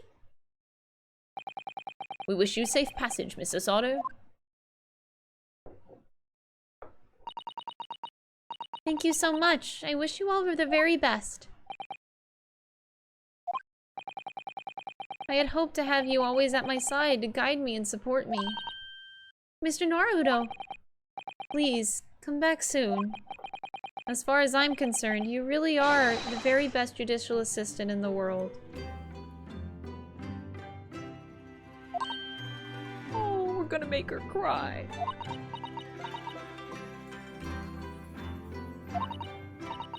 I'm quite sure I'll be back before you know it. Really, Susie? And now don't forget, Iris, I made you a promise I've yet to fulfill. A promise? About your manuscript. Ah. Oh yeah, the Hound of the Baskervilles. Well, I'll be waiting for you then, Susie. A promise is a promise. Definitely, Iris. It has to do with Mr. Wilson, I'm guaranteeing it. That's why she doesn't want to bring it up right now. Sensitive topic. Mr. Naruhodo. Do you remember the first time we met? Of course, on the SS Buria, whenever I was dragged out from that wardrobe still half asleep. If I remember rightly, you threw me halfway across the cabin with a Susato takedown. You know very well that I'm talking about after that. It's strange, but being thrown together as we were in that case, I somehow felt straight away that you were the perfect person to continue Kazuma-sama's great legacy. Mrs. Sato. And my instincts were right. And really, I really want to believe, no. I'm sure that... I'll be back soon. Farewell until then. Bye. Oh no, an anime cutscene. Oh no. Somehow we seem to have come to the end of the adventures of Ryunosuke Naruhodo. Or the first volume, at least. I get to stay with Sholmes. Oh! The kitty! I get the kitty! Looking back now, it feels as though fate has led me on this journey. Kitty! Look at the kitty! Fate led me to becoming a lawyer, to traveling halfway around the world, to meeting the great detective. Oh, now we call him the Great Detective. I'm sure there'll be trials and tribulations ahead. Of course there will. But whatever happens, I know I'll be able to turn my fortunes around. Oh, where did he just pull that out from? After all, I have the greatest friends in the world on my side. Oh, Mr. Sholmes and Iris are our best friends.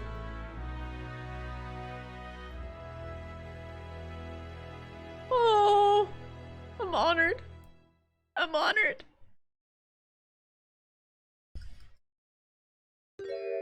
Oh, hi, Mr. Sholmes. Ah, yes, Mr. Naruhodo. Hi. Yes, Mr. Sholmes? I have some rather awkward news. Oh? The railway company has decided to sue over this special express train, apparently.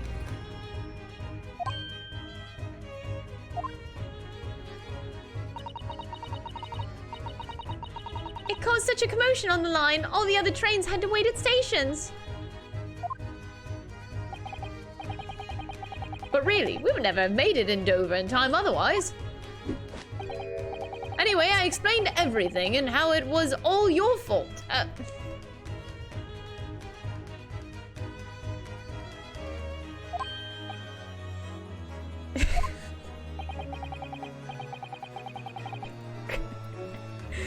I believe a formal complaint should be delivered to your office tomorrow. But not to worry, my dear fellow. According to Mr. Sato, you love defending yourself in court. It's all right, I'm perfectly happy to testify. He really didn't look like the sort of man who'd do something so outrageous. See? what is happening?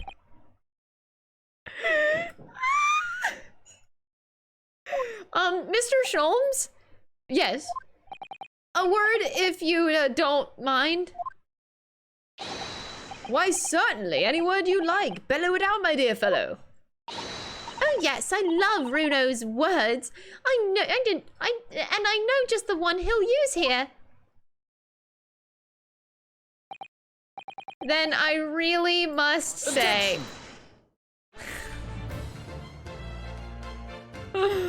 Oh my god.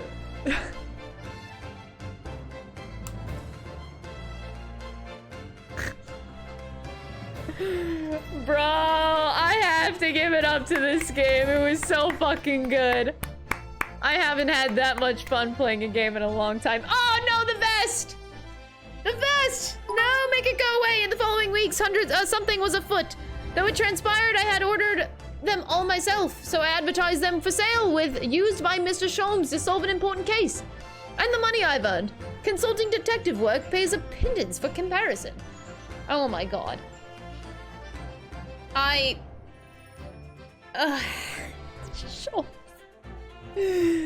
This game is so fucking good. I want to start the second one right now.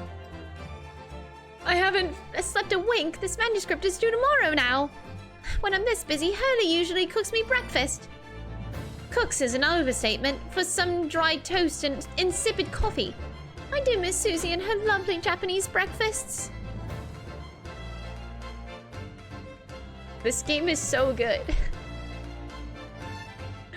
I want to play the next one right now. Witness, your testimony is riddled with contradictions. Exactly, Riley. Do rare Coban coins hide under rare... I don't know son knows his father as an innocent man, and are you calling my son a liar? Witnesses, my courtroom is no place for your petty arguments. Oh, we've done a 10-hour stream. I could go another like 6 hours and start the next game right away. Having delivered the Russian dancer to shore, but last night I apprehended an extremely suspicious Japanese national on board. I've done nothing wrong. All I did was give Wagahai's offering refuge in my pocket. A man brings some kittens on board and suddenly he's a hardened criminal. It's not fair. And Natsume. The story's not done. The story's not done. There's still so many unresolved things. Scientific investigation with the gold standard. I dream of a world governed by the tenets of order and discipline. Like a great clock, in fact, whose hundreds of parts mesh together in perfect unison. Now, if you'll excuse me, I have but 2 minutes and 37 seconds until my next appointment. Oh, really? Whatever, bitch. Who needs sleep? I don't. I haven't even eaten yet. Which is actually kind of a problem. The latest Rats magazine is out and I'm in it again!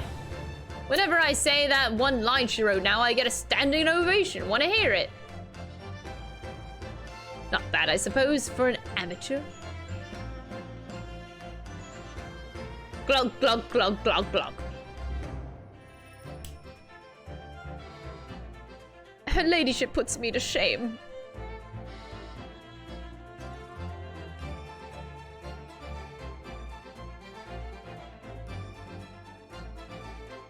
Why was this game so good? I hope the next game has a lot more Sholmes. I'm a little bit obsessed. It may or may not be a great thing. Battling with those bolly stairs every day has done wonders for the dicky peg. Managing rather well with the housework too. Got this maid business taped up, say.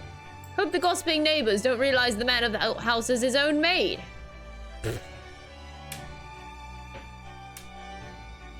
Many quotes on that. A little bit, just a little bit.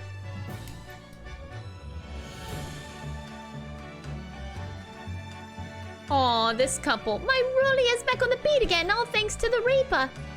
Nothing I enjoy more these days than hunting out the small change in the gutter. I'm a better Bobby now, looking out for Londoners that drop Japanese and my lovely wife. Oh, Pat. Oh, Rolly. Oh, God. They're cute.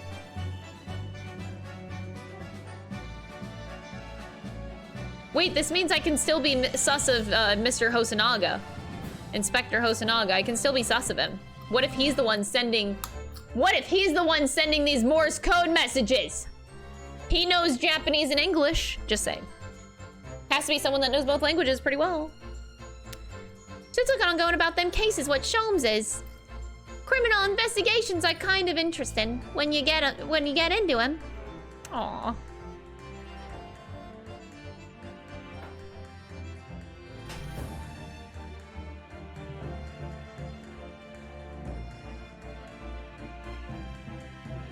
I'm gonna have some. Oh, we're missing Mr. Graydon.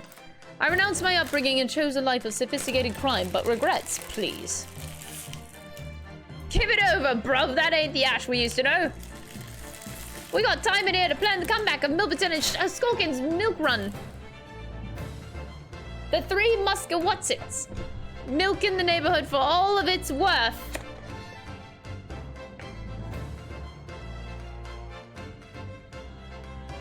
Beautiful, beautiful.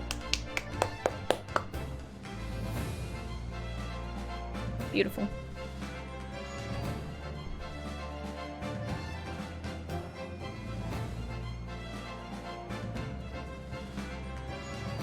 This past 6 months has been a time I shall remember forevermore. Painful goodbyes and wonderful encounters. I've come to realize that's what life is all about. Naruto-san, I promise. Your assistant will return to you one day. But for now, I leave you with many memories and a heartfelt wish that life will treat you well.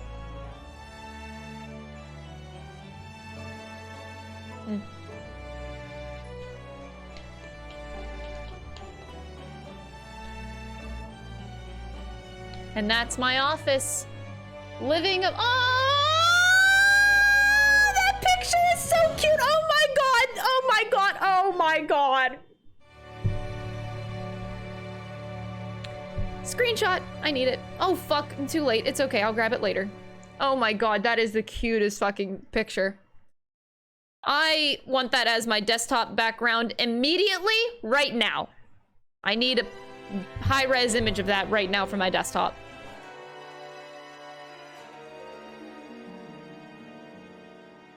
Cosmo.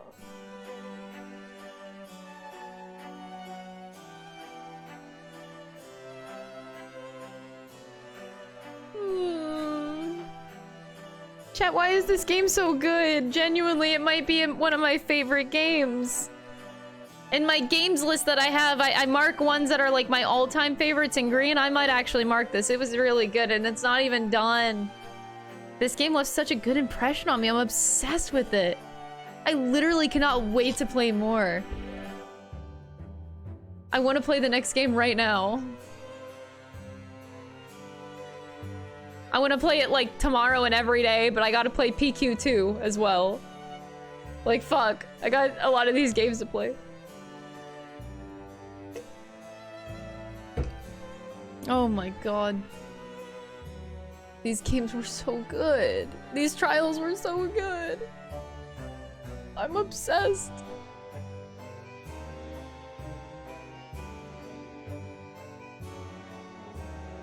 I am obsessed. Wow. Oh. Yeah, my new obsession's gonna be this. I want to make a Sherlock Holmes cosplay ASAP.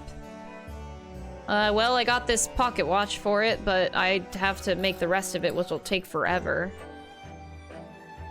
But yeah, oh god, that was so good. Why was this so good? Cosmo.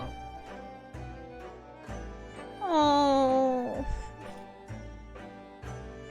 Oh, and then we pick up the sword from here, right? We pick it up, we pick it up? It's ours now.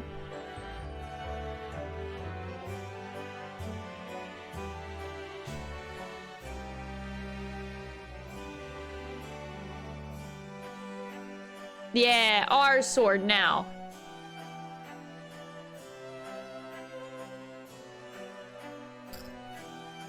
And then Susato walks with us. We meet Lord Strongheart.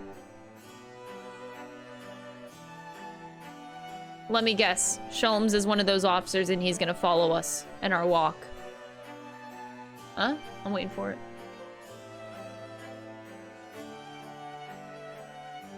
No, okay.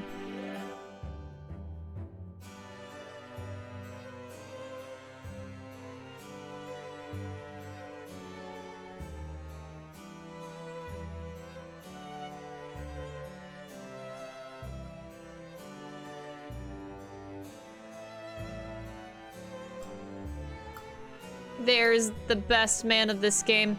I will say, the way that they depicted Herlock in this game was the biggest highlight for me. His character's too fun. As with most depictions of like Sherlock Holmes characters, they're really good. It's my favorite character probably ever. I've always been obsessed with Sherlock Holmes in general as a character. God, I love him. In this game, he was really good. I'm obsessed. Kitty.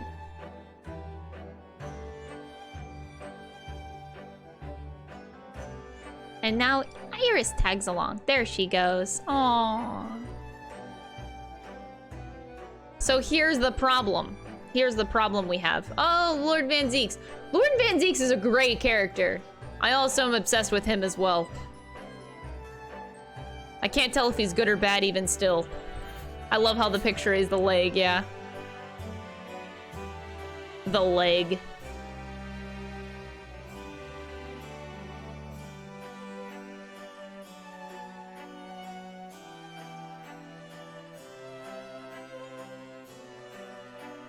Okay, but here's the problem, chat. We have all these good characters now, right? And if there's like some big government conspiracy happening in the background between Japan and England. That's too many good characters. That's too many threats. We got a group of very smart people here. They're gonna make a move on us. One of them's gonna die, and my bet is on Susato. Because you can't kill Sholmes. If you do, I quit playing the game. It's just as simple as that. If you kill him, I stop playing. So he doesn't die.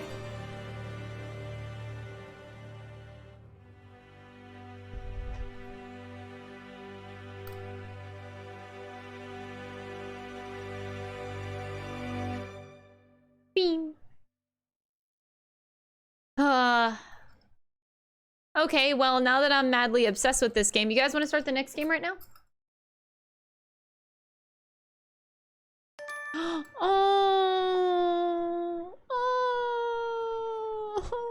Cosima!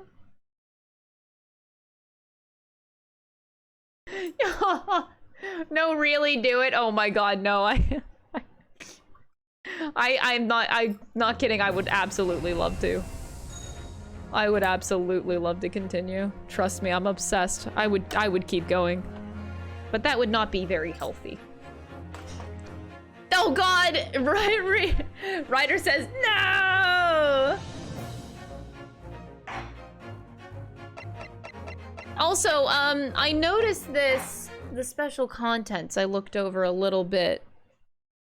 I wanted to save this for the stream though. There's like these extra, was it gallery? Was it the gallery? Auditorium, maybe? No. Oh, these extra episodes. I wanted to watch these. I don't know what they are. Rance Magazine stuff.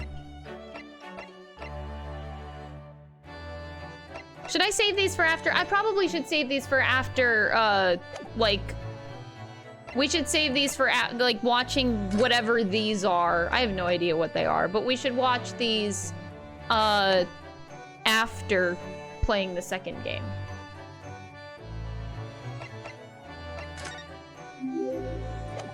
Yeah, I think we should do that.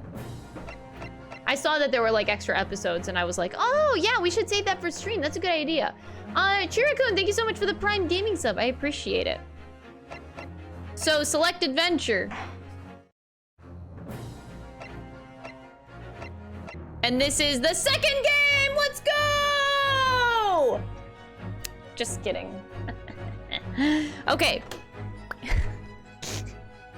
I wanna play now. Huh? I know, Dom's yelling at me. Crystal needs a break. Okay, what I'm gonna do is, I don't know when I'm gonna start this one. Maybe Friday, but I really want to play PQ2 as well. I'm like... Tomorrow, the Divinity streams come back. We're playing our Divinity campaign with Shen, Max, and Jocat. So the Divinity weekly streams are coming back starting tomorrow. So Divinity stream tomorrow. If we end early, I might just play this game after Divinity. I don't know. Don't quote me on that. I really don't know. But we'll see. Divinity streams tend to be short, like 3 to 4 hours. So I could just play this game after the stream. We'll see how I'm feeling. We'll see how I'm feeling. Friday, I would like to play PQ2, but the problem is my current obsession with this game is pretty severe. So I might just give in and play more Ace Attorney. Oops. Look, this game is good. Do you blame me? I just want to play this game. So I don't know what the schedule's gonna be. I'll try to keep it updated, but the best way to know what I'm streaming is getting notifications for when I go live in Discord. So if you want to know, I always tell my Discord when I'm streaming it. Because honestly, I don't know right now. I don't know. I just want to see Sholmes. It's criminal. I'm gonna eat a macaroon right now as a dessert for my non-dinner I had. And this is my celebration macaroon for, you know, beating the first game. We got through it.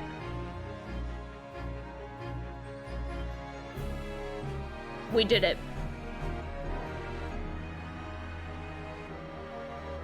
We got through the first case. And I'm already missing Mr. Sholmes.